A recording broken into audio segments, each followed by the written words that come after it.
One moment, existence ceased abruptly. Everything disintegrated. Structures turned to powder. Individuals started dying one after the other. A plague engulfed the planet. Initially, disbelief overtook all. The financial markets collapsed. Worldwide fear ignited rapidly. Reports circulated everywhere. This was humanity's demise. Conflicts ignited. Countries betrayed each other. Economies fell apart. Hunger devastated the masses. In the midst of deprivation, turmoil escalated. Even a single packet of ramen cost millions of won. Crowds flooded the avenues. They begged. They rioted. It was an apocalypse of incomprehensible proportions. Yet humanity wasn't responsible. Abruptly, mythical beasts invaded Earth. And that marked the end of humanity. Like a fable, as soon as these beasts emerged, people began acquiring extraordinary talents. They transformed into superhumans. Digital alerts started materializing, providing resources to confront these entities. At first glance, it mirrored a recognizable scenario. But here was the deviation. Despite newfound skills, the creatures were pure nightmare fuel. The so-labeled superhuman abilities were nearly ineffectual. The beasts annihilated humans as if they were insignificant. In under 72 hours, the planet was nearly eradicated. 3 days after the beginning of the apocalypse, the scene shifts to the introduction of a building amidst destruction, surrounded by rubble but intact. The building stands out, a solitary structure amid the wasteland, bearing witness to the chaos that has unfolded. Inside this building there is a man, the protagonist, who is eating some snacks. He reflects while eating that the world has not completely ended, and that is the reason he is still living normally. The taste of the snacks is a small comfort, a semblance of the mundane in a world turned upside down. However, he also reflects that, despite being alive, he is alone in his apartment, without the company of any other survivor, locked in an environment of 100 square meters. The silence of the apartment is deafening, reminding him constantly of his isolation. His mother, father, grandfather, and grandmother are all outside, somewhere in the vast expanse of the destroyed world. He also thinks about the high cost of acquiring the building he is in, stating that it cost 200 million wons, arising from the bank account, and another family belongings totaling 200 million wons. The memories of the sacrifices made to secure this refuge weigh heavily on his mind. The reason he is in this apartment now and alone is explained as being the need for someone to live in the apartment for 2 years to benefit from the purchase taxes. This seemingly trivial bureaucratic requirement now feels like a cruel twist of fate. This is the reason he is living there and ended up being suddenly locked inside due to the apocalypse. While lamenting, he also realizes, to his greater sadness, that his internet connection is very weak. The weak connection is a frustrating barrier, cutting him off from what little interaction he could have had with the outside world. He takes a deep breath, trying to relax, but a strange noise catches his attention. The sudden sound is jarring, pulling him out of his thoughts and back into the harsh reality of his situation. When he looks, he sees a creature flying towards the building and making noises. The sight of the creature fills him with a mix of fear and curiosity. Then, as soon as it gets close to his apartment, the creature violently crashes into the window with enough force to knock down the protagonist even without hitting him. The impact shakes the building and he feels the vibrations through the floor. The creature soon attempts another strike against the structure, and the protagonist protects himself. He braces for impact, his heart pounding in his chest. While he tries to defend himself against a possible monster invasion, the system informs him that it has denied the entry of the creature trying to penetrate the demarcated area. The cold, mechanical sound of the system is a stark contrast to the chaos outside. Thus, the ultimate shut-in system is presented, showing the declaration of the house, stating that no one can enter without the permission of the owner and said perimeter rules. The protagonist, then relieved, remembers that this condition is not new to him. As he gets up, he recalls that this is the reason he is alive and safe. The ability protects him from any creature invasion. The sense of security, however, is fleeting. However, he also remembers, while trying to unlock the door, that not only is the entry blocked but also the exit of anyone within the perimeter of the apartment. The realization hits him like a ton of bricks. Enraged, he tries to open it with brute force, kicking the door. Each kick echoes in the empty apartment, a futile attempt to break free.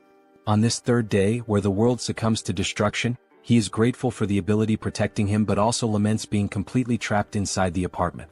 Sometime later, sitting and watching the system window, he continues to reflect on this condition of being trapped. The cold glow of the screen is his only company.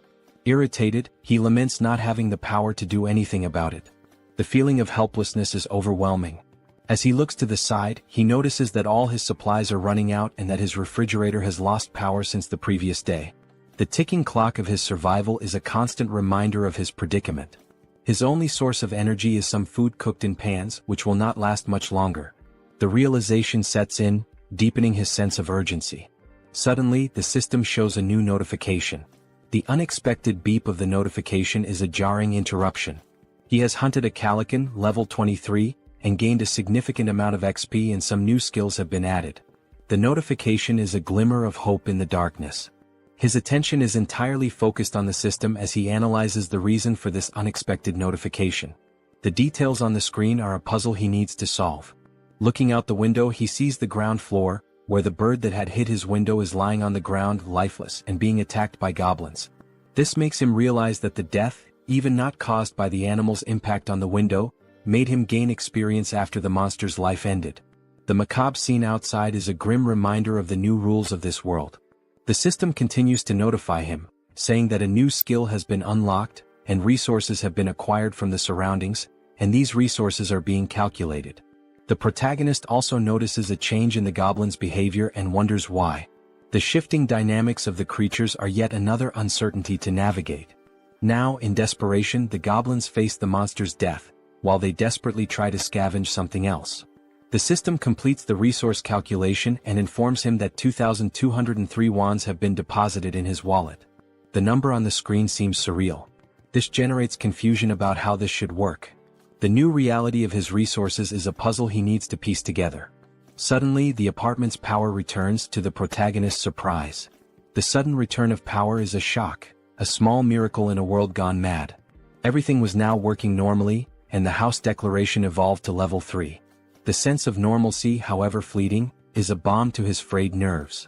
With the XP gain, the dignity preservation ability was also unlocked, and this is the reason why all the basic resources of the house have been restored.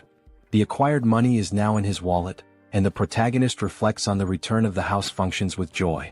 Running to the refrigerator, opening it with great happiness, and also going directly to the sink to check the water supply, finally going to the electric stove to test its functionality, the protagonist kneels and cries with much joy, saying that everything is normal, just as it was before the beginning of the end of the world. The sense of relief washes over him, a precious moment of victory in the midst of chaos. However, when he picks up his cell phone and tests his internet connection, he notices that the phone is not working. The broken connection is a bitter reminder of his isolation. In frustration, analyzing the place, he notices a flash drive lying on the floor. The small object is a spark of curiosity in his otherwise dreary existence. Quickly, he goes to the computer and analyzes its content. There were photos of his mother holding him as a baby, taking him to school, and also photos of the united family. The images are a bittersweet trip down memory lane. In parks, at birthdays, making him reflective and planting in his head the idea of having to bring his family back, no matter the cost. The determination hardens in his heart. Determined, he gets up and goes to the window when he is surprised by another notification. The persistent system, always ready with another twist in his journey. The system informs him that he now has a warehouse, where he can buy items listed at original prices. Intrigued by this new development, he decides to investigate further. Going to check what this store is about, he sees the acquired values being made available and concludes that the confined wallet is directly linked to the values available for use in this store. This realization brings a glimmer of hope. Perhaps this store could offer a way out or at least provide better tools for survival. Thinking about some change in his condition, he goes to the window and laments that he is still confined within the apartment. The view outside, a constant reminder of his isolation, deepens his frustration. Nothing has changed regarding the permission to leave the perimeter, even though his skills and levels have increased. The invisible barrier remains as imposing as ever, a prison wall he cannot breach. However, one thing is certain, increasing levels can unlock skills that may help him get out of this condition. This thought fuels his determination. For that, he needs to hunt monsters. But then the question arises, how will he hunt these monsters? The memory of his past struggles makes him doubt. It will be very difficult for something like before to happen again, where simply a monster hitting the window, falling, and dying would allow him to gain experience and the rewards related to the monster's death. Looking once more at the bottom of the building through the window, he notices that there is a possibility of annihilating some goblins. This discovery ignites a spark of hope. The young man then takes a bottle to test if it will pass through the barrier that prevents him from leaving the apartment. With a mix of anticipation and anxiety, he prepares to throw. As he throws it, he realizes that he succeeded in launching the bottle. The barrier does not impede objects. Thus, he concludes that anything he throws will be useful for his hunt. In this case, he picks up a dumbbell and will try to use it as a weapon. Its weight and solidity give him confidence. Looking through the window searching for potential targets, he notices a bunch of goblins still collecting parts of the previously slain monster. Seeing that some are leaving with parts of the monster, he shouts for them not to go away. His voice is urgent, a command born of desperation. Seeing the urgency, he then throws the first dumbbell through the window. Throwing it and hoping it hits a monster, he watches as the dumbbell falls and accurately hits one of the goblins, killing it. The other goblins around, surprised, cannot comprehend what just happened. The goblins' perception of one of their companions being killed causes the young man to feel frightened, fearing possible retaliation. His heart races, the adrenaline pumping. Realizing that only one dumbbell remains, he reflects on other possible artifacts that can be used in his hunt. He needs to be creative. Artifacts that are strong enough to perform a kill when thrown, even considering throwing the TV or computer. His mind races with possibilities. The goblin screams on the ground floor of the building catch the protagonist's attention, who becomes scared as they howl more and more with the intention of making some kind of counterattack. With the goblins advancing against the building, the protagonist realizes that this may be a good opportunity, as they are now closer, and he will be able to hit his targets more easily. The proximity could be an advantage. To solve the shortage of throwable artifacts, he goes back to the store and activates the function to list items, picking up his last dumbbell and registering it in the store to test the functionality. While scanning the dumbbell, he receives a notification of the artifact's characteristics and also the price registered in the store for the item acquisition. Surprised, he compares the listed price with the price he paid to buy this item online previously, concluding that the price of the items he registers will indeed be the same as normal stores from the period before the end of the world. This realization reassures him. With the item ready and scanned, the system suggests buying the item he just registered.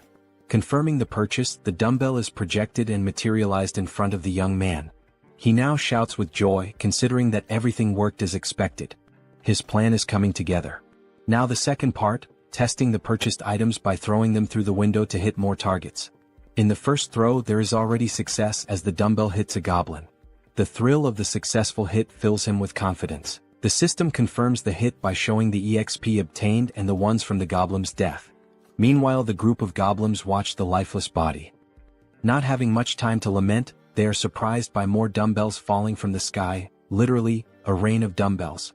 Some, now smart, try to run to avoid being hit, causing the protagonist to become irritated with the situation and decide to take other strategies. He cannot afford to waste any more time. Buying now 3 dumbbells at once, he quickly uses them, generating more hits and gaining more XP and more one. Now happy, the protagonist is surprised by another notification from the system. The messages keep coming. Now the store would also function as a warehouse, where he can store items for later use. While opening his warehouse, he activates the function to store one of his acquired dumbbells. The ability to store items opens new tactical options. Realizing the perfect functioning of the tool, he rejoices and then thinks of a new strategy to make kills in a more optimized way. His mind races with new ideas. He can now summon items from his warehouse and place them anywhere he wants. Soon, a brilliant idea comes to mind. He will summon the dumbbells outside to fall directly on the goblins. The precision and efficiency of this method are compelling. Opening the warehouse with a large quantity of dumbbells, he watches as all the dumbbells fall towards the goblins, performing an absurd sequence of hits and a flood of system messages with all the kills and ones acquired. The system notifications are a testament to his success. Shortly after finishing his hunt, the protagonist had already acquired and allocated various items in his warehouse.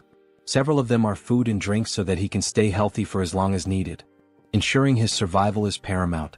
Additionally, he managed to acquire more one by selling the items he used to hit the goblins. The influx of resources is a welcome relief. Suddenly, he realizes that there was a reduction of 1 unit of one. Thus, he begins to reflect on the preservation of dignity ability, questioning if it is responsible for the reduction of someone. He then starts to scan his apartment, meticulously observing the electricity, gas and water expenses. He realizes, with a growing sense of frustration, that the only active thing at the moment is his refrigerator. The thought nags at him, why just the refrigerator? Could it be this is what's consuming the precious resources he so desperately needs? In frustration, he recalls his hunt against the goblins, a memory that brings a fresh wave of irritation. He reflects on how, later, several goblins fled, abandoning their former home, and since then he had managed to hit only 2. His efforts had yielded such meager results, leaving him to wonder if all this exertion was worth it. His mind races as he then wonders if there are other creatures he can hunt out there. Remembering the previous flying monster, a formidable foe that had tested his mettle, he recalls that no similar creature appeared near the apartment since then. This reflection leads him to ponder seeking other methods for his hunt, different strategies that could yield better results. He also wishes to be lucky enough for another flying monster, whose name is Calican, to fly nearby.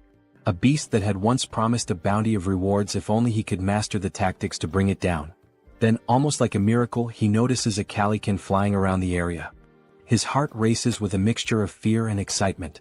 This could be the opportunity he has been waiting for. Seeing the monster's presence, he then begins to act quickly, thanking God for not abandoning him in this dire time of need. With a metal structure and a mirror attached to it, he uses this makeshift tool he created to attract the Calican's attention. He focuses, aiming carefully, hitting the monster's vision with a precise beam of light. His strategy works, drawing the monster's attention, which advances toward him fiercely. The beast's sudden violent approach, hitting the barrier and knocking him down with a gust of wind, reminds him all too clearly of the previous attack. Happy with the success of his plan to attract the monster's attention, he contemplates the gain of another level with the Calican's kill. The monster, undeterred, then launches an attack with its powerful wings, hitting the protagonist with another gust of wind. With some effort, he manages to remain standing, his resolve unwavering. At the end of the attack, the protagonist looks to where the monster was and realizes with a sinking feeling that it is no longer there. Quickly, the monster reveals its position, as if playing a cruel game of hide and seek. It was attacking the building structure, seeking an opportunity to strike the protagonist once more. While the system alerts that an unauthorized entity is trying to enter the zone, the protagonist observes, his mind racing. He wonders if the creature will be strong enough to break the ability's barrier. Opening his storage, he knows the urgency of taking some action.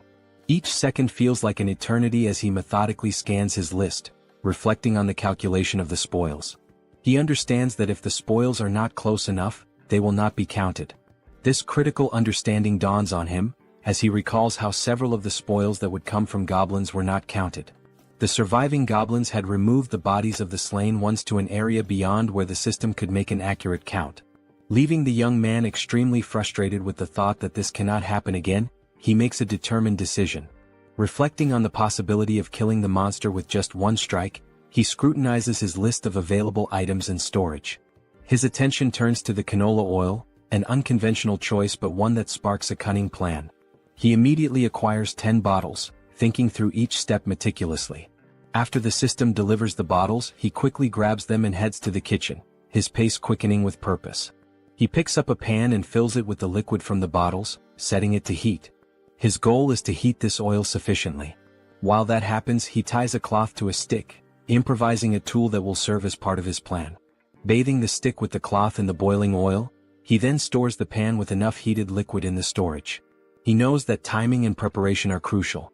After pouring all the oil into the storage, the system confirms the listing of the item, and the protagonist goes in search of a lighter, which he uses on his stick to ignite it.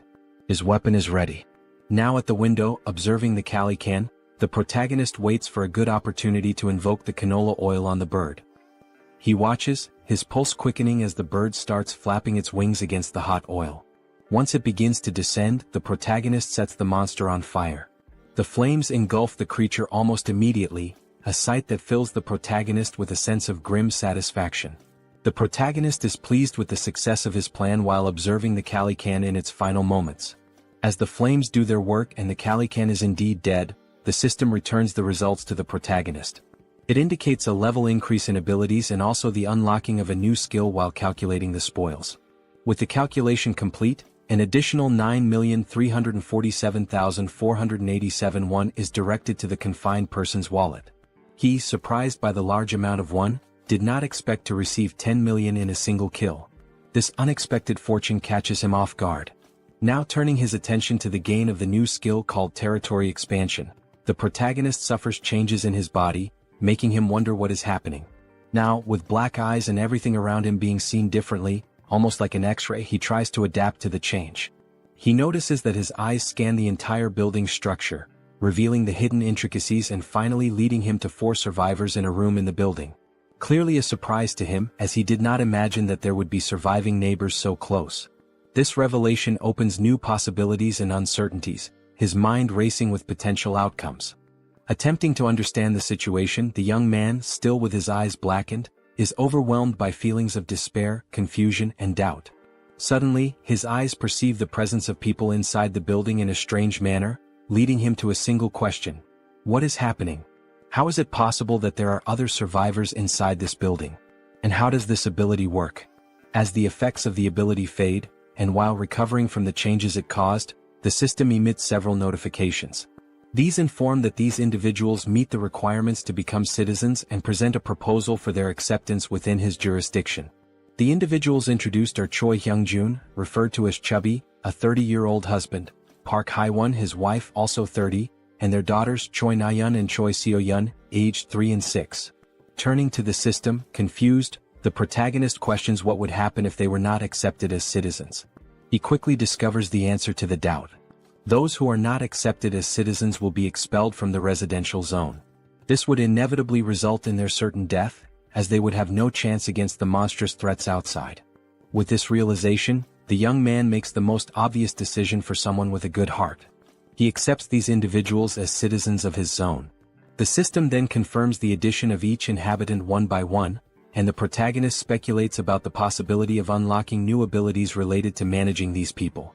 Consulting the system, more details are gathered, not only regarding these speculations but also about the ability that allowed the detection of the presence of these other beings. The ability is called Ultimate Eyes, and at level 1, it ensures that nothing within his home escapes detection. Learning about this ability, he explores skills related to citizens and finds an option within the system for citizen management. There, a list of all their names is displayed, alongside their current levels and trust scores. Below the list, a population counter shows 4 out of 600. The number is surprising. 600 people is a lot. Diving into the details about Chubby, information is found about awakened skills.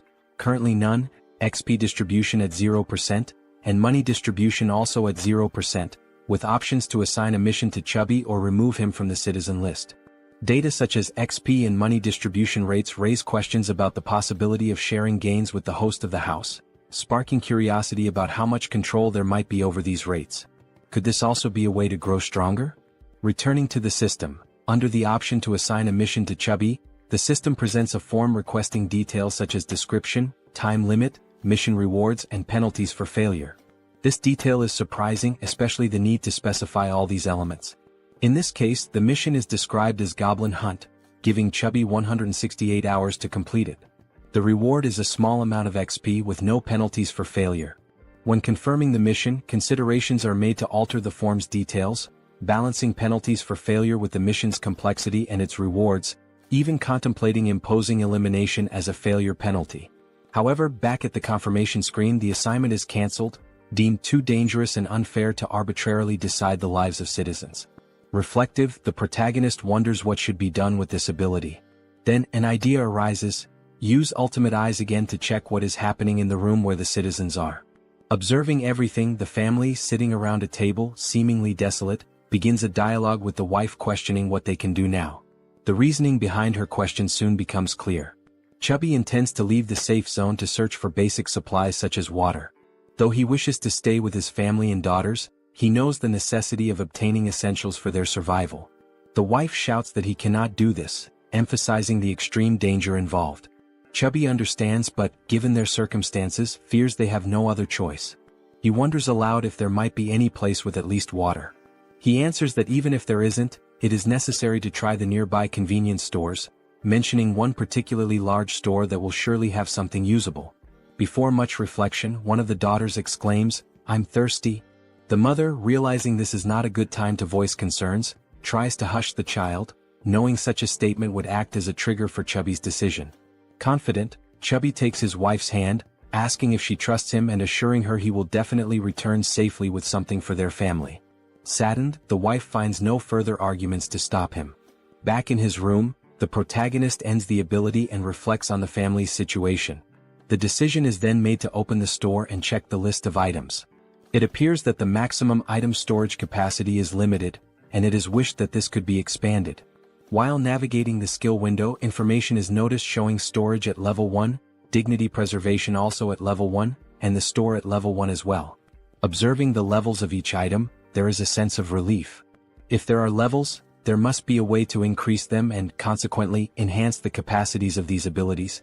With points available for immediate upgrades, the store's level is raised to 2, increasing its capacity by 20 items. Additionally, the system applies a 10% discount to the total price of all used items. The protagonist, with enthusiasm, evaluates the given data and wonders what to do with the 2 remaining points. He considers investing in the shop or in the preservation of dignity, recognizing that these skills might help him encounter more citizens in the future. His shop, now at level 3 with a maximum capacity of 40, also has a new function: item recovery. This function enables him to restore old items and turn them into new ones. This was undoubtedly an excellent choice. Without further ado, he visits his shop again to acquire water and some fruits.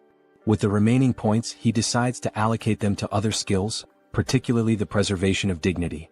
Still at level 1, the choice to upgrade is based on the ability to request various things in return if he provides energy and water. With the preservation of dignity skill at level 2, he can now register vassals, leaving the protagonist puzzled about what vassals might be. The scene shifts to the living room where the family is gathered, and Chubby is seen preparing for his journey. Looking back, his wife and daughters appear distressed, wishing he would reconsider before it's too late. However, Chubby responds with a display of affection and protection, promising that he will return and asking the children to protect the house while he is away. The children ask if he really plans to go, and he responds as if it's a simple task, saying he is merely going to fetch some food and water. He also requests that they obey their mother in the meantime. The eldest daughter, however, knows it won't be that simple. She cries and screams about the monsters outside. Her memories take over, revealing details of day 1 of the apocalypse. The children had been playing in a sandbox in a park when monstrous creatures suddenly appeared, catching their attention. Terrified, the children stood up and started running in panic. While running, their father grabbed the youngest in one arm, desperate to survive, while their mother carried the other child so they could all reach safety faster, pursued by goblins. Now determined, the father swallowed his apprehensions, resolute in his decision. The mother tried to comfort the children to stop them from crying, making the father's decision even harder. He reflected on the possibility that this might be the last time he would see his daughters, trying to remain strong in front of his family. Suddenly, the doorbell rang, startling everyone and preparing them for a potential confrontation with monsters. Gathering his courage, the father cautiously checked the situation while hearing someone on the other side of the door asking to be let in. The voice from the other side caused surprise and doubt. Could it really be a person? Chubby wondered, but he didn't rule out the possibility of a cunning monster. As the voice continued from the other side, he prepared for a potential confrontation, noticing a sudden silence. Pondering whether the monster had left, he was startled when the door suddenly opened. Quickly, he turned to his family, holding them in hopes of protecting them from a possible threat. Everyone screamed, and the father begged for mercy for his wife and daughters.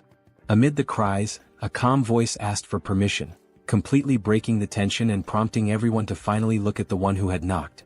It was the protagonist, holding a bag of items, creating a pleasantly surprising moment for everyone. The question, "Who are you?" arose naturally. Then the protagonist's real name, Kim Jaehyeon, was revealed, although he would henceforth be known as June. After introducing himself, he explained that he lived nearby. Handing over the bag of items, he informed them it contained water and fruits, requesting a small conversation once everyone was settled. Both happy and apprehensive, the father looked at his family, seeing the worry in their eyes, and declared that there was no reason to refuse, given June's sincere demeanor. He then invited June into the house. Once everyone was seated, the children stared at the visitor with a mix of curiosity and suspicion. June wondered if the children were shocked by his arrival but quickly turned his attention to the dark curtains covering the windows. He considered this an intelligent choice, as it significantly reduced the risk of monster attacks. However, the darkness necessitated light. To address this, June activated his skill, restoring power to the room where they were conversing. While organizing items in his bag, the family, still in shock, was astonished by the return of power to their apartment. June then decided to interact with the family by offering water to everyone, starting with the children. Chubby expressed gratitude and distributed the water bottles to his daughters, who eagerly quenched their thirst. Shaun, the youngest, drank her bottle so quickly that she choked, briefly worrying her mother. June observed and promptly offered the little one a tangerine, which she accepted with slight hesitation. The mother stepped in, requesting that Shaun hand over the tangerine so she could peel it. Taking a piece of the fruit, the mother returned it to her daughter, who quickly devoured it, expressing immense joy as she savored it. The mother asked if it was good, and Shaun enthusiastically confirmed. The elder sister then asked the mother for a piece as well, which she also enjoyed, showing similar delight. For June, the system notified him that the citizens' trust levels had increased. It reported that Shaun's trust score had reached 50 points and her loyalty level had exceeded 30 points, meeting the requirements for her to become a vassal. Now at level 2, Shaun, with 57 trust points, no skills and no XP or money allocated, had new options available for missions to be assigned by June. He then reflects that this little girl has met the requirements. However, she is still too young to receive missions. Another thought that crosses June's mind is that the number of registrable vassals is highly limited compared to the number of citizens. Therefore, he needs to be very cautious in selecting vassals to avoid filling these slots carelessly. Looking at Chubby, whose trust level is at 31, June realizes that this score must be raised further.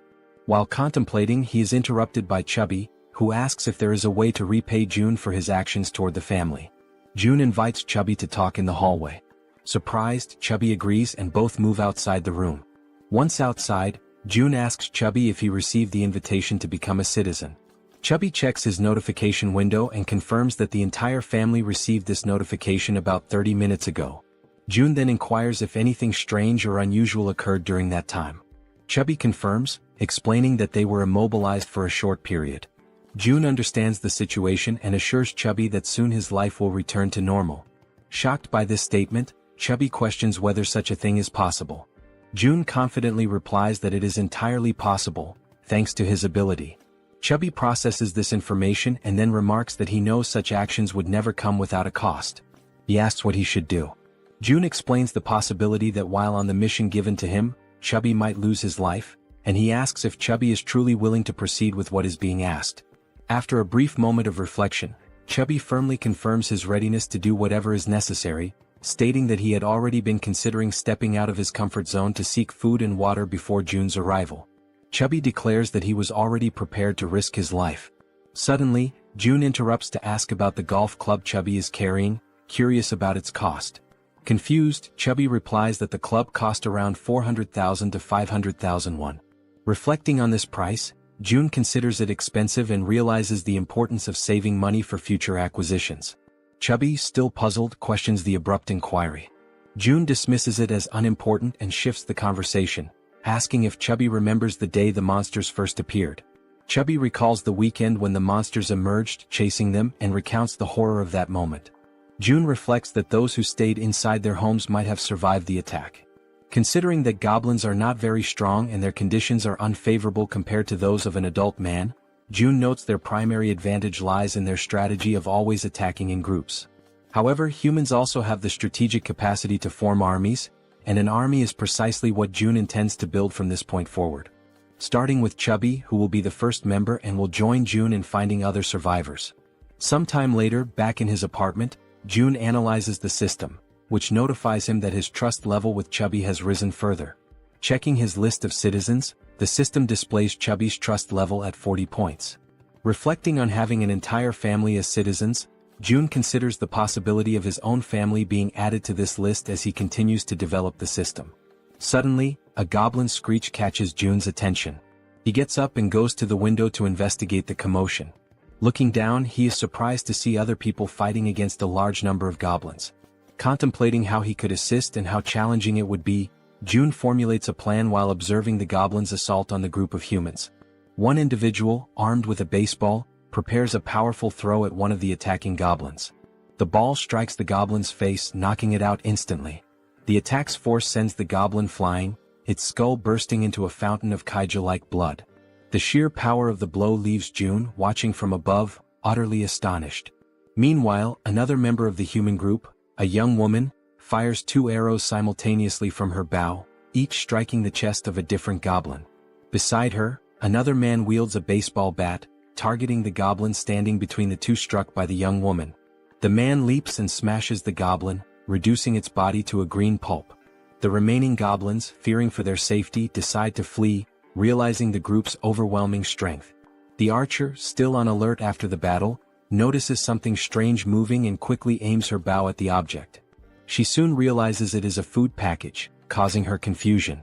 June, shouting from the building's top floor, finally catches her attention. She looks up, noticing the man frantically gesturing and yelling to attract the group's notice. Suddenly, someone knocks on June's door. Looking through the peephole, he sees that it is Chubby carrying a box. June invites Chubby to enter the apartment with the box. Following June's instructions, Chubby approaches the entrance but discovers that the system's barrier prevents him from entering. The system makes it clear that Chubby is not qualified and therefore cannot access the apartment. Chubby questioned what it meant to be not qualified. June wondered if the system would prevent anyone from entering his apartment at that moment. He also speculated whether registering Chubby as a vassal might resolve the issue. However, he decided to postpone addressing the matter of entry and instead focused on receiving the box, which contained items that could be used as weapons. Upon receiving the box, June placed it on the floor, opened it and examined its contents. Inside there was a toolbox and several knives. June activated the system, accessed the store, and ordered 5 bottles of water and 5 packs of instant noodles. As the store projected June's order, Chubby watched in disbelief, amazed at how such a thing was even possible. Without dwelling too much on the situation, June packed all the requested items into the box and handed it back to Chubby, instructing him to take the box to the building's entrance on the 1st floor. Chubby accepted the box but questioned whether this task might be too dangerous. June replied that, based on his brief observations, the goblin's behavior became more active during daylight hours. He also thought to himself that the people fighting downstairs could be vital additions to his group of citizens. The food box would serve as the primary tool for earning their trust and loyalty. Speaking aloud to Chubby, June revealed that he had a plan and emphasized the importance of delivering the box to the 1st floor. Chubby questioned the simplicity of the plan, asking if it really was just about leaving the box on the 1st floor and returning. June confirmed that it was indeed that simple. Relieved, Chubby agreed to carry out the task, bidding June farewell as he left with the box. June thanked him as he departed. Opening the system's interface, June reflected on the need to reward Chubby's trust generously. The mission menu described the task: delivering the box containing water bottles and instant noodles to the 1st floor and returning within 24 hours. The mission offered a small amount of XP as a reward, with no penalties for failure. Chubby received the notification and realized he would gain experience upon completing the mission. He wondered aloud if this was somehow related to a leveling system like in a game. June confirmed this and revealed that Chubby's current level was 9. If Chubby leveled up, he would receive rewards. June assured Chubby that he was relying on him, and Chubby, understanding his task, promptly made his way toward the 1st floor. Armed with the box and a golf club for protection, he cautiously descended the stairs. Finally reaching the 1st floor, his mission was to place the box on the ground. However, before he could act, he noticed movement nearby. The sudden motion startled him. He suspected it was goblins and grew alarmed as darkness was beginning to set in. Panicked, he decided to flee. Yet, in his haste, he twisted his ankle and fell, causing the box of supplies to spill across the floor. Items scattered everywhere, and Chubby, now lying on the ground, desperately tried to regain his composure. As the creatures drew closer, Chubby instinctively shielded himself with his arms and shut his eyes tightly. Suddenly, a voice called out to him. Opening his eyes, he saw a group of humans approaching, asking if he was okay. While in June's apartment, the system issued an alert about an unauthorized attempt to enter. June began to wonder what it could be, speculating that it might involve an invasion by the group. Activating his ultimate eyes ability, he scanned the building and noticed Chubby with a group of people, leading them as they conversed among themselves. The group questioned how it was possible for someone in the building to throw a package of noodles. This raised their hopes, thinking the building might have an abundance of food while they were on the brink of exhaustion. Deactivating his observational ability, June recognized everyone in the group. The system then notified him that they met the requirements to become citizens and proposed adding them. However, June realized the risks of accepting outsiders as members of his group. He also considered the possibility that these people might reject his offer to join, which made him anxious and stressed. While contemplating the best course of action, June was interrupted by Chubby's voice calling out from nearby, trying to communicate with him. Responding to Chubby, June received a system notification indicating that this citizen had an ongoing mission. The system suggested editing the current mission, which June confirmed. The updated mission now included delivering meals to the newcomers. After confirming the changes, June and Chubby exchanged updates on the situation. June instructed Chubby to immediately gift the newcomers some food, as June had a plan in mind. Chubby agreed and followed the plan. When the group reached the barrier of June's safe zone, they had to wait while Chubby explained the situation. Reporting back to June, Chubby detailed the group's status, which June received positively. He then accessed the system and initiated invitations for the group to become citizens. The system sent invitations to Ha Donggan, Kang Deoksu, Kim Gaeong, Yu Hyeon, Kim Jeon, and Moon Byung-go. Once permission was granted, all new group members entered the safe zone. The system announced that the citizen count had increased to 10, granting a 10% bonus to XP and monetary rewards. June felt a surge of gratitude toward the newcomers, knowing their presence would be crucial for future monster hunts. The system updated the trust scores and levels for the new members. Dong with 19 trust and level 23, Kang with 28 trust and level 13, Young with 17 trust and level 17, Yu with 30 trust and level 10, Kim with 15 trust and level 15, and Moon with 11 trust and level 10. June noticed Dong's higher level and speculated that he might be stronger than Calican, a foe June had recently defeated. Examining Dong's stats further, the system highlighted a skill called Baseball Throw, ranked at D. This ability consumes stamina to triple the power of thrown objects like baseballs. June concluded that Dong was a metahuman capable of turning baseballs into lethal weapons. He recognized Dong's potential as an indispensable ally for monster hunting. To strengthen their bond, June planned to gradually build Dong's trust. June instructed the system to set the group's XP sharing to 70%, which the system confirmed. He then began assigning hunting missions to help the newcomers gain XP and resources. June likened his strategy to an auto-hunting system in games. Beyond logistics, June acknowledged the importance of establishing personal relationships with the group. He believed a good rapport was essential to eventually locating and reuniting with his family. Unexpectedly, the system notified him that the trust scores of Dong, Young, and Yu had increased, leaving June surprised and curious about the cause. The scene shifted to Chubby's apartment, where he invited the group inside. The archer, Gaeong, expressed her gratitude. Chubby's wife, confused by the situation, questioned what was happening. Chubby reassured her to stay calm and promised to explain soon. He also requested that she prepare food for everyone. Initially startled, Chubby's wife pointed out that there was no food ready and that everything would need to be made from scratch. Chubby urged her to proceed, explaining it was part of June's plan. After some hesitation, she agreed and began cooking. Han, previously referred to as Dong, expressed his gratitude and shifted his focus to Chubby, asking about June. Chubby admitted he didn't know much about June, except that he was their neighbor. Surprised, Han listened as Chubby described June as someone mysterious yet immensely resourceful, providing them with everything they needed. Han concluded that June must be a metahuman, possessing the extraordinary ability to solve everyone's problems with essentials like food and water. Determined to make a good impression on June, Han believed that June's abilities were almost miraculous. Chubby informed the group that they could take a shower while waiting for the food. The female members were stunned by the idea of taking a shower amidst the chaos. Han observed that, given the building's functional resources, such luxuries were indeed possible. Chubby elaborated, mentioning the availability of hot showers, leaving the women speechless. Chubby added that there were 2 showers available for simultaneous use. Another group member, who bore a resemblance to Toji, jokingly suggested challenging June to a fight. Han immediately dismissed the idea, calling it absurd and emphasizing the importance of impressing June instead. The group agreed on the need to prioritize securing food, recognizing this as a rare opportunity that couldn't be wasted. They turned their attention to Moon, who appeared lost in thought. Han gently touched Moon's shoulder, snapping him back to reality. When Han apologized for potentially upsetting him, Moon reassured him that nothing was wrong.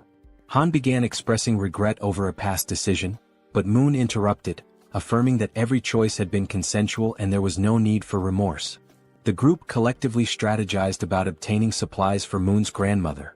However, Moon internally lamented that it might already be too late for her. As Han discussed their plan further, the sound of the door opening startled everyone. Han readied a baseball in his hand, prepared for confrontation, but quickly realized it was June. June's presence radiated warmth and reassurance, instilling hope in the group. They felt certain that June was the key to lifting them out of their despair. A few minutes went by and they sat in silence around the table. The atmosphere was tense until Haiwan, a fatty's wife, feeling the strain, finally spoke. She apologized for how cramped the room was. Han, striving to be courteous, replied that it was fine. Since they had arrived unannounced, it didn't bother them. Just then, Fatty entered the room and announced that the food was ready. One by one, Fatty placed bowls of rice before them. They could hardly believe they were about to enjoy a real meal and began to wonder when they had last eaten something proper. Haiwan, feeling slightly awkward, hesitated before admitting she wasn't sure if the food she had prepared would match their tastes. What seemed like a simple meal to Haiwan left the group's archer stunned with admiration. As she stared at the dishes laid out before her, she couldn't contain her amazement. She told Haiwan that the food was incredible, confessing it had been a long time since she had eaten something so delicious. Haiwan, shyly brushing off the compliments, explained that it was all thanks to the ingredients Seo Jun had provided. She admitted that, without Seo Jun's help, she would have only been able to serve rice and tangerines. Meanwhile, Seo Jun noticed that Haiwan's trust level had reached 50. He smiled quietly to himself, reminded of his mother, who always beamed with joy when guests praised her cooking. But as the thought lingered, he realized with some surprise that Haiwan's trust had surpassed Jun's. Later on, they all started eating, expressing their gratitude to Haiwan for the meal. Haiwan and Fatty watched as their guests eagerly enjoyed the food, eating as though they hadn't had a proper meal in ages. The archer couldn't stop complimenting the egg roll, while another girl remarked to Haiwan that the style of the egg seemed Japanese. Haiwan smiled warmly, agreeing and politely encouraging her to enjoy the meal. At that moment, Haiwan's youngest daughter called out to her, capturing her attention. The little girl wanted to eat the egg rolls too, but Haiwan gently explained that she would make more for her after the guests left. This made her daughter a bit sad. Noticing this, the archer asked Haiwan's daughter if she'd like to share the egg rolls with her. The child's face lit up immediately, her excitement brightening the room.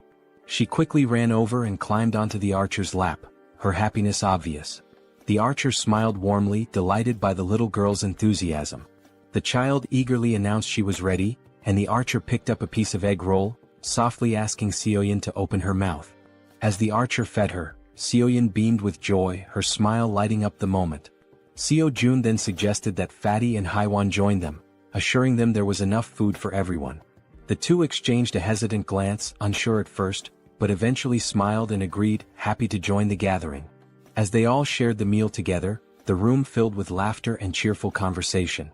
Seo Jun took a quiet moment to reflect on the warmth of the scene. The lively noise reminded him of how long it had been since he had experienced something like this. His thoughts drifted to memories of his mother and the care she had always shown. A soft smile spread across his face as he silently hoped his family was safe and well. Time passed and soon the food was gone, leaving behind only empty dishes. Haiwan's youngest daughter, now tired, mentioned she wanted to rest. Haiwan gently lifted her and asked her eldest daughter to follow her to their room for bedtime before leaving the table. Moments later, Seo Jun decided it was the right time to get back to business. He turned to the guests and suggested they continue their earlier conversation, questioning why they couldn't reach the grandmother's house despite its close proximity. Han, his expression serious, explained that it was due to the goblins. Seo Jun raised an eyebrow, doubting whether it was truly goblins, recalling his own struggles when he had first encountered them. Han nodded, affirming it was true. He elaborated that the goblins had discovered an underground parking lot and had turned it into their base, hiding there. Seo Jun's curiosity deepened, and he asked if they had any idea how many goblins were down there. Han, with a somber look, answered that there were several thousand goblins in the underground area. Seo Jun paused, thinking carefully. He realized that his abilities only worked effectively from ground level to level 30, meaning they wouldn't be as useful in the underground parking lot beneath the building. Suddenly, it all made sense to him. This was how the goblins had infiltrated the area. Han continued, explaining that the underground parking lot was connected directly to the entrance of the apartment building they needed to reach. The goblins had turned it into their stronghold and rarely ventured outside. Seo Jun, remembering the nearby side roads, asked Han about them, recalling there were alternative paths they could have taken. Han nodded, admitting that their initial plan was to use the side roads to escape, but they had encountered something far worse than the goblins. Intrigued, Seo-jun pressed Han to explain what could possibly be more dangerous than an army of goblins. Han recounted seeing a massive shadow, describing it as resembling a bear. He explained that they had managed to escape the apartment building because the bear had been fighting the goblins, providing a brief window for their escape. Seo-jun, considering how to deal with such a large creature, asked Han for more details. Han confessed that he wasn't entirely sure it was a bear, as the darkness had obscured his view. Seo-jun stated decisively that eventually, they would have to face both the goblins and the shadowy figure. Han agreed but looked down, acknowledging that their group had limitations and wasn't equipped to handle both threats simultaneously. Seo-jun, curious about these limitations, asked for clarification. The archer spoke up, explaining that both she and Han relied on items like arrows and baseballs for combat, but they were running low and couldn't replenish their supplies easily. Despite the challenges, Han remained composed and suggested he could find a solution. He asked to inspect their current weapons, the arrow and baseball. Without hesitation, the archer handed over her equipment. The system then prompted Seo-jun, asking if he wanted to list the new items. Seo-jun agreed and the system began scanning them. Moments later, it displayed the cost to replicate the items. When asked if he was certain, Seo-jun confirmed. Seo-jun glanced around the table and asked if everyone could use the archer's weapon. The group nodded silently, understanding there was only one available. Seo-jun took their silence as agreement. Turning back to the system, he requested 5 sets of the archer's weapon and arrows. The newly created items appeared on the table, and Seo-jun addressed the group, encouraging anyone unfamiliar with weapons to take this opportunity to learn. "These will be your primary weapons from now on," he stated firmly. As the items materialized, the system notified Seo-jun that several members of Han's group had increased their trust in him. Meanwhile, Moon's gaze was fixed on the weapons. He couldn't help but marvel at Seo-jun's resourcefulness, realizing that with Seo-jun on their side, they might actually save his grandmother. The system confirmed that Moon's trust in Seo-jun had grown significantly. Han broke the silence, commenting that with Seo-jun's support, their hunting speed would improve dramatically. Another girl chimed in, noting that Seo-jun's assistance would make their tasks safer, as they wouldn't have to risk themselves to collect arrows anymore. Seo-jun then gathered everyone's attention and announced that before they could move forward, they needed to reduce the number of goblins in the area. Han agreed and asked when they would begin hunting. Seo-jun replied decisively, "Tomorrow?" Han seemed hesitant, questioning the urgency, but Seo-jun explained that the sooner they acted, the better their chances of success. Han eventually nodded, though he still appeared uncertain.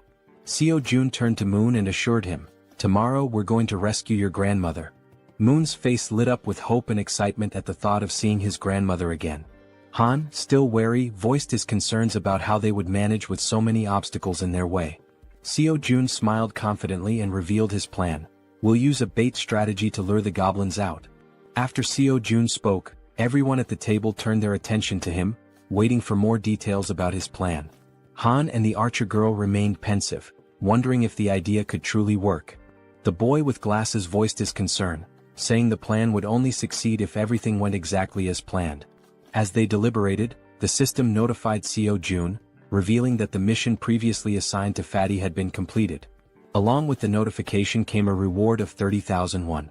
Reading the message, Seo-jun was surprised. He hadn't realized that payment was given for every completed mission. To be certain, he read the notification again and it was confirmed. Seo-jun quickly realized that, with money, he could assign missions to his citizens, allowing them to level up. In other words, the more money he had, the more power he could accumulate. Closing his eyes, he thought about how, while this seemed like a strong long-term strategy, he hoped not to rely on it too heavily for now. The system also informed Seo-jun that Jun's trust had increased to a total of 50 points, unlocking a new status, loyalty, which surpassed 30 points.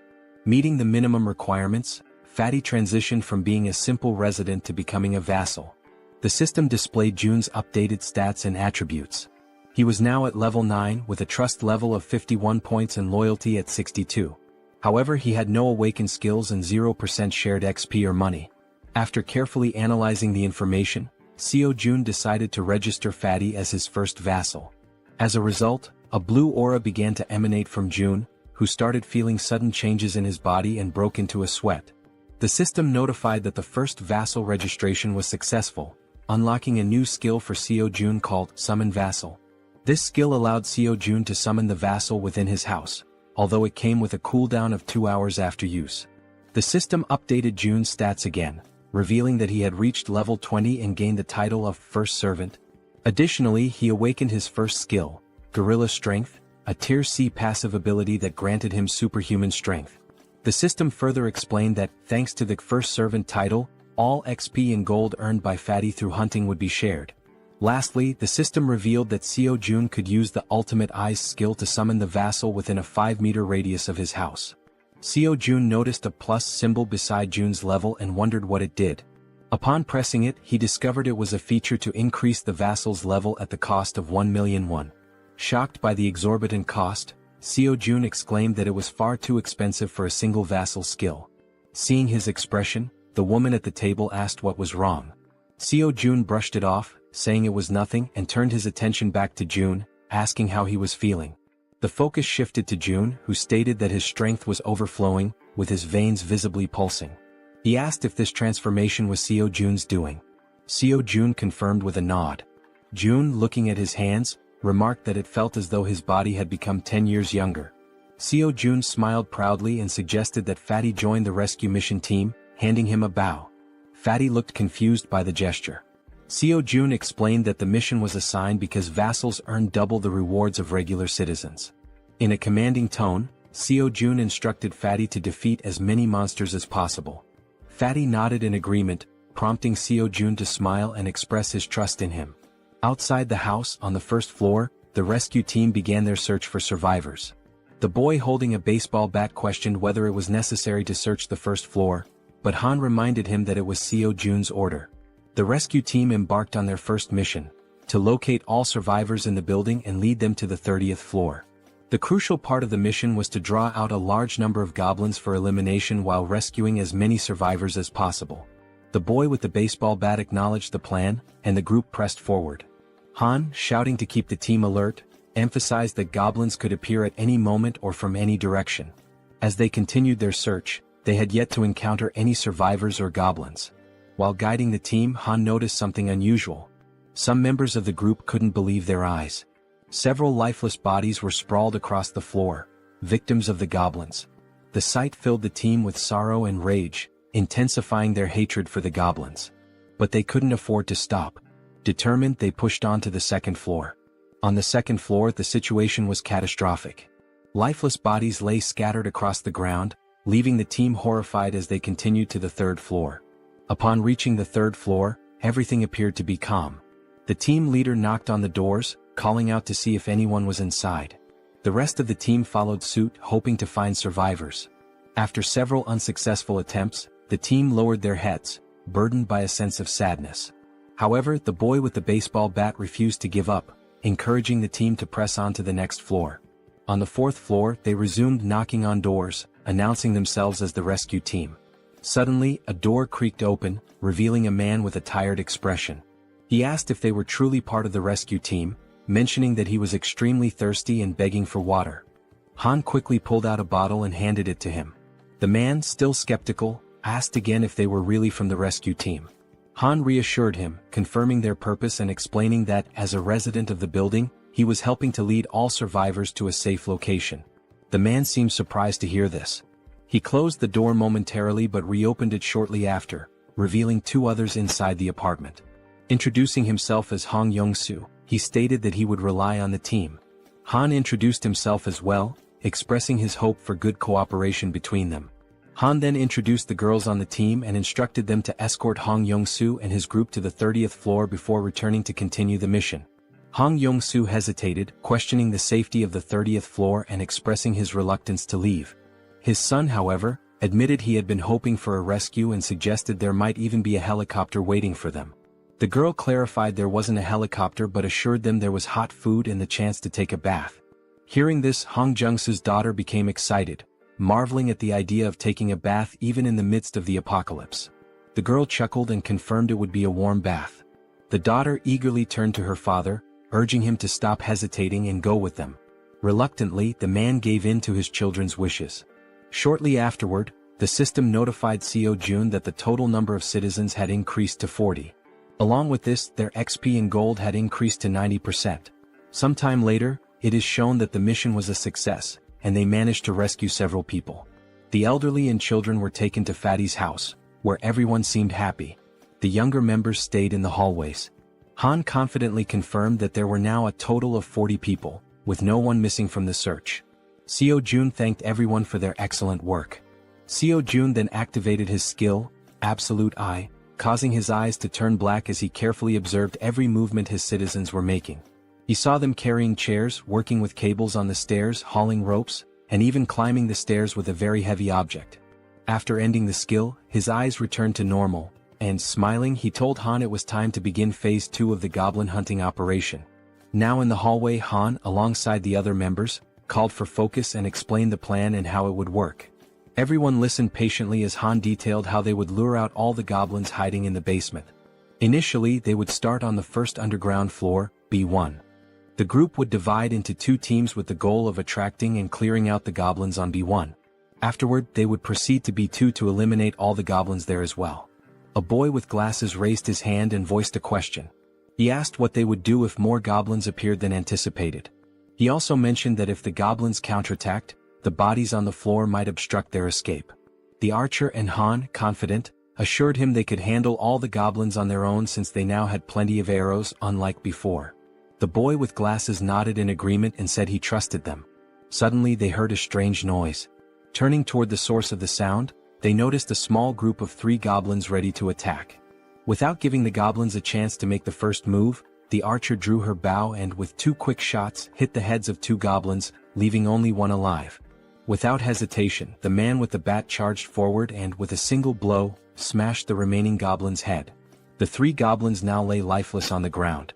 The boy with glasses questioned the man with the bat, asking why he was using the bat when he had previously said he would need a bow to defeat goblins. The senior admitted they were right. Meanwhile, the archer pointed to the goblin bodies, noting that they were disappearing shortly after being defeated. The newcomer wondered if this phenomenon was also a skill of Jaehyeon. Han declared the mission on that floor complete and announced they would now proceed to B1. The newcomer, still lost in thought, remarked that he had expected Jaehyeon to have a solution for dealing with the goblin bodies. The system then alerted the group that the citizens' trust was increasing. The scene shifted to Jaehyeon, sitting calmly and opening a bottle while a series of system windows appeared in front of him. He found the moment quite enjoyable. He remarked that it wasn't intentional but reassured himself that he was still keeping an eye on everyone. The system sent another notification showing that Moon's trust had reached 50, unlocking loyalty. The loyalty stat had surpassed 30, meeting the conditions for registration. Jaehyeon was surprised by how quickly he had achieved these stats. However, he noted that the faster this happened, the better it would be in the long run. Sitting on the floor and staring thoughtfully at the system window, Jaehyeon reviewed Moon's stats: 55 in trust and an impressive 88 in loyalty, along with other attributes. Jaehyeon was surprised by the 88 loyalty but remained calm, considering it a positive outcome. With an ironic smile, he pressed a button on the system window, declaring that the time for retention registration was complete.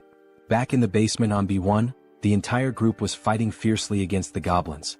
Suddenly, the newcomer began to emit a blue light, similar to what Fatty had done before. Holding his bow, Moon, the newcomer, was stunned as lightning surrounded him. The other group members were equally shocked, questioning what was happening. Even the goblins were confused, unable to see due to the intense glow radiating from Moon.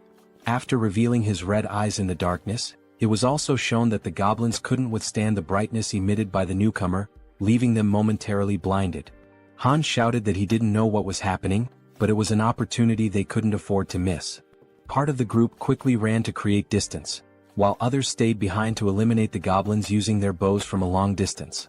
Both archers had deadly accuracy, aiming only for the goblins' heads. The archer, visibly furious, performed a swift maneuver that took down several more goblins. Seeing what had just unfolded before them, the goblins became enraged and charged forward to attack. Despite the number of goblins they had already killed, their numbers only seemed to increase. While running, the group realized the sheer aggressiveness of their opponents and remarked how they hadn't expected them to be so relentless. The archer shouted, ordering everyone to retreat to the emergency stairwell, while the man with the baseball bat speculated that all the goblins from the B2 floor had likely converged on their current location. Reaching the emergency stairs, the group ascended frantically without daring to look back. To slow the goblins' advance, Han held the door shut. One of the goblins managed to wedge its hand through the gap and sarcastically asked if Han was holding the door by himself. Hearing this, the boy with glasses and the man with the bat joined Han to push the door shut. The goblins, however, were slowly forcing the door open.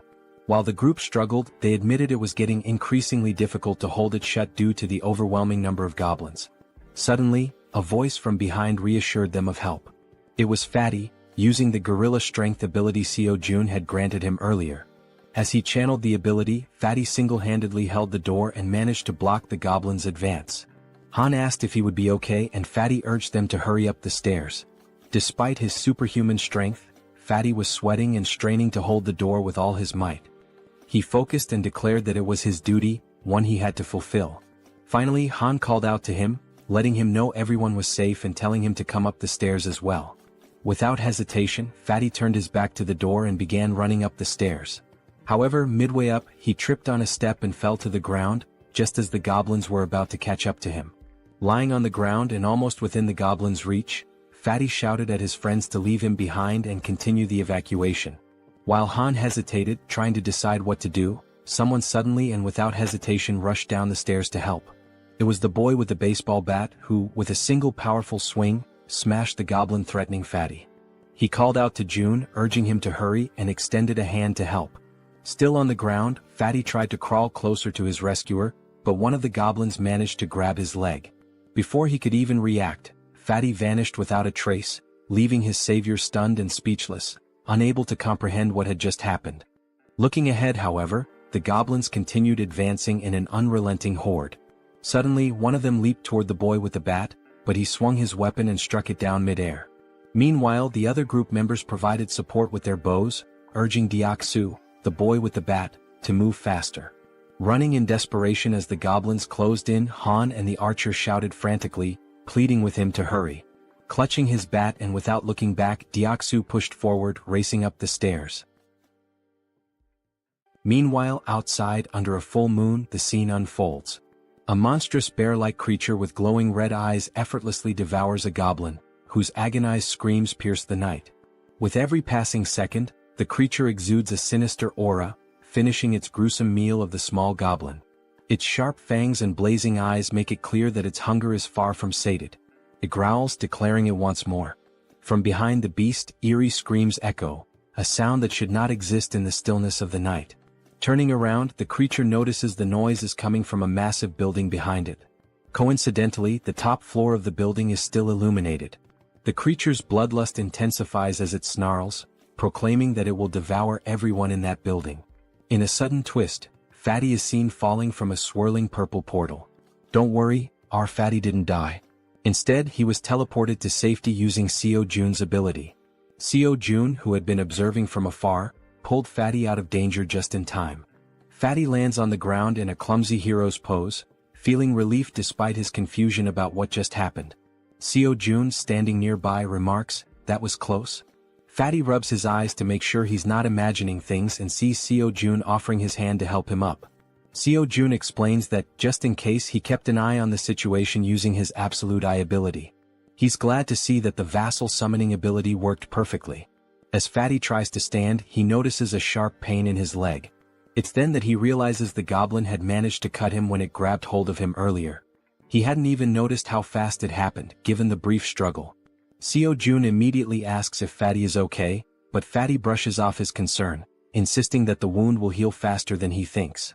Jaehyeon, however, notices a shortage of medical supplies in his inventory and mentions that he should register some medicine to the system as well.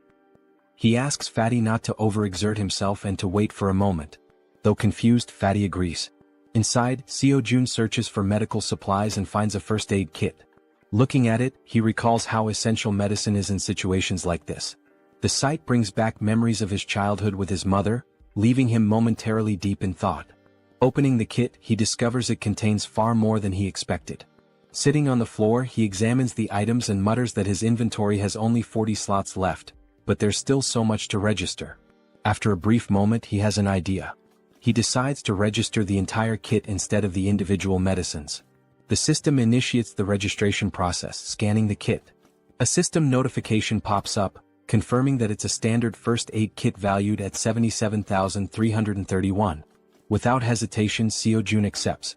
Back in the corridor, Seo-jun brings the first aid kit to Fatty, who notices Seo-jun's genuine concern for someone he barely knows. Kneeling down, Seo-jun asks to examine the goblin-inflicted wound. Fatty rolls up his pant leg, revealing a cut near his calf. With a pair of tweezers and a cotton ball in hand, Seo-jun warns that he's going to disinfect the wound first. Carefully dabbing the cotton onto the cut, Seo-jun works meticulously, though Fatty winces in pain. Despite this, Fatty reassures Seo-jun that he can endure it. The system promptly notifies Seo-jun that Choi Hyung-jun's, Fatty's, trust level has increased, along with his loyalty. After partially cleaning the wound, Fatty thanks Seo-jun for his care.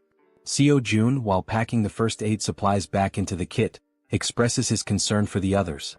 He stands and instructs Fatty to rest, explaining that he has something important to attend to.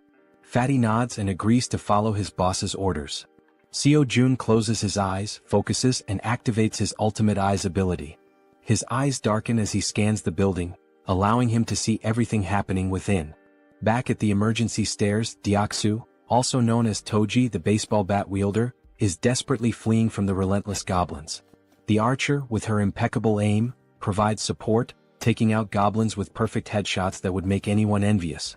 Han and the guy with glasses try to help Deoksu create distance from the goblins but shout in frustration that they can only handle one goblin at a time, urging Deoksu to run faster. Toji sprints as fast as he can, but the goblins remain undeterred, chasing him with tireless persistence. From behind an improvised barricade, the support team fires arrows that was dangerously close to Deoksu, but every shot lands perfectly on the pursuing goblins. Deoksu finally reaches the end of the staircase and, with a leap, crosses the barricade. However, in a moment of carelessness, two goblins manage to jump and lunge at his back, catching him off guard. Instinctively, the rookie Moon charges forward with a shout, determined to protect his comrade. With a single powerful blow from his bow at close range, he takes down the two goblins that had pounced. Moon stands with a serious expression, his eyes glowing blue and filled with determination. Without hesitation, he leaps back into the stairwell, plunging straight into the swarm of goblins. Han is left speechless. Delivering rapid, precise strikes, Moon significantly thins the goblin horde as Han and Toji watch in awe. The rest of the group, witnessing the scene, asks in disbelief if Byung-go Moon had always been this skilled in combat, remarking that his actions are utterly insane. From afar, Seo-jun observes everything and comments that the rookie is doing exceptionally well. The system screen appears, displaying Moon's status. For reference, his full name is Moon Byung-go, and he holds the title of second vassal. His confidence level is 55, and his loyalty is 88. He possesses a teleportation ability that consumes mental energy to move within his line of sight. The mental energy cost increases with the number of companions and the distance traveled. With a sly smile and darkened eyes, Seo-jun remarks that registering Moon as a vassal was a brilliant decision. Back at the stairwell, goblins are being decimated by Moon, each of his blows striking their heads with deadly accuracy. Han asks Jiana, the guy with glasses, if the extension cord is ready. Jiana, holding it firmly, replies that it is. Han then checks if the water tank is prepared. The archer and the baseball bat wielder confirm its readiness. Moon, realizing he has to retreat, sprints toward the barricade as Han yells at him to hurry up. With a swift jump, Moon lands safely behind the barricade. For a brief moment, the goblins believe the group has simply fled. But moments later, a massive water tank appears above the barricade. The tank is tipped over, drenching the goblins and flooding the emergency stairwell with water. The goblins, initially confused, think it's merely a stalling tactic. Han shouts that this is the perfect opportunity, and Jiana flips the switch. An electrical surge travels down the now-soaked stairwell through the wires they had previously laid, electrocuting all the goblins that had been pursuing them. Seo-jun's system screen notifies him that he has hunted numerous goblins of varying levels, including some at levels 6 and 7. Another notification pops up, showing that Seo-jun has gained significant XP and earned a total of 334,464 won, which has been deposited into his account. Additionally, his skill level has increased, and a new ability has been unlocked. While using his ultimate eyes ability, Seo-jun suddenly feels a strange pressure. A sharp pain begins to spread through his body, causing him to writhe in agony. Upon closer inspection, a purple wave expands outward from him, covering an increasingly large area. The purple energy travels through the building, the stairwell, the parking lot, and even the goblins chasing his friends. The purple wave appears to function as a scanning mechanism because Seo Jun's ability screen indicates that hostile entities have been detected. After the scan, the system declares that the hostiles will be eliminated. As the energy wave dissipates, the goblins begin to deform, screaming in agony. In an instant, their bodies explode, vanishing in the blink of an eye. The system notifies Seo Jun once again, confirming that he has defeated numerous goblins, including several at levels 6 and 7. Not long ago, some goblins still hadn't given up chasing the group and continued climbing the emergency staircase. One of the goblins sensed something was amiss. A chill ran down its spine as it realized something was following them as well. Turning around slowly, it was greeted by an enormous shadow, its reaction one of pure shock. As it focused, it saw the silhouette of a massive bear approaching from behind. Before the goblin could even think, the bear, with sharp fangs and glowing red eyes, let out a deafening roar. In the blink of an eye, before the goblin could react, the bear attacked, biting near its neck. The goblin screamed in pain, drawing the attention of all the other goblins, who stopped and turned to see what was happening to their comrade. By then, the bear had already eliminated the first goblin and had begun attacking the others with its enormous claws.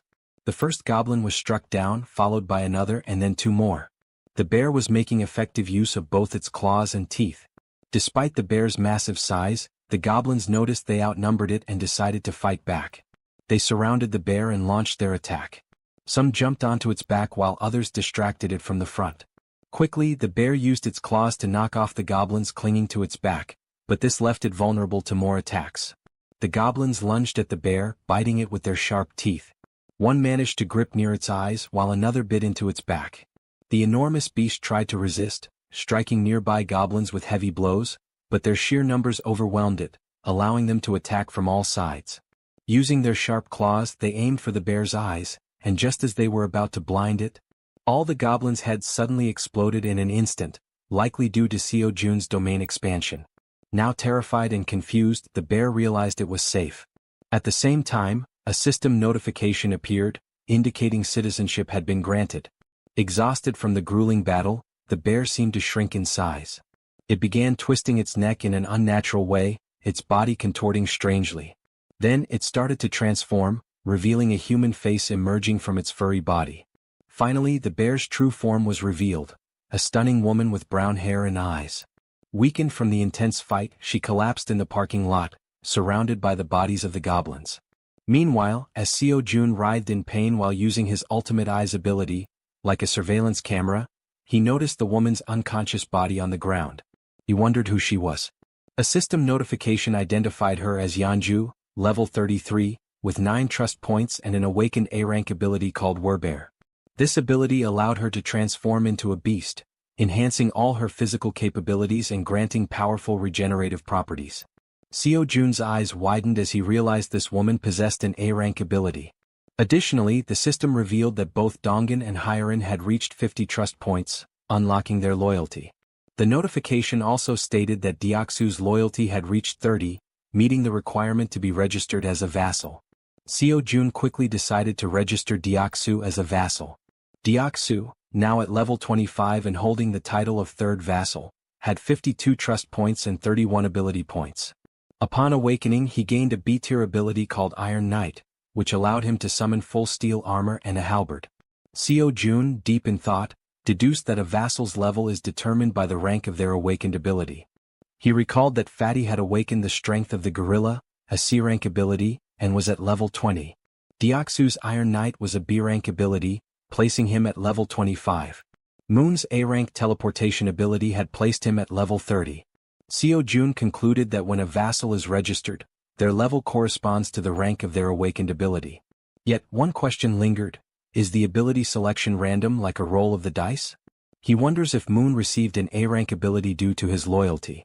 If that's the case, then Fatty, who has higher loyalty, should have awakened a B-rank ability instead of a C-rank one. This thought becomes even more puzzling considering that Deoksu, the baseball bat wielder, has only 31 loyalty yet already possesses a B-tier ability. Still deep in thought, Seo-jun remarks that understanding the conditions for obtaining higher-ranked abilities is crucial. It's an important question to answer.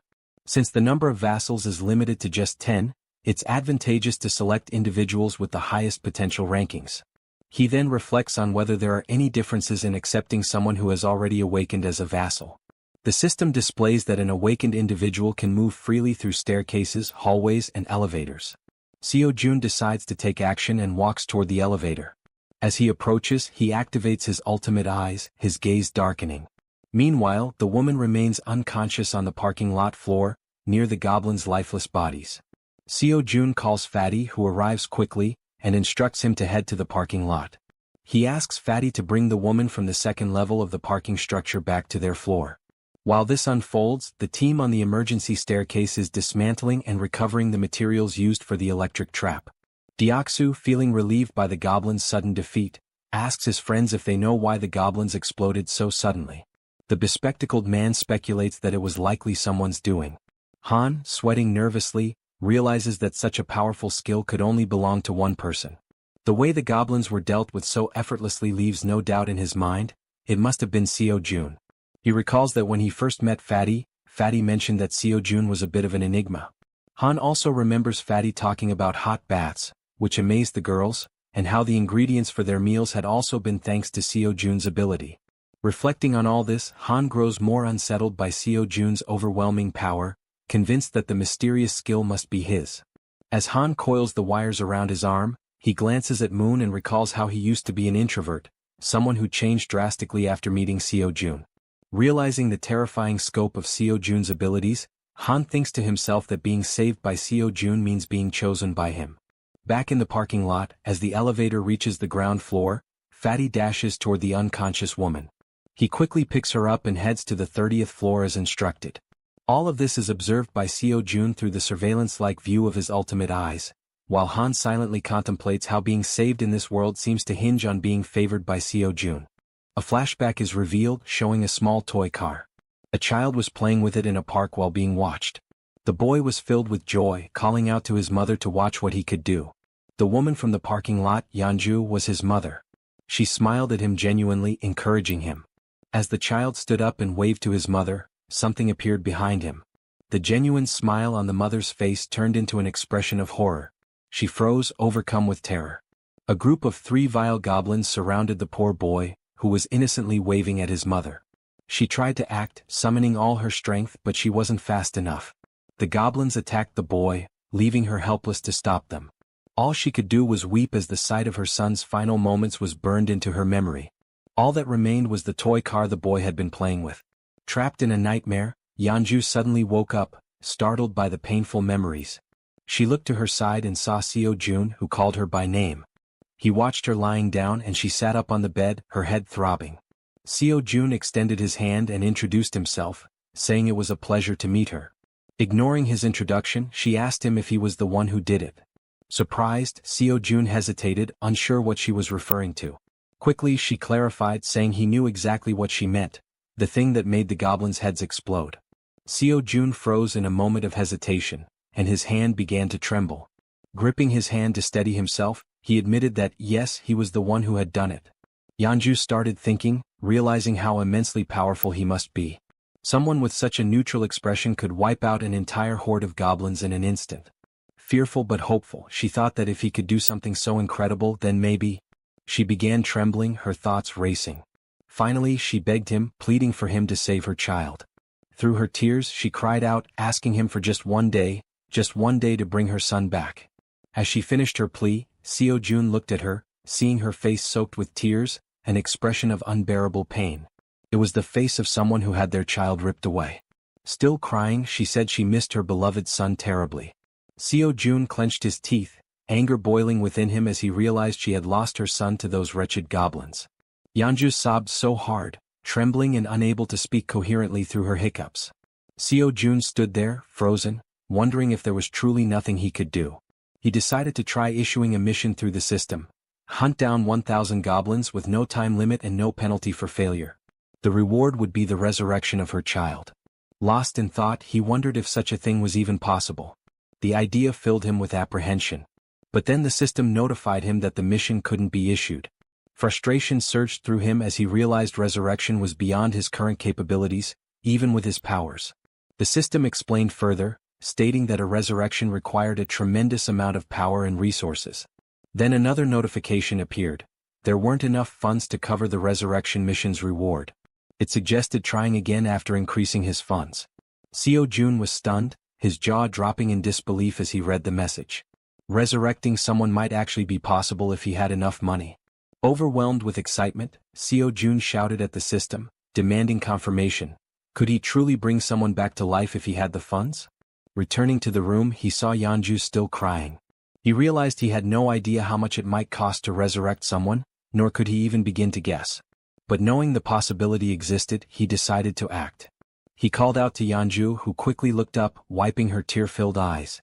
With a serious expression, Seo-jun told her that he thought he might be able to help her. He explained that there might be a way to bring her son back. Upon hearing this, Yeonju feels a sense of relief. Though not a certainty, the idea that there might still be hope offers her comfort. Still crying, she grips the bedsheet tightly and asks if what he said is truly real or just a cruel joke. Seo-jun reassures her that he would never joke about something so serious. However, he explains that while it is possible, it cannot happen just yet, and she nods in understanding. He adds that he doesn't know exactly how long it will take, but there is definitely a way.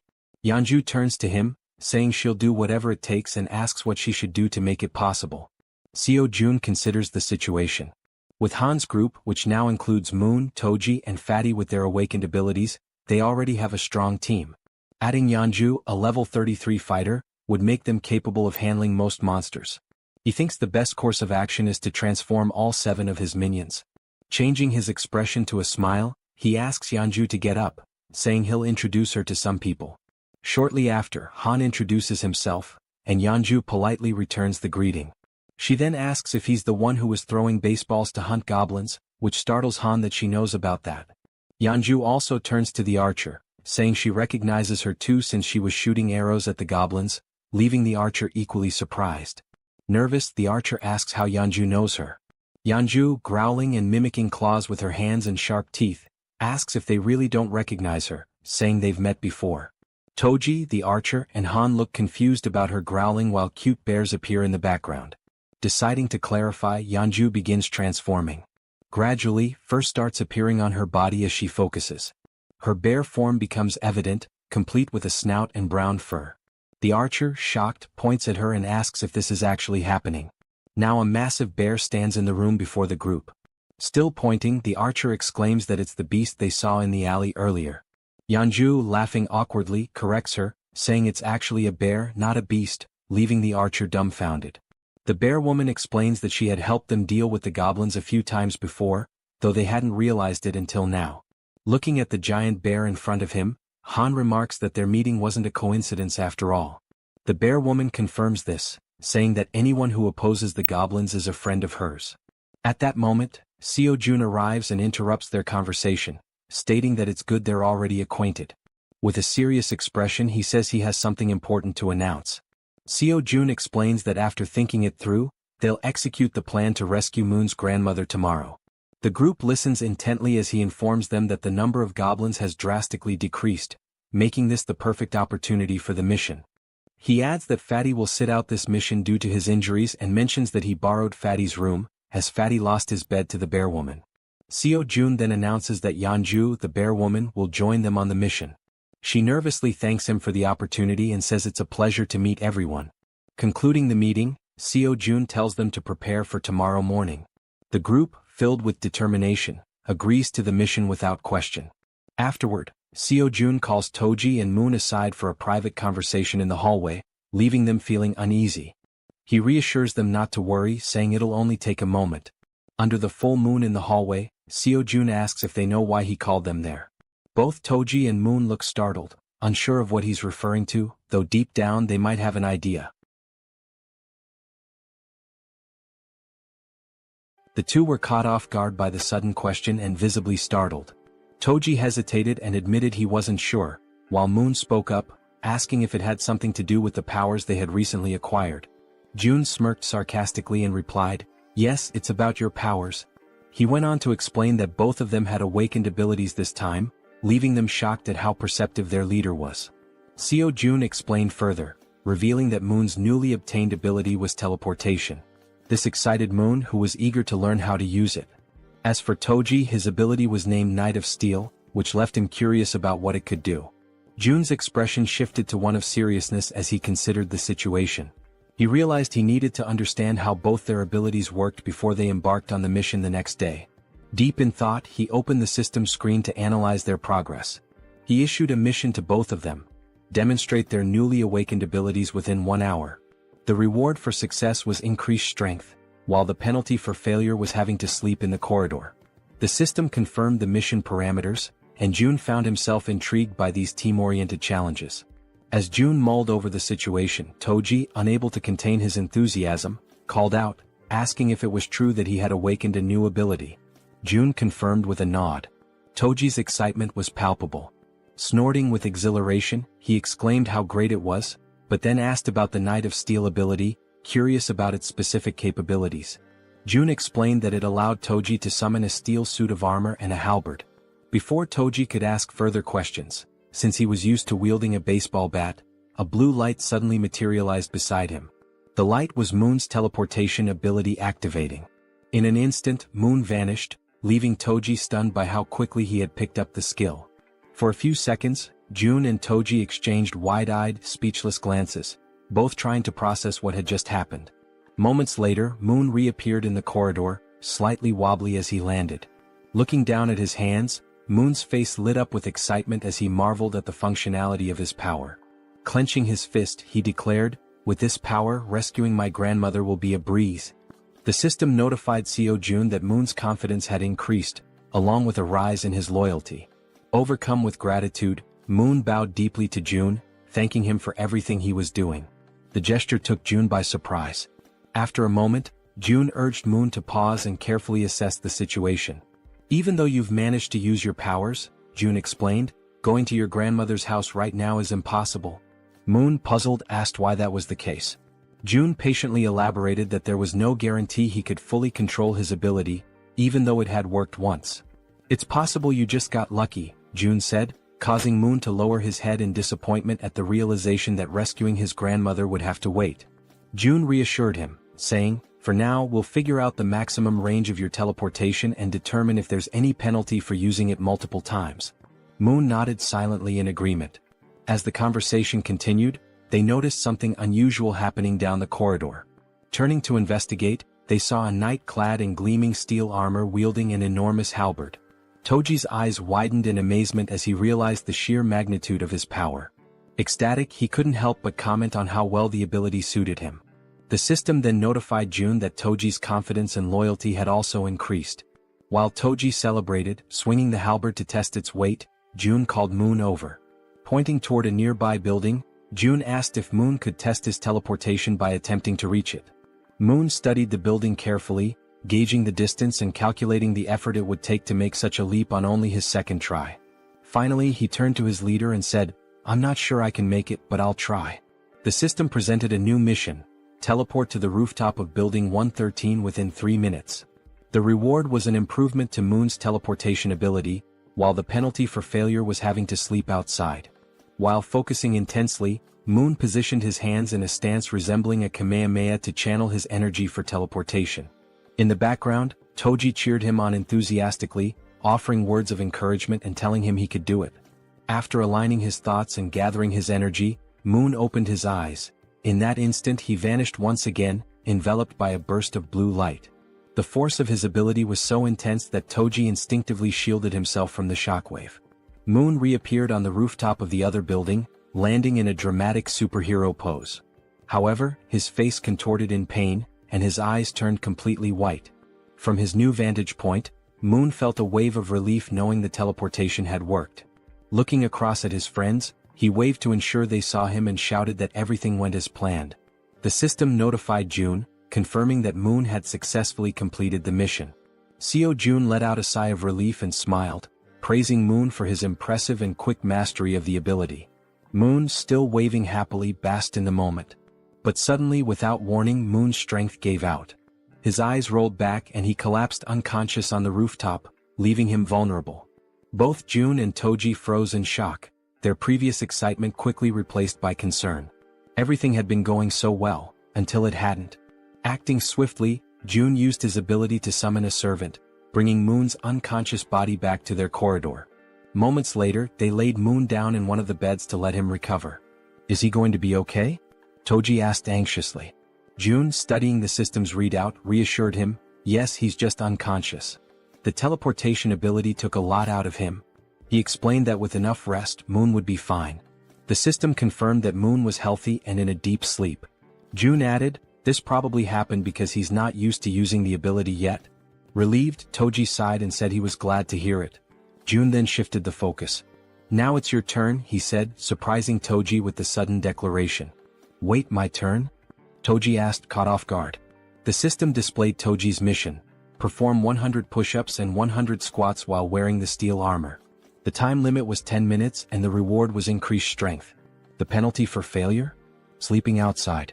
Without hesitation, Toji began the exercises, starting with the push-ups. Clad in his heavy steel armor, every movement required an incredible amount of effort.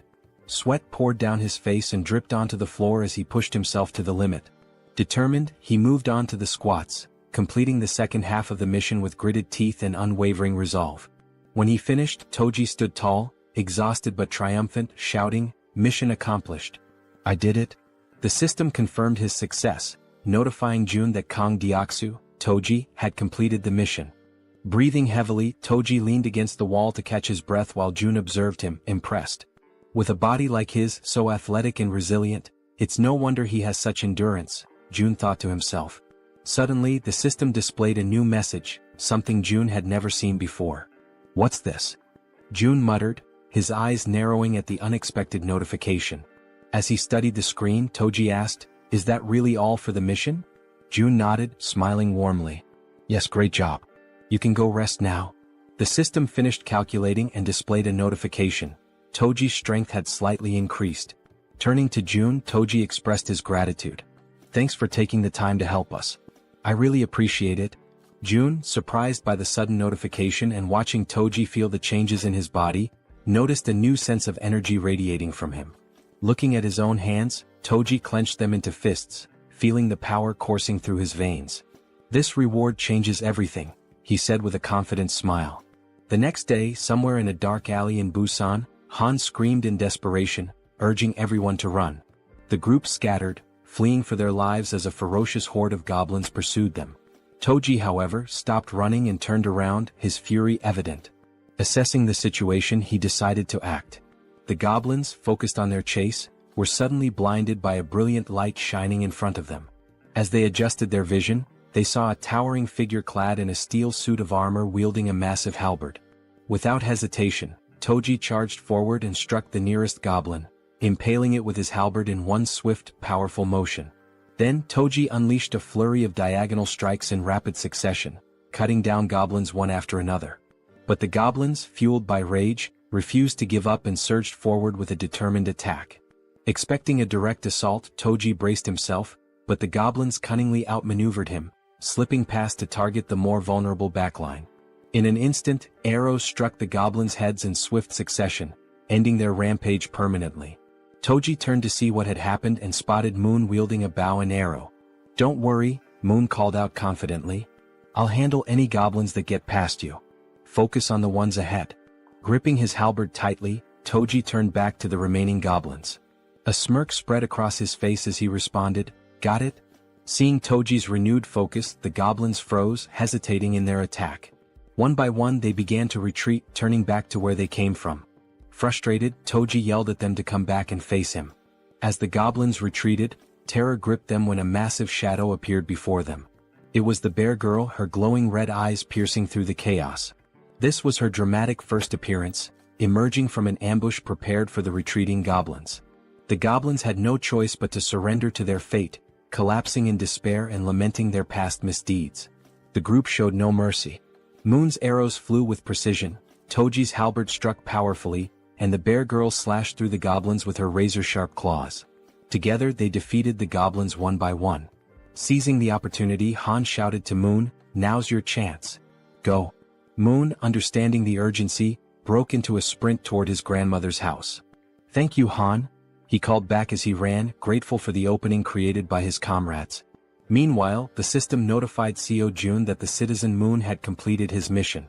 A pop-up appeared, stating that it was now evaluating the missions Moon had completed.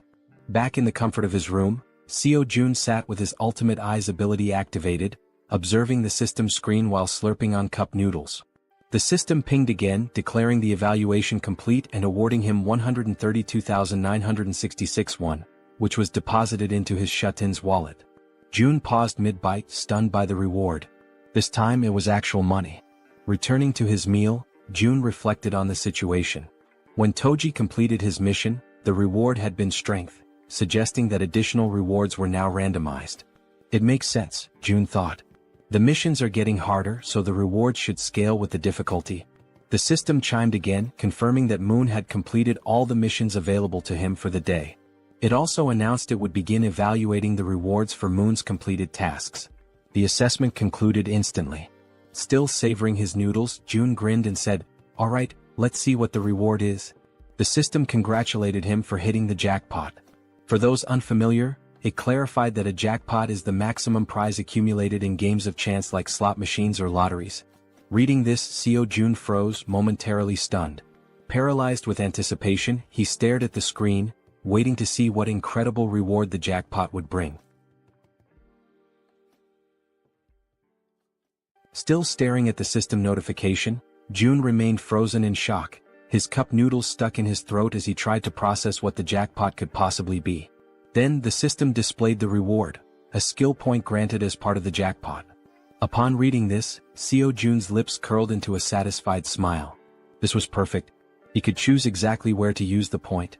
Back on the streets, Moon sprinted toward his grandmother's house at such an incredible speed that a faint blue aura trailed behind him. As he drew closer, exhaustion crept in, sweat dripping down his forehead. His mind raced with anxious thoughts. What if something had happened to her? Upon arrival, the house came into view, a small, simple home, completely unprotected against monster attacks. There were no barriers, no fortifications, just an ordinary house standing vulnerably amidst the chaos. Moon didn't hesitate. He rushed to the door and pushed it open, but a deep fear clawed at his chest.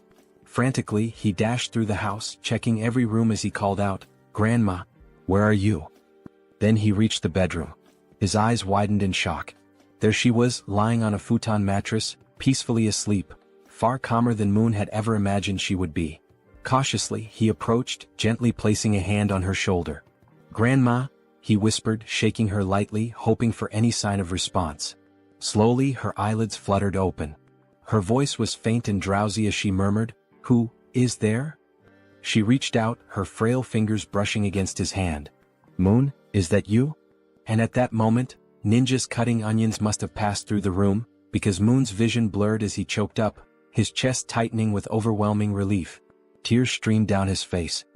His body trembled as he sobbed uncontrollably, overwhelmed by the sheer relief that she was still alive. Unable to hold back, he threw his arms around her in a warm, desperate embrace, whispering apologies between his sobs. "I'm sorry, Grandma. I'm so sorry it took me so long to come back for you." Despite his tears, the old woman smiled kindly and patted his back. "You're such a brave and kind boy, Moon. I knew you would come for me." At that exact moment, a system notification appeared in front of Jaehyeon. Moon's loyalty had reached 100. Moon was now officially registered as a vassal. The number of available vassal slots had increased. June squinted at the system window in confusion. "Huh? What's this?" Apparently, reaching a certain level of trust unlocked an additional vassal slot. The system then displayed his current vassals. Choi Hyungjin aka Fatty, level 20, Moon level 30, and Kang Deoksu aka Toji level 25. Scratching his chin, June was taken aback. "Wait, so I can level them up too?" Curious, he decided to check how much it would cost to upgrade Moon's level. He tapped the plus symbol next to Moon's name. A new notification popped up. Insufficient funds to level up. Then another window appeared, showing the required amount. 100 million won is needed to upgrade Vassal Moon to the next level. June's jaw nearly hit the floor.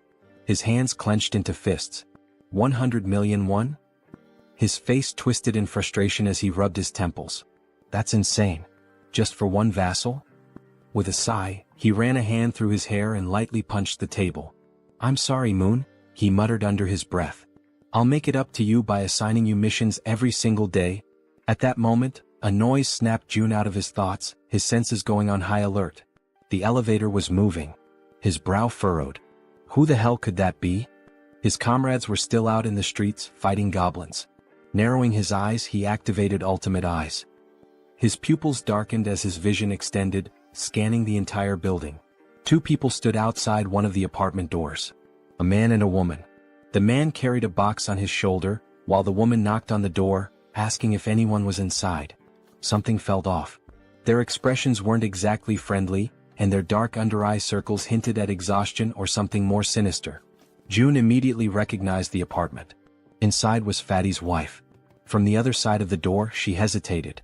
Hearing the knocking and voices, she called out cautiously, "Who is it?"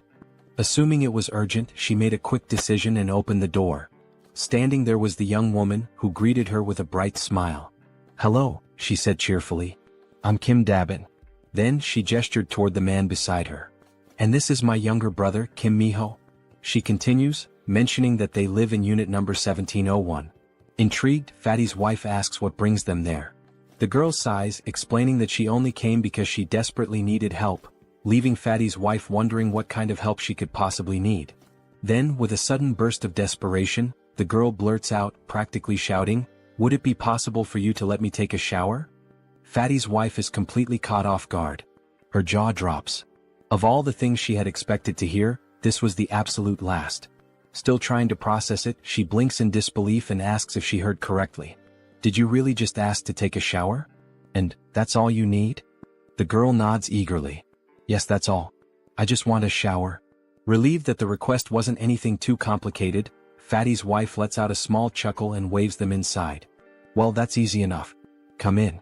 The two enter, expressing their gratitude. The man, still carrying the box on his shoulder, also thanks her before asking where he should put it. Curious, Fatty's wife asks what's inside. As he places it down on the floor, the girl, still grateful, explains that it's just canned food and some miscellaneous supplies. The man opens the box, revealing various types of canned goods, exactly as she had said. Seeing this, Fatty's wife smiles and thanks them, mentioning that they really didn't have to go through all that trouble. The girl waves it off. "It's nothing really. If you think about it, I just walked into a stranger's house and made a pretty weird request." Just as she finishes speaking, something catches her attention from the corner of her eye. She turns her head slightly, her gaze landing on the collection of bows lined up against the wall, alongside Toji's baseball bat. Curious, she can't help but ask, "Do these bows and that bat belong to the owner of this apartment?" Fatty's wife wasn't expecting that question. Still, after a brief pause, she shakes her head. "No, actually. These don't belong to the apartment's owner. The real owners live in another unit, but it's kind of a complicated situation to explain in just a few words." The girl nods in understanding. "I see." Watching everything unfold, Seo Jun deactivates his ability and thinks to himself that so far they don't seem like bad people. He then shifts his gaze toward the window and murmurs to himself, "I'll go check it out later." After a brief moment of thought, he adds, "I also need to talk to them. I want to ask if they'd be willing to help rescue other survivors from the nearby apartments." Before he can dwell on it further, a sudden system notification pops up. June blinks in surprise as the message appears before him. "You have successfully hunted a red tiger." A second notification follows immediately after. "You have gained a large amount of XP." Then another. 39,783,201 has been deposited into the Ultimate Shut-in's wallet. And finally, one last message. "Your skill level has increased and you have acquired a new ability." June stares at the notifications, his eyes widening in shock. What just happened out there? He hadn't even been paying attention for that long. How could so much have changed in such a short time? Without hesitation, he forces himself to reactivate Ultimate Eyes, pushing his abilities to their limit despite the strain. Outside, the battlefield is far from calm. Han, the archer, and the guy with glasses are both lightly wounded. In front of them, the corpse of a massive red tiger lies motionless on the ground, and next to it, the werbear is also severely injured, struggling to move. The rest of the group stands frozen, unsure of what to do next. June observes everything, but a strange feeling creeps up on him. His stomach twists, and his chest tightens as a wave of unease washes over him. What the hell just happened? Suddenly, a sharp pain shoots through his body.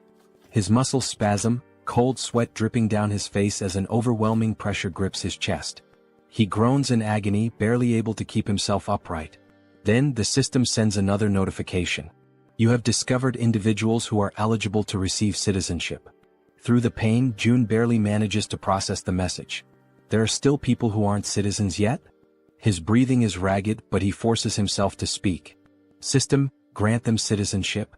A new notification appears instantly. A list of names flashes across the screen. Citizenship has been granted. And then, another alert. You have officially reached 50 citizens. An additional message follows. The amount of XP and money that citizens can earn has increased by 100%. But the surprises don't stop there. A final notification appears on the screen, revealing something unexpected. As the number of citizens has reached a specific threshold, all citizens have unlocked a new ability, Power of Trust. June stares at the words mind racing. Power of Trust. What does that even mean? Despite his lingering confusion, his thoughts drift back to the battlefield. He clenches his jaw. Did anyone get seriously hurt? Back on the streets, we see Moon, slightly injured and gasping for breath, making a tremendous effort as he carries his grandmother on his back. Everyone else is also wounded, running desperately while providing cover for Toji, who is carrying the injured Werbear woman. Observing this, June quickly realizes that the situation outside is far worse than he had imagined. And of all people to be seriously hurt, it had to be the Werbear. As the group races to escape, a horde of goblins suddenly appears right in front of the two carrying the wounded. The team members covering them from behind immediately let loose a volley of arrows, striking down goblins to clear a path. The archer, watching closely, is startled by the precision of the man with glasses. How the hell did you pull that off with a single shot? She asks, eyes wide. The man looks just as confused. I honestly have no idea. As they continue running, the archer suddenly realizes something. For some reason, my body feels lighter. Han, running beside her, nods in agreement. Yeah. And I just noticed, I'm not even out of breath anymore. Meanwhile, back with June, the system finally provides an explanation. The ability Power of Trust is a passive skill that increases all stats by X%, where X equals the trust level of each citizen. Seo June stares at the message in disbelief. This skill didn't even exist before. How the hell is it so strong? Then, another realization hits him. Every single member of his group has at least 50 trust points or more. This means that all their stats, including stamina, strength, reflexes, and more, have naturally increased by 50%. At that very moment, Moon's expression shifts as if something suddenly clicks in his mind. He has a hunch. This must be another one of June's new abilities. The system then notifies June of something else. Both of the girls have now surpassed 30 loyalty points. As a result, they are now eligible to be registered as vassals. Without hesitation, Kim immediately commands the system to register both of them. The moment it happens, the two women suddenly stop in their tracks, their bodies tingling as an overwhelming power surges through them. The system follows up with an update. Kim Gaeong, now at level 20, has acquired the piercing ability. Yu Hyerin, now at level 25, has awakened the skill Poisonous Mist. Now, brimming with their newfound power, the two turn back, ready to face the goblins chasing them. The archer steadies herself, drawing her bow. She fires an arrow straight at the goblins. Normally, her shots always land as headshots, every single time. But this time, something is different. The arrow doesn't just pierce through one goblin, it ricochets off and strikes several others, piercing through them effortlessly. Confused, the archer furrows her brows. What the hell? What just happened? The system promptly provides an answer. The ability Piercing is a Tier C skill that uses mental strength to fire a penetrating arrow. June, standing with his arms crossed, watches as the information unfolds before him. Now that he knows what the ability is, he immediately issues a command to the system. Create a mission.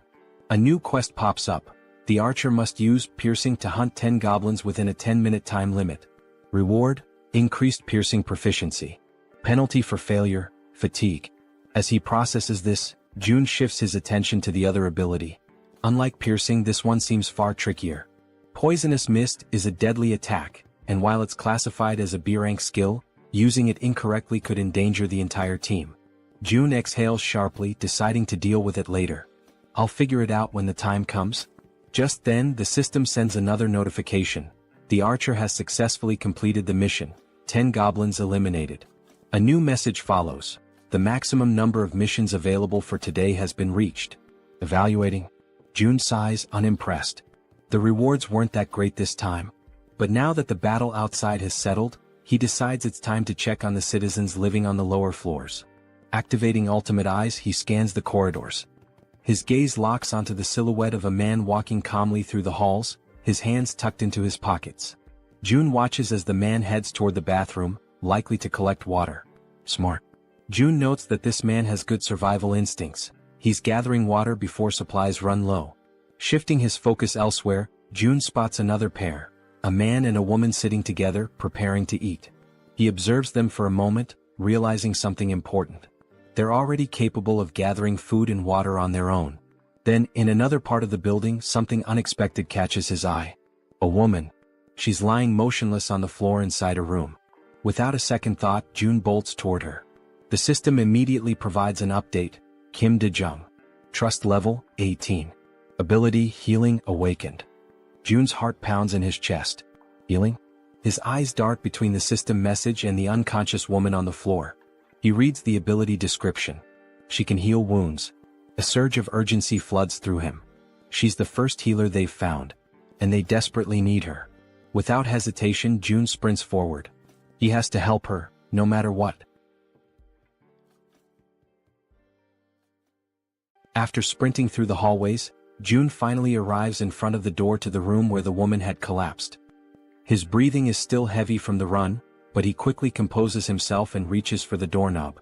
Slowly, he tries to turn it, hoping to gain access without any trouble. However, to his surprise, the door is locked from the inside. A deep frown settles on his face as he realizes there is no way for him to open it from the outside. The sudden obstacle causes his shoulders to slump slightly, and he takes a step back, frustration creeping into his thoughts. But just as he starts to contemplate another course of action, something unexpected happens. His eyes widen momentarily as a new notification from the system appears before him. By sheer coincidence, or perhaps fate itself, he has just acquired a new skill. The system promptly displays its details. The ability is called Invisible Hand, and it is currently at level 1. According to the description, it allows him to summon and control an invisible hand at will. Reading the notification, a surge of newfound determination fills his chest. His grip tightens into fists as he mentally acknowledges the absurd but undeniable reality of his newfound power. Silently, he expresses his gratitude for this sudden stroke of fortune. Closing his eyes for a brief moment, June focuses his thoughts entirely on the locked door before him.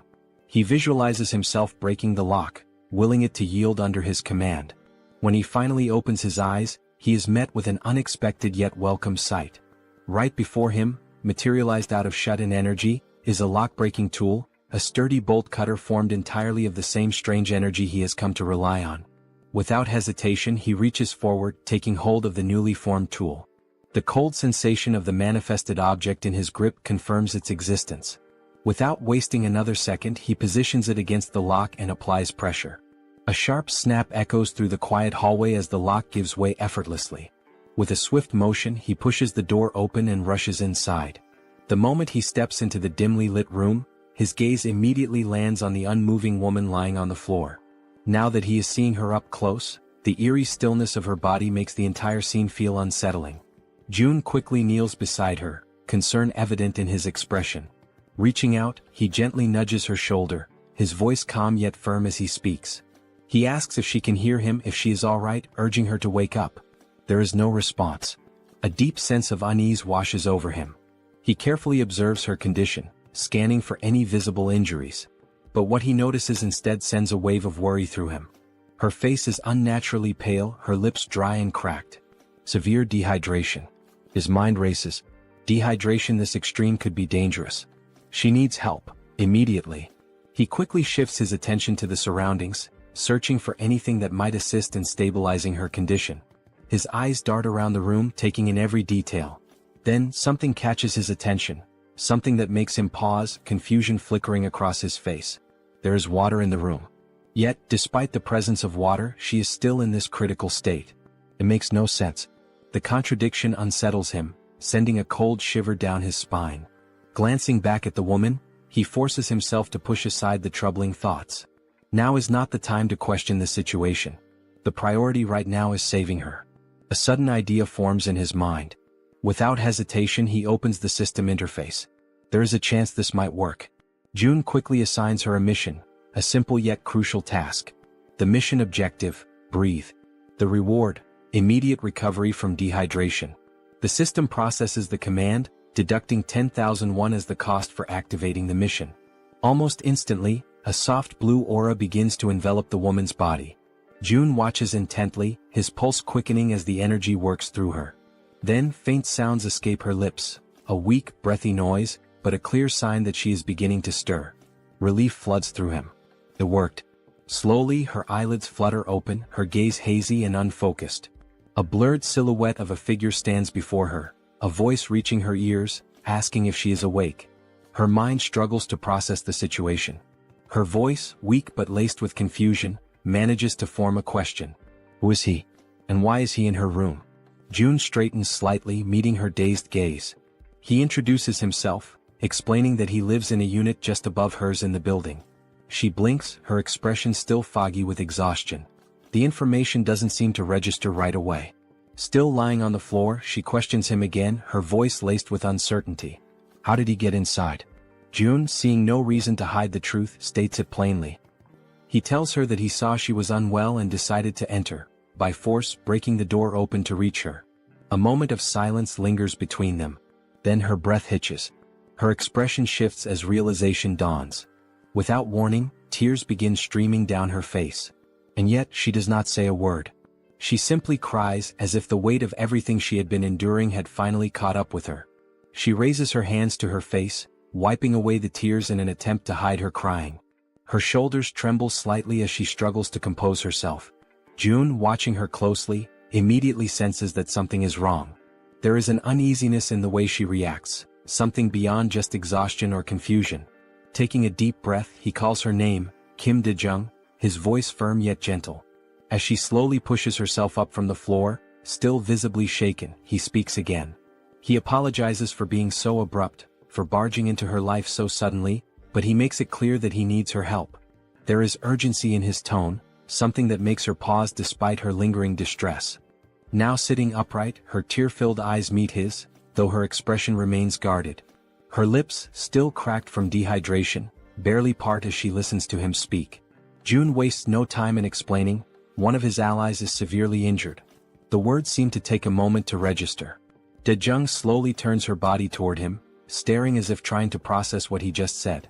Silence stretches between them. She blinks, her mind racing, trying to make sense of his words. His ally? Someone severely injured? Why is he telling her this? She doesn't understand, she doesn't even know this man. Panic begins to rise in her chest. He wants her to save someone? Why her? Doubt and fear intertwine within her thoughts. Her hands tremble slightly as she lowers them to her lap. It seems impossible, an absurd request thrown at her out of nowhere. He's putting his faith in the wrong person. And then another realization strikes her like a bolt of lightning. How does he know she's a nurse? Her breath catches. She has never told him that. No one in this building should even know. A wave of unease washes over her, yet at the same time, something about the way he speaks, the way he asks for help, doesn't feel threatening. There is no malice in his words, no ill intent in his eyes. Still hesitant, still uncertain, she makes a decision. She has to see for herself. Slowly she turns to face him completely. Though suspicion lingers in her gaze, she swallows down her doubts and agrees to help. Her voice, though weak, carries a firm resolve as she asks where exactly she is supposed to go. June doesn't answer right away. Instead, he opens the system interface, his fingers moving swiftly across the translucent screen in front of him. He asks her to wait just a moment. He assigns her a mission, one that instructs her to use healing magic to cure the wounded warbear. The mission comes with a 1-hour time limit, a reward labeled as improved, and to his relief, no penalties. His eyes flicker with determination as he reads the details. He must save the warbear no matter what. Turning back to Dae-jung, he tells her that for now she should rest. He will personally bring the injured person to her. He then instructs her to find something to help with her own dehydration. But Dae-jung, already overwhelmed, barely has time to process his words before something utterly impossible happens. From seemingly nowhere, oranges begin to materialize in midair. Her eyes widen in pure shock, her breath hitching as she watches several bright oranges fall from the void and land in front of her. For a long moment she simply stares, her mouth slightly open, completely stunned. Then, snapping out of her daze, she frantically raises a shaking finger, pointing at the fruit on the floor. "What is this?" Her voice trembles as she demands an answer. June, realizing how bizarre this must seem to her, quickly apologizes. But Daejung isn't satisfied. Her heartbeat pounds in her ears as she watches more oranges drop into existence. Where are these coming from? How is this happening? What kind of person is this man? Before she can demand further explanations, June simply turns his back to her. A slight smirk plays on his lips as he tells her, he'll explain everything later, once things have calmed down. And with that he walks away. Leaving her still kneeling on the floor, still staring in disbelief, he exits the room with a final request. He reminds her that she is still weak, that her body needs to recover, and he asks, no, insists, that she prioritize her own rest. As soon as June is gone, Daejung lowers her gaze to the scattered oranges. Slowly she reaches out, picking one up. The texture, the weight, the coolness against her fingertips. It all feels real. She squeezes the fruit gently, expecting it to vanish like an illusion, but it remains solid in her grasp. A shiver runs down her spine. What is this? Still overwhelmed, she hesitantly mutters to herself, wondering if she's dreaming. Because never, in her life has she seen anything like this before. Meanwhile, June wastes no time. He rushes back to his shut-in apartment, moving with quick, determined strides. His mind is already focused on helping his allies outside as fast as possible. The system chimes with a notification. The healer's trust level has increased. He stops for a brief moment, narrowing his eyes at the message. She hadn't trusted him before. That much was obvious. But now, it seems like her perception of him has changed, even if only slightly. Still, it isn't enough for him to let his guard down. Trust takes time. And honestly, he can't blame her. If someone broke into his home out of nowhere, he wouldn't trust them either. Shaking his head, he steps onto the balcony, his gaze drifting downward. His thoughts remain heavy, but as he looks out toward the streets below, something makes his entire body freeze. His blood runs cold. A massive, ferocious red tiger is charging through the streets, its powerful limbs propelling it forward with terrifying speed. And it's chasing his allies. June's breath catches as he sees his companions below, running for their lives. Desperation is evident in the way they scramble to escape, but the monstrous beast closes in on them, its deadly fangs gleaming under the dim light. Then, as if things couldn't get any worse, its piercing eyes fixed on its targets, its muscular body moving in perfect synchrony as it hunts his team. A wave of panic washes over June. This isn't just a dangerous situation. This is a massacre waiting to happen.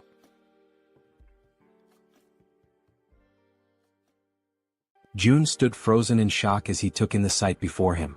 There wasn't just one red tiger. Another had appeared, a second ferocious beast, separate from the one that had already fought the Werbear woman and left her gravely wounded. Down below, chaos continued to unfold. The massive red tiger prowled menacingly, striking fear into the hearts of the remaining group members, who were now running desperately, not daring to look back. Fear gripped them entirely, their survival instincts pushing them forward. Amidst the frantic escape, Hyerin, the girl who had received the power of poison, misstepped. Her foot twisted unnaturally, and pain exploded through her leg as she collapsed onto the hard ground. A sharp, involuntary cry of agony tore from her throat. Both the archer woman and Han immediately stopped in their tracks, their faces contorted with panic. Their eyes darted back to her, calling out her name with pure desperation. Gritting her teeth, Hyerin struggled to push herself up, trying to fight through the pain. But her body was already beyond exhaustion, her limbs heavy, refusing to obey her will. No matter how much she willed herself to move, she couldn't. The archer's voice rang out through the air, a raw scream of distress. Because the enormous red tiger was already preparing to strike. Its muscles coiled, eyes locked onto Hyerin like a predator savoring its helpless prey. It was ready to devour her, its powerful body lunging forward just as she finally managed to stagger back onto her feet. But she had yet to realize how dangerously close the beast truly was. Her mind was occupied by something else, perhaps a last-ditch plan or sheer disbelief at her predicament. Then at last she turned her head. And in that instant she understood. The beast was right there. The realization hit her like a tidal wave, crashing down and swallowing her whole. A cruel truth settled into her bones: there was no escape. For a brief, soul-crushing moment she stopped resisting. The fight drained from her eyes and she surrendered to the inevitable. She stood still, bracing for the end, waiting for the red tiger's jaws to clamp down and rip her apart. And then, in a sudden flash of light and violet smoke, she was gone. The tiger's gaping maw snapped shut on empty air. A growl rumbled deep in its throat, confusion flickering through its burning eyes. It didn't understand what had just happened. A heartbeat ago, its prey had been right there. And now, vanished. The frustration of the failed kill sent the beast into a deeper fury. At the same moment, Jaehyeon reappeared, disoriented, drenched in sweat, her breath ragged and uneven. Her mind reeled as she tried to comprehend what had just occurred. Had she died? Was this the afterlife? Pain surged through her limbs, sharp and unrelenting, reminding her that she was still very much alive. That was when she saw him. Jaehyeon. He was standing there watching her closely. It had been too close. A fraction of a second later and she wouldn't have survived. The weight of that realization pressed down on him.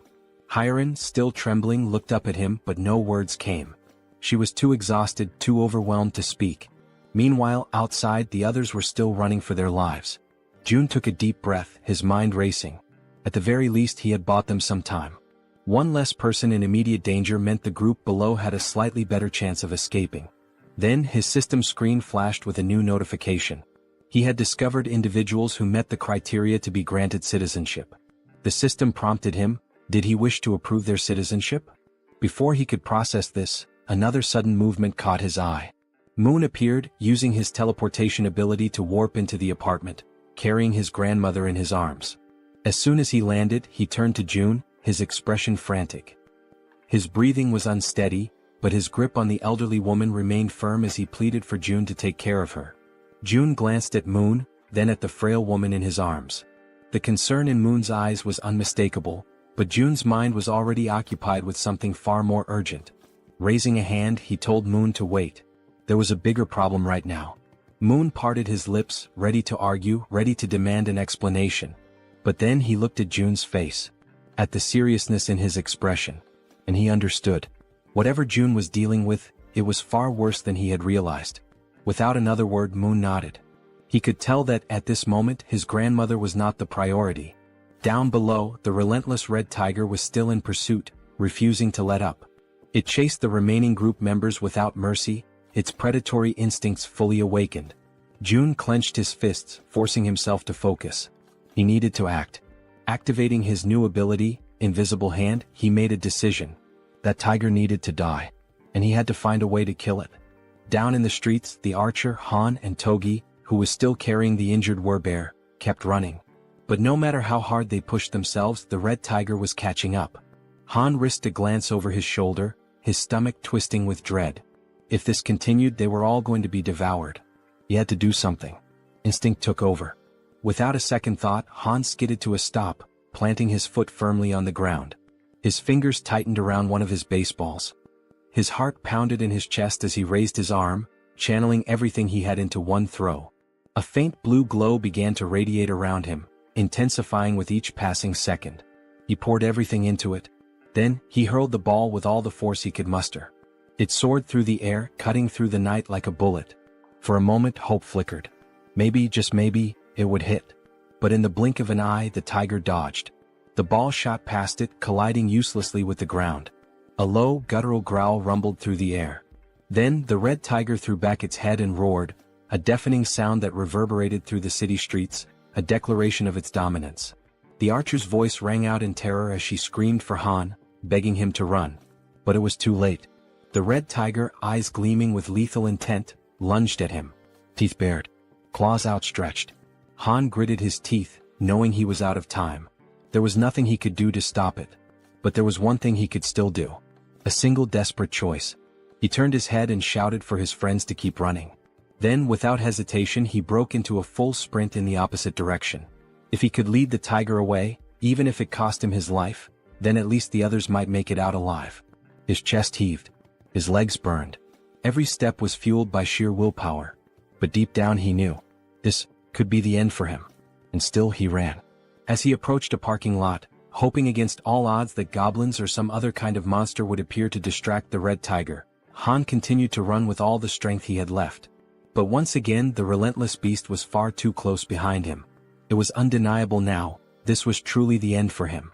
While sprinting, he risked a glance over his shoulder, his breath catching in his throat as he took in the sight of the enormous glistening fangs of the red tiger. They were massive, sharp, and deadly, a testament to the inevitable doom that awaited him. At that moment, his gaze locked with the tiger's, and an unspoken understanding passed between them. This was it. There was no escape. His fate was sealed. Just when all hope seemed lost, when every fiber of his being prepared to accept his tragic demise, something unexpected happened. A strange, pulsating purple force suddenly materialized and coiled tightly around the red tiger's neck. It appeared out of nowhere, wrapping around the beast with a speed and intensity that defied comprehension. In an instant, the force pulled downward with such overwhelming strength that the tiger's head was violently slammed into the ground. The impact was so powerful that the very pavement beneath them cracked and shattered, sending debris flying in every direction. The tiger let out a guttural snarl of frustration, struggling against the mysterious force. Its powerful limbs instinctively clawed at the ground, attempting to regain stability, but the unseen energy was relentless. Slowly, its paws began to lift off the ground, its body suspended as if an invisible hand were hoisting it up. The purple force continued to constrict, tightening mercilessly around the tiger's throat, squeezing the life out of the monstrous creature. It was unmistakable. This wasn't a natural occurrence. This was someone's doing. And Han, still frozen in shock from witnessing the impossible, knew exactly whose work this was. There was no doubt in his mind, this was Jun's power. Moments later, the archer woman and the bespectacled man arrived at the scene, their breaths ragged from the exhausting chase. They had rushed there, fearing for Han's safety, but what they found left them momentarily speechless. Their eyes widened in disbelief as they beheld the red tiger, still writhing in agony, its body dangling helplessly as the mysterious force continued to choke the life out of it. As the archer took in the scene, a system screen suddenly appeared before her, glowing softly in the dim light. She hesitated for a brief moment before focusing her attention on the text displayed before her. Her expression shifted almost instantly. Her eyes widened in shock as she absorbed the information. Then, as though gaining a newfound sense of understanding, she took a deep breath, regaining her composure. With a newfound calmness, she turned to her companions and, without hesitation, stepped forward. High above, watching the events unfold from his vantage point, Jun observed everything with sharp, calculating eyes. There was no need for him to intervene any further. He had already done what was necessary. Now, as long as Jaehyeon, the archer, landed the final blow, he would receive 4 times the loot. Below, the red tiger, still trapped and gasping for air, thrashed desperately in a futile attempt to escape. But its fate was already sealed. The archer, understanding the significance of this moment, took her time, preparing what would be her most crucial shot yet. The tiger's fiery gaze turned to her, desperation evident in its glowing eyes. It was pleading for mercy, seeking even the faintest glimmer of hope for survival. But the woman standing before it held no sympathy. Her expression was one of cold resolve. Mercy was not an option, not for this wretched beast. She pulled back the string of her bow, channeling an intense blue aura into her arrow. The pressure emanating from the charged shot was immense, causing the very air around them to tremble. Then, with a swift, decisive motion, she released the arrow. A powerful gust of wind exploded outward as the arrow soared through the air, its force cutting through the night like a spear of vengeance. The instant it found its mark, a system notification flashed before Jun's eyes. You have successfully hunted a level 28 red tiger. You have gained a significant amount of experience points. 62,311,776 one has been deposited into your shut-in wallet. As the tiger's body collapsed lifelessly onto the ground, another notification appeared, this one highlighting the growing dynamics among the group. Team trust and loyalty levels have increased. Another notification followed shortly after. Han's loyalty level has exceeded 30. He now meets the requirements to be registered as a vassal. A satisfied smile played on Jun's lips. Everything had gone exactly as planned. He nodded to himself before selecting the prompt to accept Han's registration as his vassal. A few moments later, the scene shifted to another part of the building where someone was being healed. It was the healer, the woman who had previously collapsed in exhaustion within one of the rooms. Now fully conscious, she focused her energy, her hands glowing faintly as she tended to the wounded. The injuries of the others faded rapidly under her care, not even leaving scars behind. The first person she prioritized was the Werbear woman, whose body had suffered severe damage during the brutal encounter with the red tiger. June, watching from afar, reflected on the sheer luck they all had, him included, in having found a healer in a situation like this. Han approached, still catching his breath. Without wasting any time, June turned to him and asked what had happened below, particularly why the red tigers had suddenly appeared. Han, his voice still carrying traces of exhaustion and gratitude, explained that the location where Moon's grandmother's house had once stood was likely a territory belonging to the red tigers. They had managed to take one down, but another had soon appeared, proving that the area was far more dangerous than they had initially assumed. Hearing this, June processed the information carefully. It made sense. There was no reason to believe that only goblins would inhabit this region. And now that he thought about it, there hadn't been any goblins in this area. That meant the goblins had probably already invaded the buildings nearby. If that was the case, Moon's grandmother wouldn't have been safe if she had remained inside. Despite everything, the only reason she had survived was that she had unknowingly been within the red tiger's territory. June exhaled slowly, shaking his head. The sheer luck involved in this entire ordeal was truly something extraordinary. Just then, another system notification appeared before him. Healer's performance is being evaluated. 73,312 has been deducted for the mission. The healer let out a relieved sigh upon realizing that her task had been successfully completed. Seeing her reaction, June stepped forward and acknowledged her efforts, telling her that she had done a great job. However, she quickly waved off his praise and instead asked if she could finally return home. Before anyone could respond, a voice interrupted. Wait a moment. It was Fatty, who had finally reappeared after spending some time resting and recovering from the ordeal. Scratching the back of his head, he looked around awkwardly before addressing the group.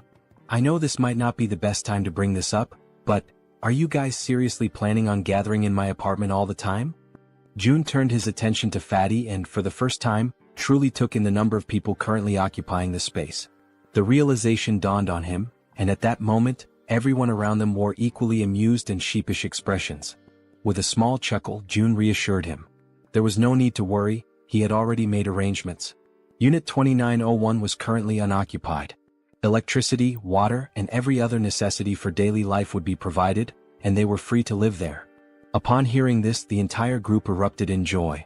He also calls out to Dabin and informs her that Units 2101 and 2102 are currently unoccupied as well.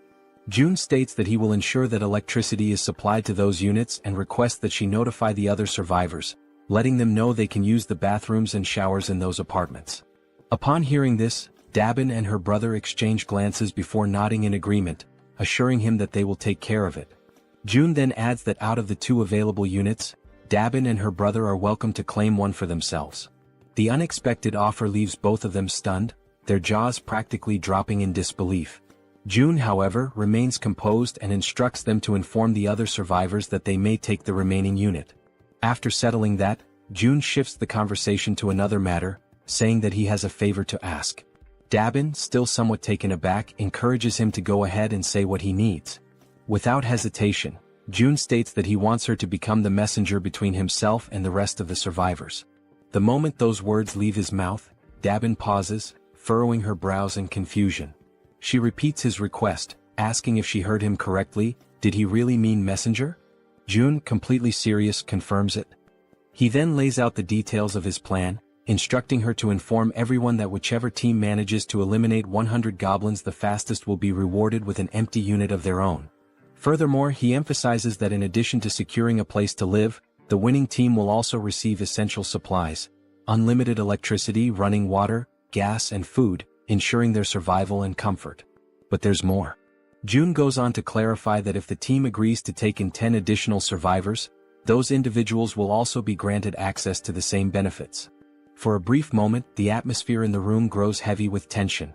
The weight of June's words settles over them, and everyone seems to grasp the implications of what he is proposing. Then, as if anticipating concerns, June adds one final note. He instructs Dabin to make sure she informs them that the distribution of these benefits may take longer depending on which floor their new residence is located. As he watches their reactions, June contemplates his next move. From this point forward, he realizes, every decision will be like moving pieces in a strategic game of chess.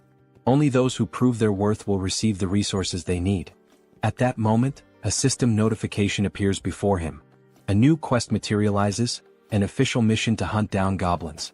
The quest has a strict time limit of 168 hours, a modest reward of experience points, and a harsh penalty for failure, being barred from using any shared facilities. A final message flashes before his eyes. Will you grant this quest? Yes or no?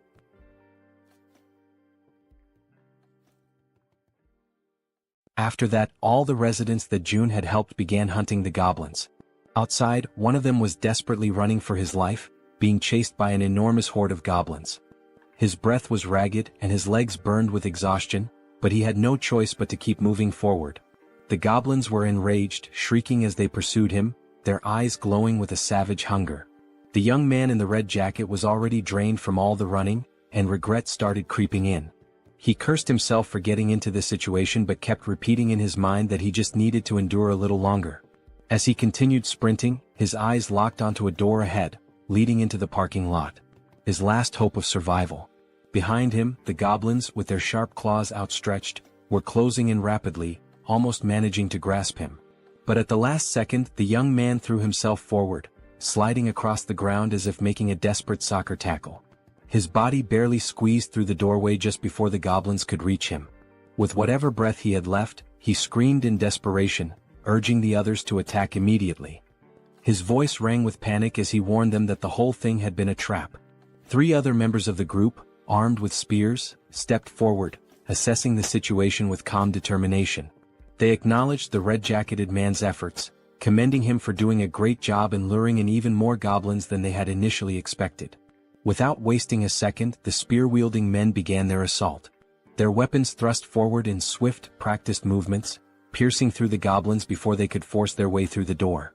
Some of the goblins, already wounded, stumbled back, while others still fought desperately, pushing forward with wild fury. One by one, the goblins were cut down, their bodies being flung backward with every powerful strike. Realizing the overwhelming disadvantage, one of the goblins, seemingly higher in rank, let out a sharp, commanding screech, a call for retreat. Upon hearing it, several goblins turned tail and began fleeing without even looking back. Noticing their retreat, the spear-wielding men shouted for everyone to attack faster before they could escape. One of the men suddenly grinned, a glint of mischief in his eyes, as if he had just come up with something interesting. He turned to the others and asked if they wanted to see something cool. His teammates, unsure of what he was planning but intrigued nonetheless, nodded in agreement. The red-haired man took a deep breath, steadying himself, his focus entirely on his target. Holding his spear tightly, he aimed at the fleeing goblins and, with a force that almost seemed superhuman, hurled it forward. The sheer speed and strength behind the throw made it seem as if he possessed some hidden power. But in reality it was pure brute strength. The spear flew past the twin brothers, slicing through the air at an incredible speed, heading straight for the escaping goblins. One of the goblins, foolishly thinking it had made it to safety, was struck squarely in the back. Its body convulsed for a brief moment before falling lifelessly to the ground. The red-haired man turned back to the twins, a triumphant grin spreading across his face as he asked if they thought that was amazing. The twins, eyes wide in awe, immediately agreed, saying it was absolutely badass. Stretching his arms as if shaking off the tension, the red-haired man then casually asked how many goblins each of them had managed to kill. The twin on the left proudly declared that he had taken down 22. The twin on the right smirked and smugly announced that he had won, having slain 23. Hearing this, the red-haired man grinned even wider and stated that they had officially completed their mission of defeating 100 goblins. After all, between just the 3 of them they had already slain over 100. The twins exchanged glances, surprised at how quickly they had achieved their goal. They had initially thought it would take an eternity to eliminate that many goblins. Just then Min, the man in the red jacket, stormed up to them, clearly irritated. He wasted no time in complaining, reminding the red-haired man that he had said there would be only about 10 goblins. Yet Min had barely escaped with his life. The red-haired man immediately bristled, veins bulging on his forehead in frustration. He snapped back, demanding to know what Min was whining about this time. Min, still seething, shot back that there was no way anyone could have mistaken that many goblins for just 10, and he had nearly died because of it. Rolling his eyes, the red-haired man brushed off his complaints, saying that the results had turned out well. thanks to their success, they were about to get a brand new place to live, so Min should quit complaining. Irritated, he then told Min to pay attention and called him bro, which suggested they might actually be siblings. Then, with the veins on his face bulging even more, he reminded Min that he had come up with this hunting strategy himself, so there was never any chance of failure. He also pointed out that it was his idea to use the spears, which had been crafted by the twins. All Min had to do was run, something he was already confident in doing. With an exasperated sigh, the red-haired man then offered Min a way out. If he was that dissatisfied, he could simply leave the team. At this point, his presence wasn't even making much of a difference anymore. Sensing the tension between the two brothers, the twins quickly intervened to prevent the argument from escalating into an actual fight. One of the twins calmly asked the red-haired man to relax, reminding him that Min had put in effort as well. The other twin turned to Min and, with a playful grin, told him that he had done an excellent job acting as bait, pointing out that he had been running incredibly fast. The red-haired man clicked his tongue in irritation, saying that Min always managed to find a way to get on his nerves. He then demanded to know how Min dared to talk back to him like that. One of the twins, still grinning, urged Min to just apologize and get it over with. Realizing that arguing would get him nowhere, Min let out a sigh and begrudgingly muttered an apology. The red-haired man huffed in response, then turned his back on him. Dismissing the whole ordeal, he stated that it was time to move on, as they needed to head to the 21st floor to claim their new home. However, upon arriving at the 21st floor, ready to receive their reward, they were met with unexpected news. Dabin, looking somewhat apologetic, informed them that another team had already beaten them to it and claimed the reward first. The entire group froze in disbelief, their excitement immediately turning into shock. In their minds, they had been incredibly fast. There was no way another team had completed the mission before them. The red-haired man's face darkened, his irritation flaring up again. He demanded to know if there was really another team that had managed to slay 100 goblins faster than them. Dabin nodded, confirming it. Still unable to believe what he was hearing, the red-haired man furrowed his brows and told Dabin to stop joking around. In a protesting tone, he once again asked Dabin to stop joking around and to just hand over their house already. Dabin, maintaining a serious expression, insisted that it was no joke, she was telling the truth. Then she revealed that the group who had finished the hunt even faster had just arrived. The group that had killed the goblins first. Seeing who they were made the red-haired man even more irritated. The group consisted of Dabin's brother and an elderly couple, both of whom were smiling cheerfully as if nothing had happened. Dabin turned to her brother and asked how things went with June. In response, her brother explained that they had made a deal. In exchange for giving up the new house, his own home and the elderly couple's home would now have electricity, food, and other necessities. On top of that, their daughters would no longer have to take part in missions. Upon hearing this, Dabin immediately pointed out that the elderly couple's daughters were minors, meaning they should have already been exempt from missions in the first place. The elderly couple continued smiling, unfazed, and corrected her by saying that their daughters were actually adults. Despite their youthful appearance, they were older than they seemed. The elderly woman then added that their daughters were probably quite skilled with bows and arrows, though her husband always worried too much about them. Dabin's brother also mentioned that part of the agreement included providing bows and arrows for their daughters. Dabin frowned, questioning the need for bows and arrows. Were they planning to continue hunting goblins? Her brother nodded, confirming that they were, but specified that June had only requested the goblins in the surrounding areas. Since the goblins were relentless and kept coming no matter how many were killed, it was necessary to keep them under control. Hearing all of this, the red-haired man grew even more irritated and told them to stop with all the useless chatter. Then, in a firm voice, he questioned whether they were giving themselves special privileges simply because they were the ones in charge. Wasn't that unfair? To some extent, Dabin's brother agreed. That's why, to balance things out, he explained that June had ordered the second and third groups to kill 100 goblins and head to the 30th floor to receive their rewards. Upon hearing that, a genuine smile appeared on Dabin's face. She reassured them that everything had worked out and instructed them to head up to the 30th floor. Dabin then added that Seo Jun would be waiting for them there, while the red-haired man, still visibly irritated, remained bitter about not being the first group. As they ascended in the elevator, the red-haired man suddenly asked if the guy's name was really Jun, since he looked younger than all of them. Then, laughing with clear sarcasm, he commented on how ridiculous it had been to hear Dabin speak so respectfully about this June. One of the twins joined in on the sarcasm, joking that maybe Dabin saw June as some kind of god or something. The other twin laughed as well and scoffed, saying, "God my ass. At most he's just the leader of some cult." Then, as if pondering the idea, he questioned whether this Seo Jun guy was even sane in the first place. Min, who had been listening to all of this quietly, murmured under his breath that all of them were being protected thanks to Jun's abilities. Therefore he suggested that maybe they didn't have the right to speak about him like that. The moment those words left his mouth, the atmosphere inside the elevator changed. Everyone else became visibly irritated. The red-haired man, looking more annoyed than ever, questioned if all of them were just trying to get on Jun's good side. That single remark filled the elevator with a tense silence. Everyone was now staring at Min. As expected, the red-haired man, frustrated beyond belief, cursed at Min under his breath.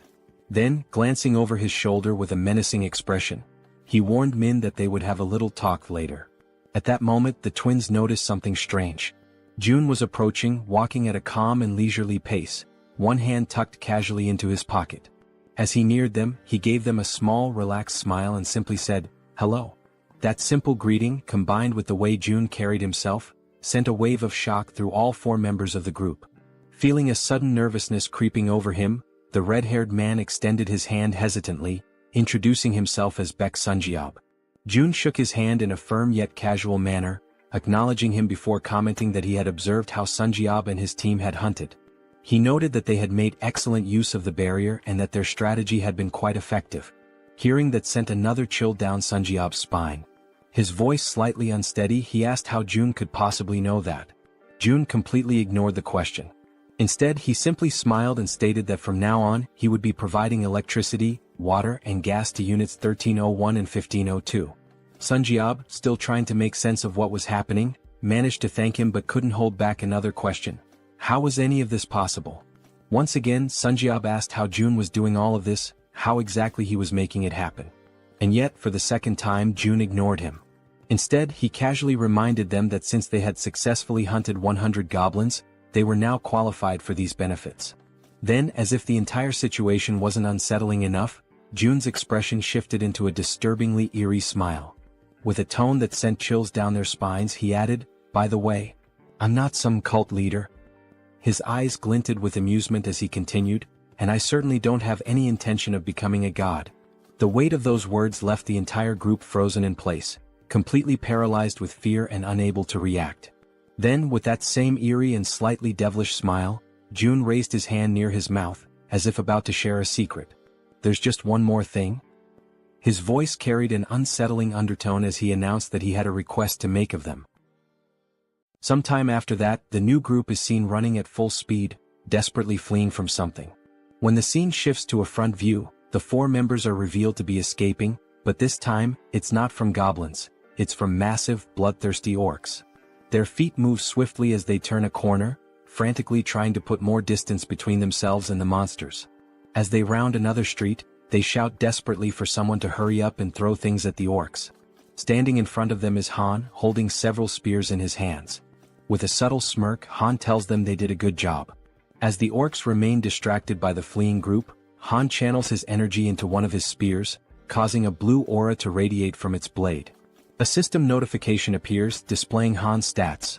Level 33, holding the title of the 6th Knight, with 70 points in trust and 78 in loyalty. His awakened ability is throwing. Han's throws were already powerful, but now, by consuming mental energy, he can amplify his attack power up to 5 times. As he focuses on his throw, energy visibly gathers along the blade of his spear. The system further indicates that his physical abilities increase by a percentage based on his loyalty, that the experience points and money dropped by monsters are tripled, and that knights can grow at an accelerated rate. Then, with immense force, Han hurls the spear, striking one of the leading orcs directly. Upon witnessing its companion fall, another orc becomes enraged. Gripping a massive machete, it lunges forward, ready to strike Han with a devastating blow. Despite facing such a formidable enemy, Han remains completely calm. That's because, from the back line, a well-aimed arrow infused with energy is already soaring toward the orc. The arrow pierces the orc's head, and with that, it's clear who fired the shot. The archer had been providing cover from the rear all along, and that was precisely why Han could remain so composed. As the second orc collapses, Han swiftly draws another spear and hurls it toward the third orc. The moment it lands, Han finally exhales and says that it's all over. At that moment, a notification appears for June, informing him that he has successfully hunted a level 19 orc and earned wands as a reward for the mission to eliminate 100 orcs. With the mission now complete, 3 people who had been hiding from the orcs in that region are rescued. Han approaches them, reassuring them that there is a safe place they can go. As they move toward the main group, the system suddenly issues an alert. Unauthorized individuals are attempting to enter. The system then prompts Seo Jun, asking if he would like to grant them citizenship. Having just deactivated his Ultimate Eyes ability, Jun notices that this time, there are 3 new individuals.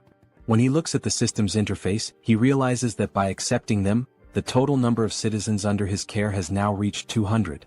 A new system notification appears, confirming that citizenship has been granted to the 3 newcomers, bringing the total to 200. The system further reveals that as the number of citizens reaches certain thresholds, new abilities are unlocked. This time the ability Tax Collection has been activated. This newly unlocked ability allows him to collect 10% of all the money his citizens possess. However, it comes with a cooldown period of 30 days. Realizing this, Jun understands that the tax collection ability essentially returns a portion of the citizens' money to him.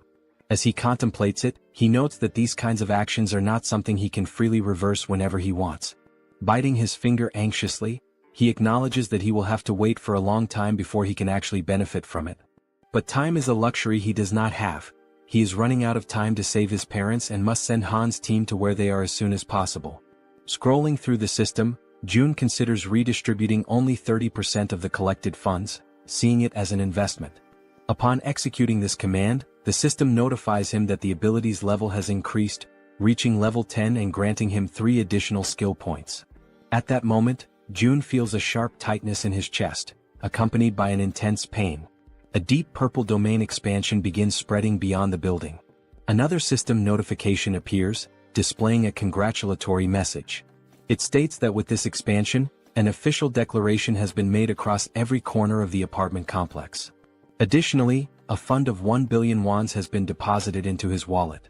Furthermore, the construction function has been activated. Still clutching his chest from the lingering pain, Jun looks at the system screen, reading the new notification. His mind immediately starts racing, questioning what exactly this construction function entails. The system then displays a list of available facilities that can be built, along with their respective costs. It also shows the value of the fund and an annual production revenue of 30 million wands. The available construction options include a solar power generator, a store, and a training facility. As he reads through the details, Jun is visibly shocked. The annual revenue is only 30 million wands, yet installing a solar generator alone costs 130 million wands. That means he would need to maintain the solar power system for nearly 5 years just to break even. Following this realization, the system asks if he would like to proceed with installing the solar generator. For now, Jun declines, stating that his current priority lies elsewhere. The money needs to be allocated toward more immediate necessities, such as increasing the levels of his vassals. At that moment, Jun notices something different, something unusual. The system displays the total amount in the fund, exactly 1 billion wands, the same amount he had received upon leveling up. After investigating further, the system clarifies that this amount is exclusively available for construction purposes. Trying to process what he was reading, it takes Jun a moment for everything to click. But when it finally does, he smiles, realizing just how significant this is. This money is entirely separate from the funds in his personal wallet. Seeing this as an extremely positive thing, Jun quickly understands that there's no reason to hold back from using it all. Without hesitation, he accepts the installation of the solar power system. The system then informs him that the process will take 24 hours to complete and updates his remaining balance, which now stands at 867 million wands. Looking at the cost, Jun realizes that it was surprisingly cheap. This leads him to ask whether the system is capable of installing an additional solar generator. The system responds that only 1 solar generator can be installed per apartment building.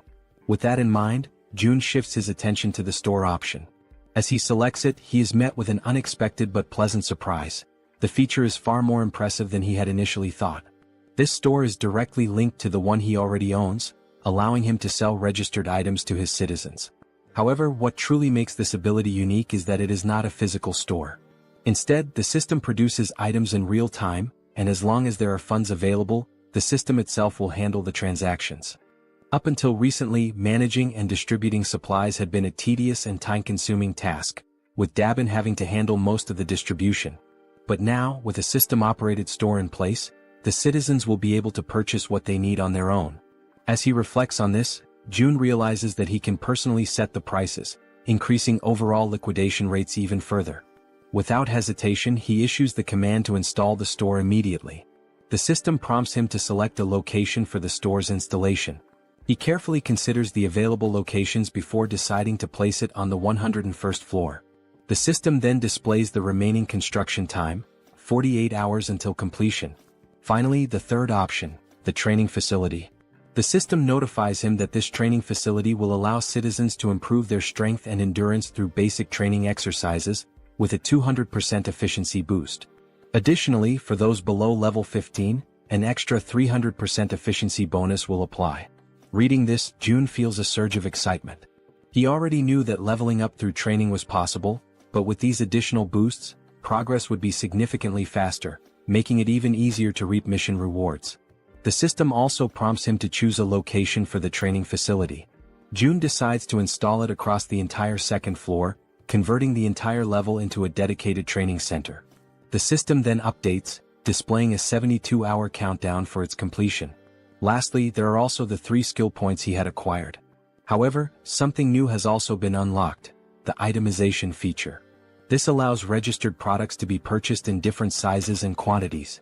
Intrigued, Jun taps on the system interface to learn more details. Until now, package deals were available, but individual purchases had only just become possible. Looking through the list, he sees various liquid-based items and notes that while not everything is there yet, the range of available options has expanded significantly. There are now different types of food and additional product variations. Now, with a slightly mischievous smile and a new plan forming in his mind, Jun realizes just how useful this could be. Meanwhile, back on the battlefield, Toji is clad in his knight armor, engaged in combat against an orc wielding a large knife. The orc lands a strike, but Toji's armor absorbs the impact, leaving him completely unharmed. Spotting an opening, Toji seizes the moment and delivers a decisive blow, eliminating the orc with a single strike. After defeating his opponent, Toki sighs in relief, muttering that it was a close call and that this battle is far more exhausting than expected. From behind him, Han calls out to Toji and poses a question. What would happen if he threw the halberd he was holding? Looking down at the weapon in his grip, Toji admits that he has never actually considered that possibility before. Han then asks him to hand over the halberd for a moment, wanting to try something. As soon as Han takes hold of it, a familiar blue aura begins to radiate from his hands. Focusing intensely, he prepares himself before hurling the weapon with all his might. The halberd soars through the air at an incredible speed, vanishing into the distance with overwhelming force. Toji, wide-eyed in shock, watches in disbelief before finally speaking. He had assumed Han was joking when he mentioned throwing the halberd. Now, however, the weapon was far beyond their reach. Crossing his arms, Han simply responds that he has already thrown it. Now he suggests that Toji deactivate the weapon's summoning and call it back again. Only then does Toji finally understand what Han had been thinking when he proposed the idea.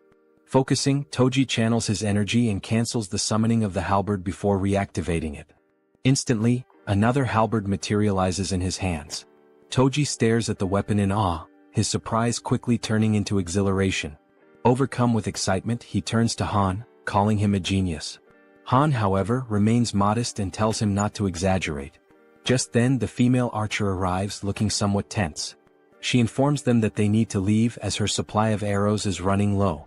However, just as she finishes speaking, something completely unexpected catches her attention. Glancing down at the ground, the archer spots something unusual. Confused, she asks what it is, because right before their eyes, a fresh quiver filled with new arrows is materializing out of nowhere. It was as if the Jun himself was telling them that they were meant to continue the mission. Retreat was not an option. The system displays a new ability called Omni-Focus, which allows the user to activate another ability while observing an area using the Ultimate Eyes ability.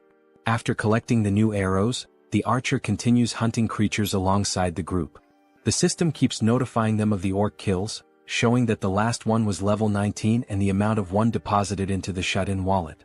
Additionally, the system indicates that some citizens have completed the mission assigned to them, resulting in more ones being spent. Furthermore, some citizens are leveling up. With his arms crossed, Jun looks at the system and realizes that he has always been right. It is indeed possible to increase attributes through mission rewards as well. A glimmer of hope begins to appear in his thoughts. Staring out the window, he notes that his parents' house is about 10 kilometers away, which would take approximately 3 hours on foot to reach. After considering this, he decides to take a walk around the building and heads toward the elevator. Upon stepping out, he makes his way toward the rooftop, approaching the highest point of the structure. Observing the state of the city in the aftermath of the apocalypse, he takes in the sight of the ruins, every single building reduced to rubble except for his own. The devastation is overwhelming, and he mutters that this is truly horrifying. Thoughts race through Jun's mind and he quickly comes to a realization. He needs to act fast as soon as possible. Opening the system window, he decides to start with Han's group. The first person the system highlights is the bespectacled man Jaehyeon. He holds the title of 7th servant, with a trust level of 59 and a loyalty level of 33, and his awakened ability is the Raven Pact.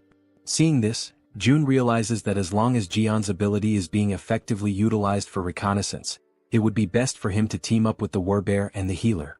The Warbear, Yeonju, is at level 33 and has awakened the Warrior Bear ability, but her loyalty remains low at only 12.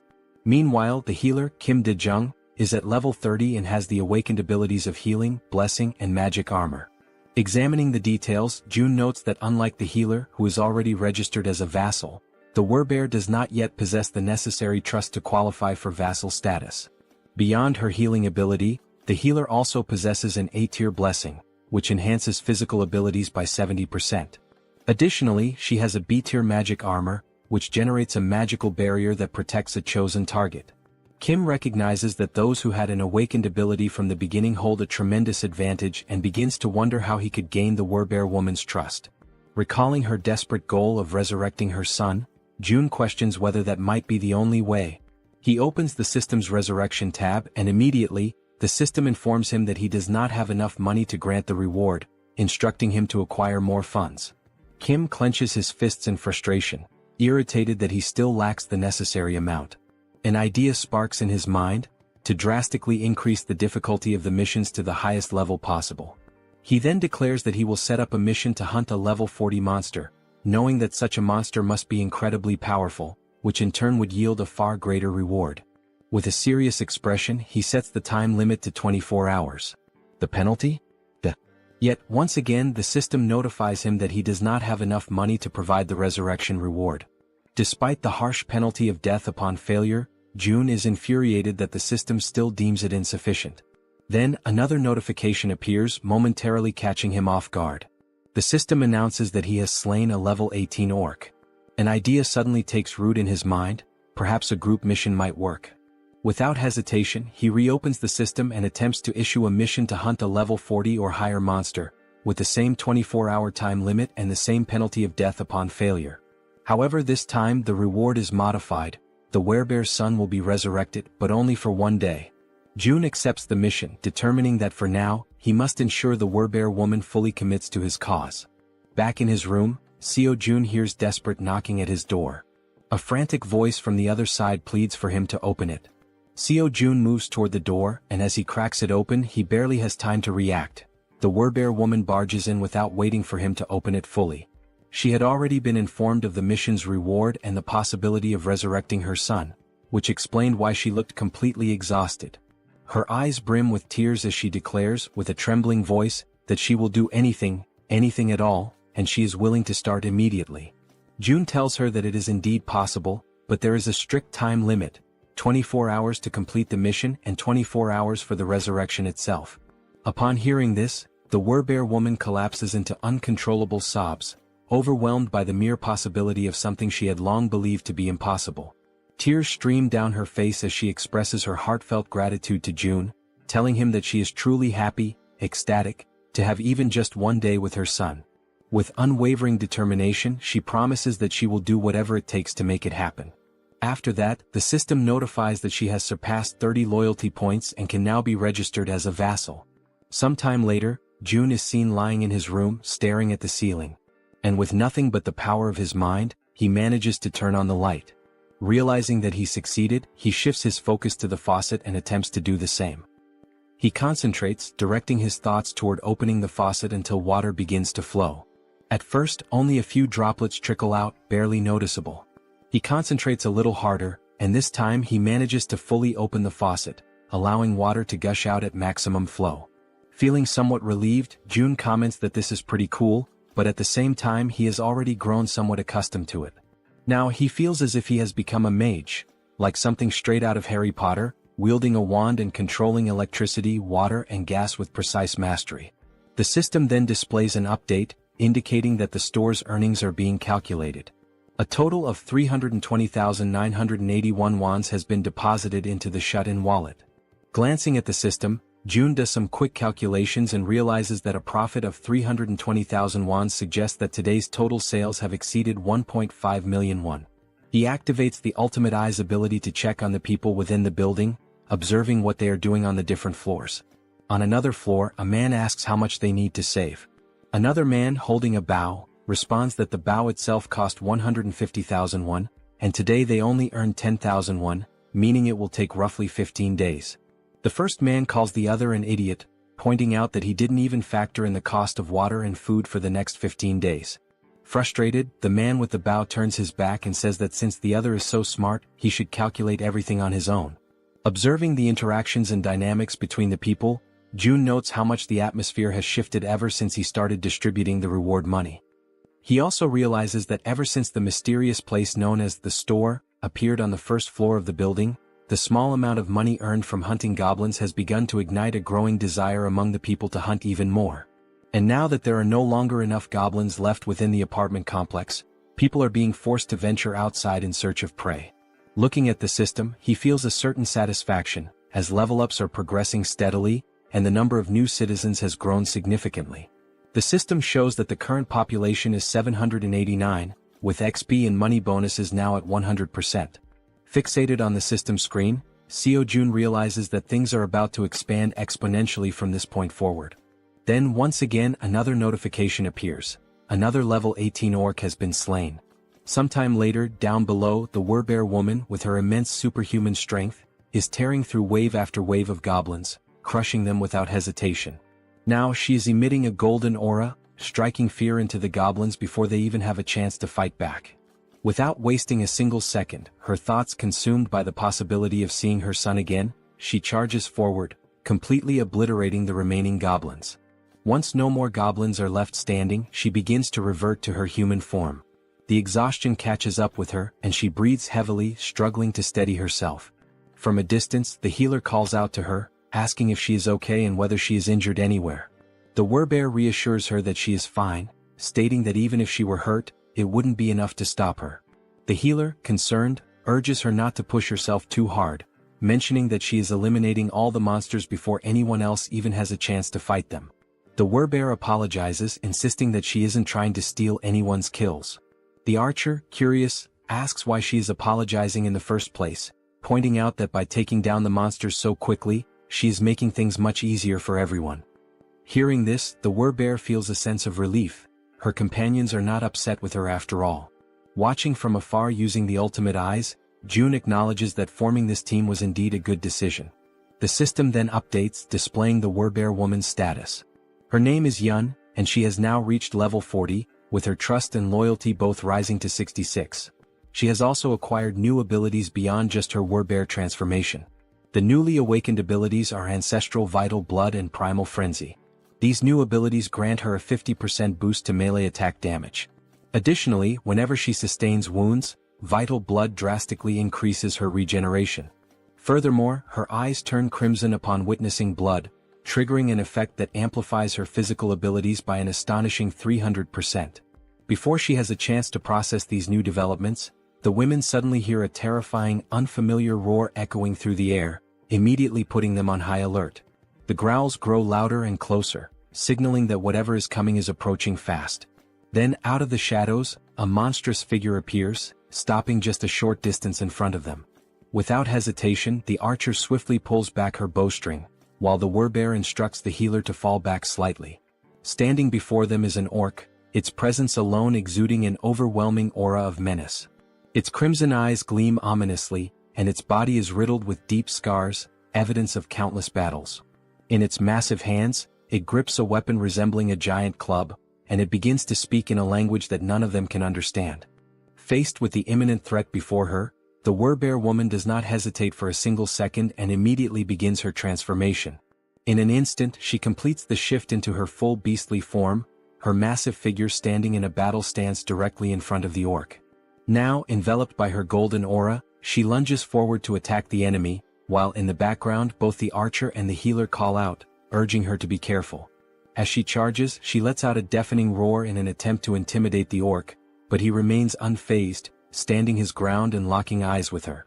With his club firmly in hand, the orc also assumes a battle-ready posture, prepared to engage the Werbear head-on. At that very moment, the Werbear woman unleashes her first strike. However, the orc reacts swiftly, managing to block the attack with his weapon. Without hesitation, she delivers another blow, but the orc remains solely on the defensive, skillfully withstanding the onslaught of her relentless attacks. Noticing an opening, she quickly shifts her angle, launching a strike from a different direction in an effort to land a clean hit on her opponent. Meanwhile, as the fierce exchange of attacks continues, the archer readies her bow.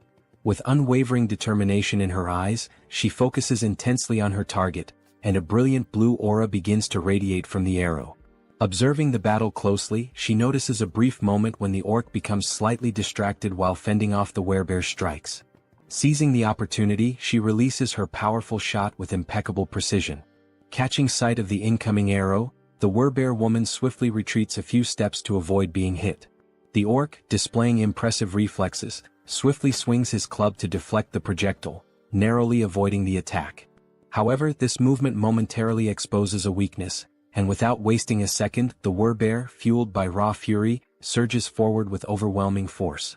With the full weight of her massive body behind her charge, she manages to slam into the orc, sending him crashing to the ground. Not allowing him even a moment to recover, she bares her enormous, razor-sharp fangs. The orc's eyes widen in terror as he realizes that this could very well be his end, and with a single devastating bite, she finishes him off, bringing an abrupt end to his life. At that precise moment, the system notifies June that he has successfully hunted a level 28 orc captain, and as a result, a larger sum of wands has been deposited into the shut-in wallet. Additionally, a certain condition has been fulfilled, one that allows for the construction of a new forward outpost. This forward outpost resembles a defense tower, and according to the system, it serves as a safe zone located outside of the main home. When activated, it temporarily exerts the same protective influence as the house itself. There are two conditions for its activation. The first is that it will only be operational if a citizen holding the rank of knight or higher resides there. The second condition states that if an unauthorized individual remains inside for more than a day, the outpost will automatically be destroyed. Reading this information, June is caught off guard, surprised by the realization that he now has the ability to construct something entirely new. A grin spreads across his face as he remarks that, despite the staggering cost of 1.3 billion wands, his bank account has more than enough funds now that all the orcs have been dealt with. He decides that this forward outpost is well worth the investment. The system also displays additional details, revealing that the construction process will take 7 full days and will require 3 citizens of knight rank or higher to be stationed there. With that in mind, June realizes that his only option is to wait for those 7 days while the 3 necessary members return to occupy the outpost. As various thoughts race through his mind, the one that troubles him most is the sheer amount of time that will be lost, an entire week spent waiting. Deep in thought, he acknowledges that he cannot afford to waste too much time. Furthermore, most of the monsters near the outpost site have already been eliminated thanks to the efforts of his citizens. Understanding this, Seo Jun decisively presses the button on the system to initiate the construction of the outpost. Even though it will take 7 days, he realizes that it is not a bad option at all. If he can build this within the main house's territory, it will at least provide him with some peace of mind. As these thoughts occupy his mind, he finds himself recalling memories from his childhood, moments of pure happiness spent with his family. And now, by strengthening his domain, he believes he will be able to protect his family more effectively. Staring out the window at the ruined city beyond, he feels a deep sense of unease, knowing that bringing his grandparents here will not be an easy task. Closing his eyes, he silently wishes for his family's safety. When he opens them again, his resolve strengthens. Since things have reached this point, he decides that tomorrow he will send Han's group to begin the rescue mission. The following day arrives and once again they find themselves back at the train station. A bespectacled man watches the events unfolding before him in absolute disbelief.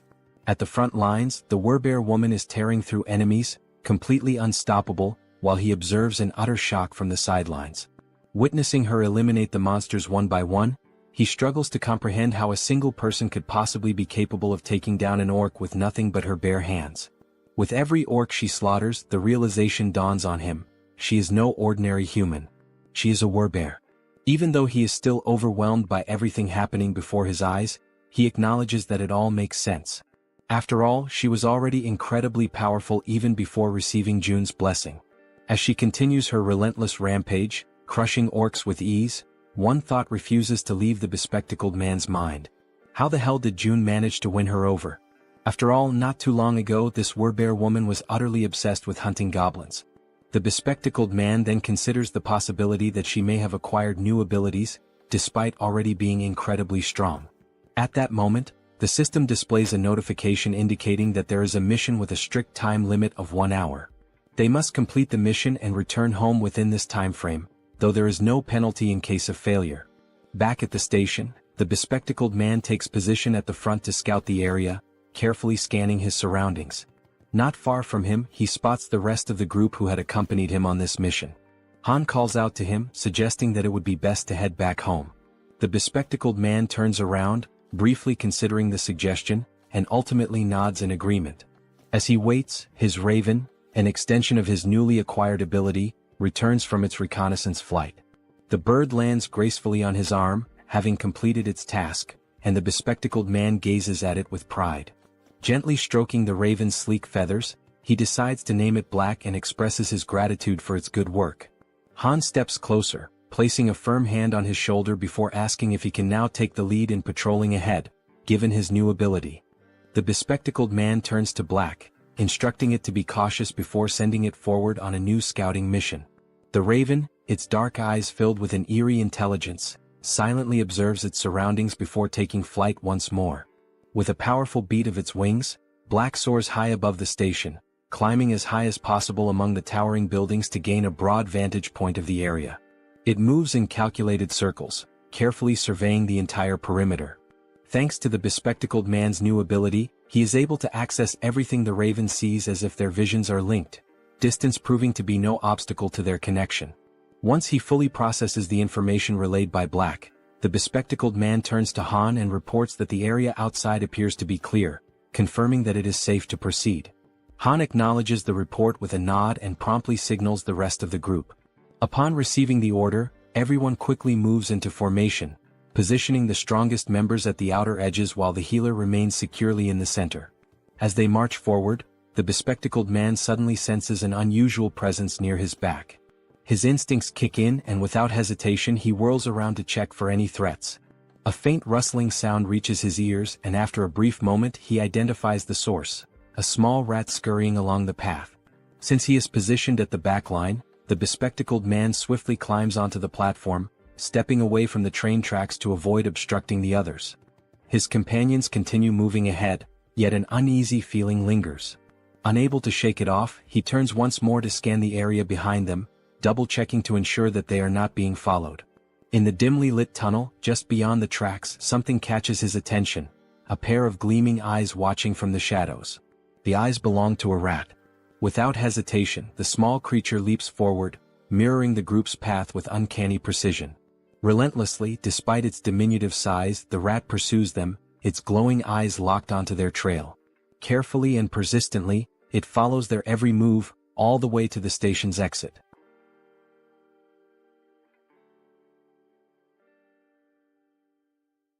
A short while later, back at the apartment, Seo Jun expresses his desire for everyone to help him. Lowering his head slightly, he humbly asks for a favor and begins to explain the situation regarding his family. The other members of the group exchange glances, silently processing his words without uttering a single response. Jun continues, acknowledging that the chances of his family being alive are slim, given the current state of the world. Han then asks if his relatives are also within the apartment complex, to which Jun replies that it is difficult to say for certain. At that moment, Moon steps forward and without hesitation, exclaims that they will help rescue Jun's family. The sudden outburst catches everyone's attention, and all eyes turn to Moon as he fervently insists that they should be allowed to assist with this. Han, with a faint but genuine smile, nods in agreement, stating that all of them have only managed to survive up until now thanks to Jun's efforts. Turning to face Jun directly, Han firmly declares that they will help, but only if Jun provides clear instructions on what needs to be done. Hearing this, Jun lets out a small, relieved smile and expresses his heartfelt gratitude for their willingness to assist him. With everyone watching attentively, he explains that now that they have successfully eliminated all the orcs occupying the station, their next move should be to follow the subway tracks leading to the next station. He then elaborates further, saying that this station is the closest one to his home. However, they can exit through exit number 2, and once outside he will provide them with more specific instructions. Jun reassures them that he is not asking them to go there immediately in one direct mission, as that would be too selfish on his part. Instead, he clarifies that their current objective is simply to secure the station first. Once again, he bows his head slightly in gratitude, asking everyone to rest well for today, as the operation will commence the following day. At that moment, the Werbear woman respectfully asks for permission to speak. She then poses a question, wondering why Jun cannot simply use the abilities he has displayed so far to bring his family to him. A flicker of frustration crosses Jun's face as he admits that he has already tried. He has attempted teleporting a target as a mission reward. Furthermore, he had been excited when Moon awakened his teleportation ability, thinking it might allow them to bring his family back instantly. However, the system immediately indicated that such a reward was impossible, leading to a complete failure. Jun speculates that the reason his abilities do not work might be due to his family being outside of their effective range. Scratching his head in contemplation, he adds that if this truly is the reason, then even if his parents were to die, there would be absolutely nothing he could do to save them, as they remain beyond his reach. As the group listens, Jun acknowledges that, despite his powers, he is not capable of everything. Even with the abilities he has gained, there are still things beyond his control. Turning his gaze toward the Werbear woman, he reassures her not to worry, affirming that the promise he made to her before is one he can still fulfill. At that moment, the system displays a notification indicating that her trust in him has increased even further. She smiles warmly and thanks him for his honesty, appreciating that he has been straightforward from the very beginning. Jun in turn thanks the entire group for their honesty as well, and once more urges them to rest for the day. One by one, they begin dispersing to prepare for the much-needed rest ahead. As Han steps away, he pauses briefly, turning back to remind Jun that he should get some rest as well. At that precise moment, something catches Jun's attention, making him instinctively glance to the side.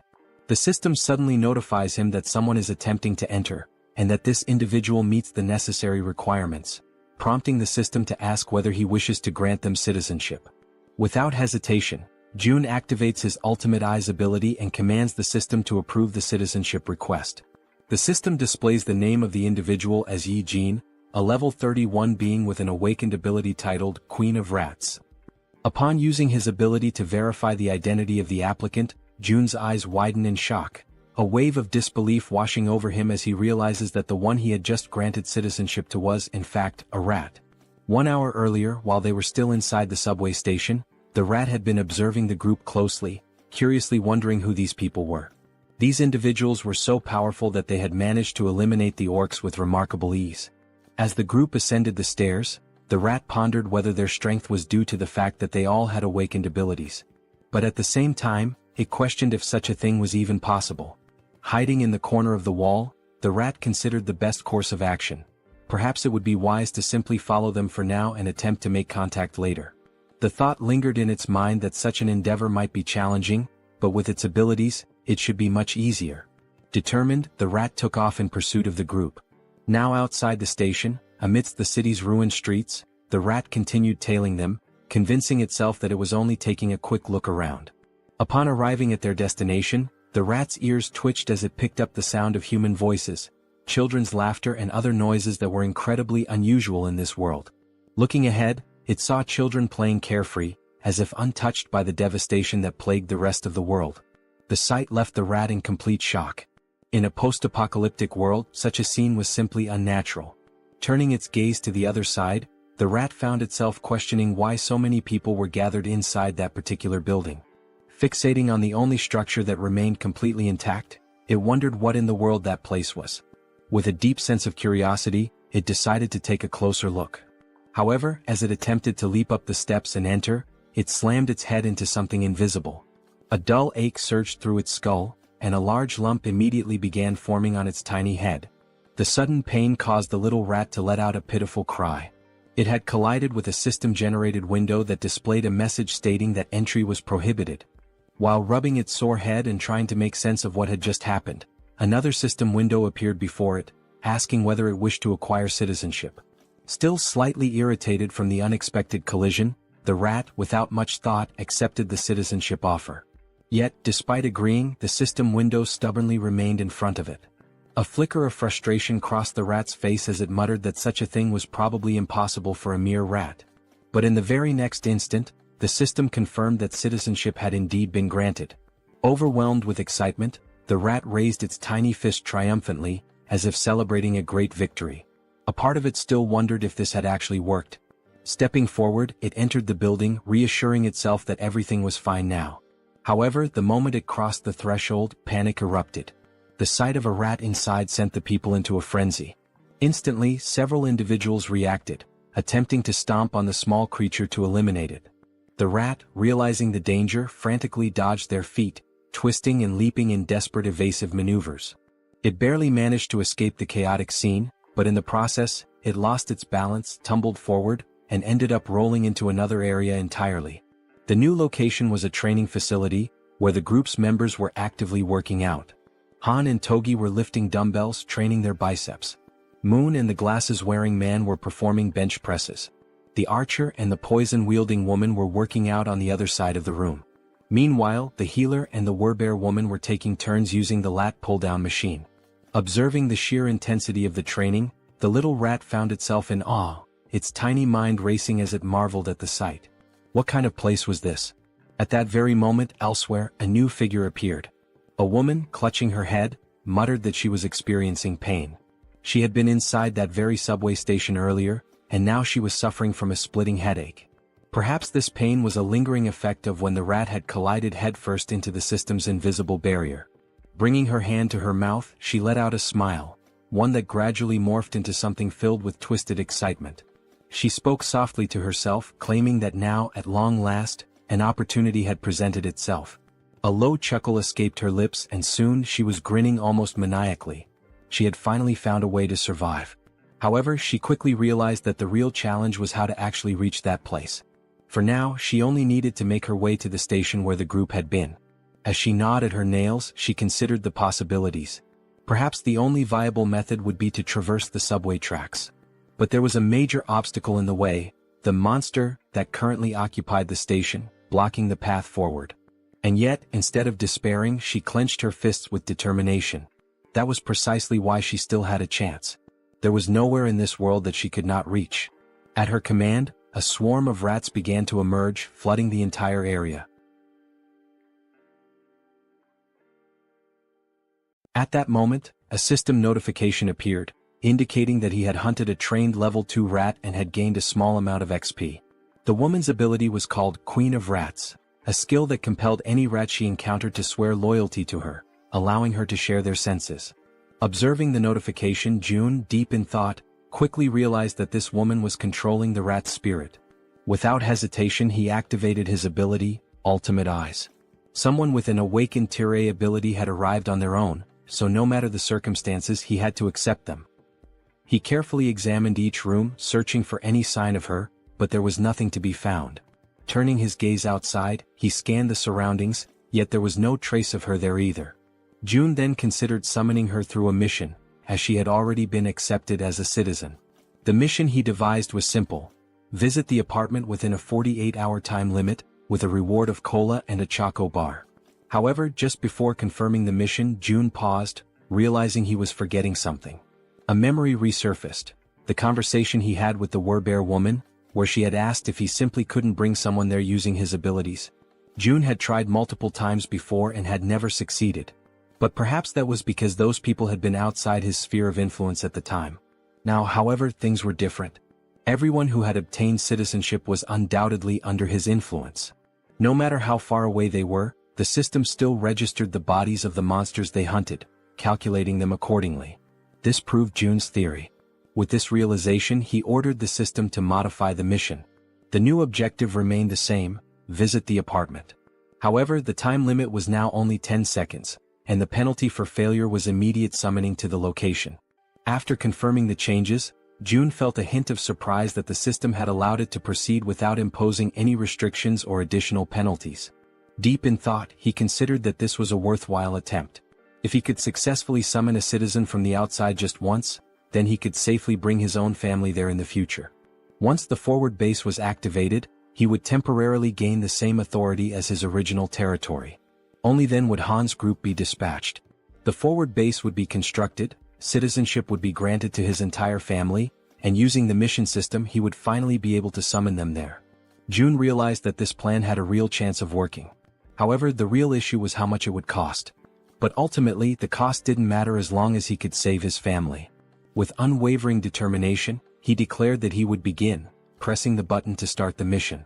The countdown started, 10 seconds. The only thing on Jun's mind at that moment was that he hoped this wouldn't cost $1 billion. When the 10 seconds elapsed, the system notification appeared. Mission failed. However, to Jun's relief, the cost was nowhere near what he had feared. Feeling the weight lift off his chest, he placed a hand over his heart, relieved that it had only cost 30 million. But now, standing at the entrance of the apartment, was Jaehyeon, the Queen of Rats. She was on her knees, trembling, her face filled with terror as she frantically questioned where she was. Jun immediately deactivated Ultimate Eyes, confirming that the penalty had indeed worked as intended. Slowly, he began walking toward the woman. The sight of him approaching sent her into full panic mode, her entire body trembling with fear. The monarch of isolation finally spoke, calling her by name. Hearing her name from his lips only deepened her confusion. Without wasting a second, she hastily demanded to know who he was and how he knew her. Jun's response was simple: he was the one who had granted her citizenship. Jaehyeon took a moment to process this information, trying to make sense of the situation. Still in shock, she questioned whether this place was the same location where her little rat had been. Jun, retrieving a can of soda from the system, confirmed that yes, this was the top floor of the apartment she had previously seen through the rat's eyes. As he offered her a chocolate bar and a soda, he apologized for summoning her so suddenly, fully aware that she was overwhelmed and terrified. Then, in a calm and composed manner, Jun introduced himself, stating his name and expressing that it was a pleasure to meet her. Still wary, Jaehyeon hesitated for a moment before extending her hand to accept the chocolate and soda. She took a deep breath, gathering herself, before asking if he was the one who had summoned her here and if he was also the one responsible for that strange search at the subway station earlier. Jun confirmed both. Without warning, her expression shifted completely, excitement flashing across her face. Her sudden change in demeanor left Jun puzzled. Then, as if she had just remembered something urgent, Jaehyeon began to speak. She knew it was asking for a lot, but there were people under her care and she wanted to know if he could bring them here as well. Continuing, she explained that she had tried to do it herself, but it had been extremely difficult to bring everyone here. She had been so close to taking a huge gamble to make it happen. Jun, maintaining his composure, asked her how many people she needed him to bring. Without hesitation, Jaehyeon answered, 35 people. Realizing the high number of people involved, Jun hadn't expected that there would be so many others with her. He sighed and apologized, explaining that this would be difficult to accomplish. Jaehyeon, clearly distressed, immediately questioned why. Without hesitation, he stated plainly that with his current power, he simply couldn't bring that many people there. Hearing this, the girl panicked. She grabbed onto his clothes, her fingers trembling as she desperately pleaded with him. Her mother and younger sister were among those people, and she swore she would do anything to save them. Jun observed her carefully, realizing that she needed help too. After a moment of silence, he asked her to give him some time to think. As his mind raced for a solution, he recalled something. Jaehyeon hadn't needed to interact with him directly to receive citizenship. That meant the system had recognized her rat as an extension of herself. If that was the case, perhaps something similar could work again. A system window appeared before Jun, displaying Jaehyeon's current stats. Her trust level was at 37, and she was at level 31. Seeing this, he noted that her trust had already increased, and given her situation and everything she had just said, it was only natural for her to trust him even more. Still kneeling in front of him, her eyes full of desperation, she listened as he called her name. She immediately asked if she really could do anything. Without hesitation, Jaehyeon confirmed that she would. she would do absolutely anything. June took a deep breath before finally speaking. There was a way to make what she wanted possible. But first she had to trust him completely, 100%. He asked her if she understood. Then, speaking in a calm and steady voice, he told her that if she placed her absolute trust in him, he would undoubtedly save them. Hearing those words, the girl's eyes lit up with hope. She clasped her hands together, almost as if in prayer, and shouted that she truly trusted him. With unwavering determination, she declared once more that she would do anything if it meant saving her family. At that moment, the system notification appeared. Yi-jin's trust level had reached 50, and her loyalty had surpassed 30. This fulfilled the conditions for her to be registered as a vassal. June grinned. This was good, very good. And what came next would be even better. Without hesitation, he pressed the system window, selecting the option to register her as his vassal. At that exact moment, a blue aura surged forth, enveloping Yi-jin's entire body. For a brief instant, the unexpected sensation startled her. Then another system window appeared. Yi-jin was now officially recognized as 10th Seed, Knight and Tamer. Her awakened abilities were listed as Queen of Rats, Evolution. June read through the details carefully. The Tamer title granted her the ability to enhance the stats of her tamed creatures based on their loyalty. Additionally, their growth speed would accelerate according to her trust level. On top of that, the evolution ability was classified as Tier A+. It allowed her tamed creatures to continuously grow, and once they reached a certain threshold, they would evolve. As he watched the glowing energy flow through her body, June asked her a critical question. Were there tamed rats near where her family was located? Yi-jin, still feeling the power coursing through her, nodded quickly. June immediately issued an order. She was to send those rats to where her family was right now. Without hesitation, the Rat Queen confirmed she would do it. She sat down cross-legged, closing her eyes in deep concentration. She needed to direct her consciousness to her rats, guiding them to her family's location. June seized the moment and activated Ultimate Eyes. As soon as he did, his vision expanded and he was able to see through the eyes of the rat. The system recognized it as an extension of Yi-jin herself. A system window popped up, identifying the creature. Tame Mouse, Level 2. The small rat scurried forward, stopping in front of a group of people. They watched it carefully, recognizing it almost immediately. Whispers spread among them. Was this one of Yi-jin's rats? Then, to their surprise, a system window appeared above the rat. The unexpected sight made the people uneasy. And then, something even more shocking happened. One after another, various supplies began to materialize from the system. Food, water, necessities, all appearing out of thin air. The people stared in disbelief, struggling to comprehend what they were witnessing. Someone muttered a question. Was this Yi-jin's doing? With this, the system updated once more. Yi-jin's trust level skyrocketed, increasing several times over. From a distance, June observed it all. This was exactly what he had anticipated. He continued watching as the rats moved. A realization struck him. Yi-jin's ability and his absolute eyes were a perfect combination. From this moment on, the tens of thousands of rats crawling through the sewers would now serve as his eyes. June couldn't help but smile. This was insane. And now he had acquired the ultimate scout. The Rat Queen politely asks for permission to speak, her voice calm but firm. She then inquires if the place June wants to know about is the one located near the beach. June nods in confirmation, stating that yes, that is indeed the place he is referring to. A realization dawns upon him. Coincidentally, Yi-jin had gone to Nambu-Mindong, which happens to be where his family's house is located. Naturally, this puts her in a far better position than Han's team, who are still unfamiliar with the area. On top of that, all she needs to do is send a single rat. Even just one rat alone makes it possible to confirm his family's survival, and now with her abilities, it will also be much easier to send supplies. After June explains the plan to her, Yi-jin smiles, confidence shining in her expression, and assures him that he can leave everything to her.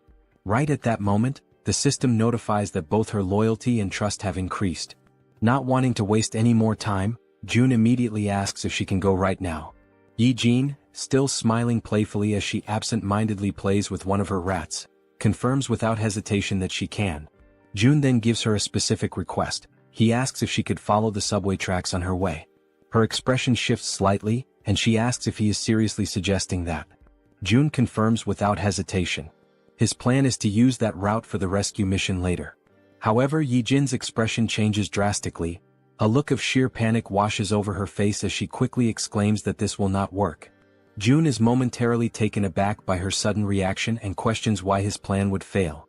Yijin, still visibly shaken, explains that a monster lives inside Siamayan Station. June freezes for a moment, completely caught off guard by the unexpected information. In disbelief, he asks her if she is serious. Yijin simply nods, her expression grim. June raises a hand to his chin, deep in thought. After several seconds of contemplation, an idea forms in his mind. He then asks Yijin if she can send just one rat to where the monster is. Though she is visibly hesitant, no doubt because of her traumatic experiences, she steadies herself, takes a deep breath, and focuses. As the blue aura flows through her body, she confirms that she can do it. The perspective shifts, and now it is through the eyes of a rat inside the subway. The tiny creature scurries forward, navigating the abandoned station. Then, it suddenly stops, completely frozen in place. Something up ahead catches its attention. As its gaze slowly rises, it sees a massive figure lifting the lifeless body of an orc as if it were nothing but a rag doll. The rat's vision continues to rise, revealing the true form of the creature. It is a gigantic snake. The monstrous serpent effortlessly takes the life of the orc, devouring it with frightening ease. Despite being small and trying to remain hidden, the rat's subtle movements attract the snake's attention. The giant serpent's head snaps in its direction, instantly recognizing something unusual in the surroundings. It swiftly swallows the orc, and without wasting a second, it shifts its focus entirely to the rat. Realizing it has been discovered, the rat trembles in fear, its tiny body shaking as it scurries behind a pillar, desperately trying to stay out of sight. For a brief moment, it feels safe, believing it has managed to hide successfully. But its relief is short-lived. The gigantic snake moves with terrifying speed, heading directly toward the spot where the rat is hiding. The serpent's enormous mouth opens, revealing its razor-sharp fangs, poised and ready to end the tiny creature's life. As the attack closes in, the rat is paralyzed with fear, a cold chill running through its entire body. At the very last second, it manages to leap away, barely escaping the deadly strike. Now, its only chance of survival is to run as far and as fast as possible. However, the snake does not relent. It hunts mercilessly, pursuing the rat with unstoppable determination. For a brief moment, the gigantic serpent appears to hesitate, and the rat uses that single opportunity to flee for its life. Back in the apartment, June watches in complete silence, his ultimate eyes ability fully activated. After seeing just how massive and powerful the snake is, June wonders what level the monster could be. He has a strong suspicion that it is at least above level 40. Yijin, her voice trembling slightly, asks June if he saw that thing. Then, without waiting for a response, she states firmly that this is exactly why they cannot use Siamayan Station. She then offers an alternative plan. They should skip that station entirely and move on to the next one instead. Yijin adds that she has seen the strength of June's companions firsthand. She is confident that getting to the next station won't be a problem for them. June ponders for a moment and then realizes that Yijin is absolutely right. He nods in agreement, thanks her, and states that her idea sounds like a good plan. With a grin, he then tells her that she can head to Unit 2701, which is the next station.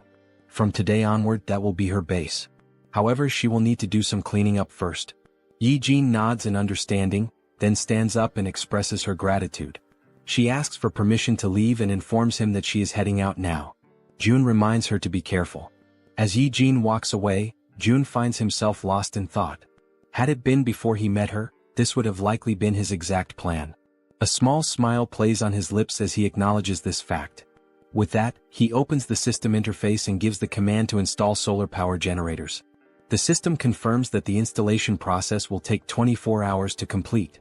Outside, numerous photovoltaic panels begin automatically installing themselves on the rooftops, as the system efficiently carries out the task. Gazing out the window, June watches the progress. This system is impressively efficient, that much is clear. However, even with its current capabilities, it is still not enough to sustain the nearly 800 people under his care. And if they want to raise funds to install more facilities, they will need more people working. At the very least, they must establish a 3-shift system. The same applies to the new common facilities, which include solar energy, the store system, and the training center. Still standing and looking at the system, June says that now is when it truly begins. More hunts. The scene shifts to Han's group, who are running in fear from something chasing them. As they sprint forward, Han quickly glances back and realizes that their pursuers are closing in. Knowing they won't be able to outrun them forever, they decide to stop and prepare for battle. The creatures chasing them are massive bats, flying at incredibly high speeds. The entire group launches their attacks at once, unleashing powerful projectiles. Arrows soar through the air, and as everyone knows, they are infused with a brilliant blue mana. They pierce the bats in multiple places, causing the creatures to screech in agony. After a relentless barrage of attacks, they finally defeat all the bats that had been pursuing them. Once the battlefield falls silent, and none of the bats show any signs of movement, the archer turns to the group and asks if anyone is injured. The group reassures her that they are all unharmed. The poison-wielding woman then shifts the topic, asking the archer about the giant serpent that June mentioned residing in Siamayan Station. She questions whether they truly believe they can take it down on their own. The archer responds confidently, saying that everything should be fine since, if things go south, June can summon them back to the apartment at any moment. The poison-wielding woman nods in agreement, realizing that she is worrying too much. Listening to their conversation, Han grins and reassures her, saying that she doesn't need to overthink things since June is monitoring everything from afar. He then issues the order to move forward. After walking for some time, they finally arrive at the station where the giant serpent is lurking. The first sight before them fills them with horror and an overwhelming sense of dread. Scattered across the ground are the lifeless bodies of goblins and orcs, torn apart in a gruesome display. Among the carnage, a train car has been derailed, lying on its side off the tracks. The grotesque sight is enough to make the poison-wielding girl gag, barely able to hold back her nausea. Han orders the rest of the group to proceed while she takes a moment to recover. As they advance slowly, exercising extreme caution, Han suddenly senses something off, an eerie, unsettling feeling, accompanied by the distinct sound of a snake hissing. His instincts scream at him, and he immediately shouts for everyone to stop and be on high alert. The group tenses up, readying themselves for whatever might come next. Being at the front, Han is the first to see it, and his body freezes in terror. Emerging before them is the giant serpent. Its scales shimmer with a deep purple hue, and its golden eyes gleam with an insatiable thirst for blood. Faced with such an overwhelming presence, the entire group trembles in fear, unable to utter a single word as adrenaline surges through their veins. Toji is the first to break the silence, shouting in desperation, asking how they are supposed to fight a monster like this. At that moment, each of them frantically tries to think of a way to survive. Despite his own fear, Han instinctively pulls the archer into his arms as she, too, is frozen in place. With a firm voice, he yells for everyone to drop to the ground immediately. Without hesitation, the group obeys, crouching low as a series of devastatingly fast strikes slice through the air above them. The attacks are so rapid that they can only hear the sharp sound of the wind being cut, followed by the impact of the strikes smashing into the metro walls. At that moment, a system notification appears, revealing a new party quest. The objective: eliminate the giant serpent. Time limit: 10 minutes. The reward: a massive amount of XP. There is no penalty for failure, but everyone knows the truth. Failing this battle will cost them their lives.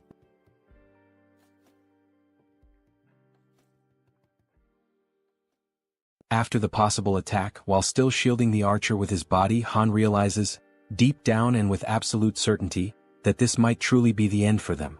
As the others begin to recover from the shock, confusion sets in, and they start questioning what exactly just happened. They wonder if that impact could have been an earthquake and whether it really came from the serpent itself. At that precise moment, a system notification appears before Han's eyes, causing them to widen in shock and disbelief. A party quest has been granted. The objective is to finish off the giant serpent. Staring at the notification, Han questions aloud why the system used the term "finish off the snake," rather than simply instructing them to fight or defeat it. But when he turns his attention back to the creature, he notices something has changed. Observing from a distance, with the archer still kneeling by his side, Han wonders aloud what in the world is happening and why the serpent is behaving so strangely. The serpent's scales are soaked in blood, and parts of its flesh seem to be melting, as if it is dissolving from the inside. Han glances over at the Werbear woman, and they exchange a meaningful nod, silently agreeing to take initiative. Frowning, Han admits he has no idea what's going on. As equipment materializes across his back, he draws a spear and, summoning all his strength, hurls it with great force. The spear strikes the serpent squarely in the center of its massive head, already weakened and writhing, and the beast lets out a final echoing cry of pain. At this point, it is revealed to us that giant serpents have a habit of consuming their prey while it is still alive. And this detail is far from insignificant. A living creature swallowed whole poses a real and serious threat if it manages to act or strike in the final moment. This is precisely why the giant serpent uses venom to completely subdue its prey or strangles it until it suffocates before swallowing. However, this rule only applies to prey of a certain size. Something as small as a mouse, in comparison to its enormous body, is not a concern. Then we see a flashback, how the mouse deliberately and with striking precision leapt directly into the serpent's mouth, allowing itself to be swallowed in less than a second. And this small, calculated move would bring about consequences no one could have ever imagined. However, June had been clever enough to come up with such a plan, and now he lets out a quiet laugh while giving the command to open the warehouse. Watching the little mouse with his ultimate eyes ability, he notices two skills that are now available: warehouse and shop. With the mouse already inside the serpent's body, June issues the command to summon gas, causing the serpent's belly to bloat and swell. On top of that, he also summons burning papers, already ignited. The combination of gas and fire results in a massive internal implosion. In other words, the serpent explodes from the inside out, unable to withstand the pain and pressure building within. After the blast, the Queen of Rats experiences a sharp discomfort, as if she is directly connected to the pain the little mouse suffered. June walks over to her, noticing her unease, and asks if she's all right. She responds that she is. It just startled her a bit. June acknowledges her efforts, saying she did a good job, and she exhales in relief, finally relaxing a little. With ultimate eyes still active, he shifts his attention back to the metro and reflects on the fact that he wasn't the one who delivered the final blow to the serpent. Rather, he wants this creature to be slain by his vassals who have earned the title of Knight, Han and the Werebear Woman. By doing this, he knows he will receive 6 times the amount of experience points and profit. We are brought back to the same scene from earlier, just after Han threw the spear at the serpent's head. The Werebear Woman, wasting no time, charges forward while her transformation nears completion. With her powerful claws, she delivers a series of fierce slashes against the serpent, who still struggles to fight back despite its injuries. Finally, the Werebear focuses her strength, leaps into the air, and strikes down with tremendous force, landing a blow directly to the serpent's head. The impact creates a large crater, and once she lands back on the ground, now almost fully transformed, she turns to look over her shoulder, just to confirm that the giant serpent has truly been defeated. Right then, the system notifies them that the king snake has been vanquished, and a substantial amount of experience has been granted. Additionally, since it was a level 40 monster, a large quantity of one has also been deposited into the Shutin's wallet. Now that Han and the Werebear Woman have defeated the boss of Siamayan Station, it becomes possible to construct an outpost at that very location. System messages continue to flood in, showing that multiple skills have leveled up. Among them, a domestic domain declaration has reached level 15, granting June 3 additional skill points. As always, after each evolution, June experiences that familiar sharp pain, a tightness in his chest that signals the price of his advancement. Outside, his domain continues to grow, stretching farther and farther without pause.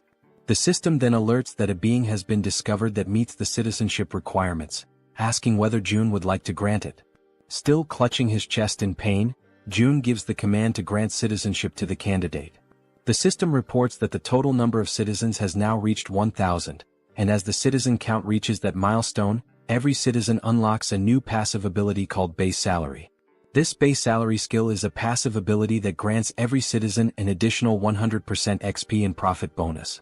Reading the message, June's eyes widen in astonishment, hardly able to believe what he's seeing. He opens the status window of one of the citizens and confirms it with his own eyes. A 100% bonus to both experience gain and profit share is now in effect.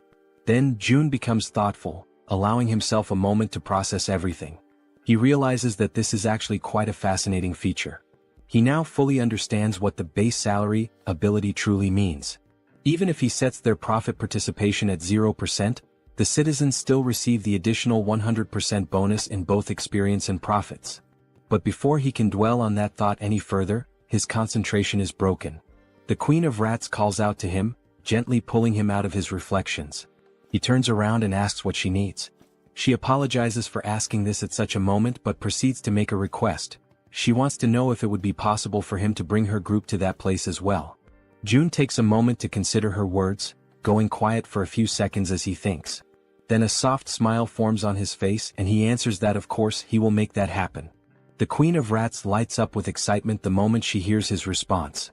She lifts her hands near her mouth in a gesture of pure emotion, nearly blushing, while her eyes shine with a joy she cannot hide. June then asks her whether she is able to control another rat again at this point. Now full of energy and determination, she confidently answers that yes, she can absolutely do it without any problems. June says that he will inform the group to follow the rat while she guides them from here. Back at the metro station, the giant serpent's lifeless body still lies across the ground, unmoving. From within that very scene, a tiny mouse emerges, now acting as the guide for the group, leading them toward their new destination. The mouse scurries ahead, while the rest of the group follows closely, walking past the corpse of the giant snake and making sure not to stray too far behind their small guide. Han is once again left in shock by the sight unfolding before him. The Werbear woman urges him to compose himself and asks whether it was his group that defeated all of the orcs lying lifeless across the floor. He immediately denies it and turns the question back to her. But she also says that she didn't do it either. When she arrived, the orcs were already in that state. That leads them to conclude that this must be an orc territory, and whoever defeated them must be far more powerful than they are. As they keep walking, all the group can see are orc corpses and splashes of blood staining the ground, while they continue following the mouse that is showing them the way. Han points out that now that the giant serpent has been dealt with, the major threat is gone. However, he warns that they must not lower their guard just yet. The archer agrees with his assessment, noting that there could still be hidden groups of monsters lurking in the shadows nearby. At that moment, the little mouse turns back to the group, squeaks, and gestures with its tiny paws as if to say, "Come on, hurry up." Seeing this action, Toji comments that this mouse is actually pretty clever, and Moon asks whether the mouse is part of June's skill set. The group presses on, continuing forward while June watches from a distance. Observing everything from afar, he judges that for now there don't appear to be any major threats in the vicinity. He shifts his gaze slightly toward a system notification, which informs him that he currently has 3 available skill points. Looking at the system message with a bit of anticipation, June begins to wonder where he should invest those points. He reasons that since his territory has recently expanded, the highest priority should be the Ultimate Eyes skill, especially because it synergizes with the Queen of Rats' abilities. So he gives the command to upgrade Ultimate Eyes.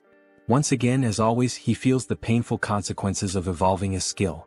But this time, unlike the usual sharp sensation in his chest, he experiences something far worse, an unbearable and splitting headache. And unlike the previous version of this skill, the new level now allows him to see the level of monsters displayed above their heads. In addition to level, he can now see other data as well, such as height, behavior, intelligence, and even specific attributes or traits that make each monster stand out. Realizing how much easier this will make things moving forward, he affirms to himself that he definitely needed this ability.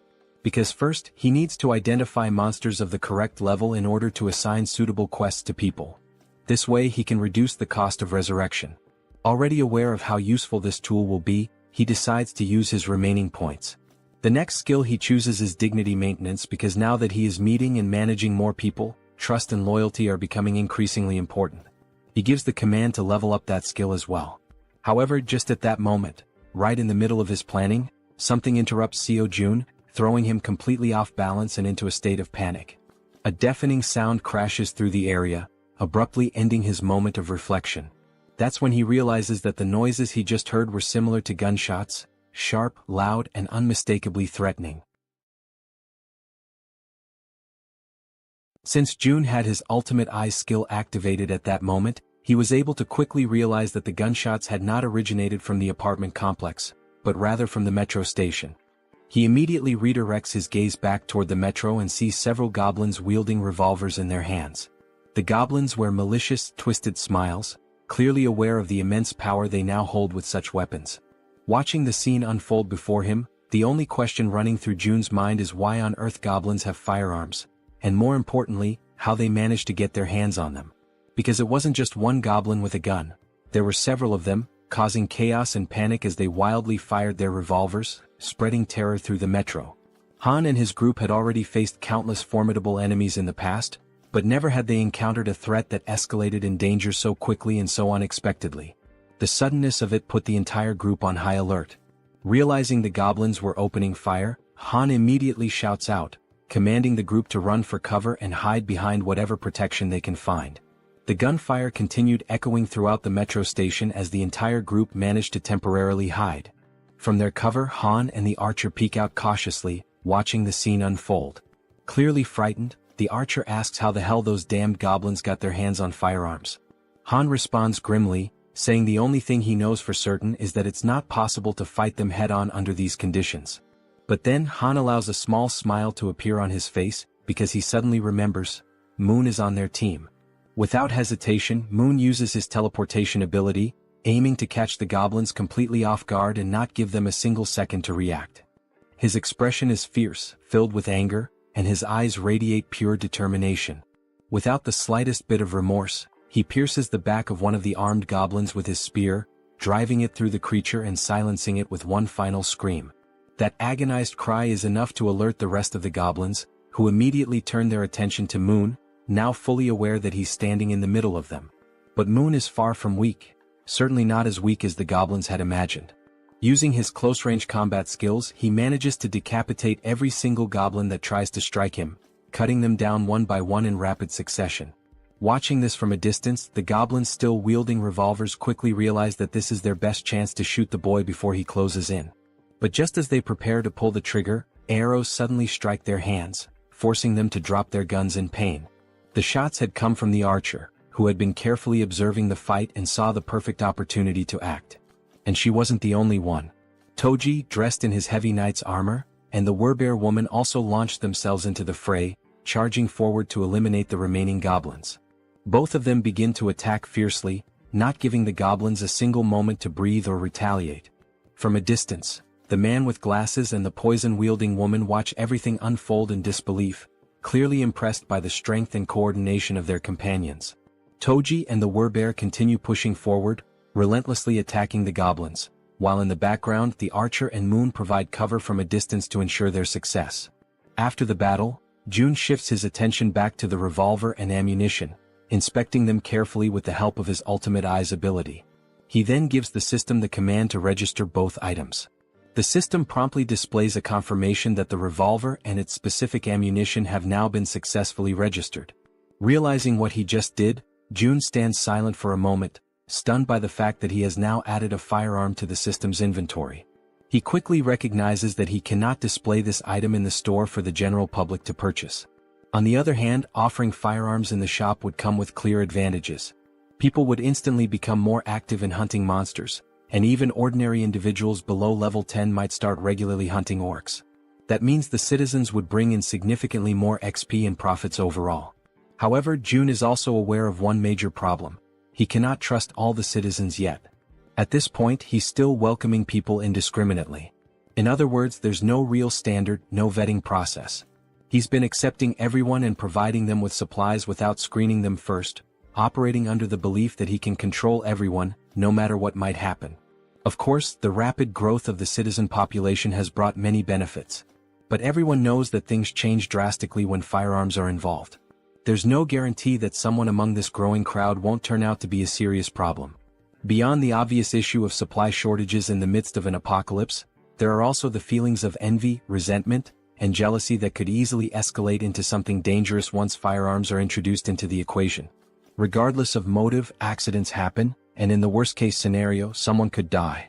That's when Jun concludes that firearms will indeed be incredibly helpful, but they must only be handed out to verified individuals. As he opens the system menu once again, he notes that, on top of verification, firearms will also be made available only to those with high loyalty levels. With that decision made, Jun already knows who the first person will be to receive one. Back at the metro station, the group now stands among the lifeless bodies of goblins scattered across the ground. Suddenly and without warning, a gun begins to materialize, forming in midair before dropping right in front of Moon, startling him with how sudden and unexpected it was. Cautiously, he begins to approach the weapon, taking slow and deliberate steps as he draws nearer. Then, with a faint smile appearing on his face and his finger already resting gently on the trigger, Moon picks up the gun, clearly aware of who had orchestrated this. Without needing to see him, he offers a silent thank you to Jun, already knowing it was his doing. After that, the group resumes their journey through the metro tunnels, continuing to follow the little mouse that was guiding them toward the Rat Queen's group. After walking for a while through the underground passageways, they finally arrive at a place that seemed to be the destination the mouse had in mind. They hesitate briefly upon arrival, as the location is closed off by a heavy door that clearly separates and isolates the inside from any outside threats or creatures. Then, as the leader of the group, Han steps forward without hesitation and makes the decision to open the door himself. As the door slowly creaks open, they immediately spot several people inside. The first ones to lay eyes on the newly arrived group begin trembling in fear, uncertain of who these newcomers are. For all they knew, it could easily be goblins or another kind of terrifying monster. Sometime later, the day turns out to be perfect for a walk. Apparently, June notices this and decides to get some fresh air. As he strolls along the sidewalks, he reflects on how nice it is that the territory now includes the walking trail just outside the apartment complex. He thinks to himself that it's been quite a while since he's gone out for a proper walk, and he quietly expresses his gratitude to Jaehyeon for coming along with him. While enjoying the peaceful moment, the system suddenly notifies him that an unauthorized entity is attempting to enter. Upon seeing that notification, June smiles and casually remarks that it seems they have arrived. Jaehyeon, intrigued, becomes curious to know who they are. The system then shows that a being who meets the requirements for citizenship is approaching the shelter, and it asks June whether he would like to grant citizenship. Without hesitation, he accepts. Moments later, Jaehyeon hears someone calling out her name and is met with a heartwarming surprise. In the distance, her mother and her sister Yeojin are excitedly calling out to her, waving with joy. In a moment of pure euphoria, the three of them run into each other's arms, embracing in a tight, emotional group hug. Their mother, overwhelmed with emotion, asks where she had gone without saying a word and tells her how worried she had been all this time. Jaehyeon sincerely apologizes for everything. After the hug, Yeojin's eyes sparkle with joy as she exclaims how good her sister smells and asks if she had taken a bath. Jaehyeon replies with a smile, saying yes, and not only that, they even have hot water here, and now her mother and sister will also be able to enjoy a warm bath. From a short distance away, June watches the heartfelt scene unfold, happy to hear them chatting about how the place has beds and hot meals as well. Then June calls out to the Rat Queen, and she quickly turns around, asking if something has happened. June informs her that Unit 2701 has now been assigned to her, and she is completely free to use it however she wishes. However, he warns that it might feel a bit cramped for 30 people. Upon hearing this, the girl turns back toward her mother and sister again. But they were not alone. All 30 individuals who had been trapped in the metro were rescued and brought safely to the shelter. Jaehyeon lowers her head for a moment, visibly deep in thought as she tries to come up with a solution to accommodate everyone. Interrupting her train of thought, June steps in and says that he'll provide 3 extra rooms for her, because she is more than worth it and truly deserves it. Hearing this makes her feel a little flustered and she offers a heartfelt thank you.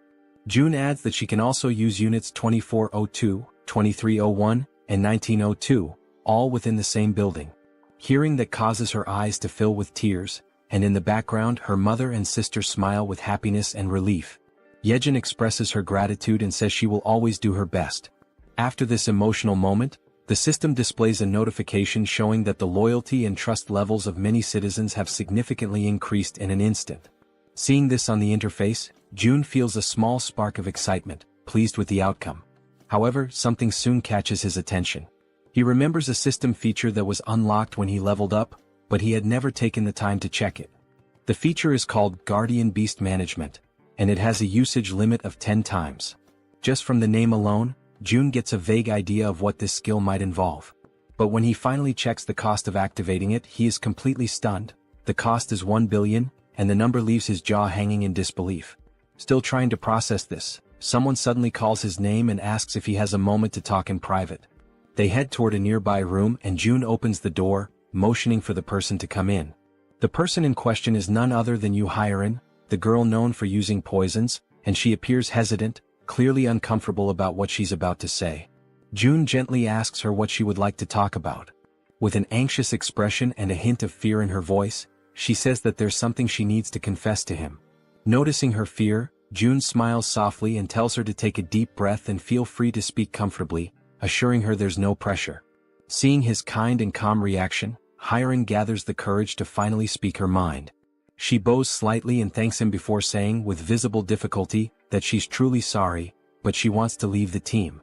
Hearing that shocks June to the core. He had never experienced anything like this before. So, with disbelief he asks if she really just said what he thinks she said. With an expression filled with guilt, the poison girl once again says she is very sorry, but insists that she needs to leave the party. June hears her words, but remains silent for a moment, as it was all so sudden that he is still struggling to fully process the situation. The girl then begins to explain herself, saying that her ability is one of the reasons she feels so useless within the team. She confesses that she often thinks that her presence doesn't make any real difference. Whether she is there or not, things would likely remain the same. June gently tells her to stay calm and to speak freely, reassuring her that she can always be honest with him about anything. The girl then clenches her teeth tightly, as if she is bracing herself with fear and hesitation. Gathering her courage, she finally admits that she is afraid. The way she says it, the trembling in her voice, leaves June momentarily speechless. She goes on, repeating that she really is scared, truly terrified. The goblins were terrifying, the orcs were just as frightening, and the giant snake they faced had been utterly horrifying. She even recalls the terrifying moment when they were being chased by that red tiger. There were so many instances when she could have lost her life, that just thinking about it brings tears to her eyes and she starts to cry. Once again she apologizes to June, saying she knows he saved her many times, while she could only watch helplessly, remaining silent. Wiping the tears from her face with trembling hands, she continues, saying that she is nothing but a useless person, someone who has failed to live up to June's expectations. June, quietly listening, reflects that deep down, he had already started to notice this before. He remembers the time when they went to rescue Moon's grandmother. She had been clearly afraid then. He also recalls how fearful she was when they were hunting orcs, and especially during the confrontation with the giant snake. And he remembers vividly that during the chase involving the red tiger, she had nearly lost her life. June knows that, in truth, she hadn't had much impact on the group's overall efforts. But even so, he also understands that none of this is something she should be blamed for. After all, her ability, Poison Mist, is extremely risky to use. If handled incorrectly, it could harm her own teammates, making it difficult for her to use it effectively in battle. And despite not being able to use her ability to its full potential, she had still risked her life countless times alongside everyone else. When results turn out poorly, of course, disappointment can arise, but it doesn't diminish her bravery. Watching Hyeon crying and sobbing in front of him, June decides to speak up, telling her that this is actually perfect, because he has something he needs help with. Hearing that, the girl wipes her tears and looks at him, asking what he means. June then asks her if she knows Dabin, who is currently living on the 21st floor of the shared facility. He explains that Dabin has been struggling to handle everything alone, burdened with an overwhelming amount of responsibilities. June further mentions that he plans to create and manage shared facilities on every floor, not just the 21st, and that he's looking for someone trustworthy to help manage them. Stepping closer, he asks if he can entrust this task to her, assuring her that she would be a huge help if she agrees to accept it. When he notices that no immediate answer comes from her, he simply scratches his cheek awkwardly. He then continues, saying that if someone is willing to move and help even in small ways, he could never see them as useless. Seeing that Hyeon is still looking downcast, June reflects internally on how powerful her ability actually is. And because it is a control-type poison ability, June feels certain that someday her true value will shine brightly. He tells her that if stepping outside the apartment complex is too overwhelming for her right now, there is absolutely no problem with her working indoors for a while. And when the day comes when her power is truly needed again. June leans forward slightly and tells her that when that moment arrives, he will absolutely count on her. This sudden show of trust and reassurance causes her to momentarily stop crying. Then she gives a small, timid smile. At that very moment, the system sends a notification showing that her loyalty has increased to 100. It also notes that she has now been officially registered as a retainer, and the retainer limit has been expanded as well. As Hyeon wipes her face once more, she apologizes again, her voice trembling. But now, she gives a genuine smile, saying that she showed him a weak side of herself, but promises that she will do her best to help from now on. Hearing this lifts June's spirits as well, as he realizes that she has been working hard all this time and that he can continue to count on her. Sometime later, still inside the room, June's attention is again drawn back to a lingering system notification. The option to summon a guardian beast, at the exorbitant cost of 1 billion won. Looking at this possible new ability, June thinks that maybe, just maybe, it's worth giving it a shot, no matter how ridiculously expensive it seems. So, throwing caution to the wind, he presses the confirmation button and requests the system to summon the guardian beast. The system promptly notifies him that 1 billion won has been deducted. Then at that very moment, a brilliant light bursts forth, startling June. The light emerges directly from the ground, which makes the whole situation feel even stranger and leaves him frozen in place. It quickly becomes clear that this light is coming from a magical circle, glowing with a powerful yellow hue. The magic was so intense that it forced June to close his eyes for a moment, just to avoid being blinded. And then, from the center of the magical circle, something unexpected appears. A large egg, leaving June wondering in amazement. What kind of guardian beast could possibly hatch from that? Even after the magical circle stops radiating light, the magical egg continues to emit a strong and vivid glow. Unlike the usual situation where a magic egg would take an eternity to hatch, this time the egg immediately begins to crack open. All the while, it continues to shine so brightly that June has to shield his eyes with his hand to protect his vision. Very quickly, the egg finishes breaking apart, and what emerges from within leaves June absolutely stunned. The creature that appears is covered in black feathers, with large, expressive eyes, a sharp beak and sleek plumage. It is clearly a bird. A small black bird with strikingly large eyes and a stylish crest on top of its head has just emerged from that magical circle. Without hesitation, June activates his ultimate eyes ability to inspect the status and details of his new guardian beast. The system immediately displays information. The creature's name is Samjoko and it is a level 1 crow.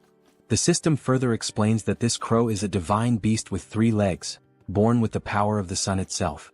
It also states that Samjoko is currently just a hatchling, a baby who still needs protection, and that for it to grow properly, it must be bathed in high-quality sunlight regularly. June waves cheerfully at his new pet and, smiling warmly, says a genuine, heartfelt, "Hello." The little creature's large, shiny eyes begin to sparkle with excitement, and it starts making small chirping sounds as if trying to communicate back with June. June then places his hand thoughtfully under his chin, pondering for a moment how he should name his new companion. Looking at the adorable black-feathered creature in front of him, June comments that it is truly a jet-black crow, and then suggests that perhaps its name could be Cami. Upon hearing the name, the crow's eyes light up even brighter, practically gleaming with happiness. The tiny bird immediately celebrates, chirping excitedly as if shouting out its new name in pure joy. June leans closer and asks the bird if it really likes the name. The 3-legged crow, Cami, responds with even more enthusiastic chirping sounds, almost as if it were trying to say yes, which makes June feel a wave of relief and happiness. However, after some time passes, June notices that Cami just won't stop chirping incessantly. He starts to assume that the little creature must be hungry. A little while later, June offers some snacks to Cami, and the bird seems to enjoy them very much, happily munching away. After devouring the entire packet of snacks, Cami lets out a loud burp, indicating that he has completely filled his belly. And just like that, after the meal, as everyone knows well, drowsiness quickly overcomes the little mascot. Watching the scene, June realizes how easily Cami can fall asleep after eating, and he muses to himself that someday this tiny being will surely grow into a true guardian beast. Crouching down beside him, June says aloud that he wishes he could also fall asleep as easily as Cami does after eating. Just then, something suddenly appears in front of June, a system notification. It shows that Cami's level has increased, and that the efficiency of the solar generator has also increased by 100%. Another screen pops up explaining that the solar generator is a facility that produces electricity using solar energy, generating between 80,000 to 100,000 won per day, and that any excess energy is credited back to the shut-in wallet. Reading this, June has a sudden spark of inspiration, and if things go the way he thinks. He recalls that the 10 new buildings he recently acquired still do not have any solar generators installed. He had already used most of the financing for other projects, and at the time he thought it would be a waste to invest 130 million won for just a 30 million won annual return. But now he chuckles quietly to himself, realizing that with this new change the situation is completely different.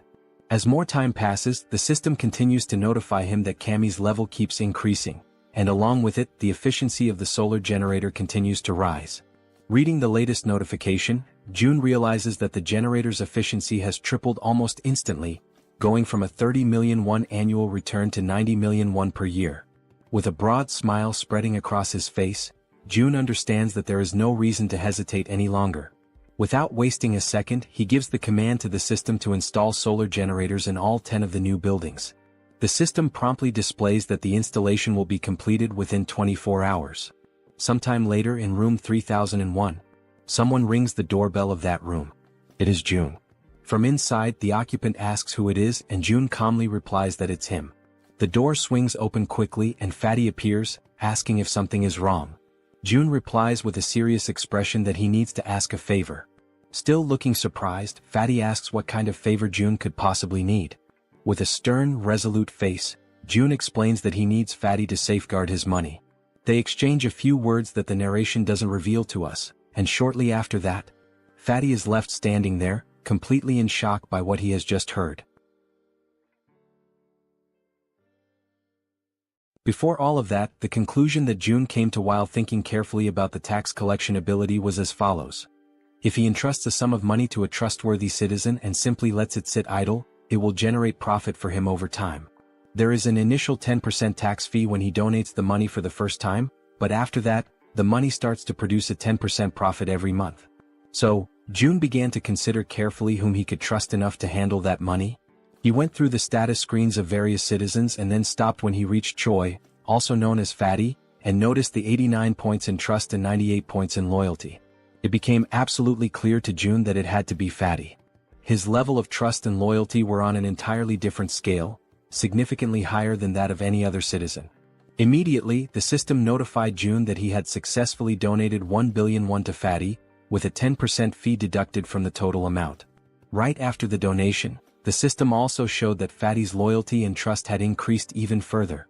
Still visibly nervous but wanting to confirm, Fatty asked if he really was only supposed to hold on to the money, or if he could maybe use just a little bit of it. That had actually been June's original plan all along, but he had not expected Fatty's loyalty to reach 100, so in the end he replied that yes, Fatty has permission to use a small portion of the money. Still in shock over what he had just heard, Fatty bowed deeply in gratitude, offering a sincere thank you. June in turn told him to stop bowing and said that he trusted him completely. With that matter taken care of, it was now time to move on to the next thing he needed to handle. June went to talk with Dabin, and she asked if she was allowed to choose whoever she wanted. He replied that yes, it was fine, she could choose freely. Then he introduced her to Hyerin, the so-called poison girl, and said she could include her in the team. He added that now that Dabin would be the team leader, he would be paying her double the regular weekly salary. At that moment, Dabin's loyalty increased a bit more. Excited by the sudden raise, Dabin pulled Hyerin close to her and gratefully said she would do her best. Overflowing with energy, she then dashed off with the poison girl, calling out to her and saying they were about to go on their first delivery. Hyerin, trying to keep up, asked Dabin to slow down a little. Watching the whole scene unfold, June felt glad, knowing that the two of them would likely get along very well. And then he realized it was time for a difficult conversation. Over at apartment 2109, June arrived and told everyone that he knew they had all worked hard today, and he asked how they were feeling. Everyone came out to greet June, and Han spoke up to say that they were all doing completely fine, then asked what had brought June to visit them. June explained that, thanks to the monster at Siamayan Station, the surrounding area was now considered a monster-free zone, especially the subway tracks. Everyone listened as June said that from Siamayan to the next station, there were almost no monsters, and that this was their opportunity, before another monster appears and claims the area. He told them they would have to act first. There was one thing June realized, especially after witnessing Hyerin begging with tears in her eyes. Looking at these people now, he saw that they were risking their lives to fulfill the tasks he gave them. And thanks to Jaehyeon, the queen of rats, they had been able to identify the giant snake at the station ahead of time. If they hadn't, the situation would have been unimaginably dangerous. In a world where death at any moment is a constant possibility, June understood that wanting to keep his family safe, wanting to protect them, could be seen as selfish. But even so, he gave the order. Han's group would go to Jigalki station tomorrow, because he could not give up. The next morning, Cammy was stretching after waking up, and June was having his breakfast. The system displayed that the efficiency of the solar generator had increased, and that Cammy's level had also gone up. As he ate, June felt excited to see that Cammy had already reached level 5. The system then displayed that Cammy was now releasing part of the sun's power, inheriting a portion of the divine beast's abilities, and that June had awakened basic elemental fire magic. The idea of having magical powers caught June a bit off guard, leaving him slightly surprised. Raising one of his fingers, he quietly wondered to himself how he was supposed to use this fire magic. Then, a small flame suddenly appears at the tip of his finger, and he immediately realizes that it actually works.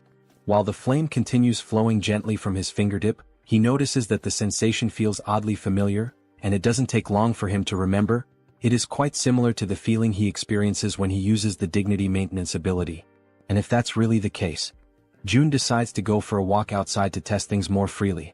As he walks around, he notices that there's no one nearby, and the area is completely quiet.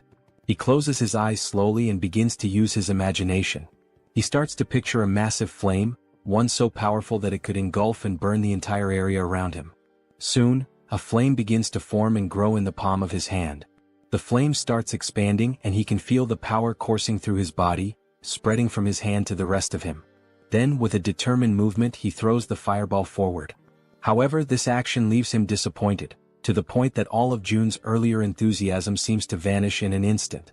He stares at the tiny, underwhelming fireball floating in the air, and still feeling let down, he questions to himself whether this small result is really his current limit. It becomes clear to him that this is not a particularly powerful ability, at least not at this stage. But even so, he acknowledges that some things can already be done with it. He summons his gas and then it hits him. If he combines this fire ability with the gas produced by the dignity maintenance skill, it could become a truly threatening force. For now, that is the current level of what he can do, but the potential is absolutely limitless. With this, he can now fuel everything he needs, still have electricity left over, and eventually this surplus can be converted into money, which will then be deposited directly into his shut-in wallet. At that moment, someone arrives singing some kind of tune, and catches the attention of our secluded monarch. It's Jaehyeon, the Queen of Rats, and she's expressing her gratitude for the rest period he allowed her. She says that thanks to him she was able to rest well. Jun replies that he simply gave her the treatment her ability deserved. And besides that, thanks to her help, the range of his own abilities had expanded significantly. Of course he should support her. Smiling, he says that he'll be counting on her again today. He informs her that Han's group is currently waiting at Siamayan Station, and that she should go guide them as soon as possible. Jaehyeon responds that she has already sent rats along the subway tracks, since the rats are capable of reaching Koryang Station without any trouble. Hearing that, Jun's eyes widen as he asks her if something happened beyond Koryang Station. She confirms that yes, something did happen, specifically at Busan Station. She says she thinks it would be better if he saw it for himself. She sits down on the ground and begins to concentrate deeply, activating her ability to control one of her rats over there. Through the rat's vision, they can see that the station is completely destroyed, with debris and rubble possibly blocking access. And on top of that, the area appears to be flooded with water. Seeing this through his ultimate eyes, Jun quickly realizes that there's no way to get through that place in its current condition. Jaehyeon comments that now that he has seen how the tracks are, that's precisely why she sent rats ahead. But then, she saw something far more alarming, a scene of chaos and total destruction. Using his own abilities, Jun sees the same thing. Not a single building remains standing over there. Everything is destroyed. He asks himself, stunned, what on earth happened in that place. One of the rats moves closer to a hole in the ground, which turns out to be some kind of crater. Jun wonders what that thing could possibly be. Then the rat adjusts its position, and only at that moment does it become clear. That crater is actually a footprint, likely left behind by some kind of giant. Only then does Jun understand that the problem in that area is far more serious than he had imagined. That explains why there are no intact buildings and why even the roads are completely destroyed. Then suddenly, Jun feels a tremor at that exact moment, something that resembles an earthquake. Both he and Jaehyeon are startled and immediately on alert as everything begins to shake violently, just like during a real earthquake.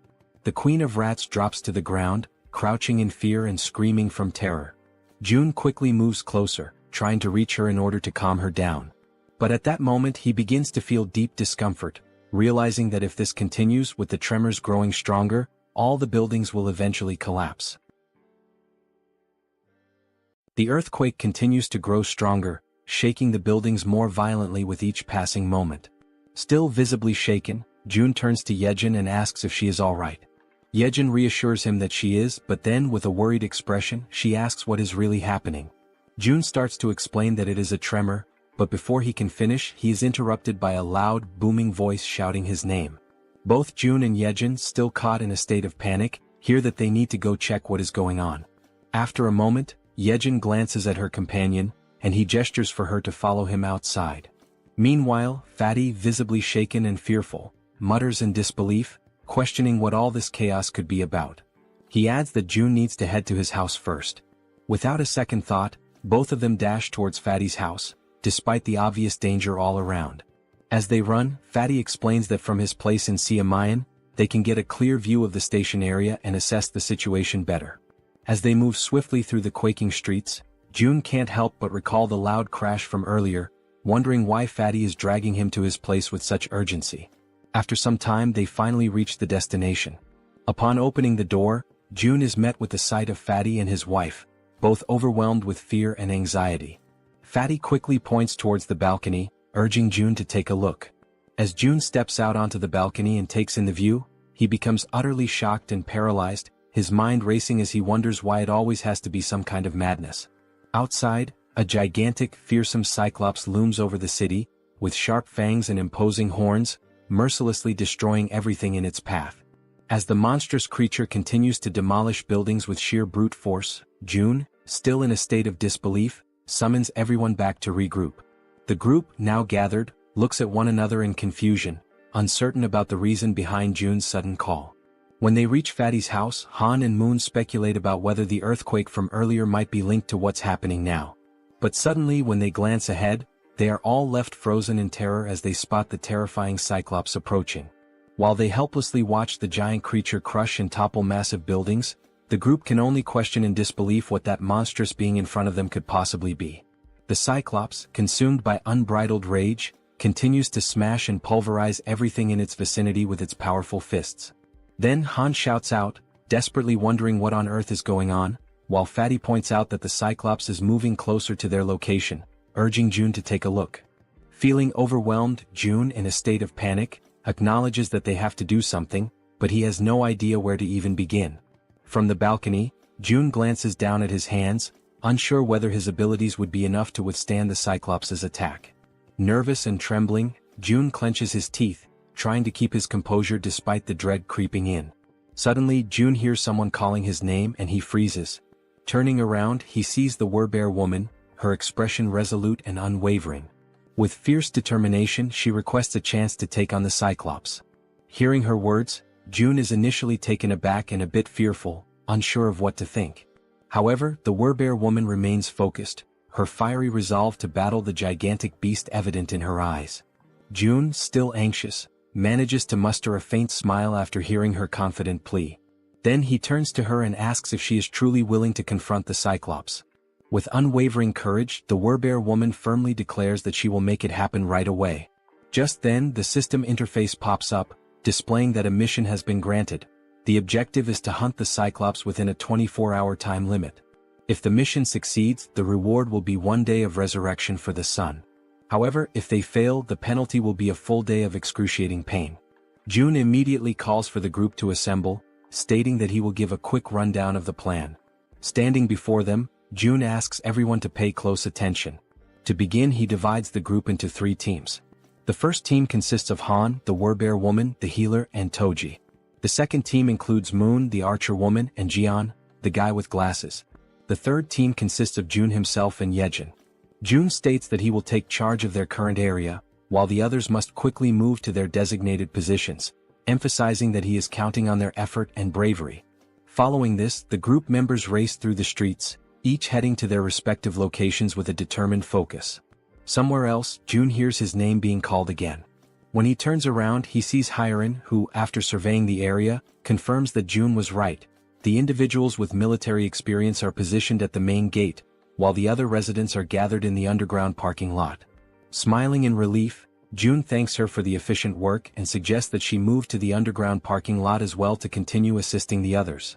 However, Jaehyeon, with her gaze fixed firmly on June, states that she wants to contribute more, despite her body, especially her trembling hands, clearly revealing her fear and nervousness. Hearing this unexpected declaration, June is momentarily taken aback and, with a hint of concern, asks her if she is really sure that she will be okay. Jaehyeon, lowering her head while tears well up in her eyes, admits that she is indeed scared. Yet, almost immediately, she lifts her head with newfound resolve and declares with a spirited voice that she will strive to be brave. Feeling a sense of relief and admiration, June allows a faint smile to appear on his face. He then turns around and calls for Jaehyeon and Hyeon to accompany him to the main gate. Upon arriving at the designated location, June promptly begins a quick survey to assess how many residents have previously completed military service. After gathering the necessary information, he discovers that out of more than 1,200 residents, only 101 people have that experience, which he concludes is ridiculously low given the circumstances. Suddenly, one of the residents, a man wearing a red jacket, raises his hand and hesitantly asks what they are supposed to do. Before addressing the question, June inquires about the twins and the red-haired man, wanting to know their whereabouts. As soon as he hears this question, the man in the red jacket scratches his head nervously, his entire demeanor shifting as unease visibly takes over his body. In that instant, June, with a sharp intuition, realizes something that catches him completely off guard. They ran away. He quickly notices that not only did the twins and the red-haired man escape, but they were also accompanied by hundreds of other people who fled to the underground parking lot. Anger immediately surges through June's veins, and he clenches his teeth, feeling utterly furious at their cowardice. Without hesitation, he calls them cowards, his voice filled with a mix of disappointment and frustration. With every pair of eyes now focused intently on him, June raises his voice to address everyone present. He declares that those who have chosen to stay behind and fight did not risk their lives out of foolishness. They made this choice because they know that if they do not stand their ground and fight, everyone will die. He emphasizes that each one of them is not only protecting themselves but, more importantly, defending their precious families. June continues, recalling something he once heard: courage is not the absence of fear, but the decision to act despite it. It is a choice, a conscious decision to face danger despite being afraid. He then concludes by stating that in a world overtaken by fear, survival depends on the brave. And these people standing here today are precisely those brave individuals. Finally, he thanks everyone for their presence and willingness to stand their ground. After finishing his speech, June opens the system window and proceeds to purchase 101 weapons and ammunition.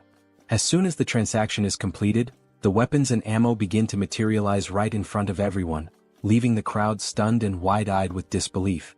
At that moment, the system promptly notifies that XP and participation in the liquefaction process have increased by 100%, indicating that their efforts and willingness to fight have been recognized. June instructs the residents to pick up the weapons and ammunition that have appeared before them. One by one, they cautiously reach out and take the weapons, their expressions reflecting a mix of shock and awe as they hold the newly acquired firearms in their hands. Then, with a firm and resolute tone, June assures them that those who have chosen to face their fears will be duly rewarded. Turning around sharply, he activates his absolute eyes ability, his gaze now burning with unwavering determination. In a calm yet commanding voice, he declares that the chaos is only just beginning. Meanwhile, the Cyclops, with his fangs bared and overflowing with uncontainable fury, charged forward into the attack without a moment's hesitation, driven entirely by instinct and rage. At the same time, Han, positioned carefully outside the Cyclops' field of vision, was holding a solid iron bar, waiting silently and patiently for the perfect moment to strike. With a fierce and determined expression etched across his face, Han gripped the iron bar tightly and raised it with both hands, initiating his carefully calculated attack. In one swift and precise motion, he hurled the iron bar directly toward the Cyclops with all the strength he could muster. The projectile hit its mark, violently piercing through the creature's leg and immediately causing blood to gush out in a gruesome display. Caught off guard by the unexpected assault, the Cyclops turned around sharply, his monstrous body twisting as he directed his gaze toward the source of the attack. His fiery red eyes locked onto Han, the one who had dared to wound him, and for a moment, time seemed to stand still as Han remained frozen, paralyzed with fear in the face of the towering monster. Han clenched his teeth and furrowed his brow, panic flooding his senses as he struggled to process the overwhelming danger standing directly before him. Despite the deep wound in his leg and the blood dripping down, the Cyclops began marching forward with a steady and terrifying resolve, determined to make Han suffer the most excruciating pain of all, death. But at that very instant, unexpectedly, the Werbear woman came rushing in, already fully transformed into her fierce beast form. She was driven by her mission, resolute in her goal to stop the Cyclops at any cost and earn the reward that awaited her. With her razor-sharp claws extended, she lunged at the Cyclops and slashed through his thick flesh, unleashing a brutal impact that sent her hurtling backward, crashing to the ground with crushing force. However, the attack wasn't nearly enough to bring the Cyclops down. He remained upright, completely consumed by rage, his fury only intensifying with every passing second. With a cruel and merciless grin spreading across his monstrous face, the Cyclops lifted the same leg Han had wounded. Summoning all his wrath, he delivered a savage and hate-filled kick straight at the Werbear woman. She was sent flying through the air with terrifying force, soaring from an unimaginable height, the wind violently whipping around her as she fell. Her cries of resistance sliced through the air until finally, her body crashed with tremendous violence against the ground, as though the very heavens themselves had rejected her. The Cyclops' brutal attack left the Werbear woman lying motionless on the floor, her body shattered and completely drained of strength, now utterly defenseless. Even from a distance, the Cyclops kept his piercing eyes fixed on her broken figure. Determined to annihilate everything and everyone that dared to stand in his way, he began preparing for the final blow. He swiftly raised his arm, ready to strike and end her once and for all, but then a loud shout echoed through the air, grabbing his attention and halting his motion. The shout, amplified by a white megaphone, rang out clearly, calling him an idiot and stopping him mid-attack. It was Toji who held the megaphone, and he continued to shout, insulting the Cyclops by calling him a lard-faced monster, pushing the creature's rage to new heights. In response, the Cyclops turned his massive head. His burning eyes widened, filled with both confusion and fury, as he tried to comprehend what was going on around him. But suddenly his attention was drawn downward, to his own leg. The cold metal of the iron bar was still embedded deep in his flesh, and his blood continued to pour from the wound, soaking the ground around him. At the same time, Toji, overwhelmed by terror, lowered the megaphone and ceased his insults, fear gripping him tightly as he whispered to himself, trying to understand what kind of monster he was truly looking at. The Cyclops narrowed his dark eyes and locked them onto Toji. His gaze moved slowly, methodically, studying every inch of the weapons Toji carried, carefully evaluating their offensive capabilities. He looked like a wounded beast, still bleeding, still in pain, but mentally calculating the perfect moment to strike back with devastating precision. Suddenly, Toji found himself standing still, completely frozen, and tried to plead for a moment of time, but it was already too late. Without a second of hesitation, the Cyclops lunged toward him, driven by a single overwhelming purpose: to obliterate everything in his path. Toji screamed in desperation, his voice trembling uncontrollably. His eyes, wide with fear, gleamed with pure terror, and his entire body shuddered under the crushing pressure of the moment. Without thinking twice, he turned and sprinted with all the speed and desperation his legs could muster, running as though his life depended on it, because it did. Elsewhere, Jun was watching the entire scene unfold using his ultimate eyes ability. Observing Toji's desperate situation, he stated that Toji was approaching, and that the Cyclops was coming with him. Immediately, he turned to the group around him and instructed them to prepare without delay. Once more, Jun activated ultimate eyes, clenched his teeth tightly, and warned that the moment was near. Toji was almost at their location, and behind him was the largest creature any of them had ever seen. Toji was completely frantic, running out of control and screaming at the top of his lungs that he was arriving. After a few tense seconds, he stumbled past the edge of the barrier, where everyone was already waiting for him, alert and filled with tension. Outside the protective barrier, the Cyclops loomed, his eyes watching everything. And then, without warning, Black, the crow belonging to the man with glasses, appeared in the sky and began flying straight toward the Cyclops. The bird flapped erratically in the Cyclops' line of sight, pecking and disrupting his vision non-stop, refusing to let up for even a moment. Eventually, overwhelmed and disoriented, the Cyclops shut his eyes tightly in frustration. Without wasting a second, the archer woman was already in position, her body firm, unwavering, and fully prepared for the perfect moment to strike. Then, with unwavering focus, she aimed her bow with precise calculation, her eyes locked on the monstrous figure ahead, while Black, the intelligent crow, gracefully landed on the arm of his master, perching with familiarity and calm. Without a single trace of hesitation, the exact moment had finally arrived. The archer woman pulled back the bowstring with strength and confidence and released her arrow in one swift and fluid motion. The arrow shot forth with incredible speed and force. The Cyclops, in a desperate attempt to defend himself, raised his massive hand to shield his face, but it was in vain. The arrow not only pierced straight through his outstretched hand but also struck directly and with perfect accuracy into the very center of his head. Immediately after, Moon appeared, soaring high above the Cyclops with steady flight. Without wasting any time, he reached into his clothes and retrieved 4 rats, each one alive and squirming. Then, with firm resolve and no hesitation, he hurled all 4 rats directly toward the Cyclops' mouth, which was wide open as the creature roared in agony from the arrow embedded in his face. With all the power in his lungs, Moon screamed out Jun's name, his voice ringing through the battlefield, demanding immediate action. Up until that moment, everything had been unfolding exactly as planned. Now, with his ability already activated, Jun initiated the release of the gas that had been hidden inside the Cyclops' body. At that exact instant, the creature's eyes flew open, and despite the intense pain radiating from the arrow lodged within them, he seemed to forcefully ignore it. The Cyclops slowly lowered his massive head and looked down at his abdomen with a focused and steady gaze, as if noticing something unfamiliar. He took in a long breath, bracing himself for whatever was about to come next. Soon after, Jun raised his arm firmly and pointed it straight at the Cyclops. His face remained calm, composed, entirely devoid of fear. In his mind, there was an unshakable conviction. When the opportunity to end that terrible battle finally came, there would be no room for doubt, only the resolve to bring everything to a close decisively and completely. He activated a magical attribute, conjuring flames that danced around his hand and crackled with energy. After a tense heartbeat of silence, a massive explosion erupted from within the Cyclops' body, sending thick, dark smoke billowing into the sky and spreading outward like a storm cloud. Within the suffocating haze, the Cyclops appeared to be unconscious, his body stunned and overwhelmed by the force of the explosion.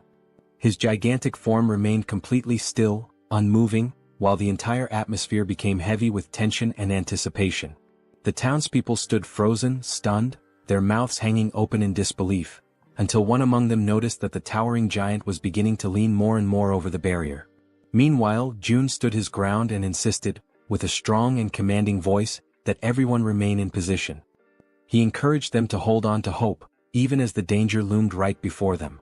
Quickly analyzing the situation, he realized that almost everything was proceeding according to the plan. The next phase, however, would depend entirely on the citizens. They would need to concentrate all their strength and aim their firearms with absolute precision at the Cyclops' head, which was now visibly drooping and hanging heavy over the barrier. With one hand thoughtfully resting on his chin, Jun continued reviewing the details of his strategy in his mind.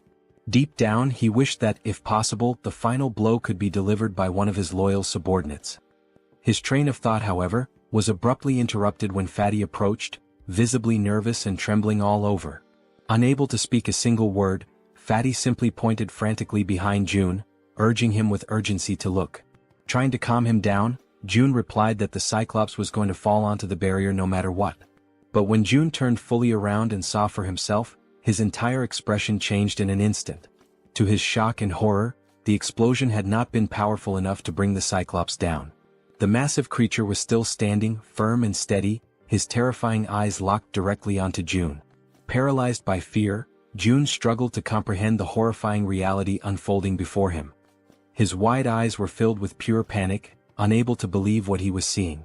Beyond the safety of the protective barrier, the Cyclops remained upright and unshaken, exuding an aura of dominance as if daring anyone to try and stop him. Without a moment's pause, the Cyclops lifted his arm with merciless strength and brutal determination. His fists clenched tightly, as if they bore the weight of a final decision that could not be reversed. And then, in one explosive movement, he brought his massive arm crashing down with devastating force. The very air around him trembled from the impact. The collision reverberated like thunder against the protective wall, shaking everything around it and sending a shockwave through the surroundings that echoed with raw power. After the violent impact against the shield, the system immediately issued an alert, indicating that an unauthorized entity was attempting to enter the protected zone. For a brief and tense moment, Jun and all the people around him were overwhelmed with fear and uncertainty. However, as the seconds passed and they realized they were still alive, Jun understood that he had, in fact, managed to block the devastating attack from the towering Cyclops. At that very moment, Fatty cried out, urging everyone to begin opening fire. Though still visibly shaken, the group quickly prepared themselves, raising their weapons and firing at the colossal enemy looming before them. Most of the gunfire struck the Cyclops directly in the eye, causing him to howl in unbearable pain. Meanwhile, Jun began to sense that although he had successfully blocked this latest attack, they would not be able to withstand repeated blows of the same magnitude. He knew all too well that even a single unblocked strike could prove to be fatal. Realizing this, he also decided it was time to act. He activated his invisible hand ability, combining it with gigantification attributes, understanding that he, too, had to intervene using one of the powerful skills he had unlocked by spending ability points. In an attempt to counterattack, the Cyclops raised one of his enormous fists once again, clearly preparing to deliver another crushing blow. The citizens, noticing the movement and realizing that yet another attack was coming, were filled with fear once more. The monstrous creature gathered all his brute strength and threw another punch. But once again the devastating strike was stopped by the protective barrier. Only this time the blow came with even more force, and it wasn't just a single hit. The system responded promptly, issuing another notification that an unauthorized entity was attempting to breach the barrier. Upon seeing that the Cyclops had failed yet again, the people cheered and felt a surge of relief. They had successfully resisted once more and now decided to continue opening fire on the giant creature. June observed the situation carefully and realized that, although they had not yet brought the Cyclops down, they were inflicting damage. The rats with bombs and the citizens' repeated attacks were slowly but steadily accumulating injuries on the monster's body. He concluded that if they continued this strategy they could eventually take the Cyclops down, but they still needed something capable of delivering a critical strike.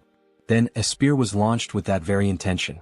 It pierced the Cyclops' massive body, driving deep into his flesh, causing him to let out a furious and agonizing roar of pain. It had been Han who hurled the spear, and June felt a wave of excitement and hope. He had been expecting this moment. Alongside Han stood the Werbear woman and the healer, though she already appeared to be exhausted and worn from exertion. Enraged and roaring with fury, the Cyclops turned his full attention to Han's group. June, trusting in Han's abilities, declared to himself that he was now counting on him. Without wasting time, he opened the system interface and gave the command for it to summon multiple spears. The weapons materialized instantly beside Han, whose eyes now reflected a deep and unshakable conviction. Without hesitation, he began launching the spears toward the giant enemy. The spears flew through the air, striking the Cyclops from various angles. The giant did what he could to defend himself, raising his arms and trying to block the incoming projectiles. But the assault didn't stop. More and more attacks rained down upon him. In addition to the spears coming from the front, others began descending from above, and he was unable to defend from all sides at once. These overhead strikes came from the archer woman, who had resumed her attacks, assisting Han by shooting from a higher vantage point. The assault continued in coordination, Han attacking from the front and the archer woman supporting from above. At that exact moment, the system sent a notification to June stating that Cammy's level had increased. For a brief second, June thought this might not be the best time for the system to be bringing up status updates. Yet the system continued, revealing that Cammy had partially unlocked the power of the sun, inheriting a portion of the guardian beast's strength. Furthermore, Cammy's basic fire magic had evolved into intermediate level fire magic. The system also reported that Cammy had detected an intruder trying to enter the territory and was requesting energy release. Reading this, June paused, reflecting deeply on the energy release request. He was almost certain that the intruder being referenced was the Cyclops. Now he wondered what Cammy would be able to do with the energy. Despite his uncertainty, June gave the command to authorize the energy release, and just like that, 300 million won were consumed. Cammy then began drawing in power from the solar generators. All June could think about at that moment was how extremely expensive that decision had just been. The energy kept flowing steadily from the generators, and June noticed that it was being funneled toward his room, where Cammy had been stationed.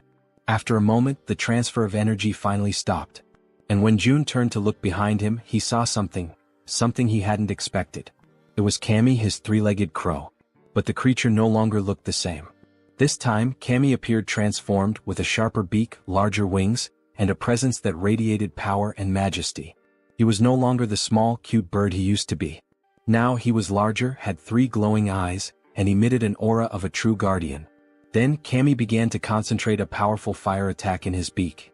The Cyclops, focused entirely on his current opponents, had not yet noticed the bird's presence, until he finally sensed something emitting light directly behind his back. With no further delay, Cammy unleashed his fiery attack, and the sheer power of it left all the citizens, including June, completely stunned and amazed by the incredible magnitude and strength of the blast. The powerful blast unleashed by Cammy strikes the Cyclops directly in the back, and with immense force, it pierces through the creature's thick body. Immediately after the impact, the enormous Cyclops begins to collapse, crashing heavily onto the ground. He lets out a guttural scream of agony as blood starts pouring from his mouth, a sign of just how fatal the attack had been.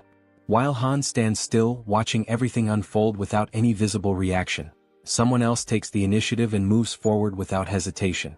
The Werbear woman leaps toward the fallen Cyclops, aiming to deliver the final blow and end the creature once and for all. From the Cyclops' limited point of view, all he can see is an enormous, furious bear charging at him with full speed and fury. In just a matter of seconds, the Werbear woman successfully finishes the Cyclops, ensuring that the threat is completely eliminated.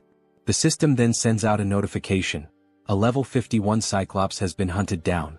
As a result, a massive amount of experience points and a large sum of one have been awarded. Additionally, the system displays that several skill levels have also increased as a consequence of the battle.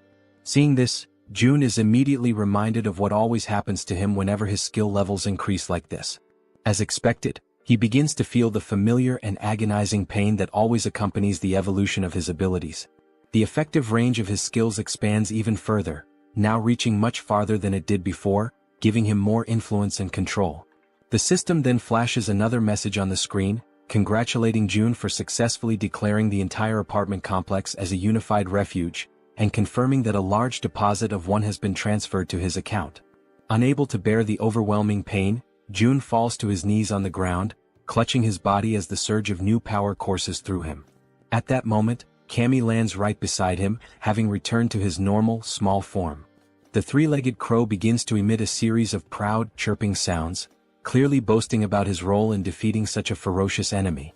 Jun, still kneeling and catching his breath, mentions that it cost him 300 million won for that outcome, prompting Cammy to fall silent, now visibly embarrassed that the price for his attack had been so high. Despite the expense, Jun feels genuinely happy and grateful that Cammy's strike was so decisive. It had been a critical and essential blow in taking the enemy down. With a soft smile, Jun gently strokes the top of Cammy's head and acknowledges that he did a great job. Although the summoning of the guardian beast seems to be unavailable within the refuge, Jun reflects on the outcome. He had spent 300 million won, but in return he profited 30 billion. This makes him start to wonder if it might be time to consider summoning all 10 guardian beasts, because if their performance is anything like Cammy's, there's really no reason to hold back. Then the system displays a new update. The current cost to summon a guardian beast has increased to 10 billion won. Seeing that, Jun immediately questions why the cost had skyrocketed so dramatically. But before he has time to fully process the situation, he hears the sound of someone's voice. It sounds faint and emotional, like someone crying. What he sees next brings back a delicate and emotionally complex memory for him. Both he and Cammy turn to look toward the source of the sound. It's Yeonju, the Werbear woman. And at that very moment, Jun realizes something unexpected.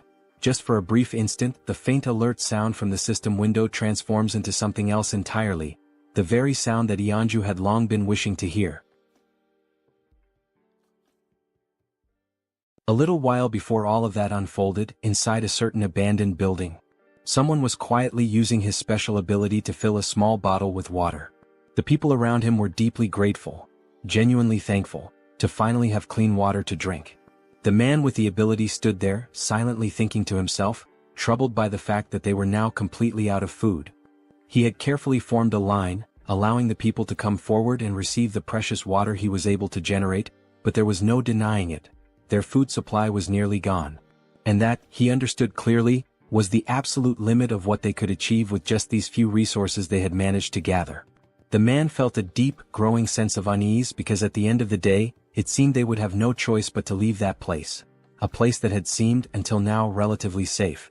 Then, at that very exact moment, he and everyone else inside the building felt the entire structure tremble. Like anyone would in that situation, he immediately asked those around him whether that had been an earthquake. Right then, another man came rushing in, shouting frantically and begging everyone to come see something that was happening up above. When the man mentioned the word monster, the one with the water ability was stunned, completely frozen for a second. Without wasting any more time, he began running, dashing up the staircase to reach the top floor and see what was going on with his own eyes. Once he arrived at the rooftop, what he saw left him breathless. The enormous Cyclops was still standing tall, radiating overwhelming fury and power. While the white-haired man trembled beside him, anxiously asking what they were supposed to do now, the one with purple hair, Jun Hyuk, was already thinking ahead, telling the other to go and hide everyone else in the basement to keep them safe. Jun-hyuk, overwhelmed and desperate, ran his hands through his hair in frustration, desperately trying to think of a plan. But the truth was undeniable: facing off against the Cyclops was utterly impossible. He tried to offer a bit of comfort to the other man, explaining that there was nothing they could do against something like that. In the background, without them realizing, the powerful light of Cammy's upcoming attack had begun to form. The men could only speak in hushed, fearful tones, saying that all they could do now was pray that the monster wouldn't find its way to them. And in the background once again the Cyclops was being obliterated. That moment caught them completely off guard. They had no idea what had just happened, what kind of power had been unleashed. But when Hyuk saw it, when his eyes truly grasped the scene in front of him, he knew right then and there that this power, it too came from an awakened but someone on a level far beyond his own. Hyuk then called out to the silver-haired man, addressing him as Hyun, and told him to gather the people. Hyun, utterly shocked, asked him if he had lost his mind. Was he really suggesting they go toward that? But Hyuk was certain. Even though he didn't know who the awakened one was, he had no doubt about what needed to be done. If they truly wanted to survive in this wretched, merciless world, they had to stand beside the person who possessed the kind of power capable of bringing down a creature like that Cyclops. As they began walking toward Jun's location, the people silently hoped, prayed, that whoever they were going to meet would be someone good-hearted, because they had no other options left. Their fate was entirely in the hands of chance now. They eventually arrived at the apartment complex and immediately suspected that this must be the place. After all, the buildings were still intact, completely untouched in a world otherwise devastated. Hyun, walking ahead of the group, remarked with disbelief, wondering how such buildings could remain standing in a world that had fallen apart. But then he suddenly smacked right into some kind of invisible barrier. Right after that, a message appeared in front of them from the system, declaring that entry was prohibited. Another message followed immediately, asking them whether they would like to obtain citizenship. They confirmed the prompt, and the system quickly responded, showing that they had been successfully granted citizenship. However, along with their new status came an initial quest. They were instructed to proceed to Jun's apartment on the 30th floor. Once they arrived there, Jun was already waiting to receive them. Strangely, he was already calling them by their names, despite the fact that they had never met before. Jun introduced himself as well, calmly stating his own name. At that moment, Hyuk felt something deep within, an instinctual certainty that this man standing before them was the one responsible for forcing the towering Cyclops to its knees. And now that he was face to face with him, his instincts were screaming louder than ever. Without hesitation, Hyuk reached out, took Jun's hand in his own, and introduced himself, earnestly asking Jun to take care of them. Because in his heart, he knew this was a moment he must never let slip away. Elsewhere, in a quiet and peaceful place, Yeonju, the were-bear, was gently serving a warm meal. This time, a bright and genuine happiness could be seen in her eyes as she cheerfully called out the name of Siwoo. Siwoo was her little boy, her beloved child, who was happily eating, and she lovingly asked him if the food tasted good. With a big smile he replied that it was absolutely delicious.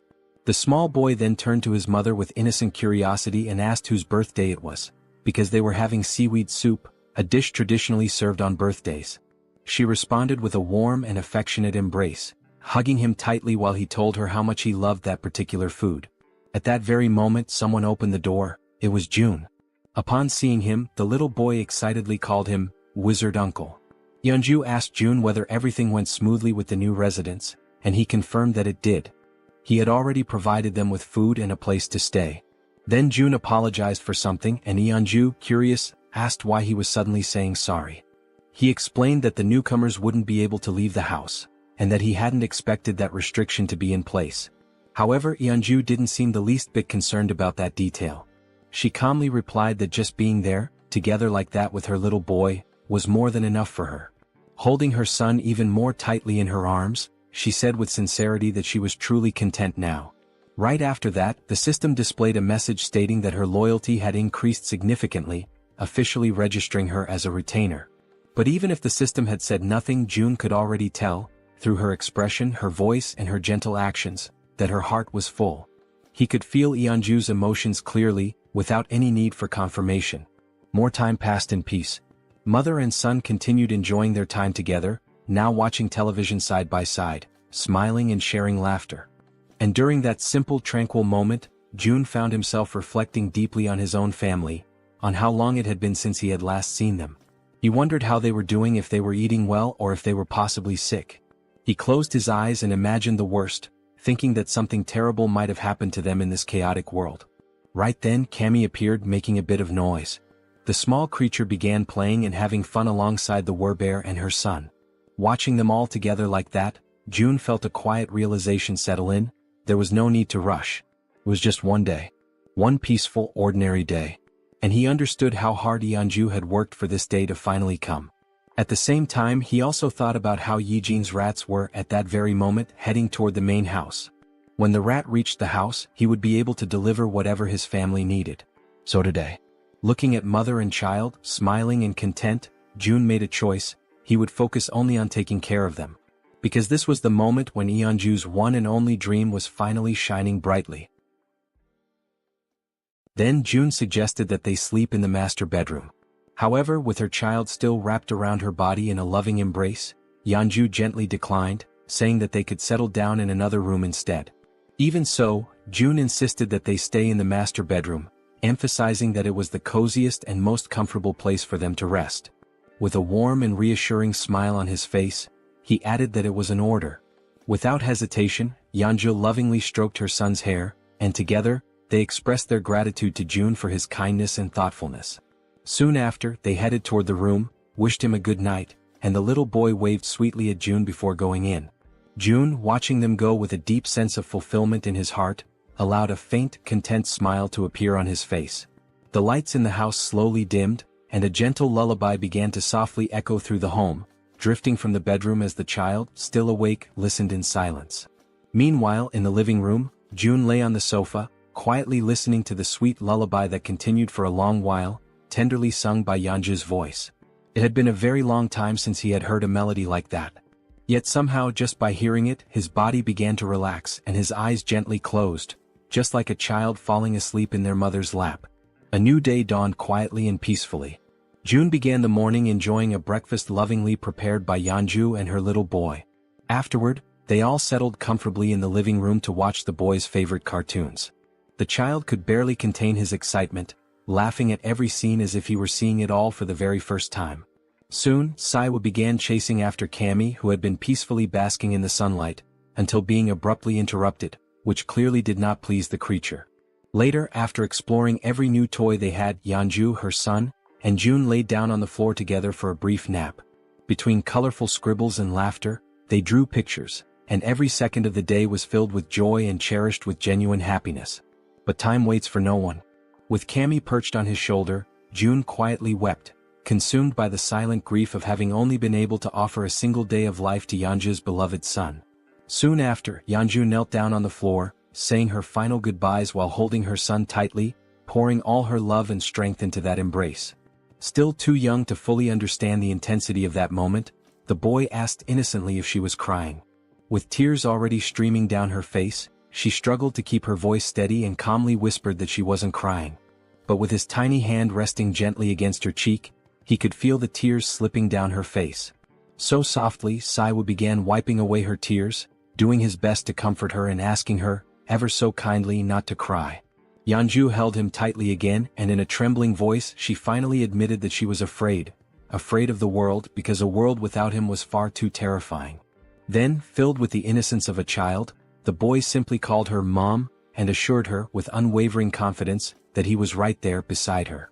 Those words, so pure, so genuine, caused Yeonju to break down even more, tears overflowing from the sheer weight of her sorrow and desperation. Even as Saiwoo continued trying to reassure her, Yeonju remained in tears. Yet still he took a step back, slowly pulling away from her arms. Looking her directly in the eyes, he firmly promised that he would always be by her side. Gripped by despair, she called his name with a choked voice. But without hesitating, he continued to walk toward the setting sun, while behind him, she shakily called out that she still had so much left to do for him. Then suddenly he stopped.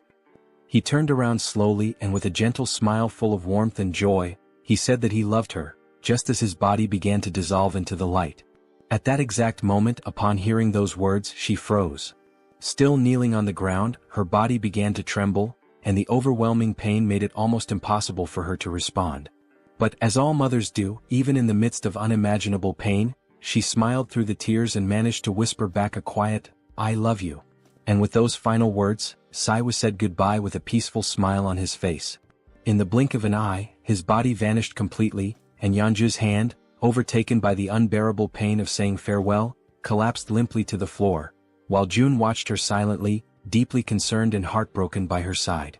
Soon after, she tried to stand, but the pain she felt was so overwhelming, so crushing, that her body simply wouldn't allow her the strength to rise. Moved by the scene unfolding before him, June could only think that hope is like a delicate flower that chooses to bloom right in the middle of despair. With his eyes closed tightly, he came to a painful conclusion. Those who cling to hope must be prepared to face the darkest depths of despair, no matter how cruel. Then he extended his hand to her and gently urged Yeonju not to lose herself in grief, reassuring her that this moment was not the end. At that, Yeonju lifted her head, turned toward June, and in a hesitant, trembling voice, she asked if that was really true, if this wasn't truly the end. With unwavering conviction, June answered that if there was even the slightest chance, he would bring her son back, again and again, as many times as it took. His words ignited a new spark of hope, and Yeonju received them with a renewed sense of determination and strength. At that exact moment, the system displayed a notification. Yeonju's trust level had reached 100%, and she had obtained primordial vitality. The scene then shifted to the red-haired man, who was screaming with uncontrollable rage and fury. The twins, who had been silently listening to everything that was being said, became visibly frustrated when they realized that the standard spear, the orc spear, and all the money the red-haired man had painstakingly saved had vanished completely without a trace, leaving him utterly disoriented and at a loss for what to do. The red-haired man, clearly agitated, asked about his brother's belongings. His brother then explained that, when he had woken up, every single one of his possessions had disappeared without warning or explanation. Following this, the other twin chimed in and explained that many other people had experienced the same mysterious loss of their items. He pointed out that there was a specific pattern among these incidents. All of those who lost their belongings had not been present when the summoning occurred for those who had previously completed military service. Then one of the twins turned and stated that they should have returned to that place earlier. Suddenly, and completely without warning, he was violently grabbed by the collar of his shirt and pulled with force. The red-haired man, overtaken by a wave of anger, demanded to know if the twin was trying to place all the blame for what had happened squarely on his shoulders. Quickly, the twin clarified that he had misunderstood his words. Even so, the red-haired man remained furious, raising his voice even more as he shouted with escalating rage, insisting that they had all agreed from the very beginning that it was a foolish decision to follow June's orders. Faced with the rising tension, the brother, already clearly anxious and losing his patience, admitted that, indeed, June's plan had been a foolish one from the start. Hearing this, the red-haired man finally released his grip on his brother's shirt. It was only then that it dawned on him. He might have been expelled because of his own actions. Now tense and nervous, he remembered that there had been only one similar case in the past. He began to recall the story of a man who had tried to get involved with an underage girl. That man had been caught in the act and was immediately expelled, only to be found dead in the middle of the street shortly afterward. As he continued reflecting on the situation, he came to the unsettling conclusion that even now, with the appearance of that giant and all the surrounding chaos, the survivors still gathered in abandoned apartments. So, it was highly likely that there were enough people who would be more than willing to make sure he became the next one to be expelled. He was completely consumed by the hatred he felt for the situation he had ended up in. The image of the man in the red jacket reappeared vividly in his mind, calling him a bastard, and he imagined just how satisfied that bastard must have felt when he managed to get his hands on a weapon. Soon after, the red-haired man scratched his head, restless and agitated, trying to understand how everything had spiraled so far out of control. Elsewhere, June observed everything, the tension surrounding the red-haired man, and remarked to himself that this was only the beginning of the punishment he had meticulously prepared for him. Back with the red-haired man, a system window suddenly appeared behind him, displaying a new mission, catching him completely off guard. Startled and disbelieving, he immediately turned around to see the notification for himself. The system window revealed a new mission: hunt 20 goblins within 24 hours. If successful, the reward would be a small amount of experience. However, if they failed, they would suffer 1 minute of extreme, unbearable pain. Returning now to Yeonju's most recent and impressive achievement, the dreaded primordial vitality. A rare and highly coveted ability which June now also possesses, it is known for amplifying regeneration to absurd levels, always in direct proportion to the severity of the injuries sustained. June could barely process what he had just witnessed. Not even for a moment had he imagined that, upon reaching 100 trust points, Yeonju would awaken precisely that ability. Still deep in thought, June soon realized that, at least for now, this ability wouldn't have much practical use. With his gaze locked on the system window, he continued following his own line of reasoning. After all, he wouldn't be the one doing the fighting. Even if he were to leave the building, the chances of sustaining any real injuries were practically non-existent. Even so, the fact that such a powerful skill had been granted as a reward for reaching 100 trust points was undeniably noteworthy. His thoughts then began to drift toward Moon, who was also dangerously close to reaching that same 100-point threshold. The idea of what might happen next began to take shape in his mind. If Moon were to awaken an ability upon hitting 100 trust points, and if, as a result, June were also to acquire that same skill, one that would allow him to instantly teleport to any location he could see, then the possibilities would expand dramatically. Taking his speculations even further, June began to envision a future where this teleportation ability could be combined with the absolute one's eye, along with the support of an activated advanced base. Right at that moment, the system displayed a notification about the advanced base, a safe zone that could be deployed outside of Haven. When activated, it temporarily replicated the authority and protection of the city, so long as it included a citizen of knight rank or higher. However, if enemies occupied it for more than a day, the base would be automatically destroyed. Returning to his thoughts, June concluded that as long as he had enough mental strength to support it, he would indeed be able to travel to the advanced base.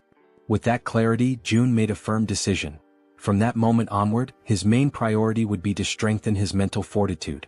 For that reason, all his upcoming missions would be focused on boosting this specific attribute. At that very instant, someone called his name and explained that they needed his permission to leave now, as they were feeling more stable. It was Yeonju, who stated that she would personally handle the return of June's family. Upon hearing this, June realized that the mission should have started the previous day, but he acknowledged that the delay had been entirely his fault. Yeonju expressed her gratitude for his valuable time and his understanding. She then assured him that she would find a way to repay the kindness he had shown her. Without displaying any particular expression, June couldn't help but think that she had read his thoughts precisely. He made a light-hearted comment, asking if he really seemed like the impatient type, and confessed that although he was thankful, he also felt slightly embarrassed by her words. Yeonju responded gently, saying that he definitely didn't seem like someone who lacked patience, and admitted that, had she been in his place, she probably would have acted the same way. With a soft smile, she confessed that, in the end, everyone values their own family the most, and that she fully understood how precious that single day was that June had offered her and her son. Once again, she thanked him sincerely for what he had done. June smiled modestly and expressed his own appreciation for her understanding. He then asked her to head to Unit 2901, where a group of people was already waiting for her, assuring her that he would join them there shortly. Yeonju gave a respectful bow and, with a quiet yes, walked toward the designated location.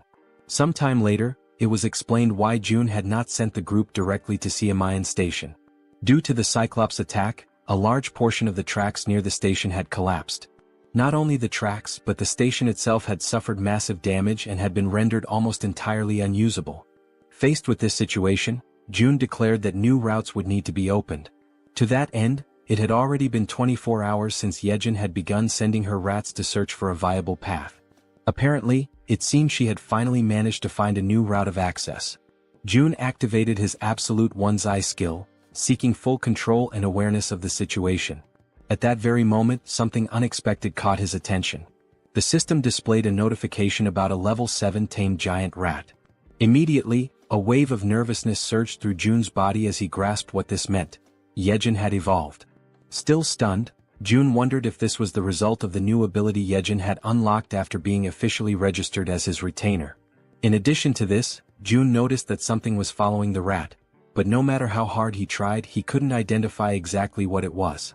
Suddenly, his vision picked up something even more alarming: a swarm of zombies of varying levels, level 9, level 11, and level 13, emerging right behind. A jolt of dread ran through June's entire body as, through the lens of his powerful ability, he watched this disturbing scene begin to unfold before his eyes. Faced with that situation, the rat dashed forward at high speed, desperately trying to escape the relentless pursuit of the zombies that were chasing after it with unwavering determination. However, in a completely unexpected turn of events, the rat suddenly stopped in its tracks. It turned to face the incoming enemies and, without showing even the slightest hint of fear, growled aggressively at them, baring its teeth with a ferocity that contradicted its size. The zombies quickly surrounded the rat from every possible angle, closing off any potential route of escape. Yet, even in the face of overwhelming danger, the rat stood its ground, refusing to retreat even a single step. From a distance, June watched the scene unfold. Realizing that the rat would likely die a meaningless death if it stayed there, he considered triggering a gas explosion to take the zombies down with it. Nevertheless, even with the threat closing in, the rat remained unwavering, assuming an even more aggressive posture. In a sudden burst of explosive speed, it charged forward. Despite being completely surrounded, the rat managed to dodge every single attack from the zombies, weaving skillfully between them with surprising agility. Still observing from afar, June was thoroughly impressed by what he was witnessing. After evading the zombies, the rat leapt forward and continued its mission. Remarkably, it emerged from the encounter without a single scratch and resumed its rapid sprint toward the designated exit. With only a short distance remaining, the rat took one final leap and burst through the opening toward the outside. However, something was already waiting for it on the other side, silently, watchfully observing its approach. Its eyes locked on the rat and its sharp fangs exposed, the creature let out a low, menacing growl. It was fully prepared to pounce at any moment. Instantly, the rat froze in place, completely paralyzed by an overwhelming fear in the face of the predator's threatening presence. From afar, June was caught completely off guard, unable to hide the shock from his face as he witnessed the unexpected confrontation unfold before his eyes. In an instant, the level 23 land shark lunged forward with terrifying force. With its enormous mouth wide open, it bit down in a single, clean motion, swallowing the rat whole. The scene shifted to June, who stood in silent despair, deeply disturbed by what had just happened. He questioned what kind of creature that was, but more than anything his eyes widened as he recognized the location. Nampo Station, only a few kilometers away from his own home. This realization struck him hard, making it clear that creatures as deadly as that one were likely roaming near the very place where his loved ones lived, only deepening the anxiety clawing at his chest. Struggling to keep his composure, he quickly acknowledged that he had to hurry. Time was no longer a luxury he could afford to waste. The scene shifted again, this time to Dabin, who was crouched down, sorting through a few boxes. She was clearly exhausted but also visibly relieved to have finally finished her task. Suddenly, someone called out to her, the person in charge of that task. She turned her head and saw that it was June who had arrived, thanking her for the effort she had put in. Wearing a small smile, Dabin responded that she didn't consider it hard work at all, especially since she was being paid for it. She then asked what the new problem was this time.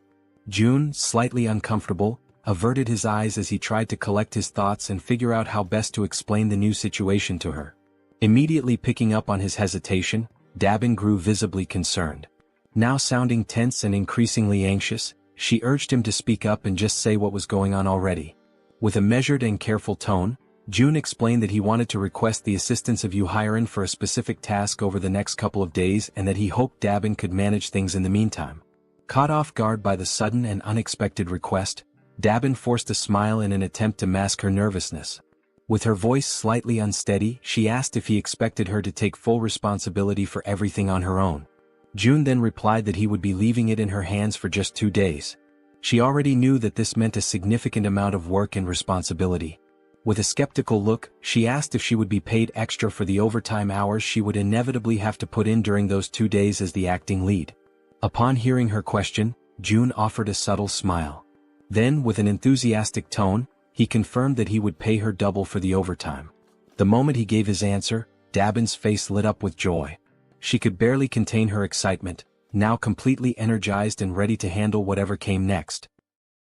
Elsewhere, a wave of thick green mist, released directly by the system, completely envelopes Hyren's body. The scene swiftly transitions to another location, where everyone in the group is now seated around a table, all eyes fixed on June as he prepares to begin the mission briefing. June begins by explaining that, due to the appearance of the massive Cyclops, navigating through Jaehyeon Station had become significantly more difficult.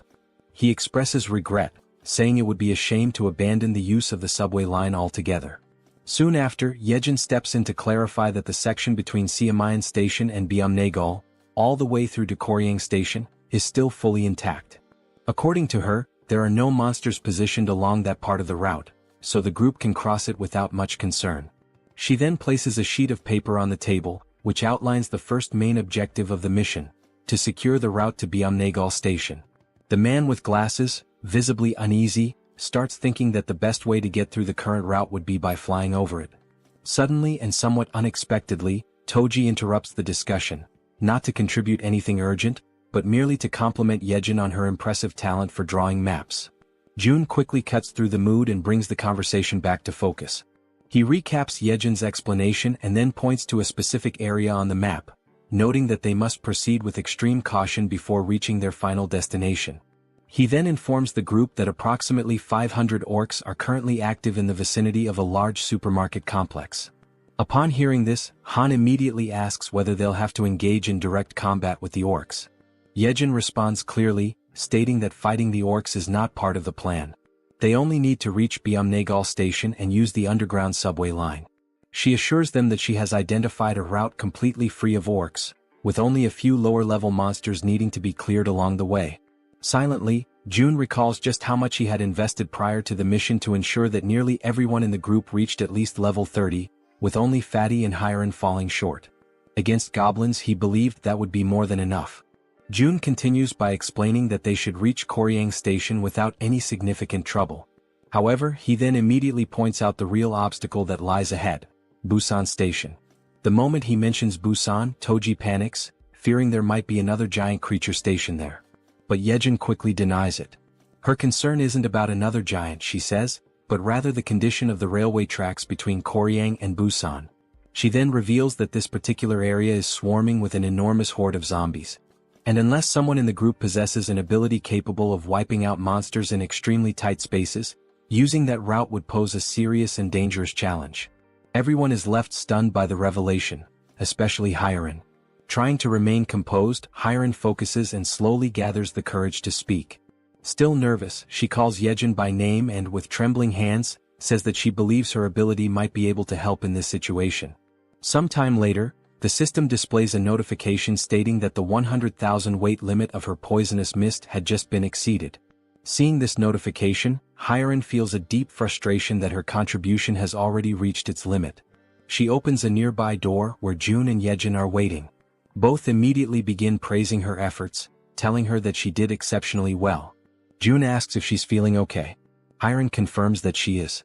Although she had felt completely drained at the beginning, something powerful seemed to push her through the process, and now she felt fine. What she didn't know was that the strength she had felt came from June, who had secretly upgraded his retainer management level. June reflected on the cost of the upgrade. It had been expensive, but ultimately worth it since he ended up earning billions in return. Still unsure, Hiren then asks June if he's truly certain that it's okay for her not to go in person. June calmly reassures her, explaining that just staying in place and continuing to produce poisonous mist is more than enough for the mission's needs.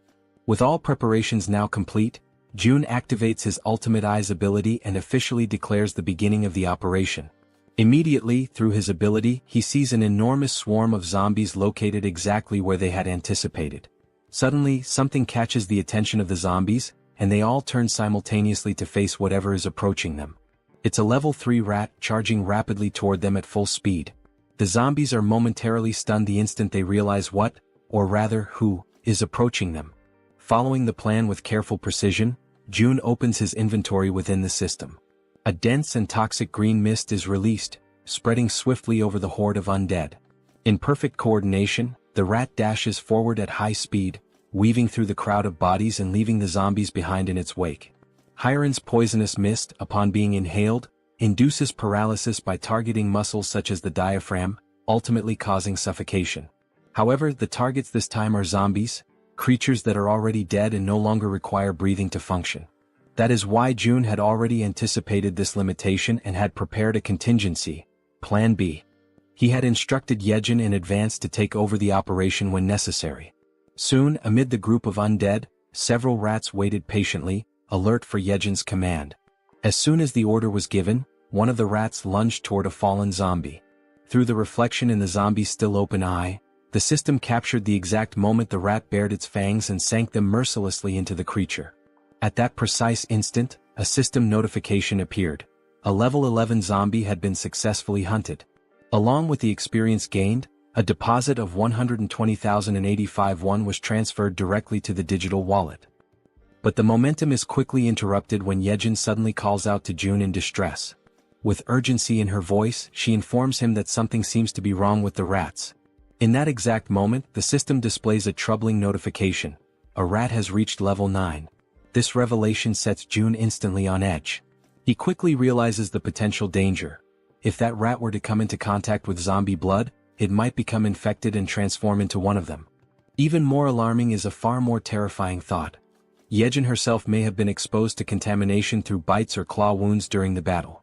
In response, June immediately asks whether the rats are still obeying her commands.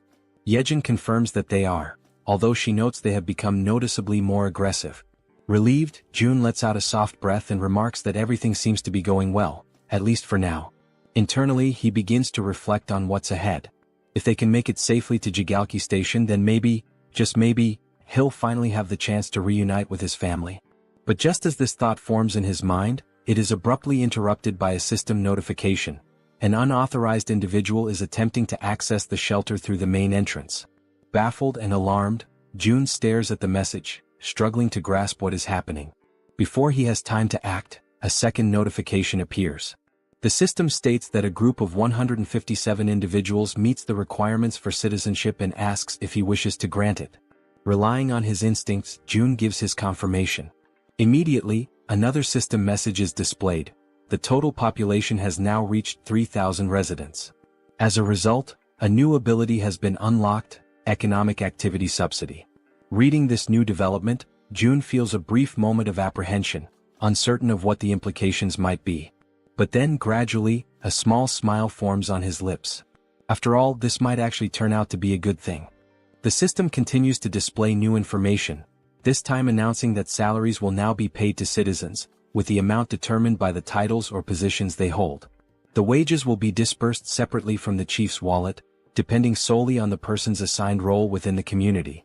Reading this update carefully, June realizes that this would be the perfect opportunity to assign official titles to Dabin and the entire team responsible for managing public facilities. After all, a weekly salary of 700,000 won neatly aligns with a daily wage of 100,000 won, making the accounting straightforward. Tapping the system's interface, he remarks that there is no longer any need to pay people manually, especially when doing so previously meant sacrificing reduced taxation benefits. At the pace things are advancing, it becomes clear to him that they need to expand the department responsible for public facilities management. After all, the funds distributed to citizens through the Economic Activity Support Fund are essentially free resources provided by the system. It's not a small sum either. Even the 100,000 won paid to each employee is considerable. Doing a quick calculation in his head, if 300 workers are on the payroll, that's already 30 million won per day. And if all positions, ranging from basic workers to general managers, are filled, the total amount paid daily could easily reach 50 million won. Thinking ahead, June envisions that as this money circulates, the total income he receives from his tax collection ability will continue to grow. On the other hand, the citizens will inevitably spend that money in his store, effectively funneling it right back to him. This leads him to the realization that assigning titles to as many citizens as possible is likely the most profitable long-term strategy. Yet, he still isn't entirely sure which titles would be most appropriate beyond facility management. Soon, another idea sparks in his mind. Positions related to maintenance, cleaning, and security would be practical starting points to invest in. So, before doing anything else, he goes ahead and appoints Dabin as the general manager. He recalls that she had already accepted Fatty and Hyren as members of the team, although he can't quite remember who the remaining members were. Just then, something catches June's attention. It's the system again, this time displaying a notification that Dabin has reached 100 loyalty points, officially registering her as a retainer. At that moment, June realizes something significant. Once a citizen reaches 100 loyalty, they automatically become a retainer. And now he begins to wonder, do all retainers awaken a new skill at that exact point? Driven by curiosity, June prepares to check and see what new skill Dabin may have acquired. But just as he's about to click on the system, he's interrupted by an unexpected sight. Hyren, completely relaxed, sound asleep on the sofa to the point of drooling. Watching the scene, Jaehyeon appears slightly uncertain and asks if they should wake her up. June replies that they should let her rest, she's completed her duty and she must be completely worn out. Smiling faintly, he acknowledges to himself that although she tried to appear fine, she likely went through something difficult and pushed herself right up to the edge of collapse. If anyone deserved a break, it was her. June activates his invisible hand ability and gently picks her up, carrying her carefully to a bed in one of the rooms so she can sleep more comfortably. Returning to the living room, the two of them talk quietly, agreeing that Hyran may indeed be going through a rough time. June then turns to Jaehyeon and asks how she herself is doing. Jaehyeon responds calmly that nothing is difficult for her, that she's doing perfectly fine, especially now that they've reached the tracks near the station. June nods in understanding and encourages her to keep up the good work. She smiles and tells him to leave it to her. However, at that exact moment her expression shifts subtly. Something makes her hesitate.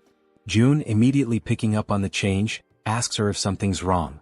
She stammers slightly and replies that all of a sudden the link isn't connecting anymore. June, caught off guard, asks what she means by that and she tells him to give her a moment. Closing her eyes, she tries to reconnect with the link. But apparently it's no use. She then explains that it's probably the distance. It seems to be just too far this time. June asks whether the link had been working properly before. She responds that it's possible to go a little beyond the maximum range if the link was already established beforehand. However, the reach of the link currently only extends as far as the central station. She then turns to him and asks what they're supposed to do now. Without an immediate answer, June falls into thought. He realizes that something always seems to go wrong at a critical moment, and just beyond the station lies the house where his family is supposed to be. He had been counting on using one of Jaehyeon's rats to check the house before making a move. Clenching his fist tightly, June mutters that this is a complication. Still, he asks Jaehyeon to try re-establishing the link from the central station in any way she can. She agrees, saying she'll give it her best shot. Closing her eyes once again, she begins to focus her powers in an effort to restore the connection. With the vision of zombie rats moving through the station still lingering in his ultimate eyes, June reminds himself that they have to explore every possible option available to them, and until then, all Kim can do is hope, with all his heart, that his family is still safe. The system now displays the current locations of everyone participating in the mission. Jaehyeon's rats are moving ahead to scout the path, while Han's group remains further back, following at a safer distance. The scene then shifts to the station where Han's group has just arrived. Everyone stands frozen, completely overwhelmed by what they see before them. The entire area is a scene of utter devastation. All the surrounding buildings have been reduced to rubble, and massive footprints, far larger than anything human, are deeply embedded in the ground, scattered across the terrain. Jaehyeon, the bespectacled man, stares at the destruction in disbelief and finally mutters that the sight is incredible. The archer, noticing that he's distracted and not focused on their task, prompts him to begin scouting the area immediately. Obeying her prompt, Jaehyeon commands his raven, named Black, to begin aerial reconnaissance of the area. After some time observing through the raven's vision as it flies overhead, he reports that there appear to be no monsters nearby. Toji then speaks up, saying that the station itself also seems to be clear of any goblins, and that thanks to the massive avalanche that occurred earlier, they should be able to move through the area with little resistance. Jaehyeon agrees and comments that it's likely the case because no sane person, or creature, would dare approach a place marked by such overwhelming destruction. With a hint of concern in her voice, the healer mentions that night is falling fast and that they should find somewhere safe to stay until morning. The archer quickly reassures her, explaining that, based on known goblin behavior patterns, nighttime is actually the safest period, since goblins tend to hide away or go dormant once darkness sets in. At this point, Han appears deep in thought. After a moment of silence, he speaks, saying that they should keep moving. If anything truly dangerous happens, there's a high chance June will summon them back right away. Suddenly, one of Jaehyeon's small rats appears, making faint gestures as if trying to communicate something important. The entire team comes to a halt, recognizing it immediately as one of Jaehyeon's specially trained rats. They take this as a sign to follow it without question. Quietly and cautiously, they begin to trail the rat as it scurries ahead, guiding them through the eerily silent night in the ruined city. As they move along the path, someone comments that the station up ahead looks like it's been turned into a shallow lake. Jaehyeon asks aloud if that might be a result of the giant's rampage. The archer responds that it's quite likely. The terrain had shifted significantly when the buildings collapsed, which could have easily led to the formation of sunken, water-filled areas. While they continue walking near the edge of the water, something begins to stir beneath the surface of the lake. Slowly, almost imperceptibly at first, something large begins to rise, emerging completely from the water before their eyes. Both Jaehyeon and Toji immediately sense that something is wrong. They notice strange movements in the ripples, something that doesn't match the natural motion of water. The others ask them what's going on, and Jaehyeon replies that he just heard something that didn't sound like it belonged there. He narrows his eyes and looks carefully ahead, straining to make out details through the dim light. Suddenly he points toward a distant figure and says that there's someone up ahead. As they all focus their gaze, they try to make sense of what they're seeing. The silhouette appears humanoid at first, and they question whether it might be a woman. But as their eyes adjust and they examine the figure more closely, they notice something strange, something moving behind her. It's a tail. The creature stares directly at them with an unnatural intensity, and then it opens its mouth wide and releases a deafening, high-pitched scream that pierces the still night air. In immediate panic, the healer shouts out a warning to everyone, urging them to cover their ears as fast as they can. The creature, despite her appearance resembling that of a woman, is no ordinary monster. What stands before them, shrieking in a voice that seems capable of tearing through their very minds, is, in truth, a siren. In a sudden, desperate reaction, everyone in the group instinctively raises their hands to tightly cover their ears, trying to block out the piercing, bone-shaking scream of the siren. Toji quickly begins to show visible signs of exhaustion, struggling to keep his hands pressed firmly against his head, his arms trembling under the strain. Meanwhile, Yeonju looks around in shock, unable to comprehend what's happening, her voice filled with disbelief as she questions the situation unfolding around her. Toji, even more bewildered, realizes with growing horror that his body is starting to move involuntarily, his limbs betraying him as if something else is controlling them. Moments later, as if pulled by some unseen force, both he and Yeonju begin to slide helplessly toward the edge of the lake. The pull is strong and unrelenting, and they're dragged across the ground without being able to resist. When Yeonju hits the ground and feels the cold touch of water, she immediately understands the danger. Watching Toji move toward the depths at such a rapid pace, she senses that if he continues like that, he'll be in serious danger. Suddenly, at that very moment, sharp fangs emerge from the water and lunge toward her feet, forcing her instincts into high alert. Reacting instantly, she tries to swim upward toward the surface, but the monstrous creatures grasp her legs with vicious strength, pulling her back down into the water with raw, furious force. Meanwhile, back above the surface, Han and the others are still locked in a battle of endurance, struggling to withstand the siren's excruciating scream. Their faces contorted with pain, their bodies weakened, they try to hold out just a little longer.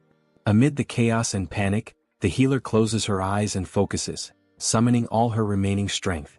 With a surge of energy, she casts a protective magical armor over the group, enveloping them in a glowing, defensive aura. Now shielded by the magical barrier, Han feels a noticeable difference. He comments that he feels much stronger, more capable of resisting the siren's debilitating scream. The man with glasses then asks, almost breathless, what exactly the young healer's power is.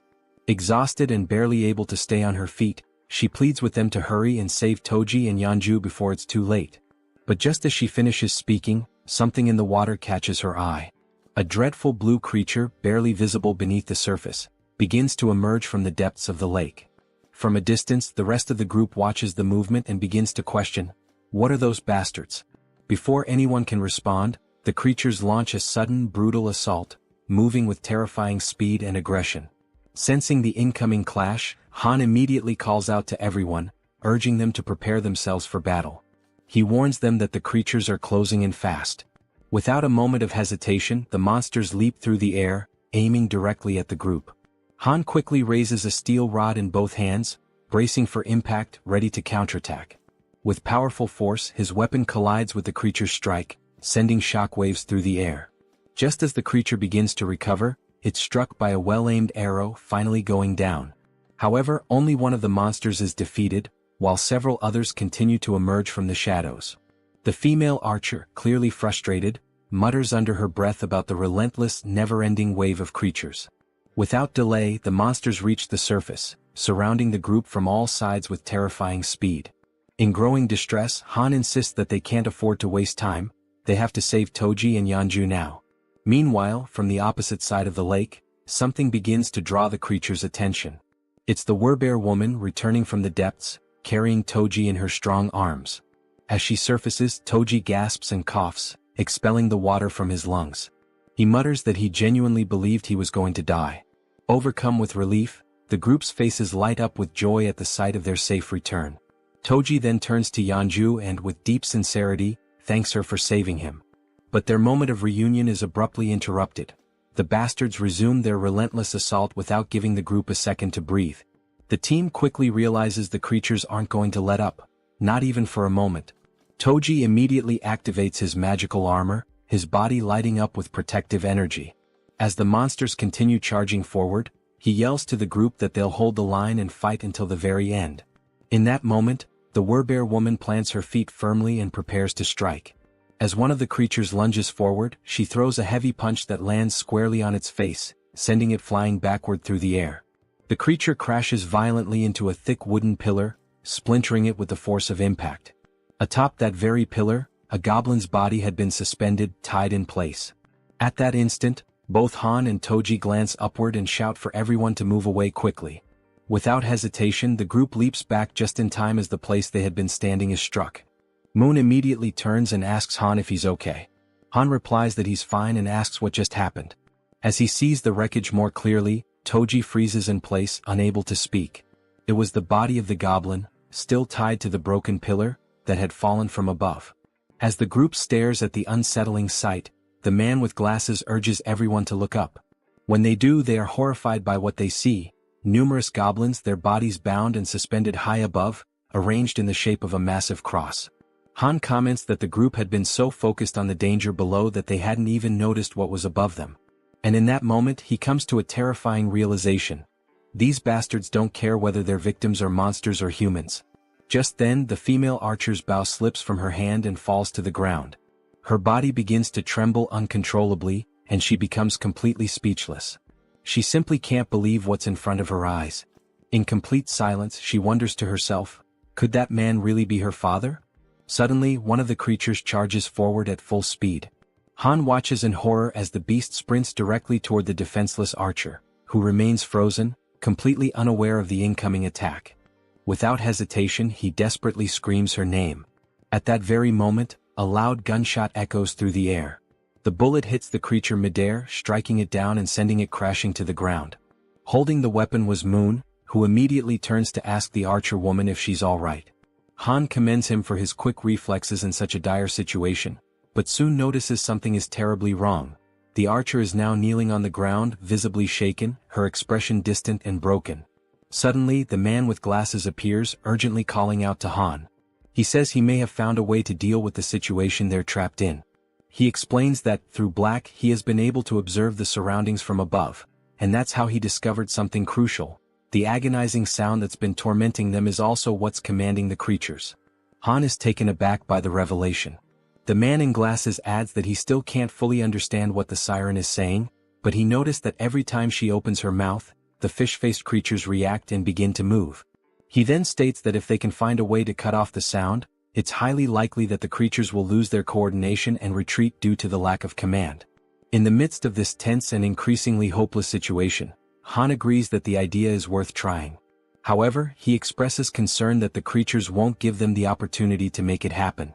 Wanting to clarify things, Toji asks directly if the entire plan boils down to simply stopping the sound. Han confirms it, with seriousness in his voice. Then, with resolve burning in his eyes, Toji declares that he'll be the one to bring down that damn thing and that he has a plan. Meanwhile, on the other side of the battlefield, the siren opens her mouth once more, releasing the dreadful sound, and like obedient soldiers, the creatures respond as if bracing themselves for another coordinated assault. Observing their behavior closely, Han notices that the creatures are changing their formation. The man with glasses assumes they must have realized the group's new objective is to shut the siren down. Han then turns to Toji and asks if he can really rely on him. Toji confidently answers yes, urging everyone to trust him, and makes it clear that all they have to do is open a path for him. He'll take care of the rest on his own.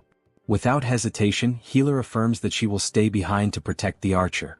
And with the plan now in motion, the group charges forward with unwavering determination. Each member of the team focuses solely on creating that crucial opening for Toji, attacking the enemy forces without mercy and taking down one creature after another with relentless resolve. Han pauses for a brief moment, glances back at Toji and shouts for him to move now. This is the chance. Toji locks onto his target, plants his feet, and grips his halberd with precision and strength. Then with all his might, he hurls the weapon through the corridor, aiming straight for the siren. The weapon cuts through the air at incredible speed, but the siren reacts swiftly, dodging with ease. The halberd misses its mark and continues its path, clattering past her. The group freezes in stunned silence, watching as the opportunity they carved with so much effort vanishes in a single instant. Yet Toji remains completely unfazed. The siren erupts into maniacal laughter, along with her grotesque creatures, mocking his failure. But Toji simply smiles, calm and collected. With a sharp glint in his eye, he asks Han if he's already forgotten something. Confused and frustrated, Han doesn't understand what he's referring to, until in a sudden realization his eyes widen. With a trace of sarcasm, Toji then asks, "What's the best way to deal with a fish?" As he speaks, he lifts his hand and activates the recall command on his halberd. The weapon obeys the order, and on its way back, it slices cleanly through the siren's back, impaling her and cutting off her laughter for good. At that moment, the system notifies the group. A level 33 siren has been hunted down. Experience points have been awarded. The halberd returns to Toji's hand as everyone turns to stare at the siren's lifeless body. The fish-faced creatures become disoriented, clearly lost without their leader, and quickly retreat back into the depths of the lake. This sudden disappearance brings a wave of relief over the group, as they now have one less threat to face. Without wasting a second, Han approaches the archer woman and gently asks how she's doing. She remains trembling, unable to compose herself. Concerned, Healer turns to Han, asking what they should do now. Han considers going to find June. Then, the archer woman suddenly reveals, with a trembling voice, that one of the bodies hanging on the crosses above is her father. Han is struck speechless. He quickly turns around, unable to accept that his father-in-law could be among those mutilated victims. Overwhelmed by a deep, unbearable grief, the archer collapses into uncontrollable tears, mourning the fate of her father. Beside her, Han falls to his knees, consumed by panic and disbelief. The entire group around them feels the weight of her sorrow as if it were their own. And right there before their eyes, hanging from a cross in an appalling state, was her father's body, a heartbreaking sight that pierced the soul of every witness.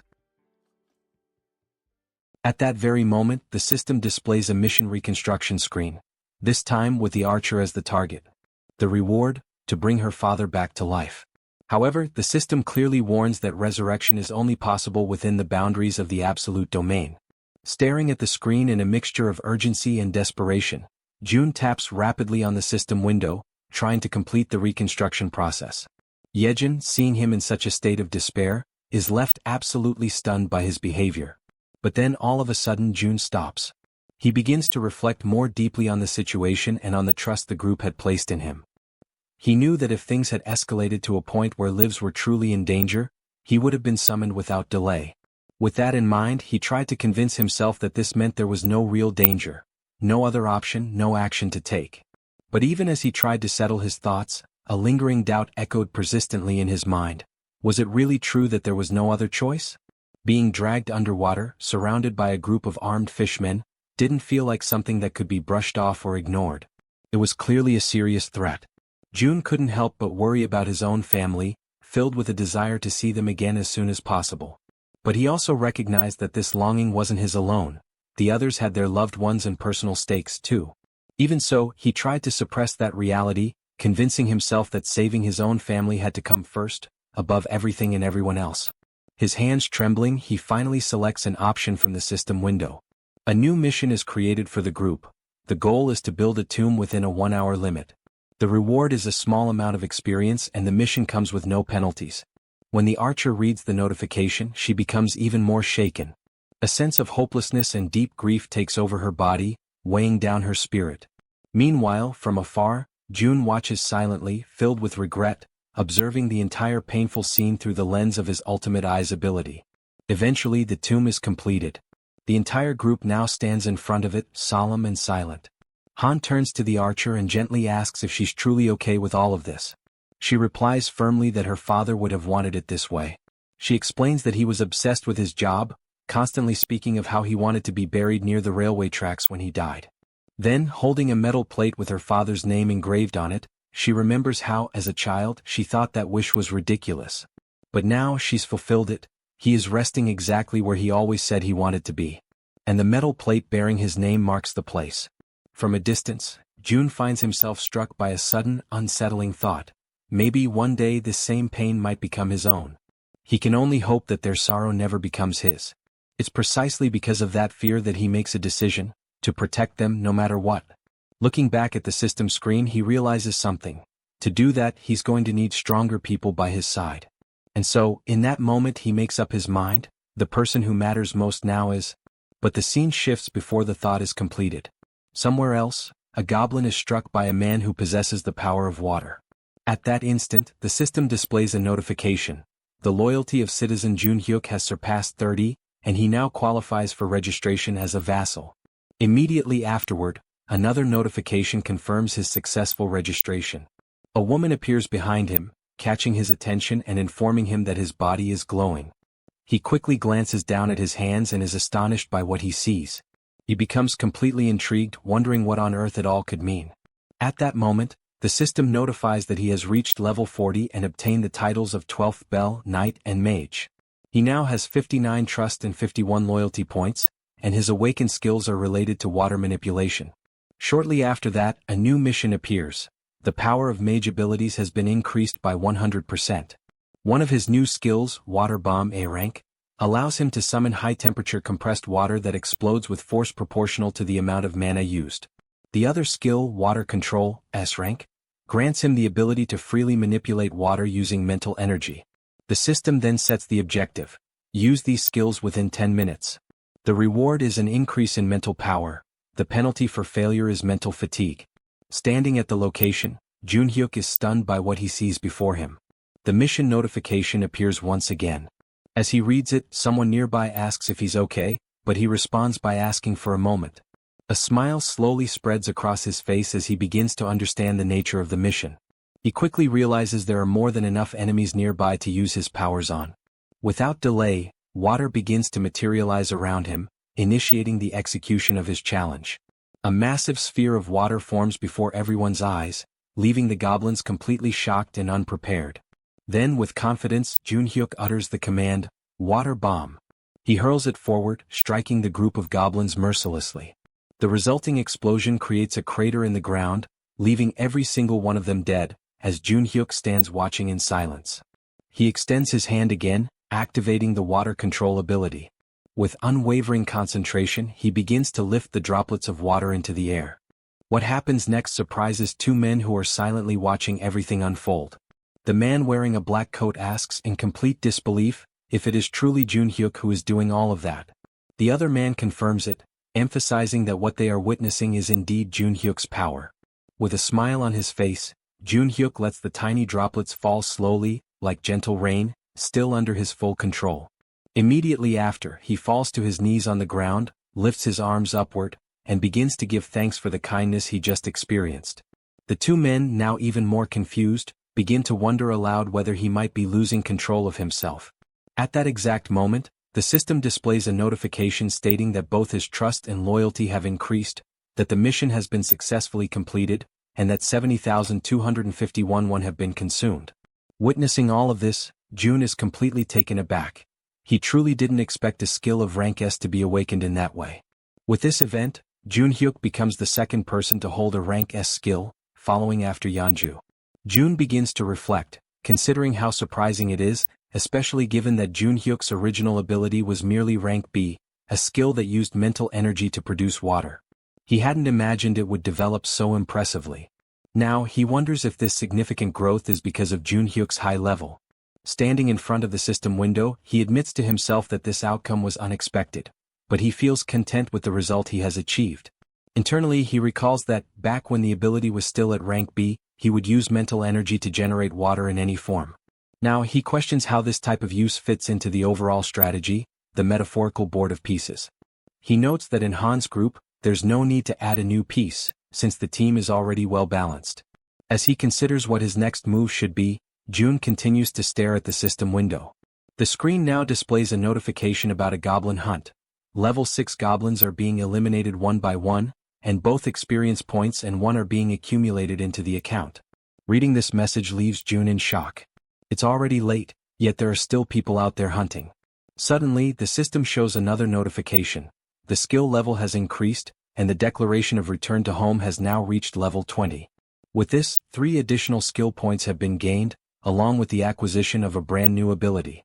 Jun goes into a state of panic as he reads the latest update. The system further informs him that the territory is expanding, and with that expansion comes an intense, unbearable pain that spreads through his entire body. He screams out, overwhelmed by the agony, while Jaehyeon watches in terror, completely uncertain of what she should do. The pain becomes excruciating, but despite it, the territory continues to expand further and further without stopping. With his vision blurred, Jun barely manages to see Jaehyeon as she urgently asks if he is okay.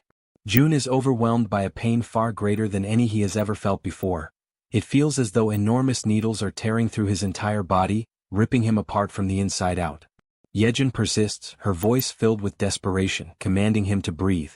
Frantically, she asks what she can do to help him in that critical moment, visibly shaken and desperate to ease his suffering. Jun forces his eyes open, his mind clouded and dazed. Through his blurry sight, he catches a glimpse of her face, partially obscured by the haze of confusion and the relentless agony. Startled, he realizes she is getting dangerously close to his face, inching towards him with clear intent. With a strained voice, he asks her what exactly she thinks she is doing. Embarrassed and flustered, Jaehyeon immediately backs away in a hurry, apologizing profusely. She quickly explains that for a moment she feared he had stopped breathing and was about to perform CPR on him.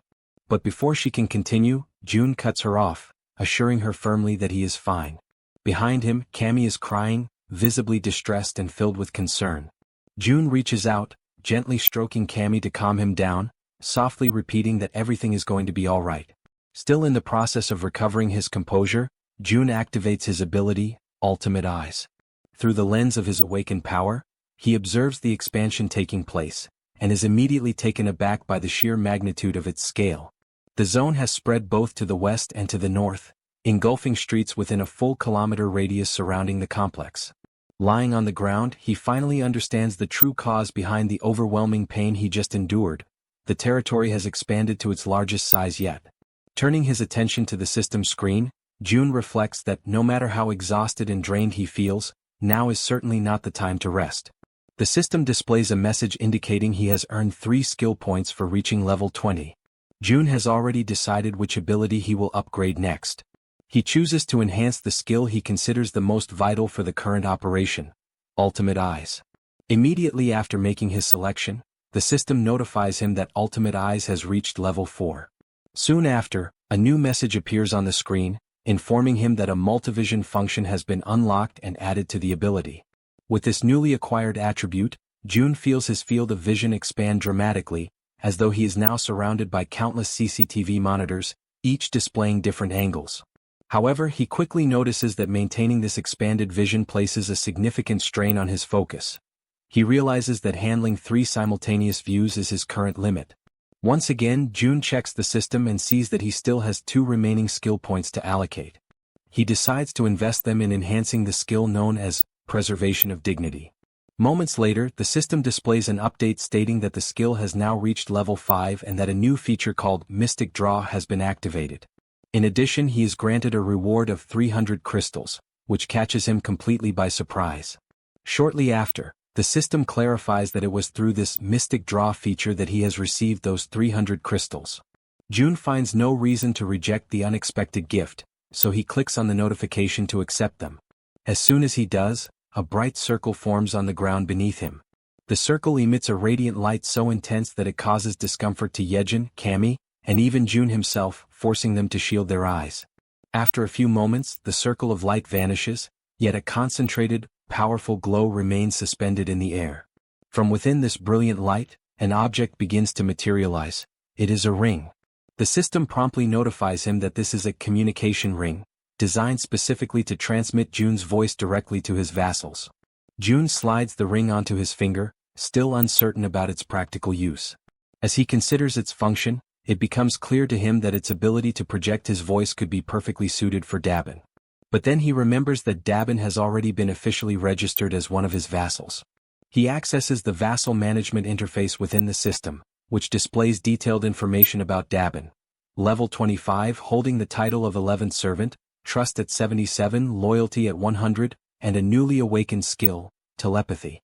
Astounded by Dabin's awakened ability, June acknowledges to himself that telepathy is indeed the perfect skill for someone tasked with such communication-driven responsibilities. Suddenly, through the multivision function of his ability, June sees a disturbing scene.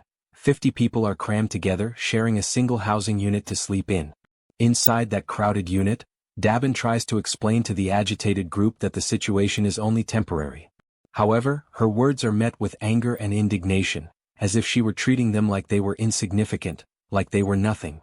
One man, visibly furious, raises his voice and shouts, reminding her that they've all seen countless empty houses along the way.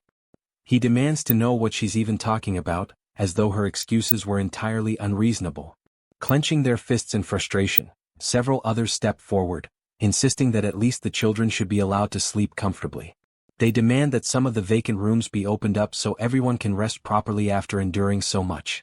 Overwhelmed by the escalating situation spiraling out of control, Dabin hurriedly apologizes, struggling to maintain her composure as she explains that current policy does not permit such allocations. All the while, from a distance, June watches everything unfold in silence through his ultimate eyes. At that moment, the system displays a new notification. A skill named Ultimate Shut-in's Door has been activated.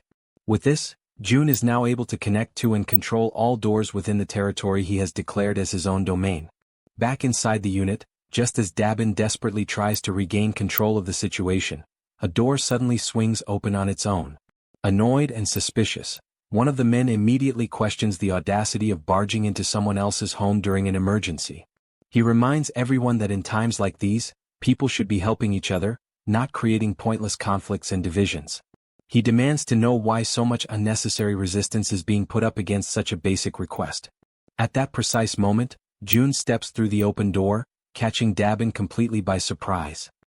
He turns to the man, his expression unwavering, and declares bluntly that if the man disagrees with the house policies, then he is more than welcome to leave his house immediately. The man, stunned by June's words, demands that he repeat what he just said.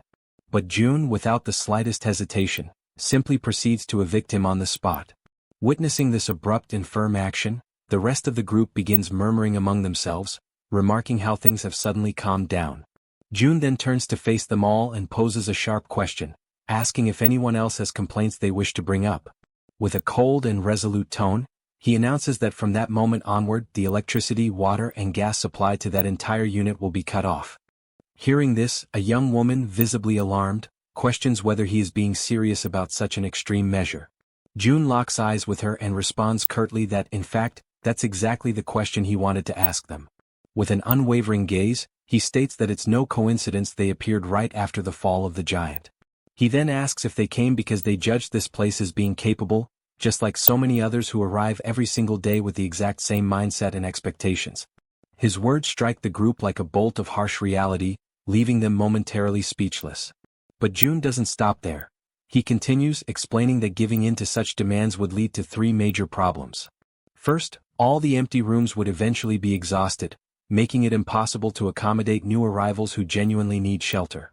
Second, the residents who have been living there, those who are already settled and abiding by the system, would begin to feel disrespected and marginalized. And third, once they give in to one demand, the cycle of requests and entitlements would never come to an end. With absolute ruthlessness, June raises his voice and declares that the basic rights and welfare they expect to find here simply do not exist in this place. He emphasizes that the South Korean government has already collapsed, and that he, standing before them, is not the representative of anyone's ideals or dreams. He acknowledges that some might perceive him as a tyrant, abusing the power he holds. But he warns them that the world has become far too brutal, far too unforgiving, for naive ideals like rights and welfare to survive without being fought for and earned. He points out that if they wish to enjoy such privileges, they must first prove themselves worthy of them. He goes on to explain that the other survivors, those who arrived before them, are enduring extremely harsh conditions, organizing rotating shifts just to catch some rest. And despite all the discomfort and hardship, these people are still making sure to care for the children and the weakest among them, choosing to fight for survival as a community. Finally, June delivers a firm and non-negotiable order. They are to return immediately to the accommodations that have been designated for them. He warns them that if they refuse to comply, they will be paving their own path to lose even more than what has already been taken from them. Upon hearing those words, the group immediately stepped back. Dabin, feeling a wave of relief, let out a soft sigh and expressed her gratitude to June for helping her in that situation. However, he replied that there was no need for thanks. In fact, he insisted that he was the one who should be grateful to her. His unexpected response left Dabin momentarily taken aback, trying to understand what he truly meant by that remark. It was then that June pointed out that perhaps she, too, might be capable of doing something similar to what he had just done. He asked if she was familiar with the concept of telepathy, and then instructed her to think of a person with whom she would like to communicate, picturing herself speaking to them mentally, as though having a conversation inside her own mind. Dabin closed her eyes, focusing all her concentration. A short while later, a faint aura began to surround her body. Pleased with the result, June emphasized that she would need to learn the exact conditions and limitations of this ability, and the best way to do so was through frequent practice.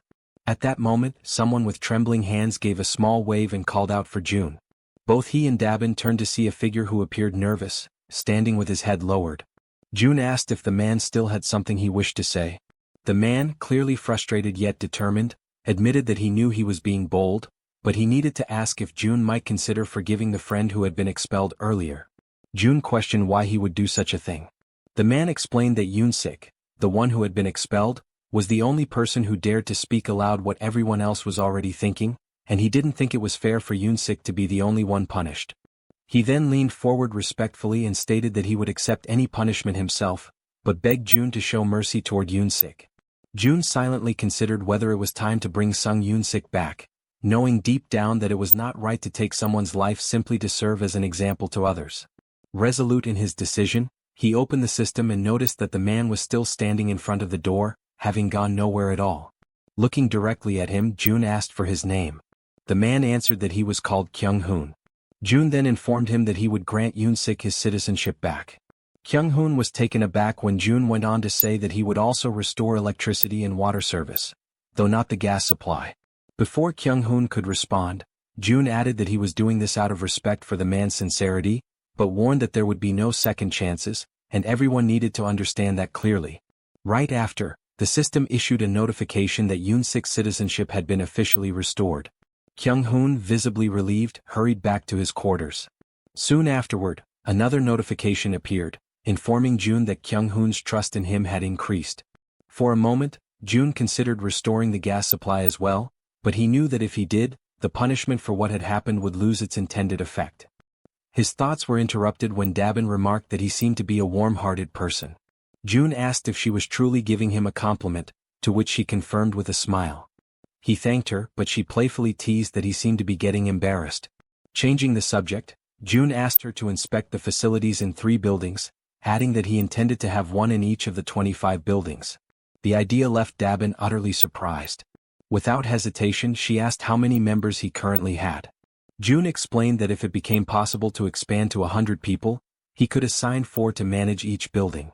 Dabin's eyes lit up with interest, and she declared that she would be willing to pay 100,000 won per day for each person, assuring him that with such a scale, everything would run smoothly. As they spoke, someone approached from behind. June and Dabin turned and asked if the newcomer was new to the area. The man confirmed and asked if June might need a medical team on site. He then introduced himself as Sung Min, an associate professor of nephrology at Busan Park Hospital. After hearing his introduction, June commented that he had dismissed the medical team for the time being, as he believed high-ranking individuals required proper treatment. He then turned to Dabin and asked what she thought about offering a room for the team and converting it into a hospital. She responded that it seemed like a good idea. Seizing the moment, June noted that if they looked around carefully, they could probably find a fair number of nurses. He also said that assembling the medical team and managing it would be her responsibility.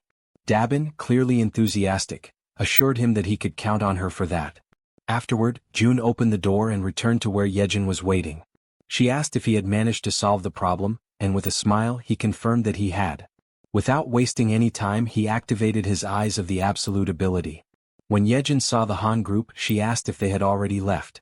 June quickly realized they were on their way to Jigalki Station and that there were no issues there. He then opened the system again to finish what he had been working on. As he had expected, the final location available for investing his skill points was the Absolute Warehouse. The system issued a notification stating that the skill had reached level 2, increasing its capacity to 200 kilograms and adding a new feature called state preservation. The description clarified that this function would maintain the exact movement and condition of an item as it was at the very moment it was stored. Upon realizing that the capacity had now doubled, Jun immediately understood that he could make far freer and more strategic use of the warehouse.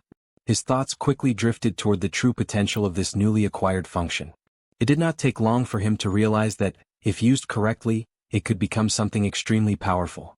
Without hesitation, he opened the store and purchased an S&W revolver along with 100 rounds of .38 caliber ammunition, which began to materialize before him. He reasoned that, if the movement of the firing mechanism were preserved, then upon summoning the warehouse, the action would resume precisely from where it had been paused. With the firearm in his hand, he extended his arm and calmly instructed Jaehyeon to cover her ears for a moment. She stared at him in alarm, her unease growing rapidly when she noticed that he was holding a gun.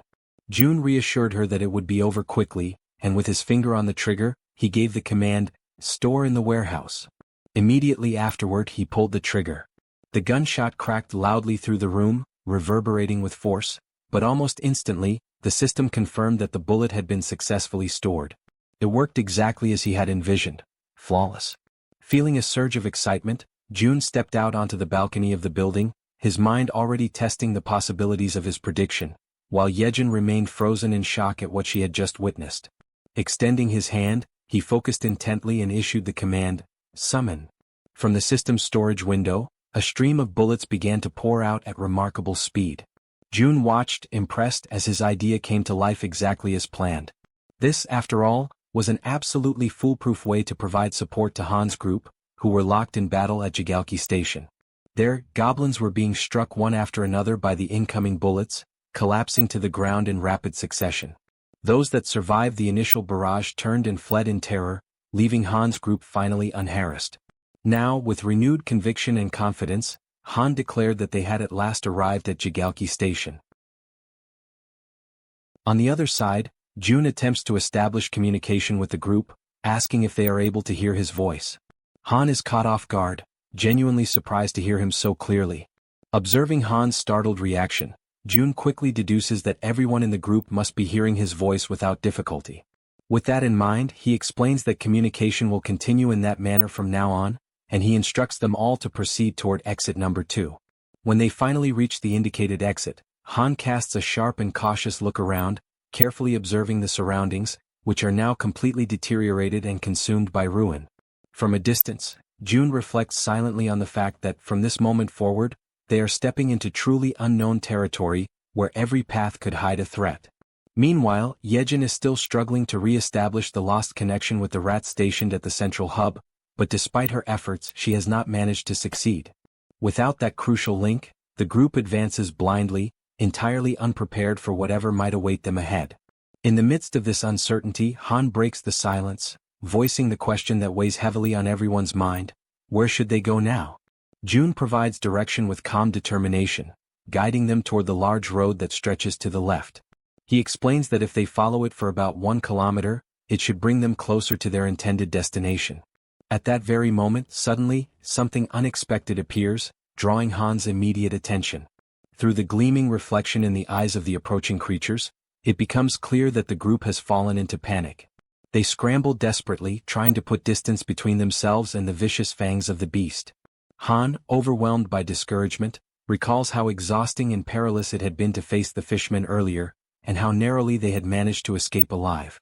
Now, standing before yet another daunting challenge, he finds himself face to face with a colossal shark. In an instant, the creature opens its massive jaws, revealing rows of razor-sharp teeth ready to tear them apart. Han reacts instinctively, seizing a heavy iron bar to shield himself from the imminent strike. The man with glasses raises his weapon and unleashes a storm of gunfire at the shark, the bullets hammering into its body, leaving the beast dazed and confused. Seizing this fleeting opportunity, Han charges forward with determination, delivering a decisive and powerful blow directly against the terrifying shark's fin. At the same time, the werbear woman hurls herself into the fray, leaping with unrestrained fury. She crashes down upon the monster's head with brutal force, inflicting a devastating wound. Almost instantly, The system issues a notification announcing that a level 24 shark has been successfully hunted. Experience points are added, and a sum of wands is automatically deposited as a reward. In the aftermath, Han signals to the man with glasses.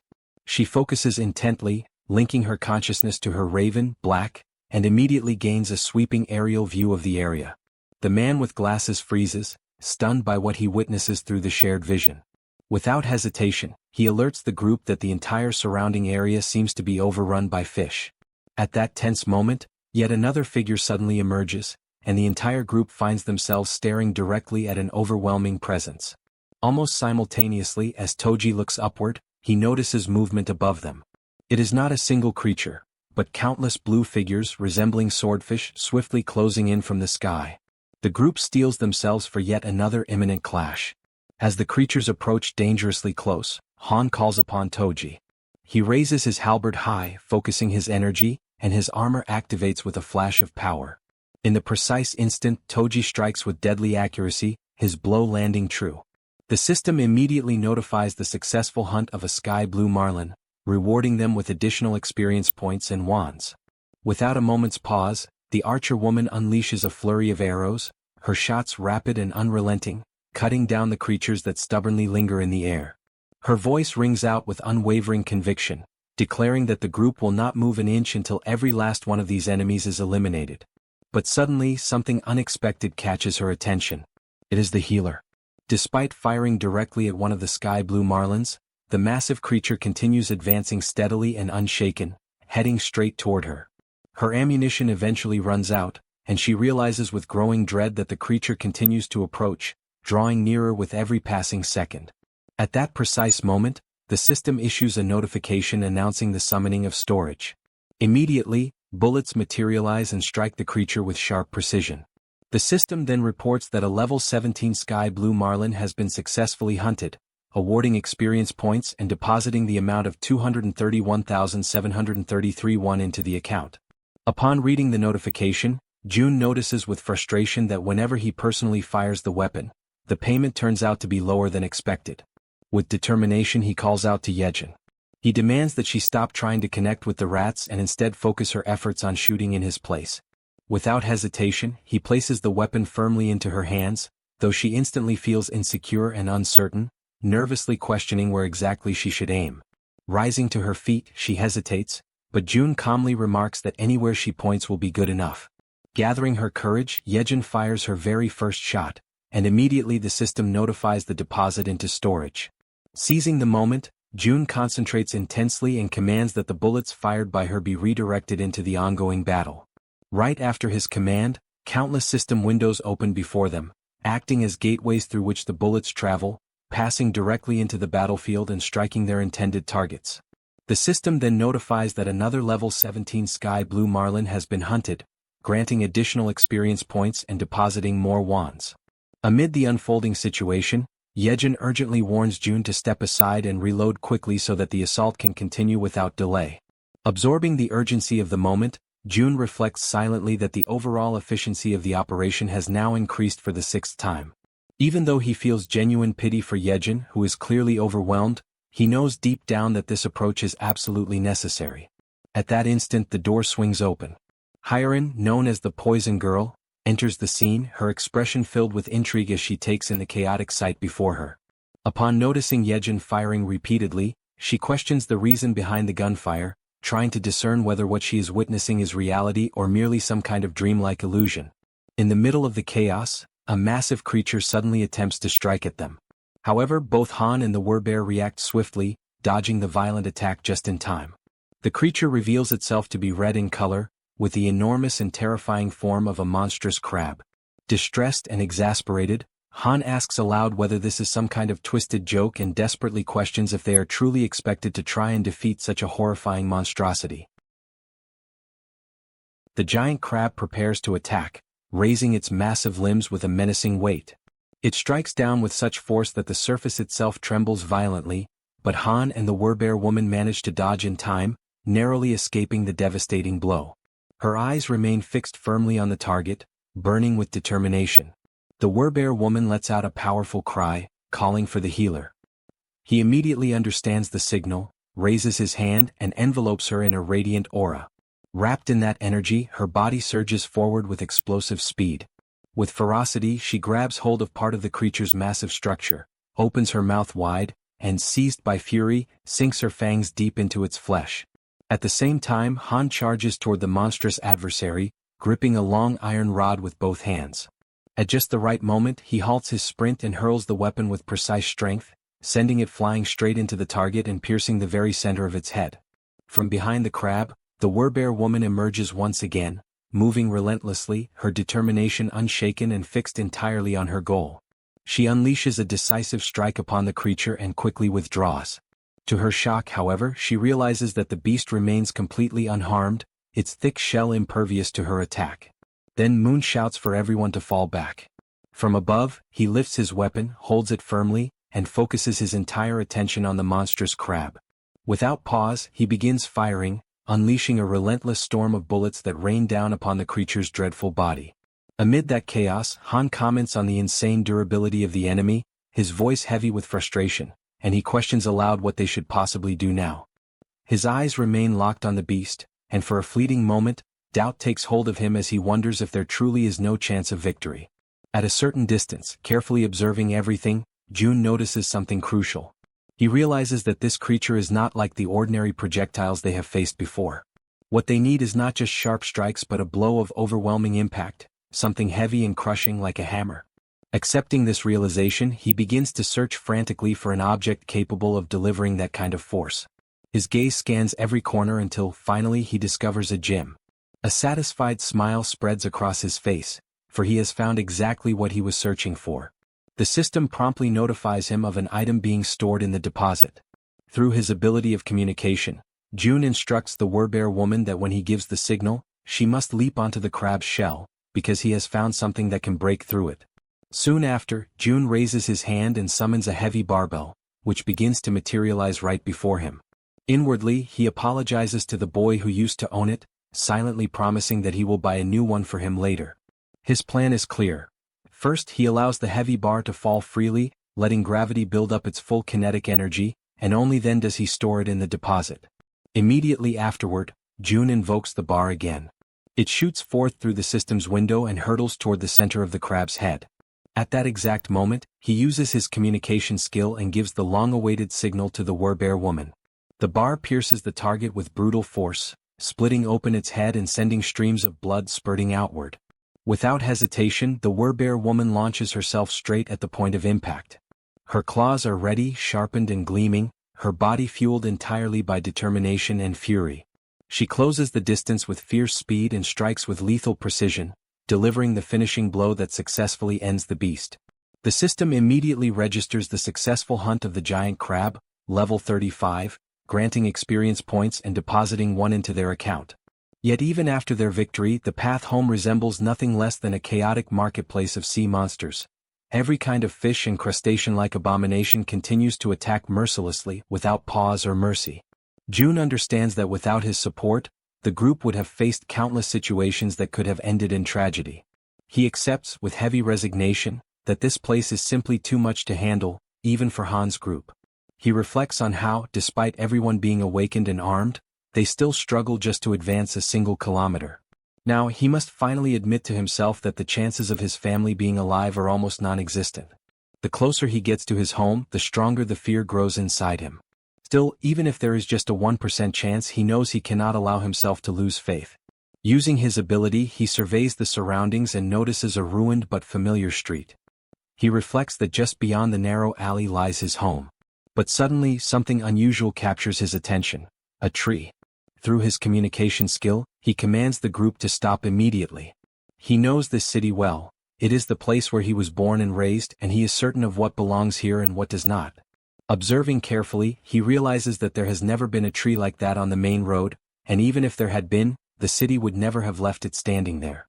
This means that the tree appeared only after the world had fallen apart.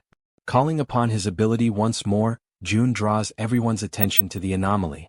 He asks if they too can see the massive tree ahead. The group confirms that they can. June then declares firmly that the tree is not what it seems, it is a monster.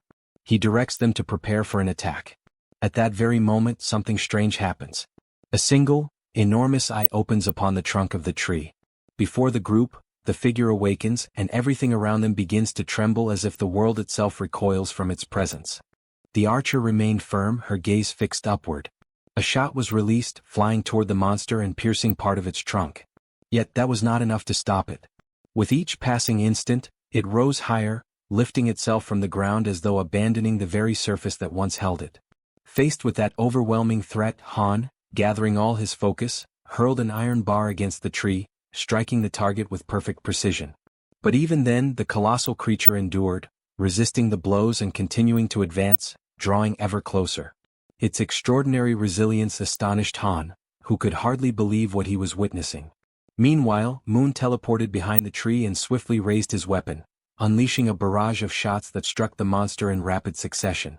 At that same moment, the Werbear woman charged forward, throwing herself into the fray against the creature in the midst of its relentless attacks. Her sharp claws tore into the wood, ripping away splinters and peeling its bark with raw violence.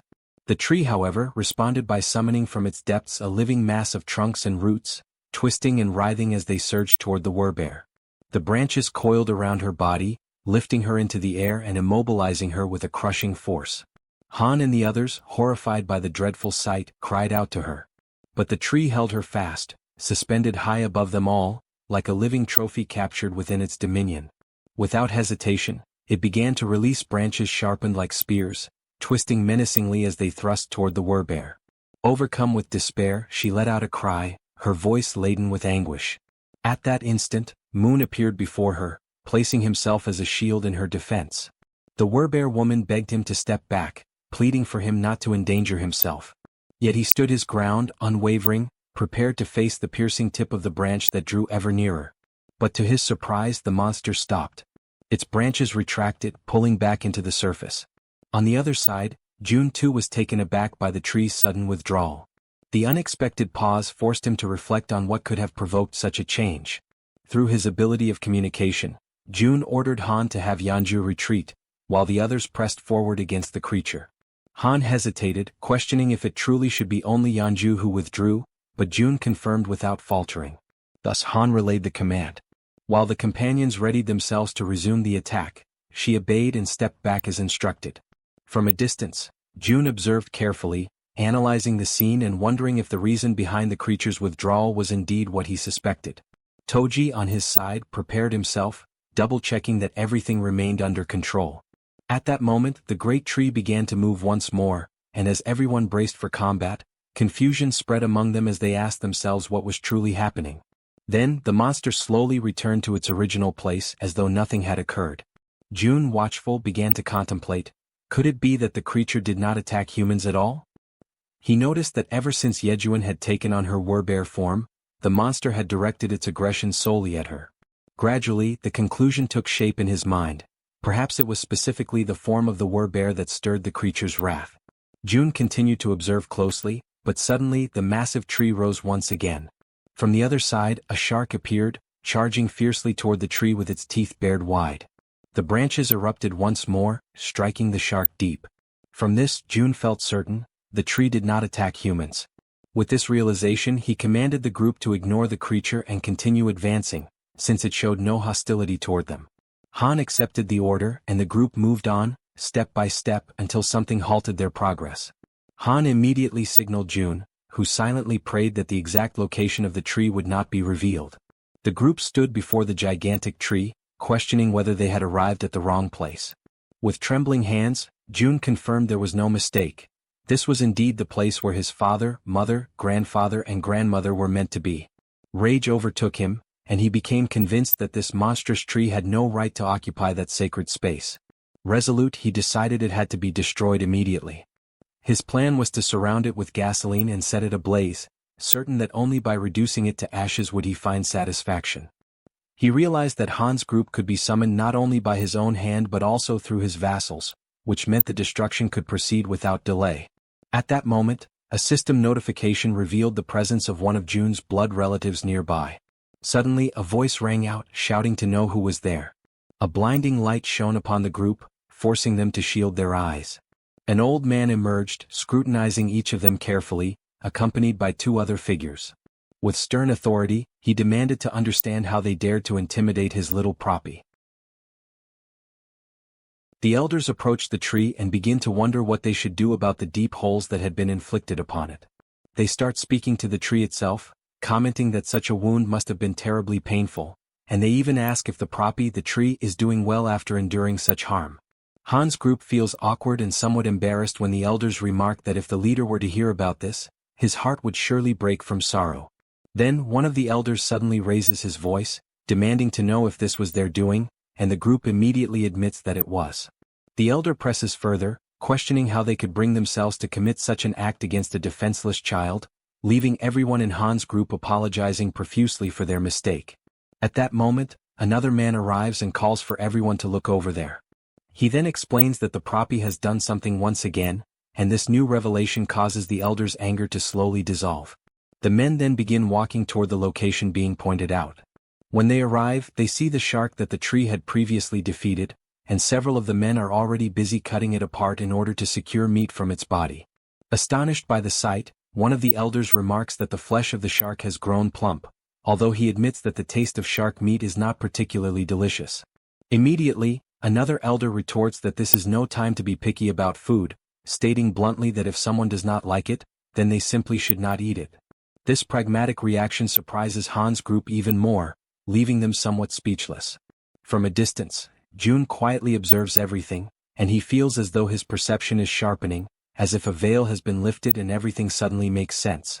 The existence of a monstrous tree that does not attack humans, combined with the enormous tree that continued to grow right where their home once stood, begins to form a clear picture in his mind. June recalls that ever since he was very young, their house had always been filled with plants. In the garden, the flowers would change beautifully with the seasons, and on the rooftop, several fruit trees would bear harvests at different times of the year.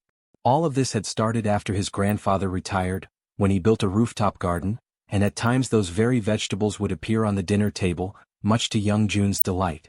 Piecing together these memories with the present reality, June concludes that the tree's refusal to harm humans and the giant tree occupying the place of their former house could not be a coincidence.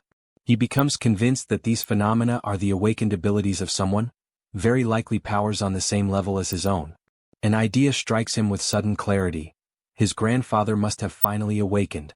In that moment, June feels an immense sense of relief, one he had not experienced in a long time, because under normal circumstances, everyone should already have been dead.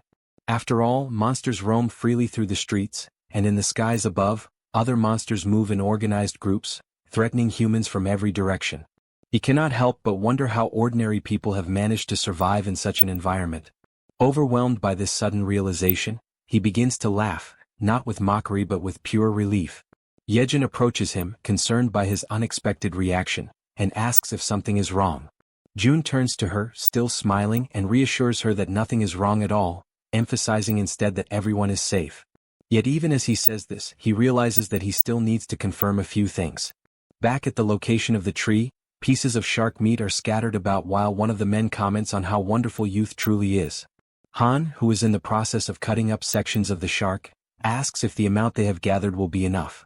A mustached elder replies affirmatively and expresses gratitude for their efforts. At that point, June sends a telepathic message to Han, instructing him to ask the elders for the name of the village chief. Han turns to the mustached elder, politely asks for permission, and inquires about the chief's name. The elder immediately responds by asking if Han is an acquaintance of their leader, before revealing that their chief's name is Lee Bangja. Upon hearing this, June affirms with certainty that he already knew, and explains that, indeed, Lee Bangja is his grandfather.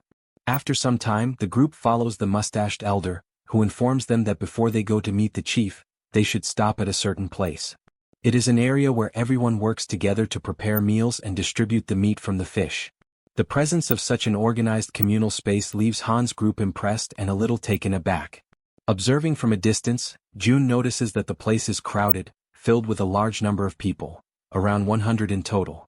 Giving the impression that the entire marketplace of the city had relocated to that place, the mustached man called over a bald-headed fellow who was busy slicing the meat from Old Park's catch. The bald man stopped cutting for a moment and remarked that he had heard a rumor saying that Poppy had pulled off something once again. The mustached man confirmed with a nod, replying that this was exactly what had happened, and that the shark had been so enormous that the young ones had been forced to step in and lend their strength to help. The mustached man then urged the bald fellow to cut quickly, explaining that he wanted to serve several plates of sashimi to the youngsters. Without wasting a moment, the bald man set to work with practiced efficiency, his hands moving with remarkable speed as he sliced and prepared the fish. Soon enough, he presented an exquisite platter of sashimi for Han's group, the glistening cuts of fresh fish arranged so beautifully that it immediately left everyone in awe, their mouths watering and their stomachs growling with anticipation. The archer, unable to hold back her curiosity, asked the bald man if they had chopsticks available. He replied that they had no need for chopsticks and could simply use their hands. Yet in that very instant, a set of chopsticks materialized in front of them, manifesting out of thin air. The bald man blinked in astonishment and, realizing what had just happened, offered his gratitude to June for this miraculous gesture. Every elder who witnessed the sudden appearance of the utensils was left with their jaws hanging, utterly dumbfounded, for none of them had ever laid eyes on anything remotely similar in their entire lives. The archer then began eating, and the moment the sashimi touched her tongue, her eyes widened in amazement.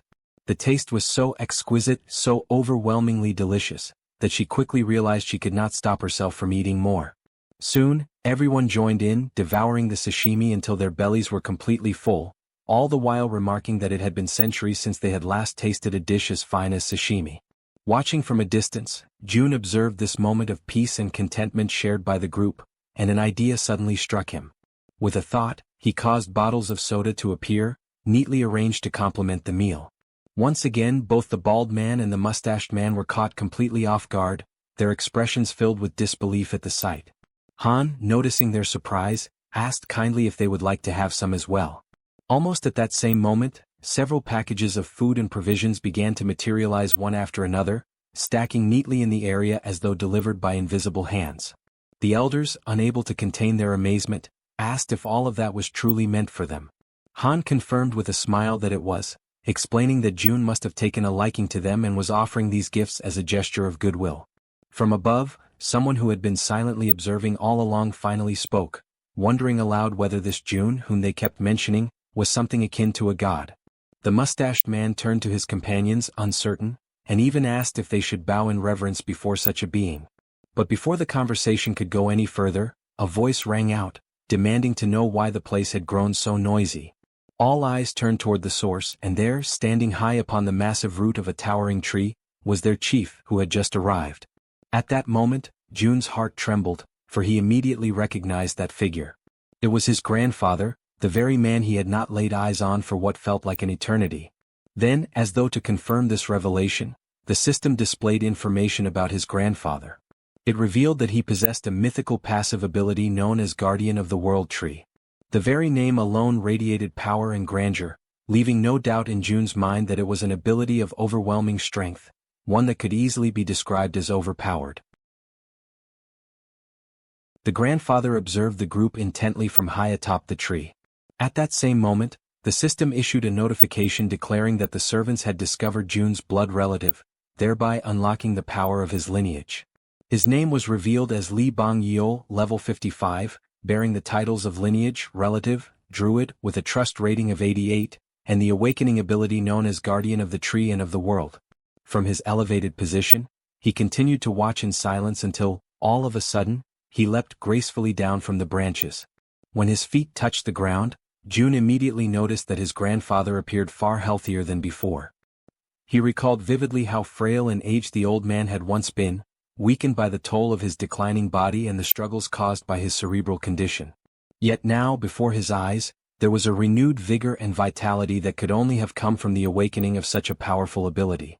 Through the skill of communication, June informed the group that the man standing before them was indeed his grandfather. He asked them to offer their greetings and show respect in his name. Han stepped forward without hesitation, bowing respectfully and recognizing the importance of this encounter. Standing at the grandfather's side, the mustached man began to explain, describing to him how the group possessed extraordinary abilities, even capable of bringing forth things out of nothingness. The elder was astonished by the sheer quantity of food and water gathered in one place, immediately attributing the source of all this abundance to them.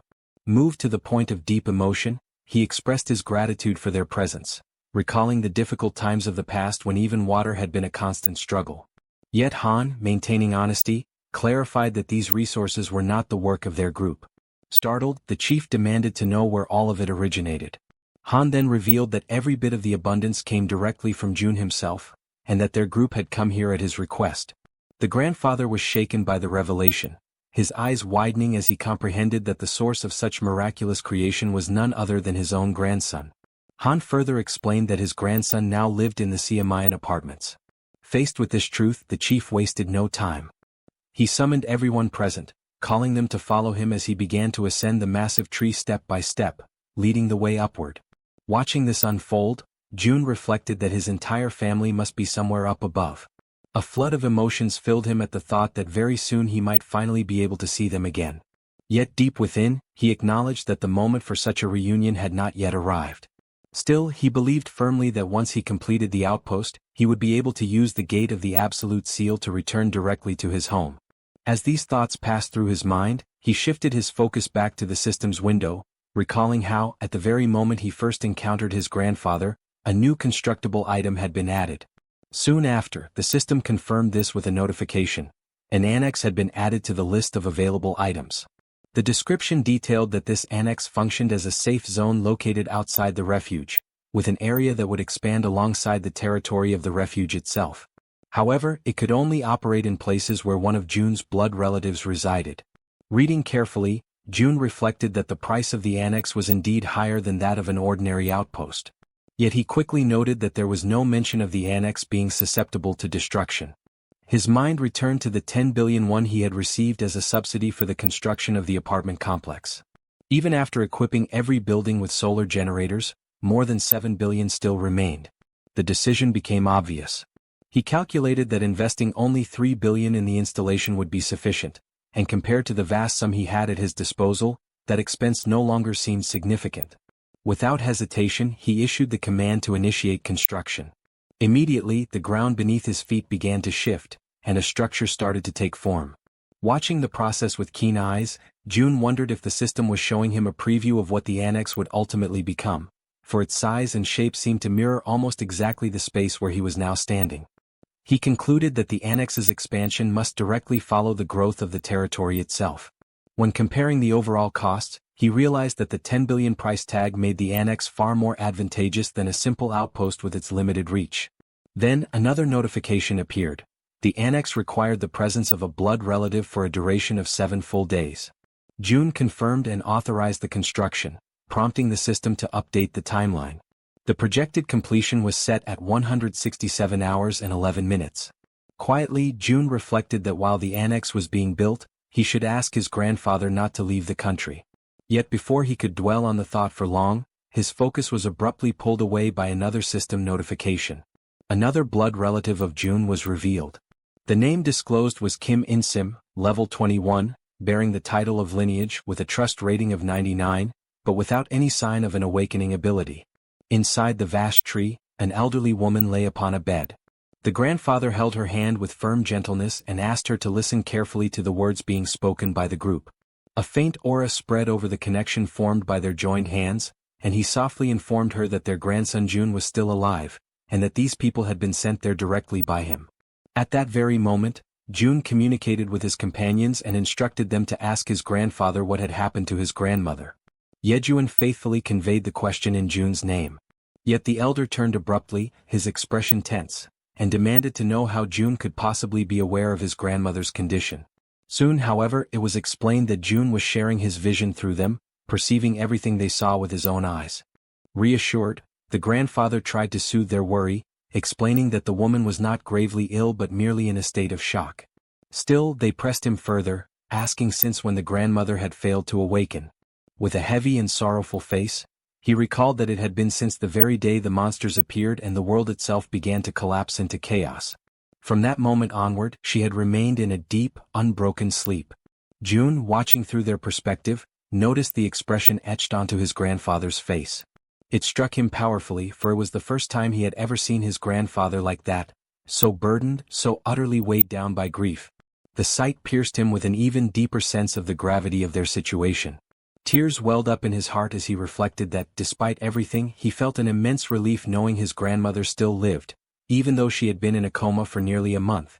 Outwardly, she appeared perfectly healthy as if peacefully asleep, and June concluded that this stability could only be maintained by his grandfather's awakened ability, which was undoubtedly sustaining her. Inwardly, however, he lamented that the system did not allow him to assign missions to blood relatives. If it had, perhaps he could have devised some way to improve her condition. Even if he tried to apply the power of a healer, he knew deep down that his own skill was insufficient for such a task. As his thoughts swirled in silence, he began to grow uneasy. It was strange. 7 people had entered the house and yet no one else had stepped out to investigate. The oddity gnawed at him, and so, through his group, he asked his grandfather about the fate of his parents. The old man, acknowledging that June was following everything closely, chose to speak as though addressing his grandson directly. He explained that, on that fateful day, June's mother had left for work, while his father also departed to earn money for the household. He expressed his belief that they had probably found refuge in some hidden, secure place, emphasizing firmly that June's father would never abandon his wife under any circumstances. Yet June recognized, in the undertones of his grandfather's words, that the man did not truly believe in the survival of his parents. And within himself, June felt the same grim certainty. Without a transcendent ability like the one his grandfather possessed, the chances that his parents had survived were almost non-existent. But still he refused to let go of hope. Through his ability, June issued a new order. The next target must be the Wawang Nursing Hospital, even if the chances of finding them there were small. Acknowledging the efforts of his group, he decided that they should rest for the night. He made it clear, however, that when dawn came, nothing else would matter. Tomorrow they would all go after them. At that instant, the system interrupted his stream of thoughts with yet another notification. To his shock, the message declared that a blood relative of the Absolute had been detected in the vicinity. Without hesitation, June issued a command to Jaehyeon, who quickly relayed his orders to the rats. The young woman asked what precisely she should convey, and June instructed that every single nearby survivor was to be located without delay. Then he noticed something crucial. The alert was not pointing toward Dongjian's, but rather toward his very own location. Conviction settled deep within him. The ones approaching could only be his mother and father. The scene shifts to a street where people are hard at work, cutting apart and stripping the hides of the animals and strange creatures they have captured. One man comments that the work is still far from over, even at such a late hour, while another replies that this only means there will be an abundance of food for everyone. Suddenly, something unusual catches the attention of one of them, and immediately all turn their eyes upward. High above in the sky, countless dreadful creatures are flying, each with a terrifying and distinct appearance, none resembling the other. Without warning, a bell begins to ring frantically, its rapid toll echoing like an urgent alarm across the area. From the top of a watchtower, a man spots the approaching swarm and shouts to announce the arrival of monsters. Chaos quickly spreads. People begin running in every direction, rushing to move everything into the seafood storage house and to close the shutters with haste. The order is unmistakably clear.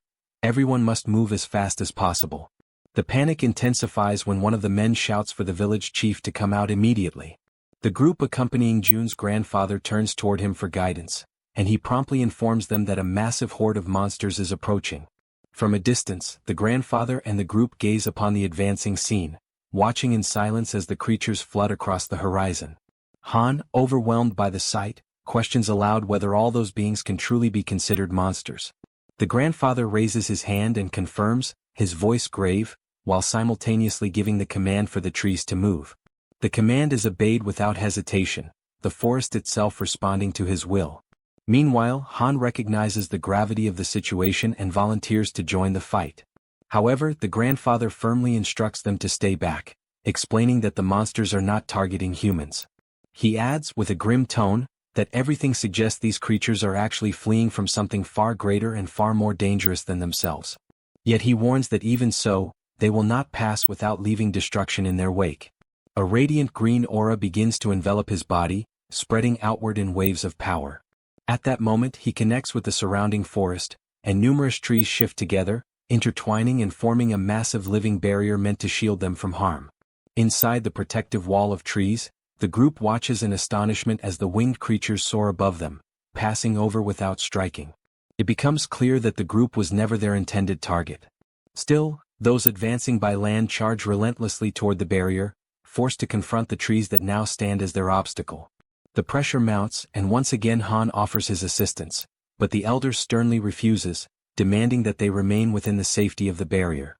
At that instant, the old man lifts his leg and at his command, countless trees surge forward, their sharp branches piercing through the creatures on the ground. The entire group is shaken, overwhelmed with shock, as they witness the overwhelming display of the grandfather's power. The creatures, impaled by the trees, are lifted mercilessly into the air, suspended and displayed like gruesome trophies of the living forest. Yet more monsters appear, hurling themselves at the barrier, biting and tearing savagely at the trunks.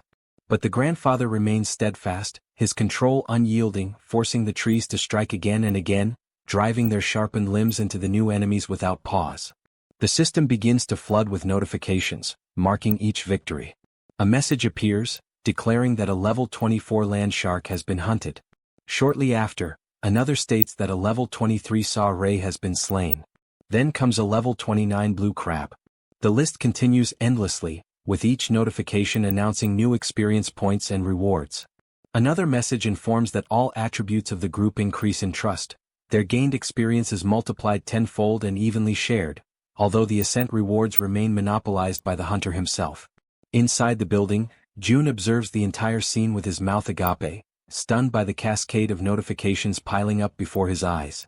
He realizes that the level of power displayed is comparable to someone at level 55. His grandfather, too, receives the notifications, though he does not fully comprehend their meaning. June reflects that, in the beginning, he believed his grandfather was merely being reckless, acting without thought for the danger. Yet with a single strike, hundreds of monsters are wiped out in an instant. Faced with such overwhelming power, he concludes that the best thing they can possibly do is to stay out of the way and avoid becoming a hindrance. In June's eyes, his grandfather transforms into a monster in his own right, a being so powerful that he could no longer be compared to ordinary humans. The notifications continue to flood in without pause. The system announces the successful hunt of a level 31 giant crab, followed shortly by a level 29 giant lobster, and then a level 30 sawtooth crab. Each message also confirms increases in skills and abilities. Suddenly, June realizes that he himself has just leveled up, but before he can process it, an intense and suffocating pain overwhelms his body. The agony spreads through every nerve, as though each part of him were being broken apart and reduced to dust, all while the school in the city continues to grow in influence and power. Amid this torment, a new notification appears before his eyes. The system announces that beings capable of receiving citizenship have been discovered, and the question is posed: grant it or not? June's mind clings desperately to a single crucial thought: whether among those names his parents might be included. He scrolls through the long list, painfully aware that the sheer number of new inhabitants is so vast it would be impossible to check each one individually. Yet even as he does, he reasons that if his parents were truly among them, the message would not have been one of citizenship. Instead, it would have been a notification of alignment. This realization strikes him like a heavy weight. It means that his parents are outside the reach of those people now registered by the system. He also notices Jaehyeon focusing with all her strength, pushing herself to the limit as she attempts to track down the location of his parents. And June convinces himself that the moment they are found, he will know instantly. Despite feeling his body torn apart from the inside, he affirms to himself that there is no time to rest, no room to pause. His mind then turns to the other side of the battlefield, questioning what is happening with his grandfather. Observing carefully, he senses that something is wrong, a subtle strangeness in the situation. He shares this unease with Han's group, who quickly question the old man.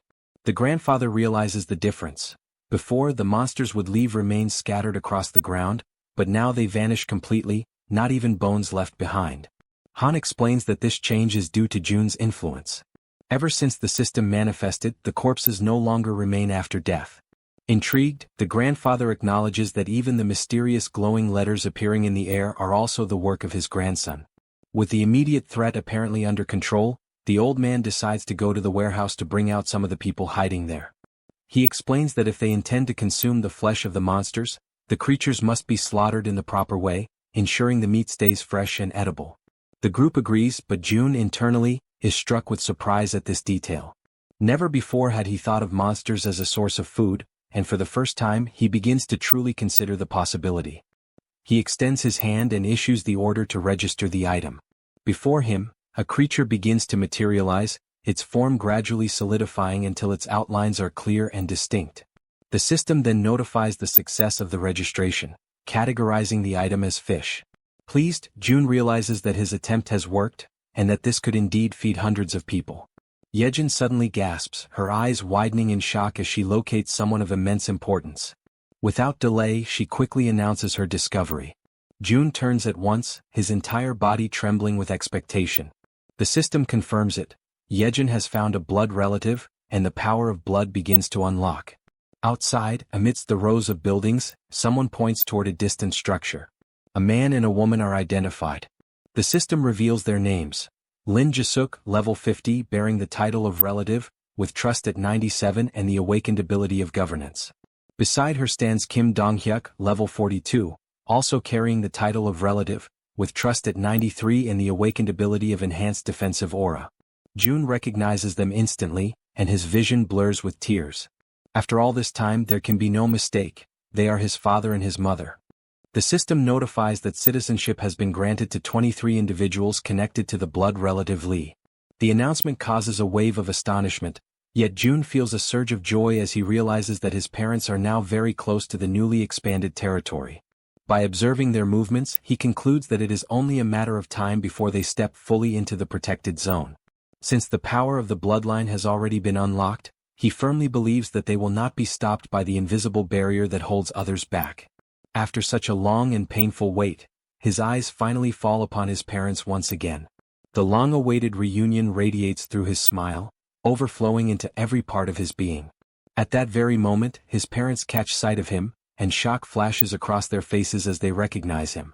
From the other side, June raises his hand in greeting, his heart pounding. The mother and father rush toward him without hesitation, embracing him tightly as though afraid to ever let him go again. His mother clings to him, checking desperately to make sure it is truly him, asking if he is well, while June responds with quiet firmness that nothing has happened to him. The joy of reunion is quickly mixed with surprise as he notices that all 23 who arrived with his parents possess awakened abilities of their own. These are people connected to the hospital where his mother once worked. At that moment, however, something else catches June's attention. Dogs gathered at the barrier, unable to cross. Internally, June reflects that they cannot pass through because animals cannot receive citizenship. Almost immediately, the system issues a new notification, revealing that there exists an option for a subordination contract capable of awakening abilities in up to 100 individuals. June ponders the implications of such a condition, recognizing that his mother's awakened ability is astonishingly powerful, and that through her, even his father has had his own power awakened. The system then reveals the ability granted to his father, Protective Aura, classified as S rank. This ability consumes mental energy to generate a complete defense around the body, and while active, it triples all physical abilities. June quickly grasps the magnitude of this revelation. Multipliers that once stacked linearly now increase exponentially. The result is devastating. His father reaches an efficiency so overwhelming that he could easily overcome level differences that would normally be insurmountable. He also notices that even the 23 newly awakened, though classified only within ranks B and C, already stand far above the average of the unawakened. Yet, in June's mind, what matters most at this moment is not their classifications, but that everyone can finally rest. He raises his hand and allocates 5 units of resources to the group, ensuring they have food and everything else they may need. He instructs them to take warm baths and rest in heated rooms, guaranteeing them comfort after their exhausting and dangerous journey. Still, his mother remains troubled, convinced that her son may be hiding his pain or perhaps is deeply traumatized by the apocalyptic events. His father too reflects silently, wondering if the shock of survival has been too great for him to bear. Perceiving their concern, June seeks to reassure them. He reminds his mother that she herself had seen the lights burning in the apartment. Then he asks how such a thing could be possible in a world where electricity and water have long ceased to exist. To make his point undeniable, he snaps his fingers, drawing their attention. At the sound, every light in the surrounding buildings flares to life at once, piercing the darkness and leaving his parents utterly speechless, unable to believe what they are witnessing. At that same instant, a Coca-Cola materializes in his hand, cold and real. He raises the drink and, with a calm smile, asks if anyone happens to be thirsty. A young girl rushes forward almost immediately, clutching the bottle with trembling hands, asking in disbelief if it is truly real and whether she can actually drink something so rare. June then conjures a drink for each person present and invites them all to follow him, guiding them toward what will become their future homes. After some time, using the gate of the ultimate shut-in, he leads them across into the apartment complex. There, June personally escorts his mother's subordinates to the residences they are to occupy. In each home he provides rice, ramen, eggs, milk and every item they request. As they walk together down the hallways of the building, his mother cannot hold back her worry and finally asks if it is truly acceptable for them to occupy residences that once belonged to other people. With a calm smile, he explains that if any resident eventually returns, they will immediately return the property, but for now no one has come back. He gently asks his mother not to worry, and then opens the door of one of the apartments, inviting them to step inside quickly. Once inside, two companions of the group lower themselves respectfully, bowing and greeting with polite gestures. The father and mother, astonished, remain frozen in place at the unexpected sight. The woman, overcome with curiosity, asks whether one of them might be her son's girlfriend. He denies it at once, and one of the young women firmly declares that both of them will serve his parents with dedication and care. However, he responds with firmness, questioning why they should be the only ones responsible for looking after his parents. Acknowledging the effort they had already put forth until now, he soon allows them to rest, and the two quietly withdraw in silence. Left alone as a family, they gather together at the table. June then begins to ask about everything that had happened to his parents since the beginning of the chaos. He recalls how his father, who worked as a taxi driver, had gone that day, as usual, to pick up his mother after her work shift. It was at that exact moment that the monsters suddenly appeared. Side by side, they managed to protect each other and, as a result of their determination, survived. And just as June had suspected, it was his mother who awakened her abilities first. After listening attentively to their account, he shares his own journey in return, the skills he had acquired, the dangers he had faced, and the ways in which he had managed to survive up to that point. He also tells them about the condition of his grandmother and the constant care his grandfather had been devoting to her. Their stories weave together, filling the night with memories and emotions. Time flows by, midnight approaches, yet the warmth of the long-awaited family reunion transforms their home into the safe refuge they had been yearning for all along. The scene shifts to the city hall of Nagasaki, where heavy rain was falling over the waters of a river. At its edge, a man lifted his eyes toward the sky, deeply intrigued, while his companion stood beside him, equally confused by what was unfolding before their eyes. From the dark depths of the river, a colossal monster began to emerge. Both of them watched the enormous creature moving before them, unable to hide the terror that gripped them. One of the men shouted in a mixture of ecstasy and fear, repeating over and over again that the monster was passing by. The sheer size of the beast made it clear that wherever it went, only destruction and ruin would remain in its wake. The scene then shifts to the following day. June immediately shares with his grandfather the astonishing news that he had found his parents, recording a quick video to show them. On the other side, through the screen of a phone, the grandfather beamed with radiant joy at the sight of them, while showing them to the grandmother at his side. The mother, overcome with emotion, asked if she could also see a recording of her father. Han responded without hesitation, filming the video that showed him. As she watched, her eyes quickly filled with tears, and June, trying to comfort her, reassured her that very soon they would all be able to reunite. The completion of the annex, combined with the power of the absolute gate, would allow them to reach the main house where the grandfather resided. In the meantime, he organized Han's group so that they would continue hunting monsters until the construction was finished, using the main house as their central base. The presence of Han Yoo-jun and Kim De-jong made the progress of the construction much more efficient. Soon, a notification appeared, revealing that 3 servants bearing the title of knight had joined the construction site, which instantly increased its efficiency by 50%. However, the wave of monsters from the previous night had significantly raised their numbers in the surroundings of the main house. Hunting in that region was proving to be far more profitable, since the monsters were now everywhere. He reflected that with the expansion of Haven, hunting within its borders had lessened, and many creatures continued to wander without realizing they had already entered the sanctuary's territory. All the goblins in that area had already been exterminated during the leveling up of the day before. Making a firm decision, June summoned his ability and called upon Dabin, instructing her to deliver a message. Focused and attentive, she stood silently, waiting for his words. He ordered her to inform everyone that with the new expansion, they were only allowed to hunt beyond Siamayan Station. In addition, he requested the formation of a rescue team to save survivors, including those who had specifically asked for medical assistance. Dabin accepted each order with absolute seriousness, determined to carry them out flawlessly. Inwardly, June reflected on the grim reality that within the newly expanded area there were still thousands of survivors living in terrible conditions. Even within the safety of the refuge, more than 10 people were dying due to the lack of water, since leaving the area was impossible. Humanitarian aid was arriving, but it was still far from sufficient. With renewed determination, he reaffirmed to himself that he had to save as many people as possible. He emphasized inwardly that if necessary the absolute gate must be used to reach them directly, or if not, other means must be found to heal and sustain them. The mother noticed the serious expression on her son's face, and even before he could explain the reason behind it, she immediately understood the situation. She offered her help without hesitation, a gesture that left him surprised. Among the people she had brought, some possessed healing abilities, particularly effective against dehydration, fainting, and poisoning. Because of this, she believed that by establishing subordination contracts with the team, they might be able to awaken proper healing abilities.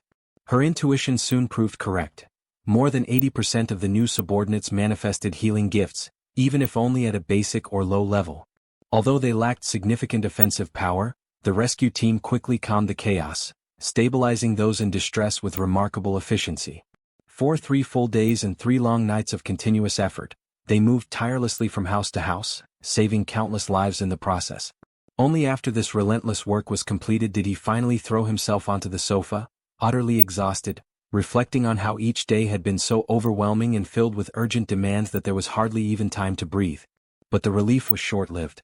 A sudden system notification announced that a being meeting the requirements for citizenship was approaching the refuge, offering him the option of granting it. Still lying on the sofa, he accepted, recalling that ever since the last expansion of territory, new citizens had been arriving without pause, and the population had already grown close to 10,000. While lost in thought, rain began to fall outside. Drawn by its sound, he rose from the sofa, walked to the balcony and stood there watching, intrigued by the intensity with which it fell. In that very moment, Dabin contacted him through the communication ability, her voice serious. She explained that the rescue team was requesting permission to leave the territory in order to carry out an urgent mission. June considered the decision dangerously reckless. Marine monsters now surrounded the region, rendering it impassable for ordinary people. Yet the determination of the team impressed him deeply, most likely because they had once been firefighters, men and women who preserved their courage in the face of danger even after the world had changed. That thought lingered with him as he pondered. Soon, however, he gave his order. A hunting squad would be assigned to act as an escort, and the rescue team would have to wait until then before setting out. When he opened the system again, a new notification appeared, announcing the hunt of a giant level 33 crab. He noticed, almost with surprise, that he had begun to enjoy these hunts more since the sudden surge in his physical statistics. Yet the notifications did not stop there. They came one after another, in rapid succession, reporting creatures slain one after another with astonishing speed. The massacre was unfolding at such a pace that June immediately realized this could not possibly be his father's doing.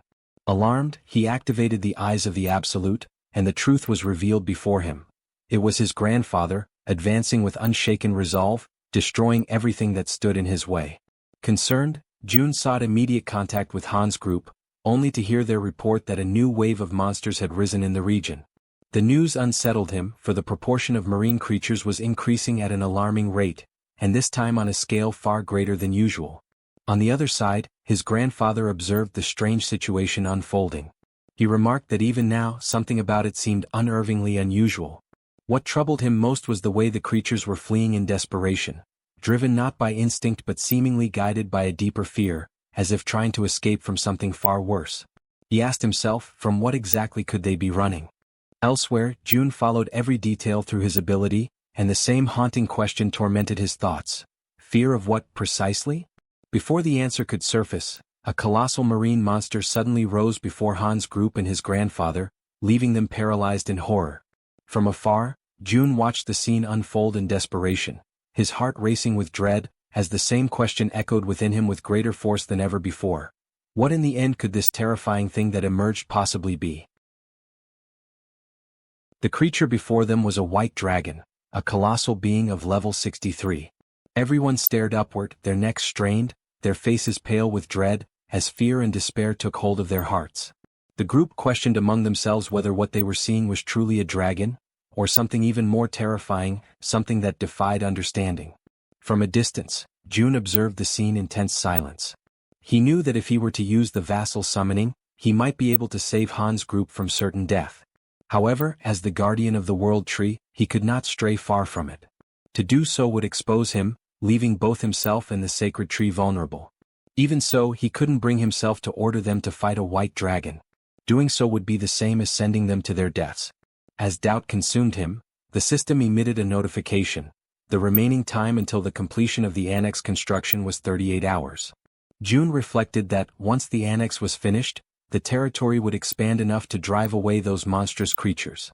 Yet even with the increased efficiency of 50% and the accelerated progress, 1.5 times faster than before, it would still take time. They would need to endure for more than an entire day, something utterly impossible under their current circumstances. Watching the creature with narrowed eyes, he wondered if there was no other way to resolve the situation. The dragon dug its claws deep into the ground, its cold, merciless gaze falling upon Han's group and upon June's grandfather. The old man shouted that even he would struggle to face such a foe alone and ordered everyone else to fall back. But Han's group refused to retreat. United, they declared that they would stand and fight together. For an instant, June's grandfather was taken aback by their resolve. Then, with a steady breath, the old man was the first to give the order to attack. However, Han's group hesitated, paralyzed by the sheer terror of what stood before them. At that moment, June's voice rang out through the communication link. A firm, commanding tone cutting through the chaos, ordering everyone to stop immediately. The command caught everyone by surprise. None of them could understand why he would stop them from fighting. He instructed all units to hold their positions and specifically ordered Moon to restrain his grandfather. Moon obeyed instantly. The old man turned toward him, demanding an explanation, insisting that striking first was essential in any battle. Moon apologized, repeating only June's exact words. These were direct orders. Yet the grandfather persisted, clearly dissatisfied, unable to comprehend the reason behind such restraint. As the battlefield fell into a heavy stillness, June stood deep in thought. Then a system window materialized before his eyes, displaying vital information. The white dragon, level 63, had recently laid its eggs. It was weakened, and its eggs could only hatch beneath the roots of the world tree. June realized, with a surge of understanding, that the dragon had not come to fight. It had come seeking the world tree's protection to safeguard its offspring. In that instant, the white dragon's eyes glowed faintly, and its voice echoed directly within the guardian's mind. Startled, the grandfather sensed that this was no illusion. This was telepathic communication. The creature's voice resonated calmly within his thoughts, requesting that they make a pact. The old man hesitated, unsure of the creature's intentions, uncertain whether to trust or fear it. The dragon explained that it needed the help of the world tree to restore its strength. In return, it vowed to protect them from harm.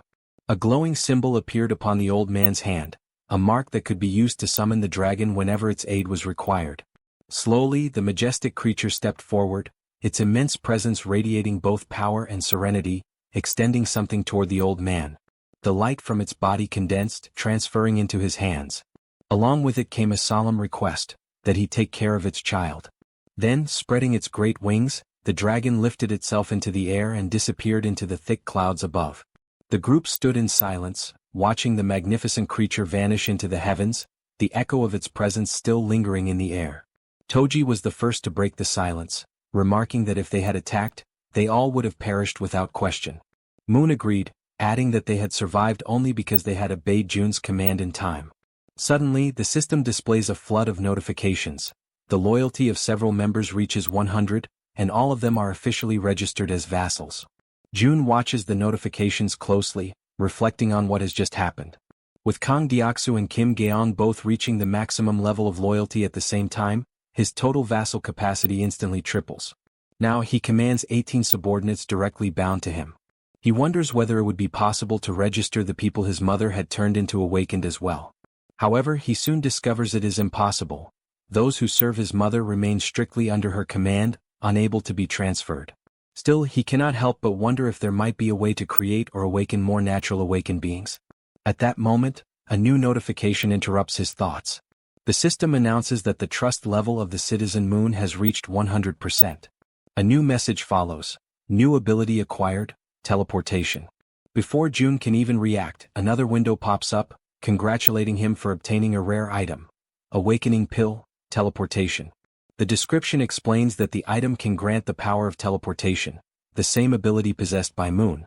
June immediately begins to consider who should receive it, and the answer comes to him almost instantly. Through his communication ability, he calls for his father to come to him at once. As soon as Donghyuk arrives, he is met by his son, who opens his hand to reveal the small glowing pill. Donghyuk looks at it with curiosity, slightly puzzled, and asks what it is. June simply tells him that all he needs to do is swallow it. Without a hint of suspicion, his father accepts and takes the pill. In the next instant, he feels something stir deep inside his body. Confused, he looks at June and asks what is happening to him. With a faint, almost teasing smile, June replies in an enigmatic tone, suggesting that he imagine what it would be like if he could teleport. Donghyuk repeats the word softly under his breath, trying to process it. Then, almost by instinct, his body reacts. In a blink, he vanishes, and reappears several meters away. He stands there, completely stunned, unable to believe what just happened. June watches in silence, thinking that for someone like his father, a warrior who relies entirely on his physical body and raw strength, gaining the power of teleportation is like granting wings to a tiger. Amid his quiet awe, the system flashes another notification before his eyes. Trust level of Donghyuk has reached 100%. New ability acquired, enhanced protective energy. June reads the message in disbelief, realizing that even the abilities of close relatives can be obtained once their trust reaches full capacity. A new idea begins to take form in his mind. If he could raise his mother's trust to 100%, he might be able to gain her ability as well. He quickly checks the system data. His mother's trust level stands at 97%. A faint smile crosses his lips. He decides there's no need to rush. After all, he still has a secret method to raise trust much faster when the time comes. The next morning, the construction of the annex is finally completed.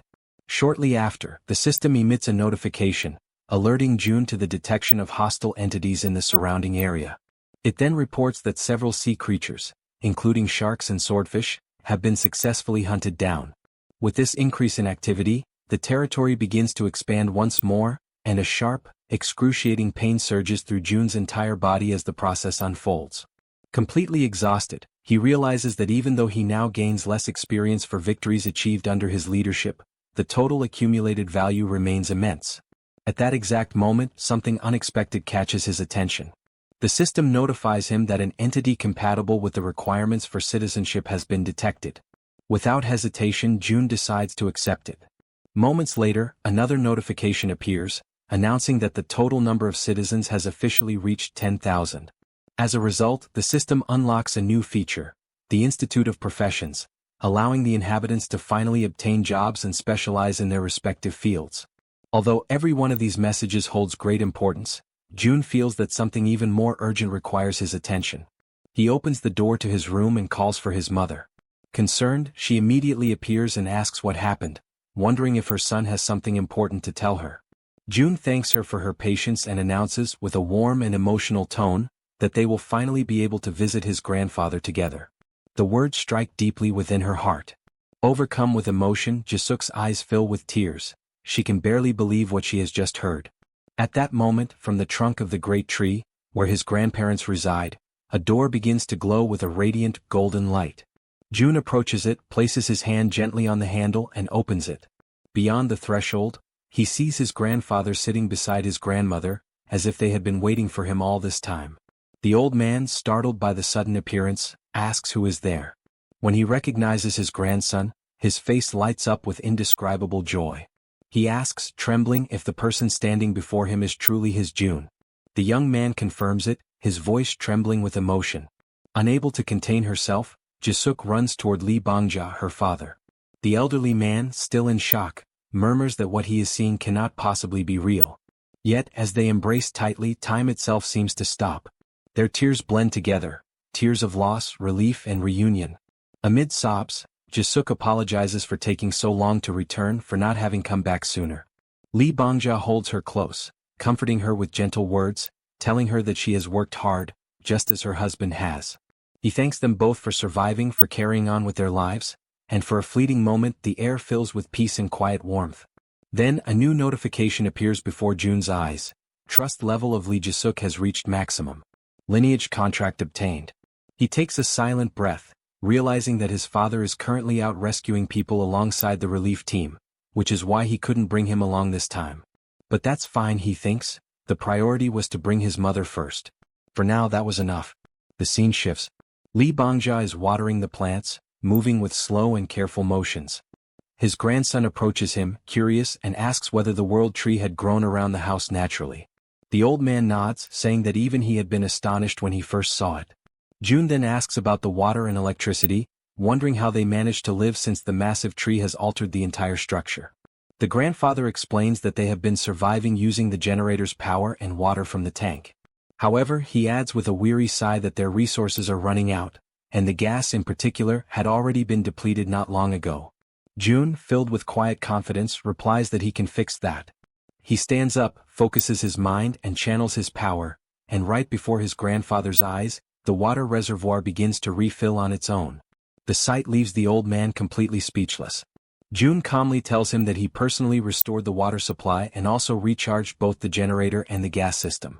Lee Bangja, still struggling to comprehend what he just witnessed, praises his grandson's extraordinary ability, his voice trembling with admiration. Jun considers explaining the complex system of skills and vassal contracts to him but realizes that it would be too overwhelming to understand all at once. He decides instead that he will teach him little by little. Then Jun begins to climb the stairs toward his grandfather. As he ascends, his gaze sharpens and he quietly activates one of his most powerful abilities, the absolute eye. Carefully observing the space where his mother and grandmother are, Jun focuses his gaze in that direction, channeling his concentration entirely toward them. Then, as he stretches out his hand, the system emits a sudden notification: teleportation. In an instant, his surroundings distort, and he materializes inside the world tree, appearing precisely at the spot where Jae-suk and his grandmother are resting. He immediately realizes that he can use teleportation while keeping his absolute eye activated, and the potential of this combination fills him with excitement and anticipation. His mother, startled by his sudden appearance, asks why he is no longer on the rooftop, and also inquires where his grandfather has gone. Jun calmly explains that his grandfather is still working and then asks how his grandmother is doing. Jae-suk answers that the elderly woman simply looks as if she is peacefully sleeping. Suddenly, the system projects a new message before his eyes: summon the spirit beast, cost 10 billion wons. Jun is completely taken aback by what he reads. His eyes widen in disbelief as he realizes that the button to summon a spirit beast worth 10 billion has been unlocked.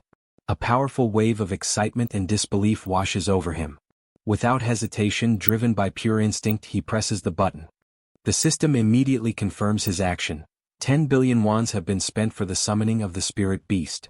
And at that very moment, an intense light bursts forth in front of them, illuminating the entire room with a radiant glow.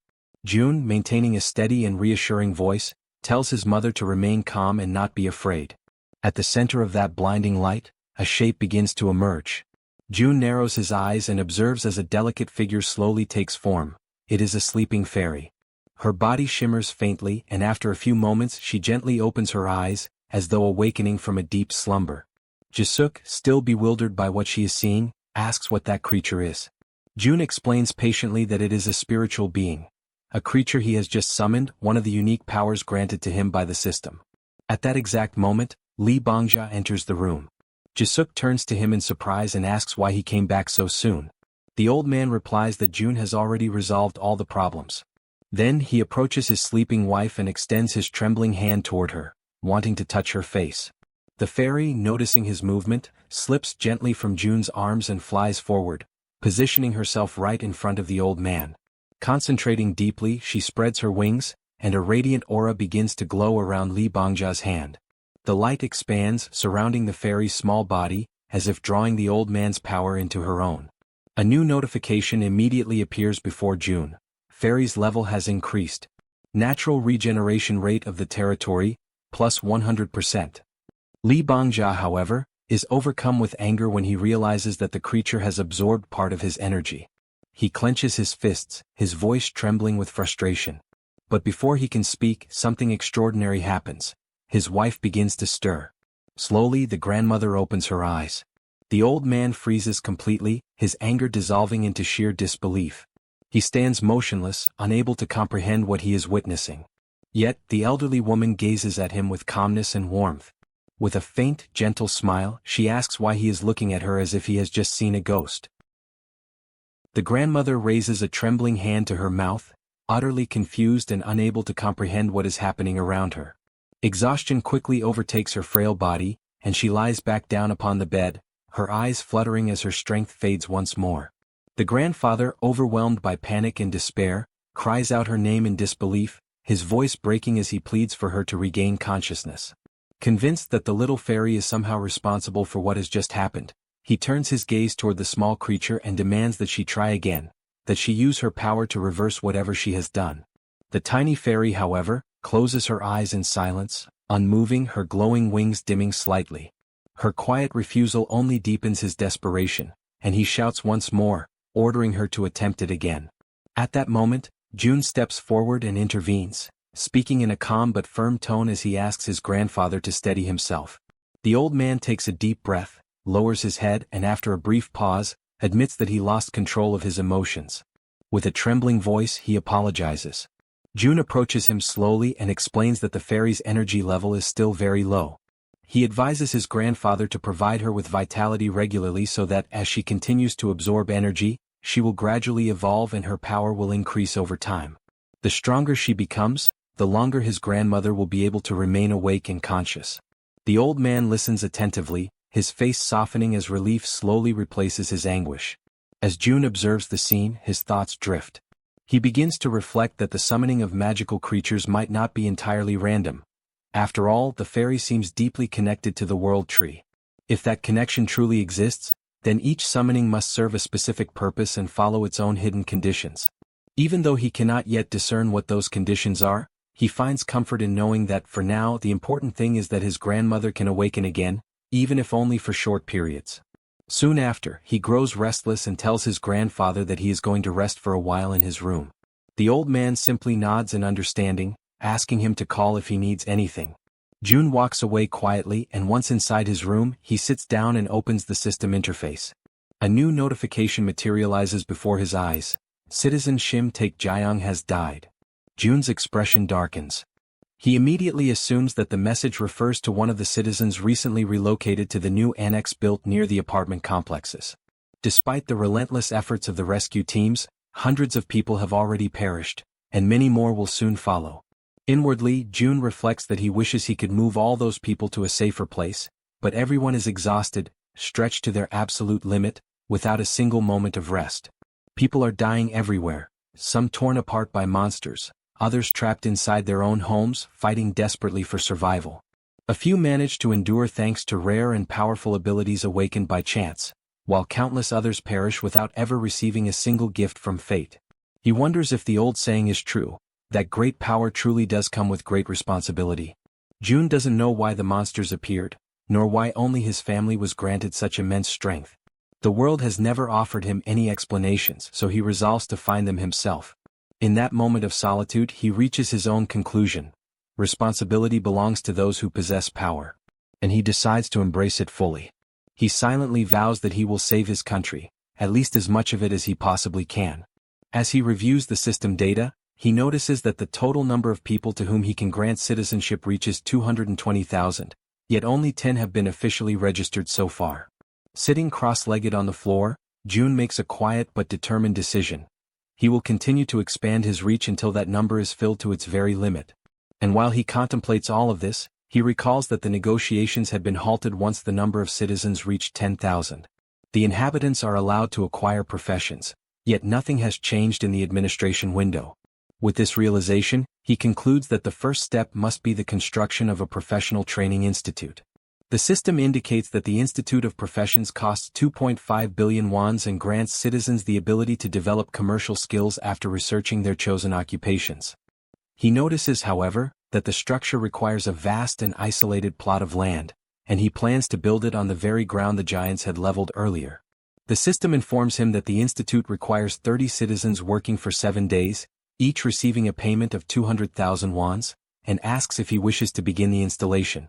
He confirms without hesitation and decides to instruct Dabin to hire 30 more workers. Ancient words of wisdom resurface in his mind. Cultivate the body, put the house in order, govern the nation, and bring peace to the world. Before one can change the outside world, one must first bring harmony within one's own home. Jun understands that if he truly wishes to save his nation, he must first gather the families of his subordinates. Until now, all of them have risked their lives for him. Now it is time for him to act on their behalf. Activating the absolute eyes, he observes his companions from afar. Without hesitation, he grips a door handle and, with the ability that manipulates both doors and distances, opens a passage to another place. Jun knows that Han's group has been advancing toward the vicinity of Jaehyeon Station, searching for the mother of the archer woman. He also recalls that during the construction of the annex, they had opened routes toward Daechidong, but the new wave of monsters had made further advancement nearly impossible.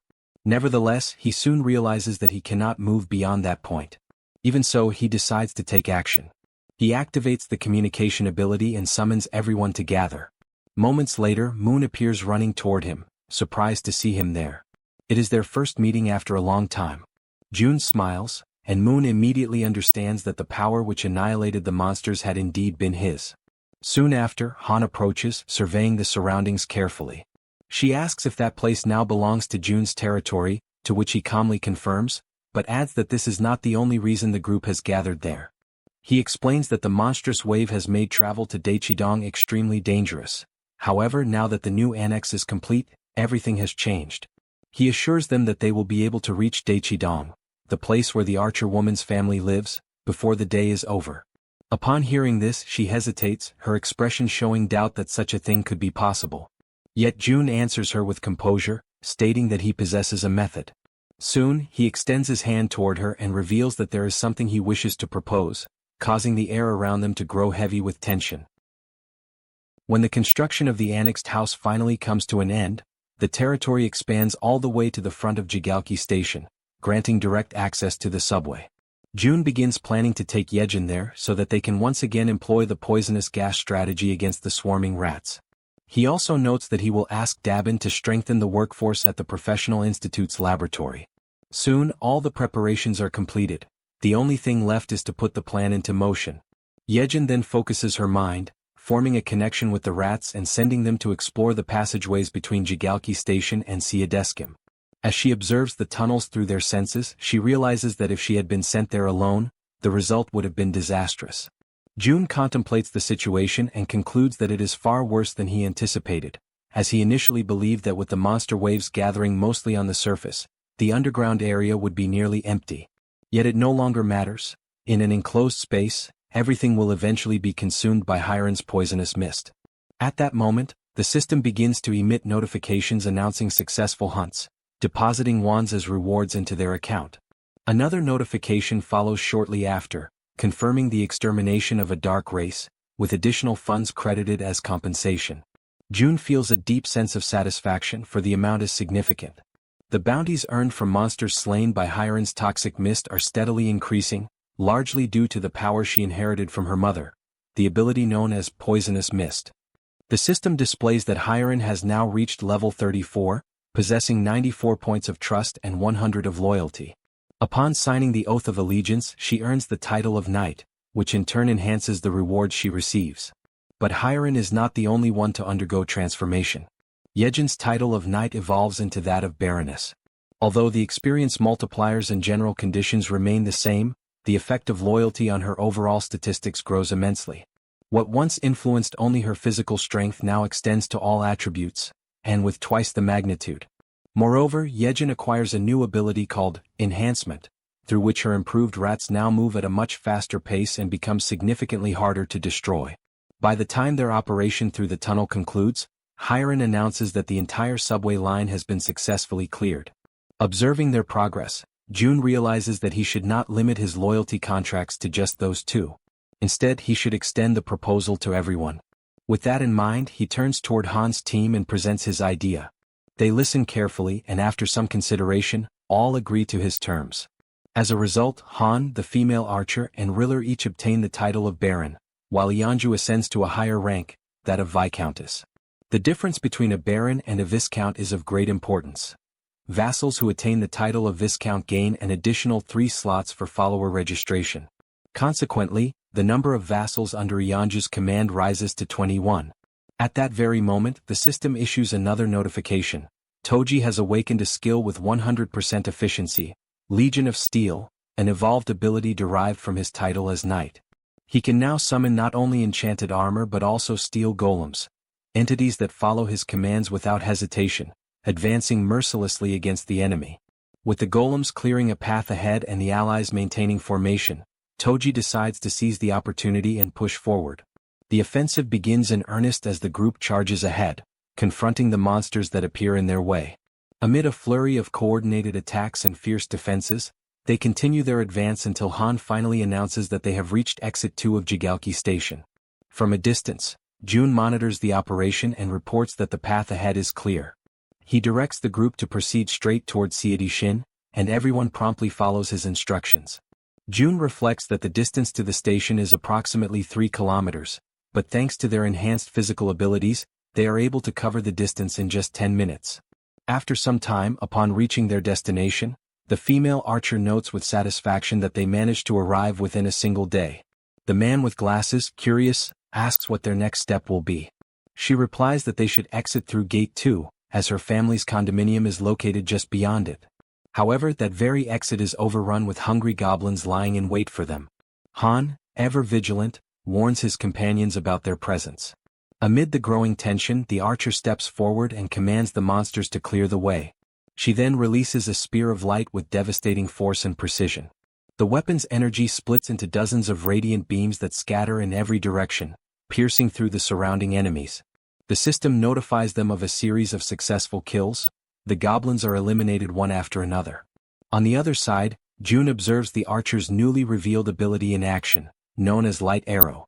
Before even reaching the target, the light detonates and multiplies, turning each beam into a lethal weapon. Meanwhile, something catches Jun's attention. He notices that the entrance to the nearby building is barricaded. This obstruction can mean only one thing: there are survivors inside. Han decides to take action, removing the debris blocking the door and giving orders to the group. He and the archer will go up to investigate the situation, while the others are to remain on guard at ground level. With steady steps and weapons at the ready, Han and the archer ascend the silent building, prepared to uncover what, or who, might still be holding on inside. On the upper floor they come upon a closed door. The archer approaches and knocks several times, yet silence prevails. No sound comes from the other side. Desperation spreads across her face. The absence of any response is unbearable. She falls to her knees before the door, overwhelmed by a crushing sense of loss. For a moment, the only sounds are her quiet sobs and the wind whispering through the cracks in the hallway. Then suddenly the door opens. A young man stands before them, and for a brief instant the world seems to stop moving. Through her tears, she recognizes him immediately, and both are enveloped in a wave of surprise and emotion so profound that it silences everything around them. The female archer approaches Myung Van and asks where her mother is, to which he quietly replies that she is inside. When the archer's mother catches sight of her daughter, an overwhelming wave of emotion sweeps over her. She immediately reaches out, placing trembling hands upon her daughter's shoulders, while the archer struggles to contain her tears, her eyes glistening with emotion. The mother examines her in desperation, her gaze darting over every detail, asking anxiously if she is unharmed. Then, in a trembling voice, the archer mentions her father, and the entire atmosphere changes in an instant. The mother freezes, visibly shaken, as if trying to push away the painful truth, but the silence that follows already says everything that words cannot. The tears intensify, spilling freely as reality sinks in. Everyone around them slowly understands what has happened. The father did not survive. The grief spreads among them like a slow, suffocating wave. The three are overtaken by sorrow, their cries rising together, echoing through the quiet halls for long, agonizing minutes. From a distance, Jun watches the scene in silence, his expression unreadable but his eyes heavy with empathy. Within himself he reflects on what must be done next. He knows he must find the families of Han, Kang Daeksu, and Kim Jaehyeon. All three are located in Jangjin-dong, and Jun understands that he must act swiftly to prevent further loss and despair. Soon after transferring the female archer's family to a secure zone, he summons his followers and dispatches them from Seomyeon toward Jangjin-dong. Not long after, a report arrives from Dabin, informing him that the public facilities have reached maximum capacity. Jun briefly considers expanding the existing infrastructure, but upon learning that many of the new arrivals own homes nearby, he decides instead to send them back to their residences. At the same time, he begins planning the construction of new spaces beyond the main complex, including community centers, offices, and shops, to provide greater comfort and autonomy for everyone. In his thoughts, he admits that he had already anticipated this kind of limitation. The expansion had inevitably brought nearby houses into reach, and several of them now stand vacant. By redistributing the residents, they would have more room and balance overall. He also decides to establish new bases around the perimeter, designed for the hunting teams, and to develop strategic commercial points that can support their growing operations. Using his communication ability, he reaches out to Dabin and instructs her to coordinate the organization of these new external bases. A system notification soon appears before him, asking whether he wishes to construct new shops and activate essential services, electricity, water, and gas. June authorizes all of it without hesitation, then pauses to reflect on the progress of the other groups. He wonders silently how far Han's team has managed to advance and imagines that they may have already reached Gyodai Station. By his estimation, the path up to that point should have been relatively smooth, although he knows well that Hiren's poisonous mist tactic only works effectively up to that station. Beyond it, they will need to find their own way as the route from Jaehyeon to Dongni rises back to the surface midway through the journey. At that very moment, the man with glasses releases Black and instructs the creature to attack the goblins blocking the group's path. The female archer fires her arrows with unwavering precision, while Moon, now wielding his pistol, takes advantage of his newly acquired invisibility skill. Kim Jeons demonstrates his new power of rapid growth, his body expanding in both size and strength, towering over the battlefield as the group pushes forward. Han's group now proves to be many times more powerful than before. Under Toji's precise and tactical leadership, they move with coordinated purpose, maintaining formation as they advance. Han instructs everyone to make use of the terrain's natural cover, moving forward while minimizing unnecessary confrontations and conserving their strength for what lies ahead. After some time, the group gradually slows its pace until it comes to a complete halt. Before them stretches the site of a ruined city, a desolate landscape where collapsed structures and massive chunks of debris block what once was a road. Han kneels, examining the obstacle closely. The pile of wreckage rises to the height of a 3-story building, forming a barrier that seems almost insurmountable at first glance. From a distance, June watches through his surveillance system, quietly reflecting on the scene. For a group whose average age is around 35, such an obstacle should not present an impossible challenge, he reasons. The real concern lies not in climbing over it, but in understanding what, or who, could have caused such catastrophic destruction in the first place. He questions silently what kind of creature could have torn apart a concrete bridge with such raw force. The absence of enormous footprints rules out the presence of a cyclops, yet the pattern of destruction clearly indicates that something immensely powerful had passed through the area. Proceeding with caution, June activates his communication ability and transmits a calm but firm directive to Han's team, advising them to move forward carefully and stay alert for any disturbances. As Han's group descends toward the lower area, June checks their progress, calculating the remaining distance to their destination, Jangjindong, estimating that only about 4 kilometers remain before they complete the journey. He reviews the data on his monitor and concludes that if all the nearby apartment complexes share similar layouts, the arrival should proceed without major complications. However, just as he finishes that thought, a sudden sound interrupts his calculations, a chime, faint yet distinct, echoing like a doorbell. But in that abandoned region, there shouldn't be any functional doorbells at all. Instantly alert, June activates his multiple vision ability, splitting his perception across various points within the safe zone to identify the source of the noise. He frowns in confusion. Since Dabin had taken over operational control, no incidents of this nature had been reported. Despite that, a sense of unease compels him to investigate personally. He establishes contact with Yejin through the system, informing her that he will conduct a quick inspection of the apartment sector. Upon arriving at the site, June carefully surveys the surroundings and soon notices a small group of people gathered outside one of the buildings. The newcomers seem to be engaged in a cautious conversation, murmuring among themselves as they try to confirm whether they have arrived at the correct residence. Moments later, the door opens, and the group freezes in surprise as June himself steps into view. At that instant, the system issues a notification. The trust levels of the citizens have increased. June's curiosity deepens at the sight of this unexpected message. The mere act of seeing him has somehow strengthened their confidence. A tense silence lingers for several seconds before one of the men steps forward hesitantly. With a respectful yet urgent tone, he makes a request, one that, while simple, catches June completely off guard. The man asks if June could lend them weapons. Dressed in black, he explains that they do not intend to stay within the so-called safe zone. His group, he says, plans to leave soon and needs the armaments to defend themselves on their journey. The man tells June that the group intends to leave. June, uncertain, asks if they plan to hunt monsters, but the man denies it. He clarifies that their goal is different. They want to go out in order to try to rescue their families, and they ask if June can help them in any way. June pauses for a moment. Inside, he recognizes that these men are just like him. Men who spend their nights awake, haunted by worry for their families, going over every possible scenario again and again until the moment they finally decide that they must take action on their own. Driven by desperation, they come to him. June then says that he cannot help them with everything. The man nods, resigned to that reality. However, June extends his hand and summons an item. He explains that he can at least give them weapons because if the group intends to rescue their families, they will need them. The weapons begin to materialize in front of the men, forming slowly out of thin light. The man expresses his gratitude, saying he has no idea how he could ever repay the favor. June responds that he has a proposal for the group. The man asks what it is. June reveals that he wishes to form a subordination contract, an ability that seems almost ridiculous at first glance, yet it allows him to select 100 awakened followers without requesting anything in return. However, the ability comes with a particularly troublesome requirement.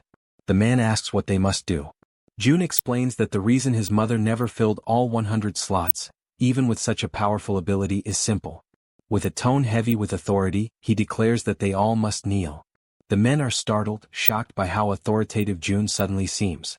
Even so, they obey, lowering themselves to the ground and asking if that position is correct. June confirms that it is. He asks for a moment, places his hand over the man's head, and states that from that moment on, the man must obey him. June explains that all the man needs to do is express his intention to submit clearly. The man does so, declaring his submission. The system immediately notifies that the man, named Jang Sungjun, possesses a trust level of 48 and awakens the ability of teleportation, a ranking-type teleportation that consumes mental strength in order to generate physical force. The man feels the energy coursing through his body and becomes unsettled by the light that begins to spread around him. June is also surprised by the phenomenon. The ability and the rank he receives are an extraordinary reward, far greater than anything June imagined could appear. The system then notifies that a tangerine has been purchased and it materializes instantly in June's hand. A mission appears, to lift the tangerine using telekinesis within 10 minutes, with a reward of increased mental power and no penalties. June shows the tangerine to the man and orders him to lift it using his ability without touching it. The man agrees, focuses deeply, and a thin aura begins to form around the fruit. Moments later, the tangerine rises from June's palm, floating steadily in the air. The man is astonished to see the object levitating and silently celebrates his own success.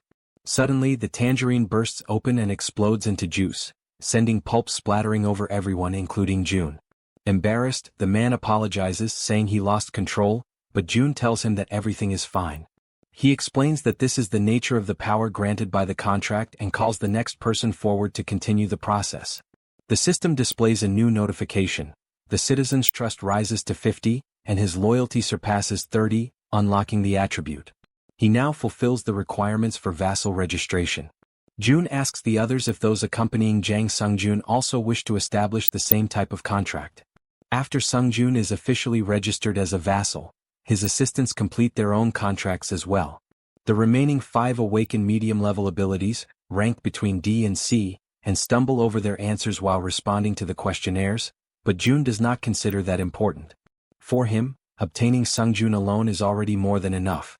Now that the man is properly registered as a vassal, June can at last provide basic support. June then asks the man where his family is located. He confirms, it is the apartment complex in Yeongdong. June wishes the group good luck and watches as the men head off on their own path. Immediately afterward, he feels it is time to return as well, and he teleports back to the inside of the enormous tree, where the rat girl waits for him. He enters with a smile and announces that he has returned, but quickly notices the tense expression on her face. The girl tells him that the situation has turned bad. At the exact moment June comes back, she explains that at the location where Han currently is, a gigantic monster has just appeared, a two-headed ogre level 45, emerging right in front of the group. June immediately activates his long-range vision ability and sees the colossal creature. He recognizes instantly that this is the monster responsible for destroying the bridge, a mystery no one had been able to solve until now. Han's group attempts to resist. Black, the young man with glasses, launches direct attacks against the ogre. Moon teleports around the enemy, using his invisibility as well, firing his pistol at the monster's face with precision and cold focus. Toji summons his army of obedient marionettes, ordering them to strike the ogre at its feet without hesitation. However, the ogre responds with sheer brutality. With a single powerful kick, it sends all of Toji's marionettes flying. Even after receiving so many attacks, the monster remains practically unharmed. Toji realizes that the creature barely reacts to any of the blows. Han watches the scene, understanding the difficulty they face, and concludes that they must somehow create even a small opening. At that moment, the system notifies a command for a summoning. Barbel is called. The summoned creature crashes into the ogre with overwhelming force, knocking it down and pinning it to the ground. The strike comes directly from June's intervention. Using his communication ability, June sends a message to the group, apologizing for taking so long to act. The group, relieved and encouraged as they see the ogre finally brought down, reacts with renewed hope. June then declares, through the same ability, that from this moment on he will provide full support to all of them. Everyone watches the ogre kneeling on the ground, its massive frame trembling as dust settles around it. Togi remains frozen in disbelief, repeating inwardly the same question over and over, whether they truly managed to bring the creature down. Although their attack struck the monster directly and with overwhelming force, the system still has not displayed any notification confirming its defeat. That single missing message makes everything clear. The battle is far from finished. From a distance, June warns the entire group, urging everyone to remain fully alert, because the ogre is still alive and continues resisting with terrifying endurance. June then turns toward the Werbear woman, asking if she has the ability to slow the creature's movements even for a moment. She hesitates, uncertain whether she can manage such a feat in her current state, but ultimately she decides to try. With determination, she rushes toward the ogre and activates the healer. A warm, golden aura immediately envelopes her entire body, reinforcing her strength and vitality. June observes every detail with sharp focus and summons another item. A barrage of bullets materializes and begins striking the ogre repeatedly. The continuous impacts batter the creature's senses, leaving it disoriented. Seizing that crucial opening, the Werbear woman pushes forward with all her strength and manages to unbalance the monster, forcing it down to its knees once again. Recognizing the perfect opportunity, June signals to the archer. The archer raises his bow, aiming carefully, and channels all of his focus into a single attempt, concentrating intensely to achieve maximum accuracy. Sensing danger, the ogre reacts violently. It grabs a car with only one hand and lifts it as if it weighed nothing. In a sudden burst of motion, the monster hurls the vehicle toward the group with tremendous force. The abrupt attack catches the archer off guard for an instant, but his arrow is already in flight. Both the car and the projectile race forward, one propelled by brute strength, the other by precision. The arrow collides with the incoming vehicle, triggering a massive explosion that sends other nearby cars flying through the air in all directions. In that chaotic moment, June gives the command for the Werbear to attack. She quickly positions herself behind the ogre, but the monster turns with startling speed, dodging the archer's second arrow. The sudden shift alters the arrow's path, sending it off course, straight toward the Werbear woman. The archer watches in shock as the projectile strikes her directly, despair overwhelming him. From afar, June witnesses everything with horror, feeling the same cold dread he felt the last time he nearly lost someone important to him. He forces his mind to search frantically for any solution. He begs the system inwardly, pleading for any method, any possibility, to save the injured woman. The golden light surrounding the Werbear intensifies, glowing brighter and brighter as everyone watches anxiously, especially the archer, who appears on the verge of breaking. Suddenly, a presence manifests behind the group. A hand emerges, engulfed in swirling black flames, Han's hand. He steps forward with unshakable determination, declaring that he will end the ogre himself. The sight strikes June so deeply that he collapses to the ground, unable to comprehend what is happening. The rat girl approaches him and gently asks whether he is all right. June insists that he is, explaining that he simply relaxed for a moment before reactivating his long-distance vision. However, he cannot shake the alarm in his mind. This is not supposed to be the time for Han's awakening. He asks himself what exactly could have triggered such a sudden surge of power. Meanwhile, the ogre faces Han. Han grips the metal rod, now entirely wrapped in dark, swirling flames that pulse with unnatural intensity. He focuses all of his strength and hurls the rod with immense precision. It pierces through the air like a spear and strikes the ogre with devastating force. At last, the system displays the long-awaited notification. A level 45 ogre has been eliminated. The group reacts with a mixture of relief and astonishment. The werbear signals that she is alright despite everything that happened. At that moment, Moon looks at Han, curiosity overtaking his surprise as he asks about the ability Han just used. Still shaken, Han admits he is not entirely certain how it happened and wonders aloud whether June might have somehow helped trigger it. June, still lying on the ground, contemplates the black flames. He reflects on the nature of that power, questioning whether the ability activates only under certain conditions and whether it truly belongs to Han, or perhaps to himself. Even so, this mystery is not the most urgent matter. A familiar and intense pain begins creeping over him. The system notifies an increase in skill level, and once again, it becomes time for June to endure the searing agony that seems to stretch on without end. After enduring the pain, which as always had been present in the same familiar way, he gradually regains his composure. His companion shows clear concern, asking whether he is all right, and he assures her that he is. Within the territory, the monsters are completely converted into experience, while the people who manage to survive are officially granted citizenship, marking the definitive conclusion of that cycle of conflict. This time, however, something is different. The system releases a new notification, informing him that a dungeon has been discovered. Because he is the first to find it, June receives 100 crystals as a reward. He is taken aback as he reads the message. If crystals are being awarded as a prize, then the location is very likely connected to that resource in some way. The indicated location lies behind the apartment complex, roughly halfway up the mountainside. June considers sending Lee Junhyuk's group, including himself and everyone currently under his leadership. He reasons that, by forming subordination contracts with them, the group will become strong enough to face whatever lies ahead. He wonders where Lee Junhyuk is at that moment and activates his ability, Ultimate Eyes. Through it, he sees that they are surrounded by dead orcs, and that Lee Junhyuk himself is staring at the scene in confusion, clearly questioning how the orcs died so suddenly. June reflects that the territory has expanded and that the monsters that had been targeted for hunting were swept away by the reach of his influence. Soon after, he contacts the group through his communication ability, calling them back. They are confused, unable to fully grasp what is happening. Even so, June asks them to bring their guests and return to his home, explaining that there is something important he needs to request. After issuing the call, Jaehyeon and June also return to the apartment using the absolute gate. Since Han's group is close to reaching its destination, Jaehyeon's role finally comes to an end.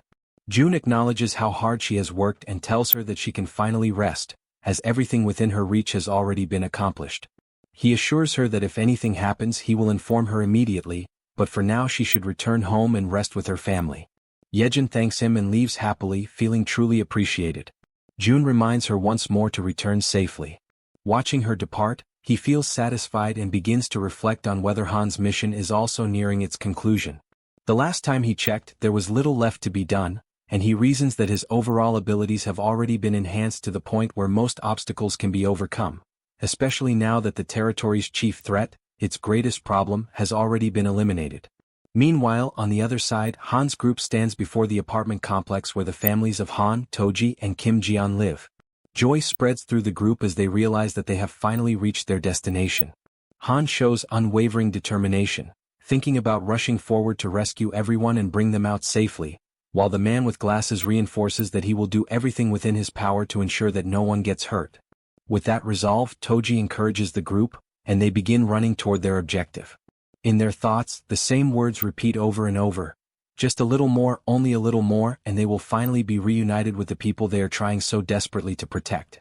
Toji imagines that after this, they will all head to the safe zone and be able to live in peace at last. However, suddenly the run comes to a halt. The group stops abruptly. Han senses that something is wrong and looks toward Toji, who freezes completely, his body stiffening in shock. Moments later, everyone begins to see the same thing he does. Toji starts to tremble, overtaken by raw nervousness. Filled with terror, he comes to the conclusion that perhaps they arrived too late. Inside the complex, several armed figures occupy the area. There are black orcs of level 3, and another of level 35, along with many others. All of them are large, powerful, and imposing. The group remains motionless, staring at that devastating scene unfolding before their eyes. At the same time, on the other side, June understands what this means. High-level monsters in the range of the 30s have appeared in the underground parking area, and the chance that anyone in that apartment complex has survived is practically non-existent. The exception only confirms a horrifying truth. The families of Han, Toji, and Kim Ji-yeon are the direct targets of this invasion. Overcome by rage and anguish, June reacts without hesitation. He issues a clear command for all enemies ahead to be eliminated. Toji responds immediately, sending his warriors clad in armor straight toward the orcs. As the battle begins, the woman observes the scene from a distance and notices Han once again surrounded by an intense aura. His new ability, now further refined and strengthened, manifests with its full force. While Toji's warriors engage the orcs in direct combat, Han's energy begins to take shape, drawing the enemy's attention. That energy spreads violently, striking the orcs without the slightest mercy. Han becomes completely engulfed by that overwhelming power. For him, that moment clearly marks the true beginning of the battle. Everyone prepares to attack. Han is the most visibly tense. He grips the iron bar tightly, his body steady, his mind filled with determination and absolute confidence in what he is doing.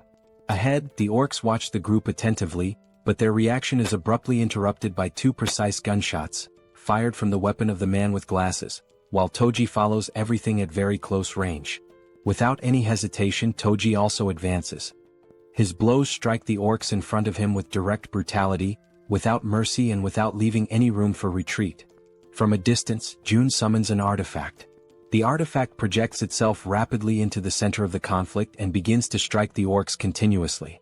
While maintaining control over the summoning, June analyzes the situation. The ranks of the common black orcs are no match for Han's group, which has grown stronger over time. The real danger lies with the black orcs of the warrior class. They are different from the enemies of the plains, tougher, stronger, and more lethal. June communicates with the group, asking them to maintain formation and to be extra cautious with the armored orcs. At that same moment, one of the enemies raises an arrow and aims it toward someone in the rear line.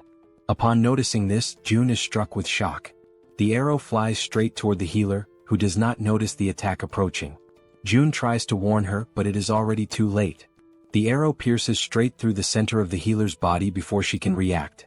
The impact paralyzes her. The entire group turns to watch the scene, unable to look away from that sudden disaster. The arrow has deeply pierced the healer's body, causing such intense pain that it steals her breath.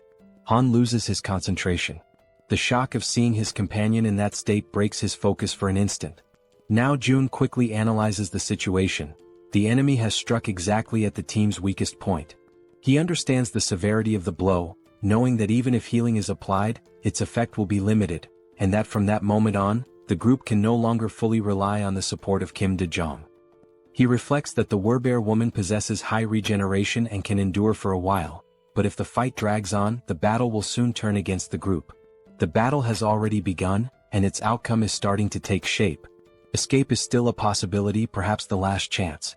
However, June's thoughts are interrupted when he realizes that Han is completely unfocused and an orc is preparing to attack him. June tries to warn him, but at that exact moment, another arrow cuts through the air. What happens next surprises him. The healer reacts, stating that she is still fine, and the arrow is removed from her body. Witnessing that scene, Han's determination solidifies. He understands that they will only discover the ending if they continue fighting. Driven by this feeling, he advances once more.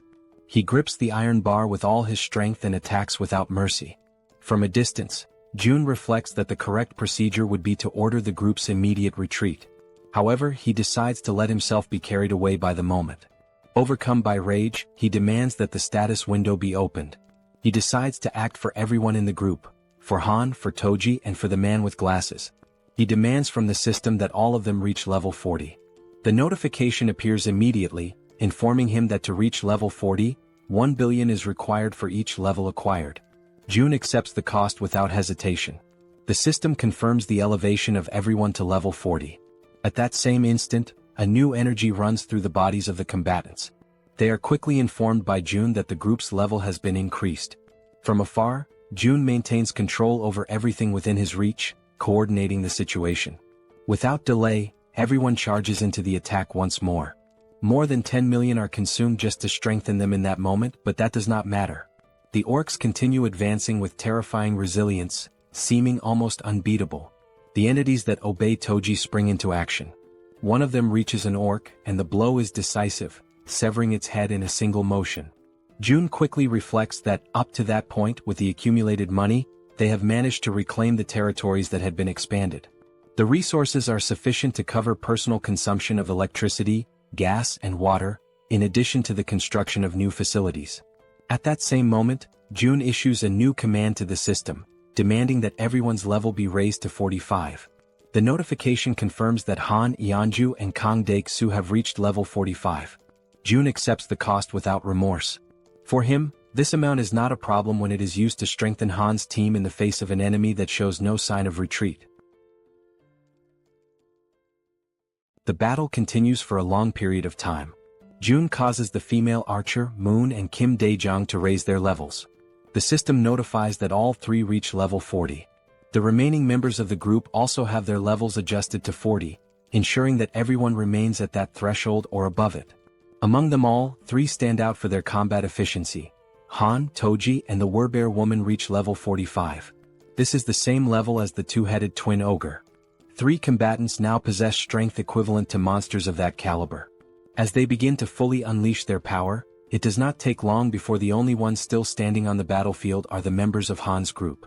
After the battle, the group moves forward and comes upon a corridor. It is a dark passage, shrouded in silence and tension. Han and the woman accompanying him observe the place carefully. Even so, they continue advancing, always guided by their objectives.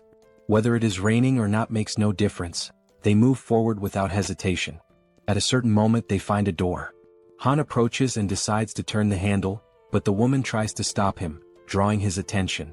He, however, shows no interest in retreating and opens the door to the room. Upon entering, they notice footprints and marks scattered everywhere. While Han remains inside the room, the other members of the group wait outside.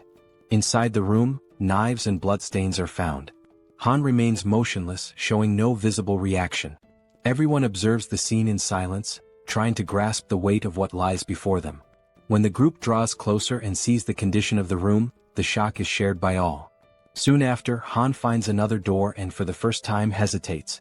Instead, he turns toward the group and signals that they should move forward together. His condition is visibly weakened, yet he still insists that he is fine. The female archer approaches to comfort him, wrapping him in an embrace and encouraging him to cry. He, however, maintains that this was something he had already expected. More than once he repeats that he is fine, trying to convince not only the others but himself as well. Amid the situation, the man with glasses sits down on the floor, unable to remain standing. Toji confirms with him whether this is truly what it appears to be, and the confirmation comes in silence and acceptance. On the other side, June watches everything closely. He reflects on the group's failure. Despite having fought with all their strength, they are completely alone in that world. June questions whether it is truly possible to save a country when he cannot even save the people standing right in front of him. At that moment, Han observes that no traces of blood are found in the houses. The possibility that they may still be alive somewhere cannot be ruled out. These words do not come from just anyone but from Han himself, and for that reason no one is able to respond immediately. Han reinforces that there is still no need to abandon hope. Then he checks whether June is present and asks him to call them over for a moment, expressing the need to rest for a while. Shortly afterward, the system notifies the summoning of the vassals. In the very next instant, Han's group appears in June's apartment, all of them visibly worn down by the situation. Thoughts continue to flow endlessly through June's mind. He wonders whether his own ambition caused him to arrive too late, and whether an earlier rescue could have changed the outcome. Han reaffirms his intention to rest for some time, but June remains in a complete state of shock over what happened to the families of the group. He repeatedly asks himself whether he could have saved them. When he analyzes the situation coldly, he concludes that his parents and his grandfather survived by their own merit and that even without his intervention, they would have been safe. June realizes that no one says anything, yet he feels as though he is being silently reprimanded for that result. He begins to see himself as responsible for the loss of the families, acknowledging that everything is the result of his greed. Crushed by that weight, Jun admits to Han that everything happened because of his ambition. The words come out as he cries, completely shaken. He acknowledges that, because of his choices, he lost the opportunity to save the families they loved. Regret consumes him and he states sincerely that he is truly sorry. Throughout the entire moment, Han shows no expression. Then he turns toward him and steps closer, observing Jun in that state of vulnerability. Jun apologizes repeatedly, overwhelmed by guilt. Han calls him by name and states that it is not his fault. Jun begins to cry even harder, trying to say something. However, Han interrupts him, asking Jun to lift his head and look around. He emphasizes that everyone there, without exception, was saved thanks to Jun's ability. Han states that being able to live without worrying about food, clean water, or monsters is a direct consequence of what Jun did. He reminds him that it would have been impossible to save Moon's grandmother and the Archer woman's family if Jun had not been there. Without him, they would not even have been able to confirm whether their families were alive or dead, much less have the chance to take revenge on those responsible for so much pain. In that brief silence, Jun notices how much Han endures everything just to appear fine. Even so, Han continues, stating that ordinary people like them would never have defeated those monsters without using their own strength, and that strength was made possible by Jun. A little embarrassed, even though there is no reason for it, Jun tries to say something but Han goes on. There is a lot of sadness in the world, he explains, but those sorrows do not deliberately choose someone. He stresses that Jun does not need to take responsibility for everything and that the fault lies with the world, not with him. For them, it is already enough that Jun simply remains there like a huge tree, creating shade where people can finally rest for real. Han laughs as he finishes speaking. At that moment, Jun realizes that he is more resilient and mature than he had imagined. He understands that he should be the one comforting others, yet it is he who is receiving support. His thoughts are interrupted when someone calls his name. It is Toji who asks him to cheer up, while the man with glasses also speaks up, expressing his gratitude. The Archer woman encourages him to hold on, and Moon makes it clear that without Jun he would never have managed to save his grandmother. The healer adds that she would also have died back then if he had not saved her, while the Werbear woman states that she would probably have gone insane without his help. One by one, everyone leaves, repeating words of thanks directed at Jun. Feels strange to him. He has always acted of his own free will, seeing help as a fair exchange. Even so, everyone calls him a savior, and Jun questions whether he deserves that title. Han's words echo in his mind, being just a huge tree. He decides to try to be that. He decides to become the huge tree Han described. Until then, the goal of saving all of South Korea had existed only because the power he received seemed like too great a burden without a purpose. He did not desire it desperately, nor was he sure he could fully devote himself to it. He merely believed that he could continue hunting monsters, evolving his abilities and expanding his territory. Now he abandons the grand objective of saving all of South Korea. Instead, he decides to become a huge tree, a place where people who enter under his shade can rest. At that very moment, the system notifies that the trust of the citizen Han reaches 100%, granting Jun the throwing ability. At the same time, the loyalty of Kim Dae-jung also reaches the maximum value and is officially registered as a vassal. As a result, Jun's vassal limit increases. Shortly after Han's group leaves, Lee returns to the house accompanied by several people. He explains that Jun had asked him to bring everyone, which is why they came together. The door opens, revealing Jun, who thanks everyone for coming. Lee reacts immediately, stating that there is no need for thanks and asking what request Jun wanted to make. Jun asks that everyone head to another place first. He makes it clear that only vassals may enter his house, while the others must remain near the door. As soon as they cross the entrance, surprise spreads through the group. Lee states that this place is their home. The red-haired girl shows disbelief at what she sees. The system notifies that Lee's trust increases, along with her loyalty. The same happens with Shin, whose trust and loyalty also rise. Jun confirms to himself that, as expected, the most direct way to increase trust is to clearly demonstrate his ability. Next, he announces that, from that moment on, he will present his proposal. Lee shows readiness to listen. Jun begins by saying that he wants everyone there to sign a contract with him. The group reacts with a certain amount of suspicion toward the idea of a contract, but even so, acceptance happens immediately. They kneel while June raises his hand over them. The girls ask whether, since they are the last ones, that means everything is finished. June confirms it and praises the work that was done. He reflects that negotiating with many people at the same time is exhausting, but acknowledges that, with this, the preparations are finally complete. Lee then asks him to get straight to the main point. June explains that, with the recent expansion of his territory, the entire Wangnyang mountain has now become part of it. Lee shows surprise upon realizing that it is the mountain located right behind them. June confirms this and adds that, apparently, a dungeon has appeared in that location. He then asks Lee and the others to explore that dungeon, questioning whether they can accomplish this task. Lee accepts promptly, thanking him for the trust placed in the group. At that moment, through the communication ability, someone calls June by name. It is Dabin, informing him that everything that had been requested is already prepared and that he can go there. June heads toward the elevator. As the mechanism descends, he reflects in silence. With Lee agreeing to take part in the dungeon incursion, the matter enters a brief period of calm. Even so, something draws his attention. After the subordination contract, Lee's abilities do not change. According to the system, he remains at level 40, holding the title of 12th Servant, Viscount Mage.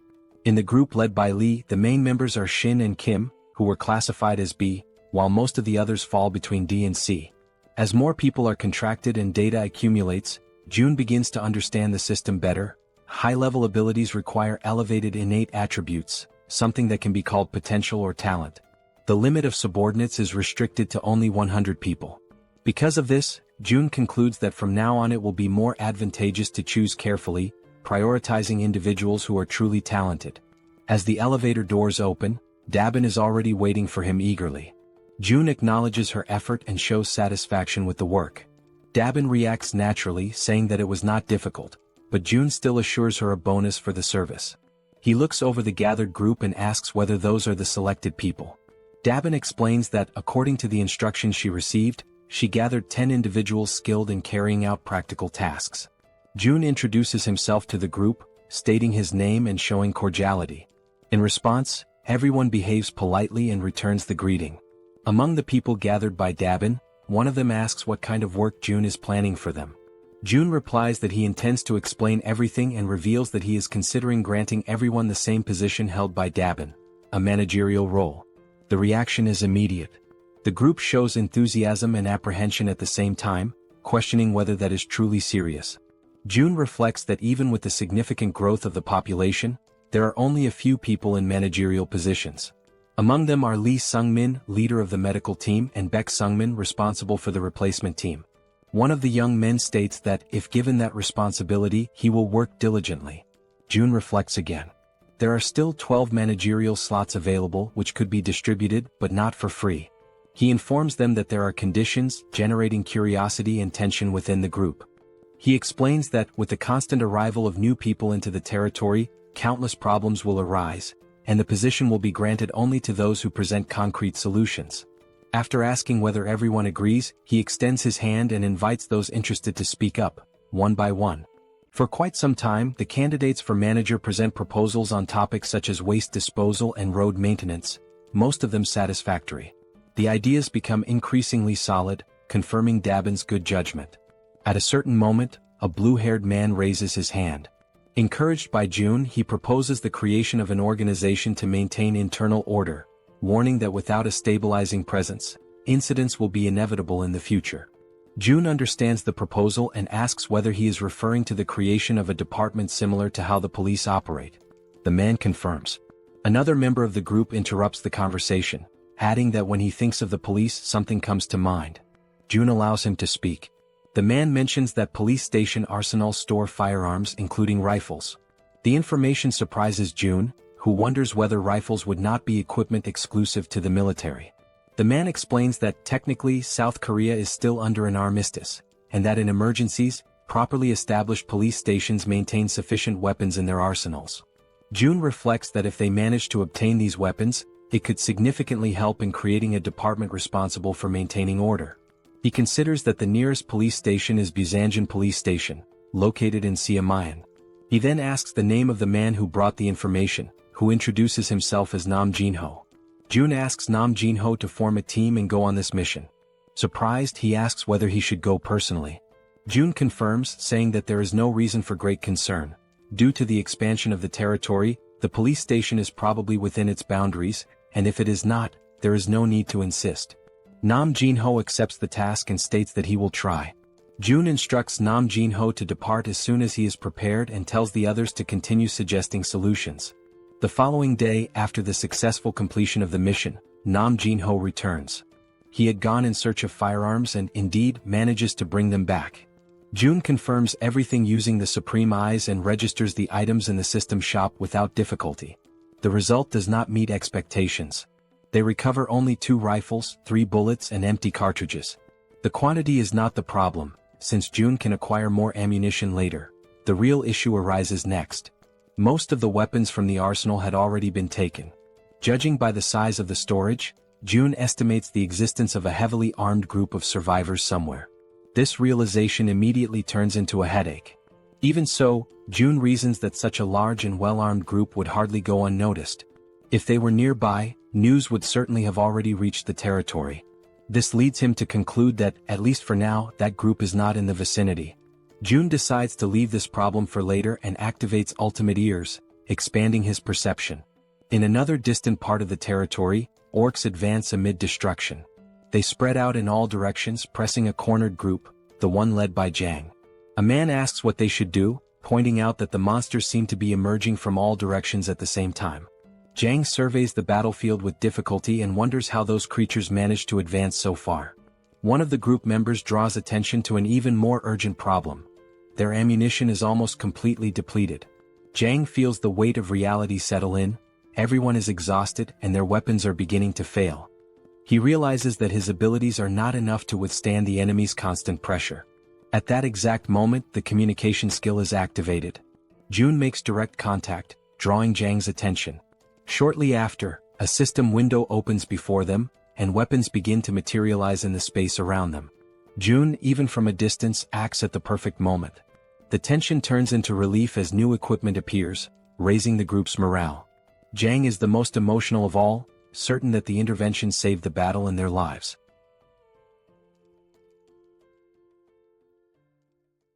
Jang immediately grabs a pistol and prepares to fire.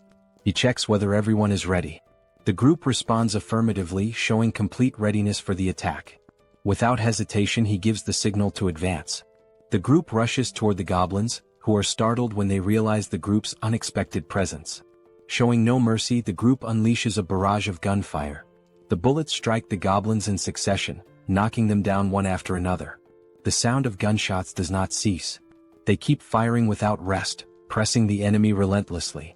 Overcome by fear and unable to react under the continuous assault, the goblins panic and flee. Jang feels his confidence grow as he notices the enemy's retreat and believes the group is capable of winning. With morale high, he reinforces the intention to move forward and rescue the captured families. June observes the entire scene from a distance, using his ability. The system notifies him of the hunt of yet another orc and the addition of wands to his wallet. As he watches the massacre, June reflects on the true power of a rifle. Even without the use of special abilities, relying solely on firearms, the horde of common monsters is completely crushed. He concludes that by mastering even the basics of firearm production, it is possible to generate enough destructive power to deal with enemies of this level. Because of that, he understands that Jang's group will not face major difficulties for quite some time and decides to entrust them with the remainder of the mission. His thoughts then turn to the other group. Lee's group finally reaches its destination. The system announces the discovery of a dungeon called Lizard Man Swamp. Lee positions himself at the entrance, while everyone notices that the interior is completely flooded. Heinkan shows concern, judging that advancing in that state seems impossible. Lee, however, remains calm. Using his water control ability, he shapes the liquid ahead, creating a solid path resembling a bridge. With the passage opened, he checks whether everyone is ready and leads the group into the dungeon. The system then notifies that this is the group's first entry into that location, granting double experience and rewards, since it is an unknown dungeon filled with unpredictable dangers. June had provided rifles to both Jang's group and Lee's group. As a result, Lee's group also possesses considerable firepower, indicating that clearing the dungeon should not be impossible. Still, June is intrigued by an item of information displayed by the system alongside the dungeon's formation. 0 out of 10. At first, he assumes it refers to a capacity limit, but soon realizes that this hypothesis does not seem correct. He decides that the answer will only come after completing the dungeon. Inside, Heinken observes that the water stretches all the way down, giving the sensation of being inside a massive aquarium. The red-haired girl agrees with the impression, comparing the place to underwater tunnels. At that moment, something draws Heinken's attention. He notices movement ahead and identifies enemies approaching. Based on their position, he calculates the exact direction and alerts the group.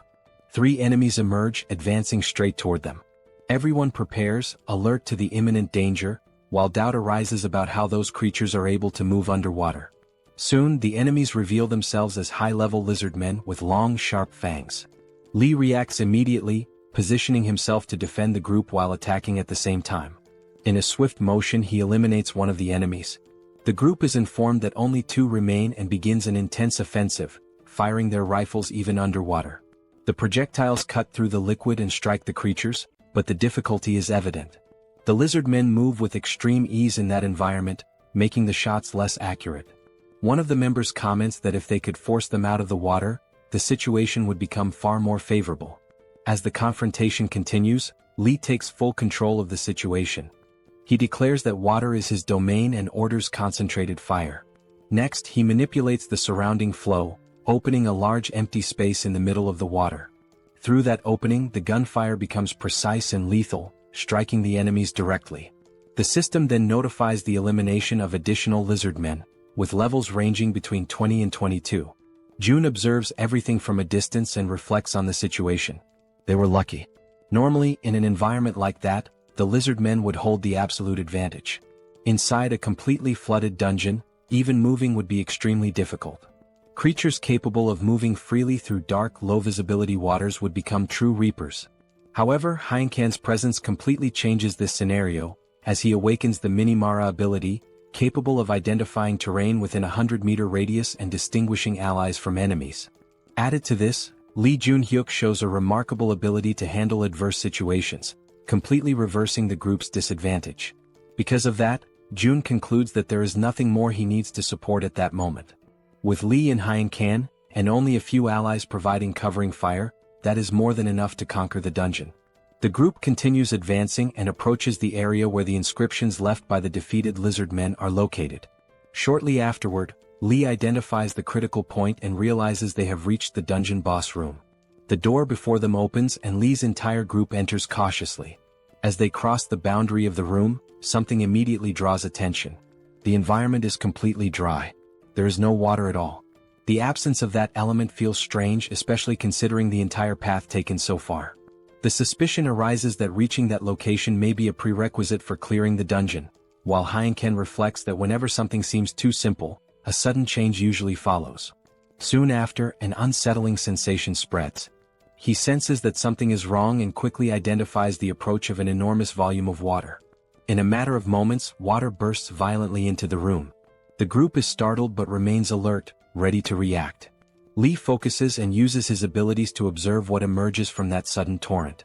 When he finally sees it clearly, he is taken by surprise. Before them appears a creature never seen before. Its overwhelming presence leaves no doubt. The dungeon's boss monster has finally revealed itself.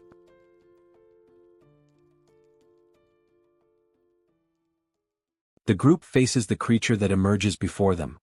Almost immediately, everyone begins firing their rifles, unleashing bursts of gunfire in an attempt to hit it. However, the creature reacts by forming a shield of water in front of itself, completely blocking the attacks and preventing the shots from reaching it. The red-haired girl notices that the bullets are being stopped by the water, and Heinken realizes that their attacks are having no effect. In response, Lee shows that he understands the situation. If the enemy also uses water, then it is possible to counter its control with the same element. Heinken shows concern and tries to understand what Lee intends to do. Lee simply states that he will end this immediately and return shortly. Without wasting time, he lunges forward, moving at extreme speed. The water around him rises like a living current, lifting his body into the air. That mass of water surges forward with him, carrying him straight toward the opponent. As he closes the distance, Lee focuses deeply, gathering every bit of power possible into his hands and taking control of all the water within reach. He then releases his power, launching a water attack at the enemy. Even so, the dungeon boss defends calmly, raising its own water to block the strike. Observing the way the enemy reacts, Lee understands the limitation of that control, that if the boss is blocking the attack in a physical manner, that means it cannot move the water that Lee already controls. With this certainty, Lee begins controlling a sphere of water that forms around the dungeon boss's head. In a decisive instant, the compressed water explodes from the inside out. The dungeon boss's head is destroyed along with a violent water blast, leaving the group completely shocked and panicked by the sudden and brutal scene. After the attack, the water that had been supporting Lee in the air dissipates gently, returning him to the ground. Calmly, he states that the dungeon has been cleared. At that moment, the system issues notifications. The lizard man boss has been defeated, values are deposited into the wallet, and experience is added. Next, the system reports that Lee has eliminated the territorial leader of the lizardman's domain and that 10 crystals have been received as a reward. After the group leaves the dungeon, its description undergoes a slight change. The system announces that, from now on, the Lizard Man Swamp Dungeon has a classification of 1 out of 10. This number represents the limit on how many times the dungeon can be cleared. June reflects on this and concludes that there are still 9 incursions remaining. If all of them are completed and the crystals are gathered, it will be possible to perform a mystical draw. In other words, this represents the chance to obtain another divine item, such as a communication ring. Using the communication skill, June contacts Lee and checks on his current condition. Lee responds that, although he is a bit tired, he is fine. Relieved, June makes a request, asking whether it would be possible to clear a dungeon once per day. The request surprises the group, leaving them momentarily stunned, yet at the same time pleased to be able to help. 10 days later, the system issues new notifications. Citizen Lee once again defeats the leader of the Lizard Man Swamp, receives another 10 crystals as a reward, and fully clears the dungeon for the first time, earning an additional 100 crystals. After the defeat of the final boss, Lee confirms that this was the last stage. The system reports that all possible dungeon completions have been used. It also notifies that the mystical draw consumes the accumulated crystals and that the total available amount reaches 400 crystals. Next, June communicates with the group members, acknowledges their excellent work, and instructs everyone to return and rest properly. With the mission concluded, June reflects that there are sufficient resources to carry out the mystical draw, and that only this final step remains. When he points toward the ground, an intense light emerges, so bright that he must shield his eyes, unable to keep them fully open. Even so, he watches with difficulty and wonders if there is anything that can be done in the face of such overwhelming brightness. Suddenly, he is startled when he realizes what is beginning to form within the light. A crown slowly takes shape. The object floats into his hand, supported by an invisible force. The system then notifies him that it is a special crown which, when equipped, doubles all effects granted to citizens. June perceives that 6 benefits are active: resource increase, trust power, tax collection, base salary, economic subsidy, and professional effect. And by wearing the crown, all of them are doubled, amplifying their effects twofold. June finds it uncomfortable to wear, but acknowledges that the benefits make it worthwhile and decides to use the crown continuously within his territory. Since he rarely leaves home, he places the crown on his head and feels a refreshing energy flow through his mind, like a gentle current passing through his body. Upon opening the system window, June realizes that the tax collection downtime has ended and that, at level 2, he can fully activate the crown, doubling efficiency and increasing the tax rate from 10 to 20%. Shortly afterward, the system notifies him that an enormous amount of won has been deposited into his wallet through tax collection. He is shocked to find that the amount configuration reaches approximately 15 billion won, indicating that the citizens hold around 75 billion in total. June realizes that far more money is in circulation than he had imagined, which explains the increase in shop sales and indicates a significant rise in the citizens' purchasing power. To him, this is a positive development, as it shows that the citizens' wealth and stability are increasing. Now, with the crown in hand, June concludes that he must level up quickly and expand the number of item categories available in the shop. At that moment, his thoughts are interrupted when he hears voices in the distance, announcing that the group has returned. The person calling out to June, stating that they have come back, opens the door. Standing before him is Jang's group, who explain that they have come to return the items that had been borrowed. June shows gratitude for the effort of having come in person to return the belongings. Jang, in turn, emphasizes that they felt it was their obligation to do so. Upon noticing the object on June's head, he shows curiosity, and June quickly removes the crown, treating the situation as something of no importance. He then congratulates Jang on the recent victory, referring to the safe reunion with his family. Jang states that the rescue was only possible thanks to June and that, without the swift arrival, he might never have seen his family again, considering the immediate supply of weapons a true miracle. June, however, attributes the credit to the group itself, stating that he merely provided support and that it was they who saved their own families. Jang admits that they were desperate for that opportunity and takes the moment to once again express his gratitude. The members of the group follow the gesture, showing their recognition as well. June simply reinforces that he is satisfied to have been able to help them. Shortly afterward, the system issues a notification informing that the trust and loyalty of the citizen Jang have increased. After some time talking, Jang's group says their farewells and departs together with their families. Next, the returned items are organized once again in the shop. While checking whether everything has truly been returned, June is caught off guard by a system alarm. He finds it strange as he does not immediately notice the alert and recognizes that something like this has never happened before. The alarm intensifies, accompanied by countless successive notifications, which report, one after another, the deaths of several citizens. June stands frozen before the notifications, completely beside himself. He tries to understand what is happening and realizes that, in a single instant, more than 10 people have died, something unprecedented until then. With urgency, June begins navigating through the system in search of answers. Soon, a notification appears. A low-level vampire, level 18, has been hunted, and an amount of wands has been added to the resource wallet. On the ground, bodies lie scattered, people drowned in their own blood. At the center of the massacre, a girl pleads for help, but a zombie restrains her from behind while others slowly approach, closing in around her. The creature holding her opens its mouth, revealing sharp fangs, and bites her violently. The pain is so intense that it leaves her completely unresponsive. Moments later, the other zombies surge forward, attacking her together and tearing her body apart without the slightest hesitation. The red-haired vampire, who commands the group, allows everyone to feed freely. To him, that place is a true gold mine. He recalls finding the safe zone purely by chance, when a transparent wall blocked his path. At that moment he was surprised by an offer of something called citizenship, which he accepted without a second thought. Upon entering, he was shocked by what he found. Wherever he looked, there was food in abundance, not only in great quantity but also of exceptional quality. Compared to what he hunted outside, the efficiency of that place was incomparably greater. He realizes that if he devours everything and continues to grow, he could become a powerful vampire, perhaps even comparable to that bastard who discarded him as useless. Soon he will reach an intermediate level. Still, merely being equal is not enough. His goal is to drink even more human blood, surpass him and completely overcome him.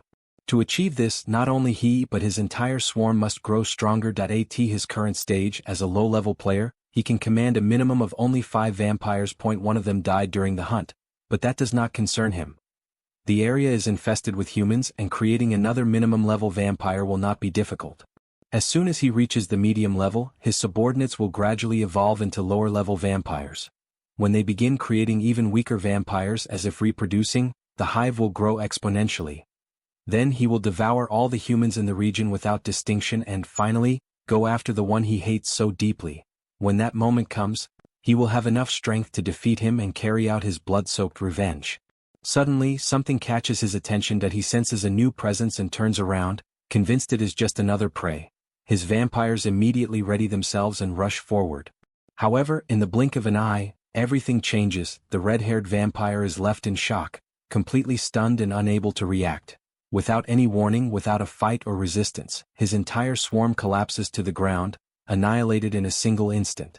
He tries to understand what just happened, but his mind refuses to accept reality. Even so, one thing becomes clear: that human is a monster, something impossible to comprehend at his current level. Fear overwhelms him, and the only option that comes to mind is to flee.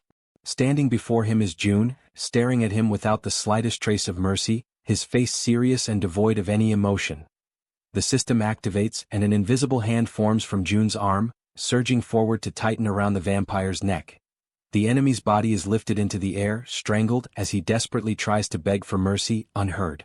He understands that he will die there, a hollow and meaningless death, without even managing to take revenge. His body is eventually thrown to the ground, where he falls gasping, struggling to catch his breath. From that moment on, June makes it clear that he will only remain alive if he answers the questions as best as possible. As he listens to the explanation of how he entered that territory with such ease, June feels a headache beginning to form. The system message that granted citizenship made no mention of humans, and that contradiction starts to raise new suspicions. June reflects that he never imagined citizenship could also be granted to monsters, much less to creatures that feed on humans. He continues the interrogation and discovers that the red-haired vampire was originally an ordinary human. His transformation began after being bitten by a vampire named Sanghyok. June connects this information to the granting of citizenship and concludes that the human origin may have been the determining factor that allowed the system to accept him. Urged to continue, the vampire reports that during the few days he existed as a lowest-level vampire, his memories were confused and fragmented. Only after consuming humans did he evolve into a lower-level vampire. June understands that the vampiric hierarchy is rigid. The lowest levels resemble beasts, guided almost entirely by instinct, retaining only the minimal intelligence necessary to follow orders. Lower-level vampires, on the other hand, gradually regain consciousness and a sense of human identity, in addition to acquiring the ability to create and command a swarm. June then focuses on Sanghyok and seeks to understand his position within this hierarchy, where it becomes clear that he was a mid-level vampire. He reflects that Jaehyeon, the red-haired vampire, is currently a low-level vampire at level 28. From this, he deduces that an intermediate-level vampire must be, at the very least, above that threshold. He concludes that the hierarchy extends to high levels, implying that the most powerful vampires must possess extremely elevated levels. Finally, June pauses on one last point. He fixes his gaze on Gal Sungil, his expression turning cold and oppressive, and without looking away, demands to know where Sanghyok is, making it clear that this answer will be decisive.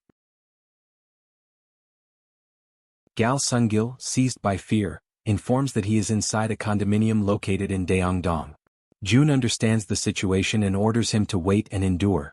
In desperation, Gal Sungil offers to personally guide him to the one responsible. He screams and begs for divine punishment to fall upon the bastard he considers the root of everything. At that moment, the system notifies that the loyalty of the citizen Gal Sungil increases. This loyalty is born purely from the instinct to survive, regardless of what may happen next. To June's eyes, this is repulsive. Whether human or not, there is no need for the loyalty of a monster that devoured its own citizens. June states that he has already heard everything he needs to know and concludes that he has no intention of taking him in. Even so, the system displays a mission with the objective of killing Sanghyok within a 24-hour limit, offering a small amount of experience as a reward. In case of failure, the penalty is death. As the mission is created, June questions why Gal Sungil does not do it himself, making it clear that he has no intention of sparing him either. He then orders that Sanghyok himself be the one to go there and kill that wretch. Panicking, the vampire asks for time and begs to drink human blood, claiming that without reaching at least an intermediate level, defeating someone like Sanghyok would be impossible. June responds coldly that if Gal Sungil so much as touches a human being, his head will explode instantly. Frightened, the vampire retreats, fully understanding the warning. June realizes that the mission borders on a death sentence, yet he cannot allow a man driven by desperation to attack innocent people. He then purchases an M16 with 100 rounds, which materializes in front of Gal Sungil. June reflects that perhaps he should plant a bit of hope in him. He states that he is giving him a single chance, a chance to take revenge on the one who turned him into what he is now. Faced with this, Gal Sungil accepts and declares that he will do his best. June orders him to exterminate all vampires and warns him that if the weapon is used against anyone else, he will be killed immediately. After confirming that he understands, June orders him to run at once. Next, June contacts Jaehyeon asking whether she can hear him. He informs her that there is a man he wants her to track using a rat and asks her to go to his house as quickly as possible. June reflects that if a monster threatens humans, the only response is extermination, and decides to form a team to eliminate the vampires. A short while later, Dabin arrives with the rescue team. Together they clean up the horrific scene. Dabin reports that the team is ready, but that they were unable to find anything confirming the victims' identities or families. June concludes that, in this case, there is nothing to be done. He reflects that this tragedy would never have occurred if the vampires had been filtered out from the beginning. At that moment, flames form in June's hands. As the fire spreads through the area, June vows to carry out vengeance in the victims' name and asks them to rest in peace. He then burns the bodies, bringing an end to that scene of horror. Meanwhile, inside a condominium, Gal Sungil runs through the corridors holding the M16, firing non-stop at every vampire that appears before him. Bodies fall one after another as he advances relentlessly, driven solely by the desire to kill Sanyok. A rat is already on site, observing everything. The rat girl informs June that the man has arrived and confirms that he is the vampire June mentioned. June describes him as completely insane, noting that despite receiving only 100 bullets, he fires continuously whenever he encounters a vampire. Even so, he never truly expects Gal Sungil to be capable of dealing with Sanyok. The ammunition runs out and the vampire becomes desperate. Seeing this, June opens the system's storage. At that same instant, the weapon in Gal Sungil's hands begins to disappear. Desperate, he begs for more ammunition, claiming that if he were given just 50 more rounds he could still do something. Before he can finish, a cold command interrupts him, ordering him to shut up. Startled, he immediately falls silent.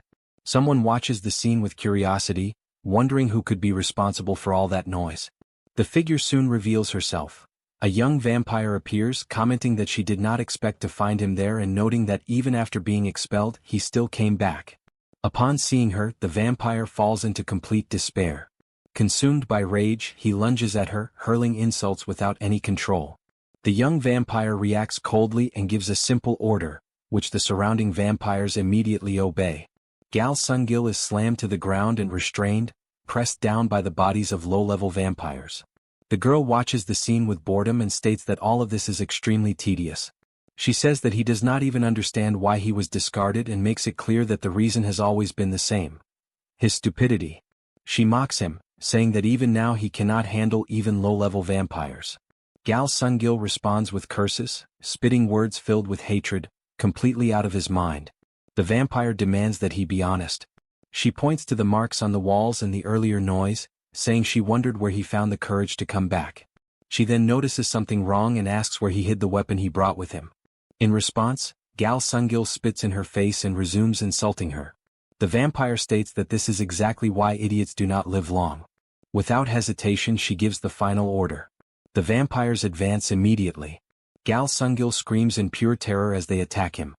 His blood begins to gush out, spreading across the floor, bringing to an end the inevitable fate of someone who never had a chance from the very beginning. His body remains sprawled on the ground, and the vampires continue hovering over it. As the vampires devour the body, they sense something strange.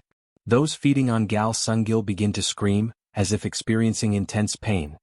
They clutch their own heads, which continue to emit smoke. The girl watches in surprise, commenting that their nutritional condition is better than she had expected, and admits that she did not know her subordinates were capable of evolving like this. The transformation intensifies and denser smoke begins to envelop them. She then gives a new order, instructing them to search the area and check whether there is anything resembling a weapon.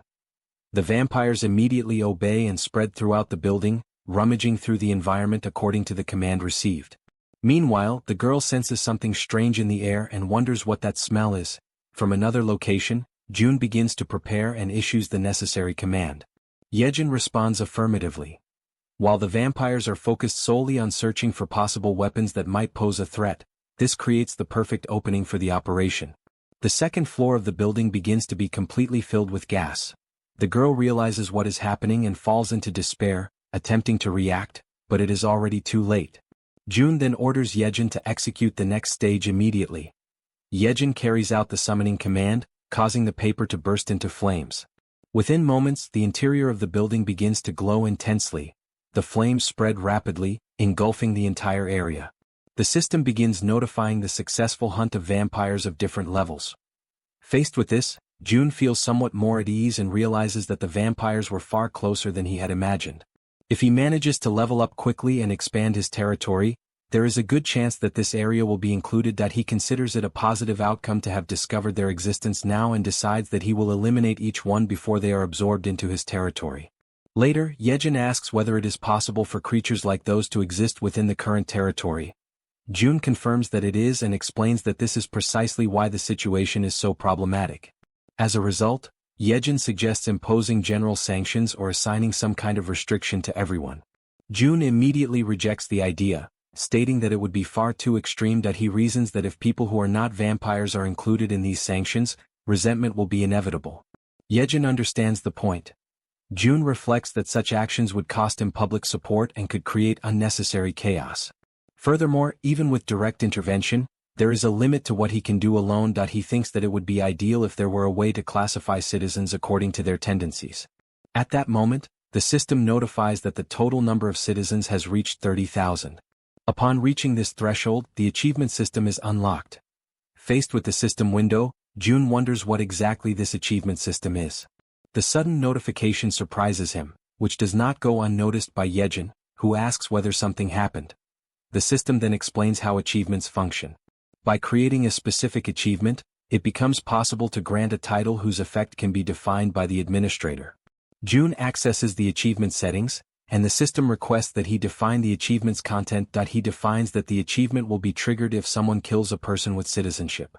The system confirms that the content configuration has been completed and requests the definition of the title and the effects granted upon completion.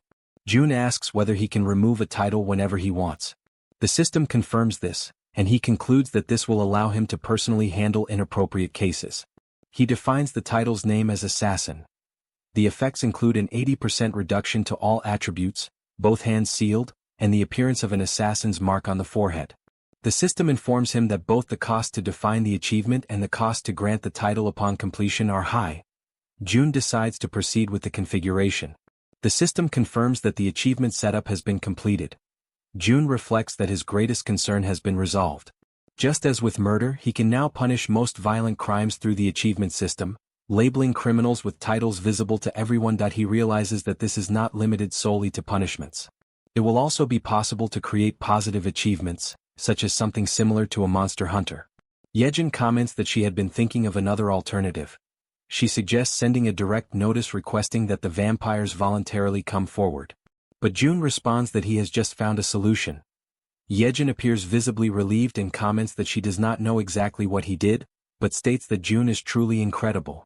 June thanks her, visibly embarrassed. He realizes that he had been absorbed in his work, and upon noticing Jaehyeon's beauty, he becomes briefly flustered and nervous. Before he can fully regain his composure, someone approaches and announces that they received the message and came as soon as they saw it. June responds that the door is open and asks the person to come in. The door opens, revealing a presence indispensable when it comes to dealing with large numbers of monsters. Even before the vampire extermination operation, June already knew that he needed to contact Jaehyeon. He then asks them to wait a moment, stating that before continuing, there is something that needs to be done first. Meanwhile, inside the condominium, several vampires are seated around a table. At the center of the room, one of them announces that everyone must listen carefully and informs them that Shin Saren is dead. Shock spreads instantly, and the vampires turn toward one another in alarm. One of them questions whether this is related to the traces of an explosion on the first floor. The vampire occupying the center, Sanyok, confirms that the entire corridor on the first floor has been destroyed. He adds that the low-level vampires nearby heard gunshots, indicating that it was most likely the work of those bastards. Another vampire reacts with fury, asking whether he is referring to the damned police. The response comes directly, yes. One of them states that because they were spared for a time, the humans forgot their place and argues that they should be killed immediately and their weapons seized. Another vampire intervenes, saying that the situation is more complex, since the enemies have firearms and a direct confrontation would be dangerous. The bald vampire agrees, stating that the sudden attack and the knowledge of their base raise many doubts. Sanyok reflects that they were aware of the vampire's existence, but a full-scale attack like that raises many questions. He wonders how the base was discovered and why the attack was carried out so suddenly. There are many things he cannot understand. The vampires interrupt his thoughts, urging him to make the call. He states that despite the uncertainties, what needs to be done does not change. They will attack. A female vampire reacts with enthusiasm, while another declares that this time they will wipe out every last one without exception. The leader explains that they will not confront them head-on in order to reduce casualties. The strategy is to exploit the enemy's limited supplies by infiltrating and bringing them down from within. The leader begins to assign responsibilities, but is abruptly interrupted. He turns around, confused, and asks what is happening. At that same instant, the door latch moves violently, followed by a dull thud that echoes through the room. Sanyok remains facing the door as he asks what is happening. On the other side, amid violent coughing, the creature at the door manages to warn that it is dangerous. with great difficulty and coughing without pause, he forces the door open and insists that everyone must leave immediately. The vampire inside the room questions the reason, but he replies that there is no time for explanations and orders them to get out at once. Through his coughing, his final words are almost lost as he mutters about a cursed rat. At that very moment, the rat appears and leaps forward. The vampire is startled at the sight of it, and the animal remains firm in its mission, spreading panic not only in him but also among those inside the room.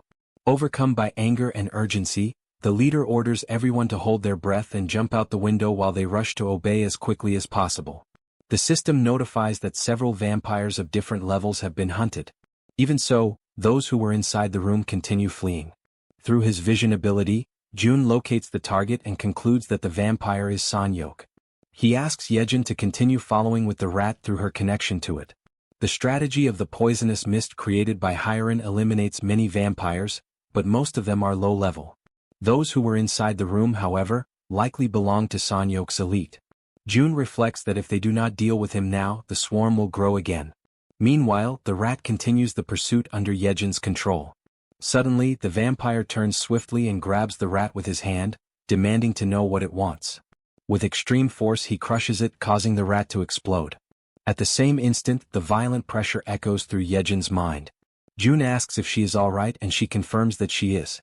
He grows frustrated for not having eliminated the higher-ranking vampires before they discovered the strategy. Now they know that the poisonous mist is dangerous and that it is spread by the rats. Jun realizes they may retreat into hiding again or even relocate their base. Even knowing that Jaehyeon suffers mental damage every time a rat dies, Jun asks her to check whether the group has moved somewhere else.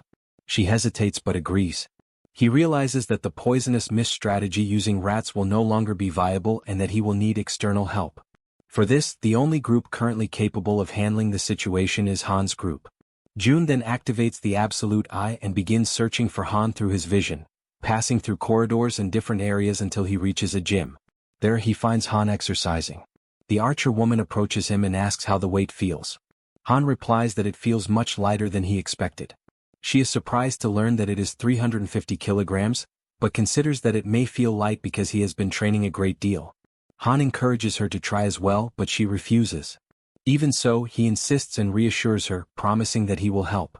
Frightened and hesitant, she eventually sits on the bench to perform the bench press. He instructs her to stop immediately if it feels too heavy. When she lifts the bar from the rack, she prepares to exert a great deal of strength, but is surprised to realize that it feels lighter than she imagined. Confused, she asks whether he is helping because she cannot understand why it seems so easy. Han laughs and assures her that he is not interfering. After returning from Janggui Jangjindong, Han's eyes once carried deep sadness. Now, however, that weight seems lighter. Jun watches the scene and feels relieved to see that Han appears better. He realizes they seem ready. He then decides to check on Toji and, using the Absolute Eye again, finds his soldiers fighting orcs. He notices that, compared to the past, the soldiers' movements have become far more natural. Their coordination is more fluid and organic, as if they have evolved along with him. While Toji controls his soldiers on the battlefield, the man with glasses approaches him and calls him by name. Toji explains that he has been training relentlessly after a period of surrendering himself to drinking. The man with glasses says that he too has reached a new level, becoming capable of doing something different. At that moment, he changes his appearance, making Toji turn around in shock at what he sees. Now, the man with glasses displays traits that resemble Black, the crow that accompanies him. Dark feathers form wings on his back, and his body partially transforms into that of a crow. The system then sends notifications. The skill Crow Control has been upgraded to Crow Communion. Another message informs that the Crow Communion skill allows fusion only with targets whose affinity has reached level 100. Observing this, Jun reflects on the meaning of Crow Communion. He remembers that the man with glasses has a crow and that feathers cover his body when he transforms, concluding that abilities can evolve through personal effort. By merging with the crow, his reconnaissance becomes more efficient, and if he can fly like this, his range increases enormously. From the evolution demonstrated, he and Toji seem ready. Jun realizes that only one person is left. Moom. He directs his vision to find him, remembering that Moom recently bought a car and has been hunting in distant locations. Now, Jun sees him seated in the back seat of the vehicle, while two girls occupy the front seats. Moom asks them whether they believe Toji and the man with glasses are simply drinking again that day. Kim De-jong, who is driving, replies that they should leave them alone as they will overcome it in time. Watching the scene, June realizes that, among all the factions in the territory, that group receives the greatest investment and is also the most powerful. Through the ring, he greets them after some time without contact, asks if they have been resting well, and then announces that the time has come to deal with something that will change everything. Elsewhere, the vampires gather and discuss the situation with evident tension. They insist that they must strike first, as what happened is already a declaration of war. Their comrades died because of a rat, and they refuse to stand idly by in the face of that. A vampire wearing a cap respectfully addresses Son-hyuk and declares that all he needs to do is give the order for them to act immediately. Another insists that the base must be relocated before anything else. However, the one in the cap argues that if the attacks continue in the same manner, they will all end up dead. Meanwhile, the other vampire counters that the enemies are merely a terrorist group accompanied by a rat and that there is no advantage in remaining in a location that has already been exposed. He then asks whether they even know who they are dealing with, to which the vampire in the cap responds irritably that it can only be armed police officers. Son-hyuk interrupts the argument and states that it is not the police. The two vampires stare at him and ask whether he knows who carried out the attack.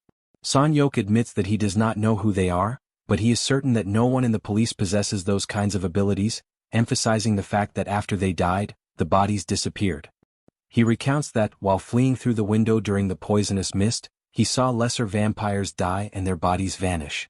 When his companion died, her body also disappeared, and he began to doubt that it had been destroyed in the explosion.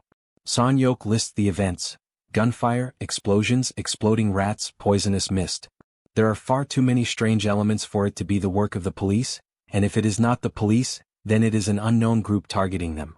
Upon hearing him, one of the vampires declares that they must take the survivors and abandon the place immediately. He emphasizes that if they do not know who the enemy is, remaining there is far too dangerous. As he reflects, a memory surfaces in Son-hyuk's mind. In the past, someone asked whether that was truly his name and explained that he would be absent for a while. The vampire entrusted Son-hyuk with a mission: to devour everyone in that apartment complex, grow stronger, form a swarm and command it. In addition, he ordered him not to leave the place until his return. Son-hyuk expressed gratitude for the mission but questioned what he should do if something happened while his superior was away. The vampire praised his caution, then revealed where he would be staying and said that, if danger arose requiring his presence, Son-hyuk should seek him out. The memory fades and Son-hyuk utters the name Song Ji-won, stating that he is the fastest among them. Song Ji-won asks what he wants him to do. The leader then declares that they will remain there and will not move the base. He considers that, given the recent events, the enemies will likely attack again soon. Before it is too late, someone must deliver a message. He orders Song Ji-won to deliver a message to the one who created him, Lord Young-hun. The message is clear: they need his help. Elsewhere, the ground is covered in blood. A faint voice begs for salvation, saying that he cannot breathe. Amid that scene, a vampire remains seated on the blood-soaked floor, surrounded by corpses, questioning the reason for such a situation. He recalls that they were accepted as vampires when they were on the brink of death and asks why that is now turning into punishment. Meanwhile, Young-hun holds a vampire suspended by the neck, squeezing tightly. Calmly, he states that from a certain perspective, it might seem as though he accepts them as equals, but he suggests that the reality is different. The fallen vampire insists that they are of the same kind. As Young-hun slowly approaches, he says that since they need to understand, he will explain. He then emphasizes that a vampire is, by nature, a monster that feeds on humans. However, he asserts that humans do not possess sufficient nutritional value for efficient growth. He then reveals something even crueler. If a vampire grows by consuming many humans and is later devoured by another vampire, the concentrated nourishment is absorbed all at once. After completely draining the vampire he holds by the neck, he lets the lifeless body fall to the ground. He then turns to the one seated on the floor and asks whether the situation now makes sense. He declares that there is no us, and that he alone is the true vampire. The vampire on the ground begs him not to approach, but Young-hun continues advancing, calling him a bastard. Swiftly, he begins draining his blood, slowly extinguishing his life. As he consumes him, he thinks that perhaps he should visit a certain place soon. He believes enough time has passed for it to be at the ideal point to be consumed, yet he realizes he does not recall the exact location. At that moment, someone appears at the entrance, asking for permission to enter in a loud voice. The newcomer introduces himself as Song Jaehyeon, a subordinate of Sanyok. He reports that an unknown organization is carrying out a terrorist attack in the Daeng-dong area and that Sanyok sent him to request assistance. Young-hun casts a sideways glance at the vampire at the door and suddenly laughs, stating that he now remembers the place. The newly arrived vampire notices the scene, reacts in shock as he observes the bodies, and understands what had been happening. Young-hun asks how the attack occurred and grows furious upon realizing that his supposed food storage has disappeared. Later that night, Han's group arrives at the location mentioned by June. Han surveys the surroundings and wonders whether that is truly the indicated place. He then orders everyone to take up their weapons and prepare themselves. The group takes position, ready to face whatever emerges, as Han declares that they will exterminate every vampire in that place. Sometime earlier, Han's group was left in shock upon discovering that they would be facing vampires. June explains that this is precisely why he called them there. Han confirms the name of the location, Daeyeon-dong, and asks whether the vampires are still there. June confirms that they have been monitoring them through Madame Yejin's rats and that there have been no suspicious movements. He also states that Han is already strong enough to defeat them, even the most powerful among them. Even so, June shows concern and reminds him that those vampires were once human, and for that reason they differ from ordinary monsters. They can speak. They can beg for their lives when they are dying. And that cruel process can break anyone's heart. So June asks whether Han is truly prepared for that. Han understands the concern but states that, in order to survive in that transformed world, it is an inevitable process. He emphasizes that the day may come when they are forced to kill real humans, not merely monsters that resemble them. Even so, he assures that he will not hesitate. Neither he nor the members of his team. Even if their hearts break, they will rise again just as they have done before. In a lighter tone, he adds that if the situation becomes too heavy, perhaps they will drown their sorrows in alcohol, as his two companions usually do. Hearing this, June sighs and admits that he worried for nothing. He says he feels safer having them by his side and asks them to rely on him once more. In the present, Sanyok remains seated at the table. He watches time pass and notices that they are late, as Song Ji-won should have already gone and returned. The vampire wearing a cap suggests that perhaps Song Ji-won ran away to save his own life. But Sanyok warns him to be careful with his words, for Song Ji-won is not that kind of vampire. Shin Jae-sik argues that too much time has passed without any sign of him. Perhaps he encountered a massive monster along the way and was killed. As he says this, he is suddenly interrupted by a spear that violently pierces through the room. The attack tears through the space, announcing the arrival of Han's group and leaving both vampires frozen in fear. The spear that cut across the room strikes the wall. It shatters the structure, exposing those inside to Han's group as they launch their assault. Han orders the battle to begin. Sanyok reacts immediately, commanding all the vampires in the complex to gather. They charge toward Han's group, outraged that they dared to invade their territory. Shin Jae-sik advances to attack but is struck by Toji's halberd. From a distance, Sanyok realizes that one of the strongest among the lower vampires has been killed with a single blow delivered by Toj, and he grows desperate. A system notification appears. A lower-level vampire, level 28, has been hunted. The corpse slowly disappears before everyone's eyes. At that moment, Sanyok understands that the group standing before him is the same one responsible for the previous attack. He orders all vampires to fight with every means necessary and defend the place entrusted to them by Young-hun. Declaring that they are the ones responsible for the recent act of terrorism against the clan, he demands that they be exterminated. Despite their numerical superiority, one of the vampires questions why the enemy displays such battle experience. Sanyok acknowledges the truth, they are no match for that group. He tries to devise a new plan, but before he can finish, Han's spear pierces through his body. The pain makes him grit his teeth. Han states that he will never defeat them, and that unlike the vampires who only take, they are the ones who have already experienced having everything stolen from them. Han completely impales Sanyok's body. Amid coughing and despair, the vampire utters Young-hun's name and mentions the promise. Suddenly, something emerges between them. An invisible force pushes Han backward. A presence begins to take shape in the space before them. The figure fully materializes. It is Young-hun who has just arrived at the scene. Gravely wounded, Sanyok lifts his gaze toward Young-hun and begs him to save them. Young-hun observes the scene and in a cold tone, questions whether Sanyok is dead, lamenting only the loss of the quality of something he had intended to consume. Then he slowly turns his head and asks whether they are the ones responsible for destroying his food storage. After knocking down yet another rival, Toji remarks that apparently the outer part of the confrontation had already been resolved. Suddenly, he raises his head as if something unexpected had caught his attention. Something had just fallen there a few moments ago, and it leaves him uneasy, wondering what it could possibly be.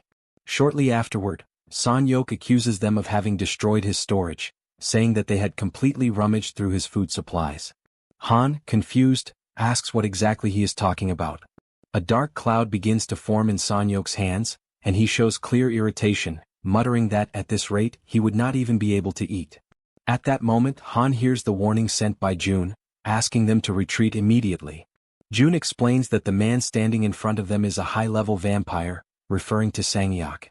Before any further conversation can continue, Sang-yok suddenly advances at an extremely high speed. In a sudden movement he strikes Han, and the impact causes Han to fall to the ground in front of everyone. Seeing this, the members of the group behind him shout his name in alarm, but he responds that he is fine and warns the group about the high-level vampire. Further back, Sang-yok observes Han and asks whether it was his ability that made the bodies disappear. Suddenly, something seems to capture his attention. According to his understanding, humans should lack the proper flavor and nutrition for him. Even so, something about that group seemed different, especially Han, who smelled appetizing. That pleases him, and upon realizing this, Sang-yok declares that he has already made his decision. Toji immediately reacts, questioning what kind of absurdity that was. Sang-yok then replies in a simple and cruel manner. Since they had destroyed his food, they themselves would now become his new meal. Without wasting any time, he advances once more, trying to attack the entire group to drain their blood. During the attack, one of his strikes hits Toji. His eyes become visible through the opening of his armor as he stares at what is happening, confused. Soon after, he panics and screams desperately. Before the attack can fully reach him, however, someone appears at great speed. His partner grabs him and pulls him out of the path of the blow, saving him at the last instant. Sang-yok watches the scene and lets out a curious sound. Observing this, Sang-yok asks whether that man was also capable of using teleportation. Irritated, Toji calls him a bastard. Then he turns to his troops and orders them to get up. Seeing this, Sang-yok begins to laugh. To him, the whole situation was extremely amusing. Without hesitation, Toji orders them to advance, and his subordinates immediately prepare to attack, charging toward the vampire. Sang-yok, however, remains calm and states that with toys like those, Toji did not stand the slightest chance. Right afterward, he launches a violent attack against the soldiers, trying to strike them before they can get close. But suddenly something makes him stop. In front of him, the archer woman was already prepared to attack. The system then announces the skill being used, Arrow of Light. The archer immediately fires. The luminous arrow cuts through the air at high speed and strikes Sang-yok directly. Without giving him time to react, the Werbear woman also launches her attack. She charges forward with an imposing presence, appearing much larger compared to the vampire at that moment. Sang-yok is surprised but still tries to react. Using his powers, he projects cords toward her and manages to intercept her. With her immobilized, Sang-yok throws her away with great force. Almost at the same instant, the archer woman fires another arrow. Sang-yok, however, was already prepared. He declares that he would not fall for the same trick twice and manages to dodge the arrow. But the moment Sang-yok raises his gaze upward, his expression changes. Above him, the guy with glasses was floating in the air while holding Han. Now Han was positioned above him, gripping his spear and aiming directly at Sang-yok. Concentrating all his strength into that single attack, Han prepares the final strike. Then he hurls the spear at high speed, causing a massive explosion at the location. After the impact, Han moves away and returns near his group, observing the result of the attack from a distance while smoke and debris continue to spread across the battlefield. From afar, Han carefully watches the battlefield. Even after the devastating impact of his spear, something leaves him impressed. Amid the thick smoke still lingering over the site of the explosion, Sang-yok remains standing. Without showing any sign of defeat, he stares at the group, questions what kind of beings they are, and decides to use all of his strength. His eyes turn directly toward the archer woman, and he decides that he will start with her. With cold and absolute conviction, he declares that she will be the first to die. According to him, if she had remained still, she might have managed to live for a little longer. As soon as he finishes speaking, Sung-yuk moves. He advances so fast that, in an instant, he is already in front of the archer to attack her. As he approaches, he insults her with contempt, calling her stupid. The archer, however, shows no sign of panic. She merely displays a small, almost imperceptible smirk. Between them, a system window appears, controlled remotely by June, and at that moment the archer states that it was checkmate. Sung-yuk reacts with surprise, not immediately understanding what was happening. Right afterward, the system issues a notification. A summon had been performed, a 20-kilogram plate. For a brief moment, he becomes genuinely frightened, unable to comprehend what that thing in front of him was. The summoned object fully materializes, and the archer calls him a complete idiot. After some time, Han's group observes Sang-yuk lying on the ground after being struck by the 20-kilogram plate. His head seemed crushed, but something disturbing soon begins to happen. Sang-yuk's head starts to regenerate, surprising the group, who recognize the ability of a high-level vampire. Sang-yuk appears to be awakening and slowly regains consciousness. He murmurs words filled with contempt, calling them filthy dogs and questioning how they dared to put him in such a situation. Han then approaches and states that Sang-yuk's body would not move the way he wanted, because the group had injected a neurotoxin while he was regenerating. Keeping his spear pointed at him, Han demands answers. He wants to know who Sang-yuk really is, who leads the vampires, and where that leader is at this moment. Faced with the threat, Sang-yuk lets out a low laugh. To him, the situation is pathetic. He never imagined that the day would come when prey would dare to threaten him like that. Even so, he decides to speak. He states that if they were curious about his origin, they should know that vampires were the new humanity. A humanity blessed by a certain being and endowed with a power far superior to that of ordinary humans. Han reacts with suspicion, wanting to know exactly what he is talking about. Sang-yuk then admits that, in truth, even he does not know who that being is with absolute certainty. However, there is something he does know, where the others are. Immediately, Han demands that he tell everything. Sang-yuk responds with disdain, questioning whether Han truly believed he could defeat them and reminding him that he was still nothing more than prey. Irritated, Han calls him a bastard and asks what he is trying to do. Sang-yuk begins to move his arm and pushes his own hand into his body in a disturbing gesture. While doing so, he states that exterminating vampires would never be easy and that he would not allow people like them to bring him down. Then he challenges Han to try. Almost at the same instant, the system notifies that a mid-level vampire had been hunted, and an amount in wands along with experience had been deposited into the wallet. Another notification appears. A high-level vampire, level 49, had been hunted. However, since the individual had died by his own actions, the reward value would be adjusted. The system reports that the leader of the Ion Pure Castle had been eliminated. With this, it would now be possible to build an advanced base in the Pure Castle Jaehyeon apartment complex. Another message appears indicating that the skill level had increased. Next, another notification states that the chamber declaration had reached level 25, causing the territory to begin expanding. When the territory expands, June collapses to the ground, feeling intense pain as the area enlarges. Beside him, Jaehyeon watches the situation and asks if the territory had expanded again, and June questions how she knew. The young woman explains that she had already noticed a pattern. Whenever the territory expanded, June ended up exactly like that. June reflects for a moment and realizes that Jaehyeon usually happened to be nearby whenever the territory expanded. Soon after, June asks about the situation in Daeandong, and Jaehyeon responds that the area was clear and that all the vampires had been exterminated. At that moment, however, June hears something through his communication ability. On the other side, Han reports that they had finished searching the complex, but he does not believe there are any survivors. June replies that this was exactly what they had expected and then asks the team to retreat and rest. After ending the communication, he turns to Jaehyeon and says that she had worked hard and could return now. She agrees and begins to walk away. But before leaving, she calls his name. Then she comments that resting was also important and asks him not to push himself too hard. June asks lightly if he really looked that worn out, thanks her for the concern, but says that he still could not rest. Soon afterward, he opens the achievement system. With the expansion of the territory, everyone inside it now becomes part of his domain, so June decides to create achievements to deal with vampires. June declares that the achievement had been defined. Right afterward, the system issues a notification asking him to describe the effects of that achievement. He defines that if a vampire obtains citizenship, their abilities will be restricted and a mark will appear on their face. As soon as he finishes configuring the rules, The system informs him that the achievement configuration had been successfully completed. Without wasting time, Jun decides to proceed to the next task. He remembers that he had received 3 new skill points and comments to himself that he had already decided where to use one of them. He accesses the shop upgrade, and the system informs him that it had been raised to level 6, allowing 1,000 items and applying a 30% discount on all products. However, while analyzing the information, something catches his attention.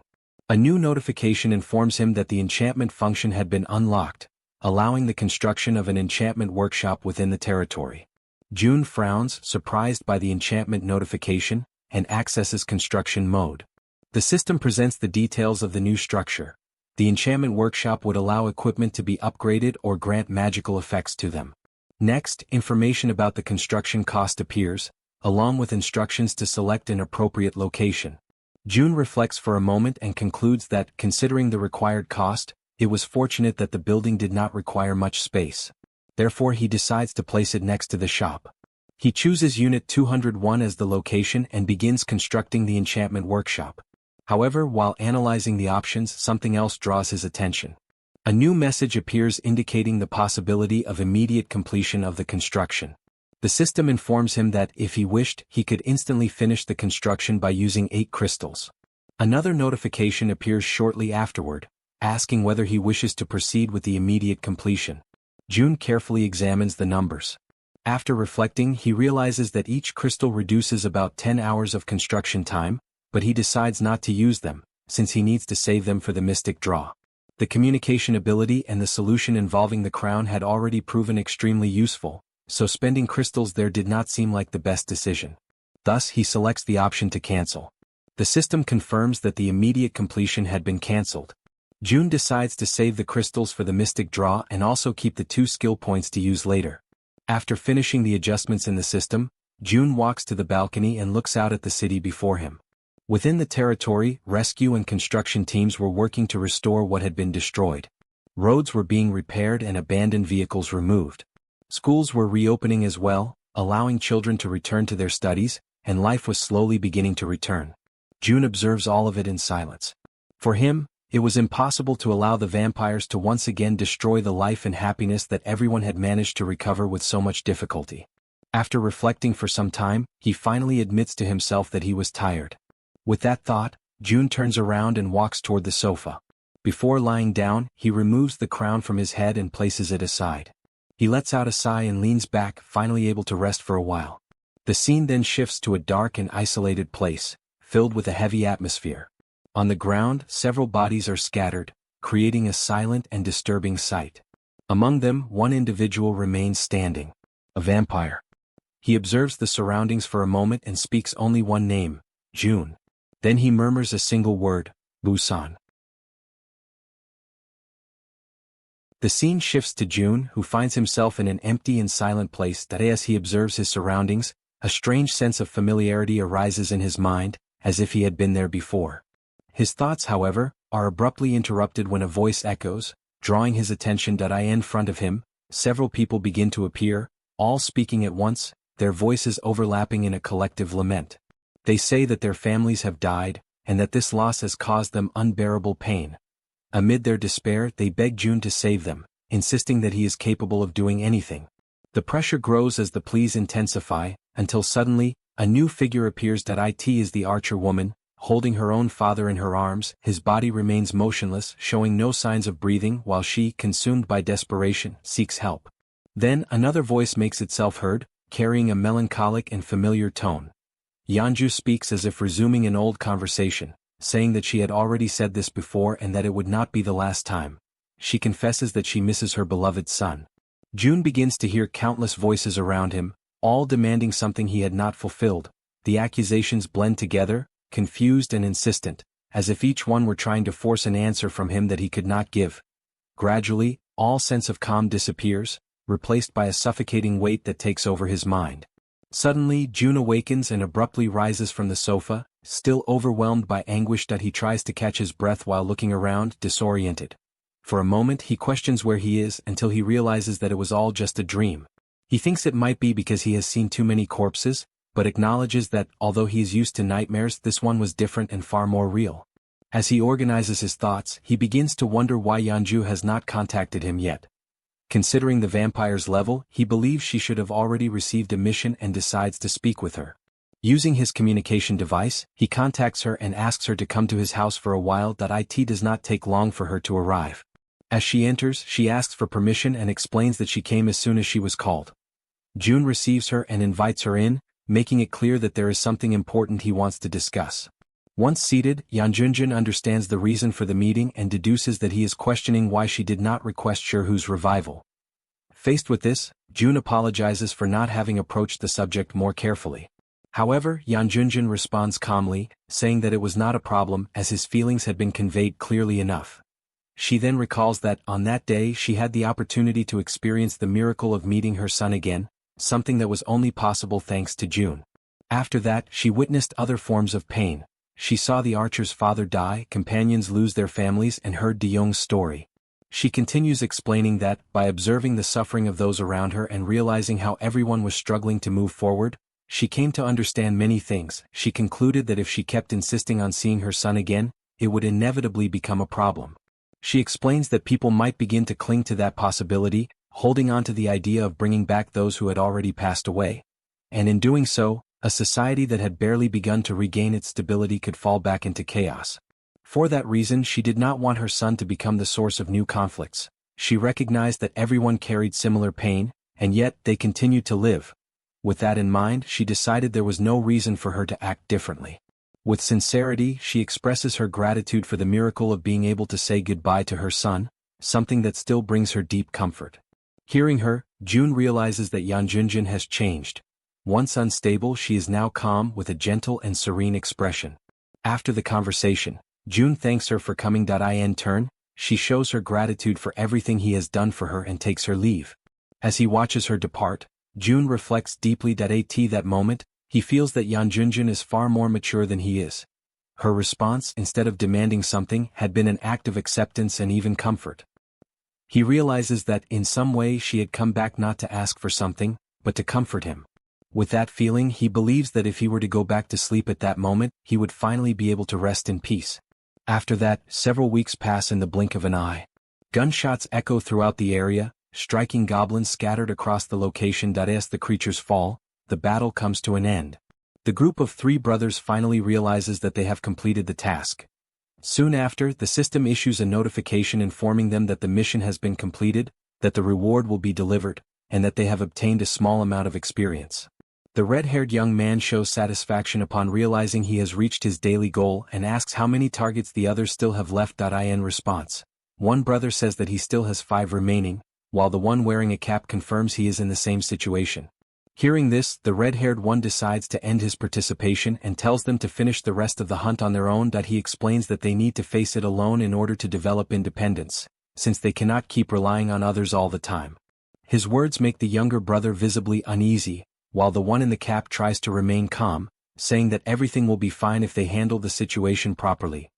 Even so, he acknowledges that without the presence of the more experienced ones, everything will become more difficult.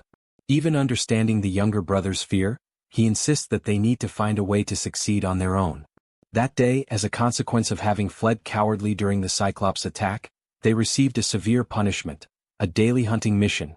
Failure meant 1 minute of unbearable agony, something they had already experienced. It was a true hell that repeated itself every day, where failure brought such intense suffering that it could make anyone wish for death. Faced with that memory, both of them acknowledge, with regret, how deeply they repented what they had done that day.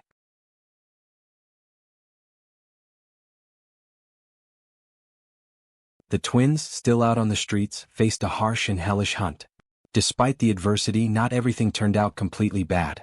Since they were forced to hunt every day, their financial situation improved significantly compared to that of other people. A sense of relief came over both of them, and before returning home, they decided to set aside some meat. Soon after, they headed back, and upon arrival, an elderly woman greeted them warmly, showing curiosity about what they had brought this time. One of the twins replied that they had bought meat and intended to have a barbecue. Thanks to this, they no longer had to worry so much about what they could or could not afford, and that thought had been occupying their minds frequently. After that, one of the twins took a bath and felt refreshed, noticing how different it was compared to before. The other, upon hearing this, decided that he would also take a bath and help set the table. They acknowledged each other's good work and stated that they would give their all once again in the next day's hunt. For them, things were better this way. They reflected that the emergence of monsters had made the world difficult, but everything changed with June. Safe zones appeared and rewards began to be given to those who worked hard. Before the world changed, one of them had graduated from an unknown college and worked at a company, receiving a miserable salary. Back then, life was not about living but merely enduring existence. Now, despite the exhaustion, the life he leads is full of vitality and far better than before. Under the moonlight, the night seemed peaceful. He recognized that without June, he would never have dreamed of such peace. Even so, he carried regret over the choice he made in the past, when he abandoned June's request and fled like a coward, following Baek Sung-yeop. Now, he decided that he would not disappoint again and wished for that peace to last forever. Suddenly, as he brought his hands together, something caught his attention. A light began to emanate from his body, leaving him confused about what was happening. At that moment, the system notified him that Moon Jae-hyun had reached 100% loyalty, had become a vassal, and had awakened the ability Cold Aura, A rank. Shortly after, through a communication ability, June made contact with Moon Jae-hyun. The voice appeared directly in his mind, startling him, and in confusion, he wondered whose voice it was. June reassured him, revealed his identity, and said that Moon Ji-hoo would be released, asking if he would be available in the morning. The next day at dawn, Moon Jae-hyun reflected and realized that the rumors were true. Already in June's quarters, June asked whether he preferred coffee or tea, and Moon Jae-hyun chose coffee. He reflected that among the citizens, rumors circulated that those chosen by June received supernatural powers. And the ability he had just awakened proved it. On its own, it would drastically reduce the difficulty of hunts. June handed him the coffee and began the conversation by congratulating him. Then he informed him that, from that moment on, Moon Jae-hyun's group would be released from mandatory missions. However, he made it clear that if something similar to the past were to happen again, the punishment would not be as lenient. June then revealed the true reason for the meeting. He asked whether Moon Jae-hyun intended to continue with the current members of his group, explaining that he believed his abilities were being wasted on low-level hunts. Moon Jae-hyun hesitated for a moment, but then expressed his desire to bring his twin brother to join him. As for Baek Sung-yeop, he stated that he no longer wished to maintain any connection with that man. June understood his decision and informed him that he would assign the two brothers to Lee's group, a water-type ability user. However, before that, he presented a proposal. He wanted to know whether the two of them would accept entering into a subordination contract with him. The proposal surprised Moon Jae-hyun, but he considered it an honor. Sometime later, the two twins gathered before June. Moon Sang-hoon was summoned to explain the details of the subordination contract, and both accepted it. The process began, and as expected, it was confirmed that ability levels are determined from birth and are linked to genetics. The twins manifested the same power, marking the beginning of a new chapter in their lives. June saw in the combination of their abilities with Lee's a promising synergy, and after sending them off, he came to believe that the brothers could form an incredible team. The system then issued an unexpected notification. A group eligible for citizenship was approaching, and the proposal appeared with an alert that June had not seen in a long time. This struck him as strange, since currently almost no one approached the territory. Intrigued, he opened the citizen information window and analyzed the available data. Among the options, he found the possibility of expulsion. The system revealed the details of one of the individuals.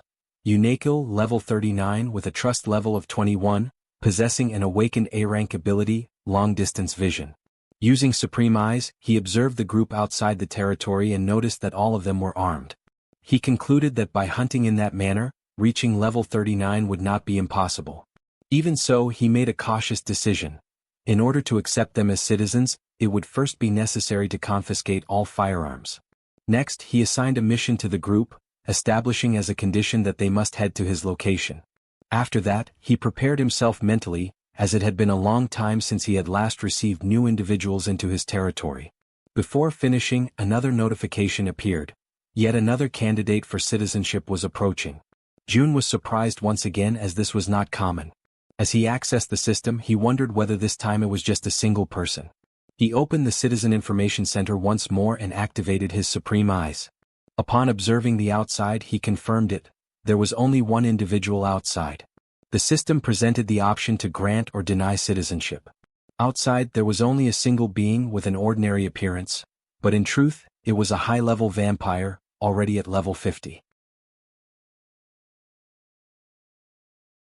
Without knowing who the individual is, Jun offers citizenship.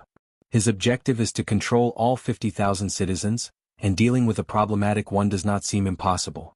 Jun considers that he can restrict this individual's actions through missions and, if necessary, impose death as the outcome. To him, the moment citizenship is accepted, the game essentially comes to an end. However, the system notifies that the target refuses citizenship. Jun finds the situation strange. Outside, the vampire prepares himself. He steadies his stance, concentrates his strength, and unleashes countless punches against the barrier that protects the territory. Immediately, the system issues an alert, informing that an unauthorized entity is attempting to invade. Jun observes the scene and wonders what he is trying to accomplish. The vampire does not retreat, and his blows generate intense shock waves, perceptible even from a distance. Accompanied by heavy booms that echo throughout the surroundings, yet the barrier remains intact. After a continuous sequence of attacks, the vampire finally stops. His hand is severely injured, as if burned and torn apart by the repeated impact. Even without breaking through the defense, the display of strength is enough to alarm Jun. He recognizes the danger, and although the barrier withstands the assault, the power behind those blows cannot be underestimated. Just from the shockwaves and the brutal sound of the collisions, Jun concludes that the vampire's strength surpasses even that of Eclipse. He considers the possibility that vampires possess their own abilities, similar to awakened skills. He recalls the high-level vampire they previously faced, capable of manipulating blood as extensions of his own body. Meanwhile, the vampire observes his own bloodied hand and the barrier's reaction after the impact. He begins to reflect that a barrier of that level could not exist without someone extraordinary sustaining it. The conclusion forms clearly in his mind. Yong Yuhun's death was caused by an entity within that territory. It is an existence that completely surpasses common standards, something beyond ordinary comprehension. The vampire wonders whether even someone at the peak of power would be capable of exerting such force. He recognizes that he cannot resolve this alone and decides to retreat. Watching everything unfold, Jun makes an immediate decision. He cannot allow the vampire to escape. Using his communication ability, he contacts Jaehyeon and summons her, as there is a target that needs to be tracked. Sometime later, as the vampire moves, several rats discreetly follow him, maintaining the pursuit. Jaehyeon tracks his movement but warns that the connection will be lost if they continue at that pace, and Jun then asks for the target's location. Jaehyeon reports that he is passing through Shin Haori Station on the Donghae line, but shortly after, the connection is cut. Jun does not worry, stating that Han's group is also in pursuit. Even so, he reflects on the vampire's destination. He realizes that the vampire was trying to determine the location of the vampire's headquarters through observation, but the place seems farther than expected. Then a troubling doubt arises. Why does the vampire choose the Donghae line specifically among all possible routes? Jun recalls that the line connects Busan to Ulsan and recognizes the risk. If the destination is a city with around 1 million inhabitants, the consequences could be catastrophic, with numerous high-level vampires emerging if the population has been turned into food. He considers the worst-case scenario. The vampire returns leading a powerful horde after exploring the region. This hypothesis is far too terrifying to ignore, and in light of it, Jun makes his decision. He cannot, under any circumstances, allow the vampire to escape alive. He then connects to Han's group. Without wasting time, he delivers the new order. The target must not escape alive. Han firmly acknowledges the command. Elsewhere, a sudden commotion spreads through the group. The citizens realize that their weapons have disappeared, and panic begins to spread. A young man tries to contain the chaos, asking for calm, but the tension has already taken hold. A bald man shows irritation, angrily questioning the situation after trusting the young man and now being left unarmed in an unfamiliar place, demanding an explanation. Under pressure, the young man hesitates for a moment, unsure how to respond to the hostility.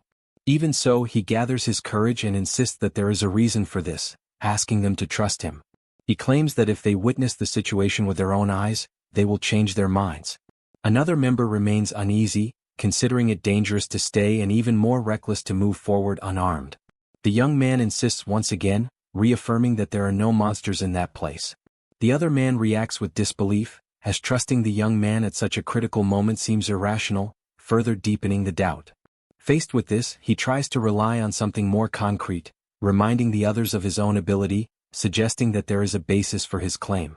The resistance persists, and one of the more experienced members, although recognizing the young man's ability, considers it illogical to advance unarmed in an unknown place, seeing it as an extreme risk of annihilation by entrusting their lives to a single claim. Suddenly, a system window appears before them. The shock is immediate among all present.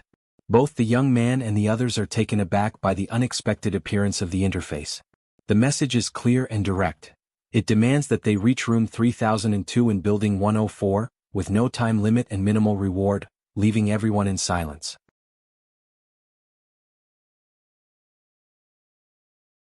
Meanwhile, the vampire continues on his path, unaware that he is being followed by Han's team.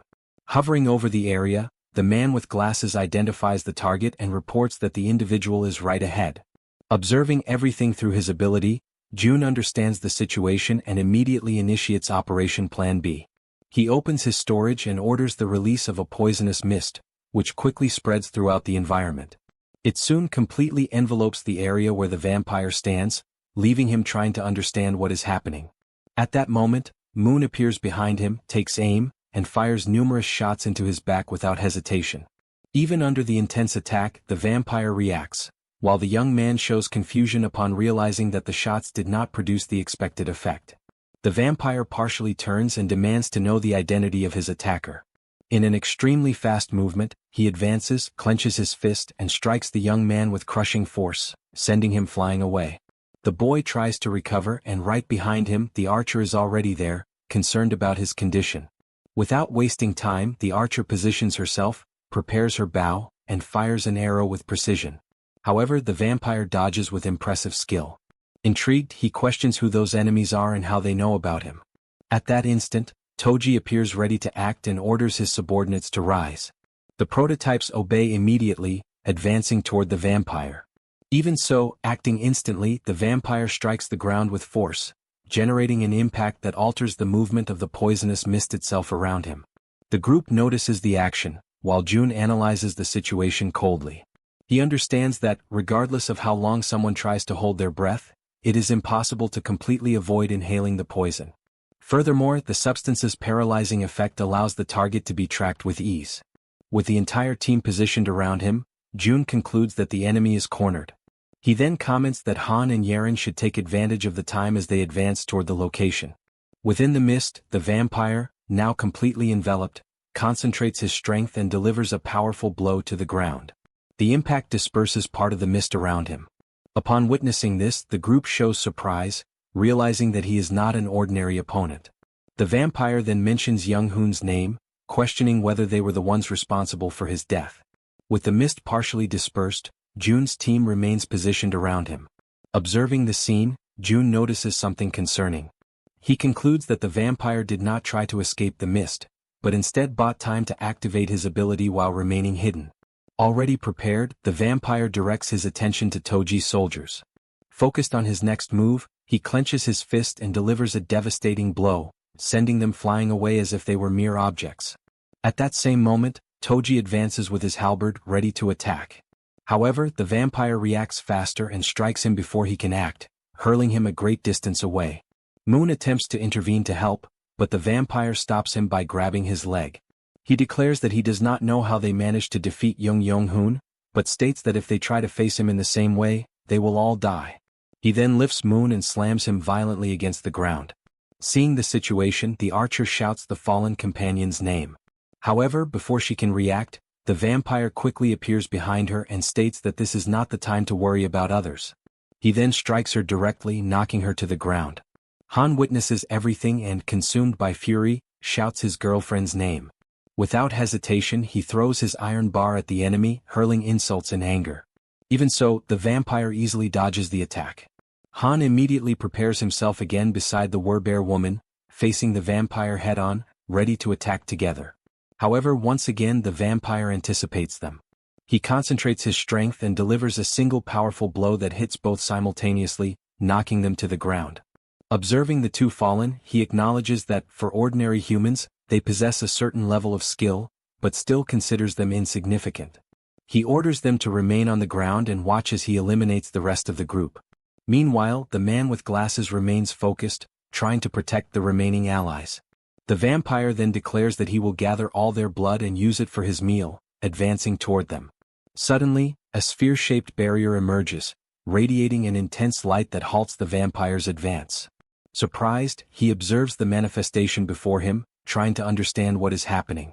At that moment, a new figure appears and apologizes for the delay, explaining that he received the request for help and came as quickly as possible. The man with glasses looks at the newcomer in surprise, still trying to understand who he is. The individual clarifies that the fighters are friends of his son and then introduces himself as Jun's father.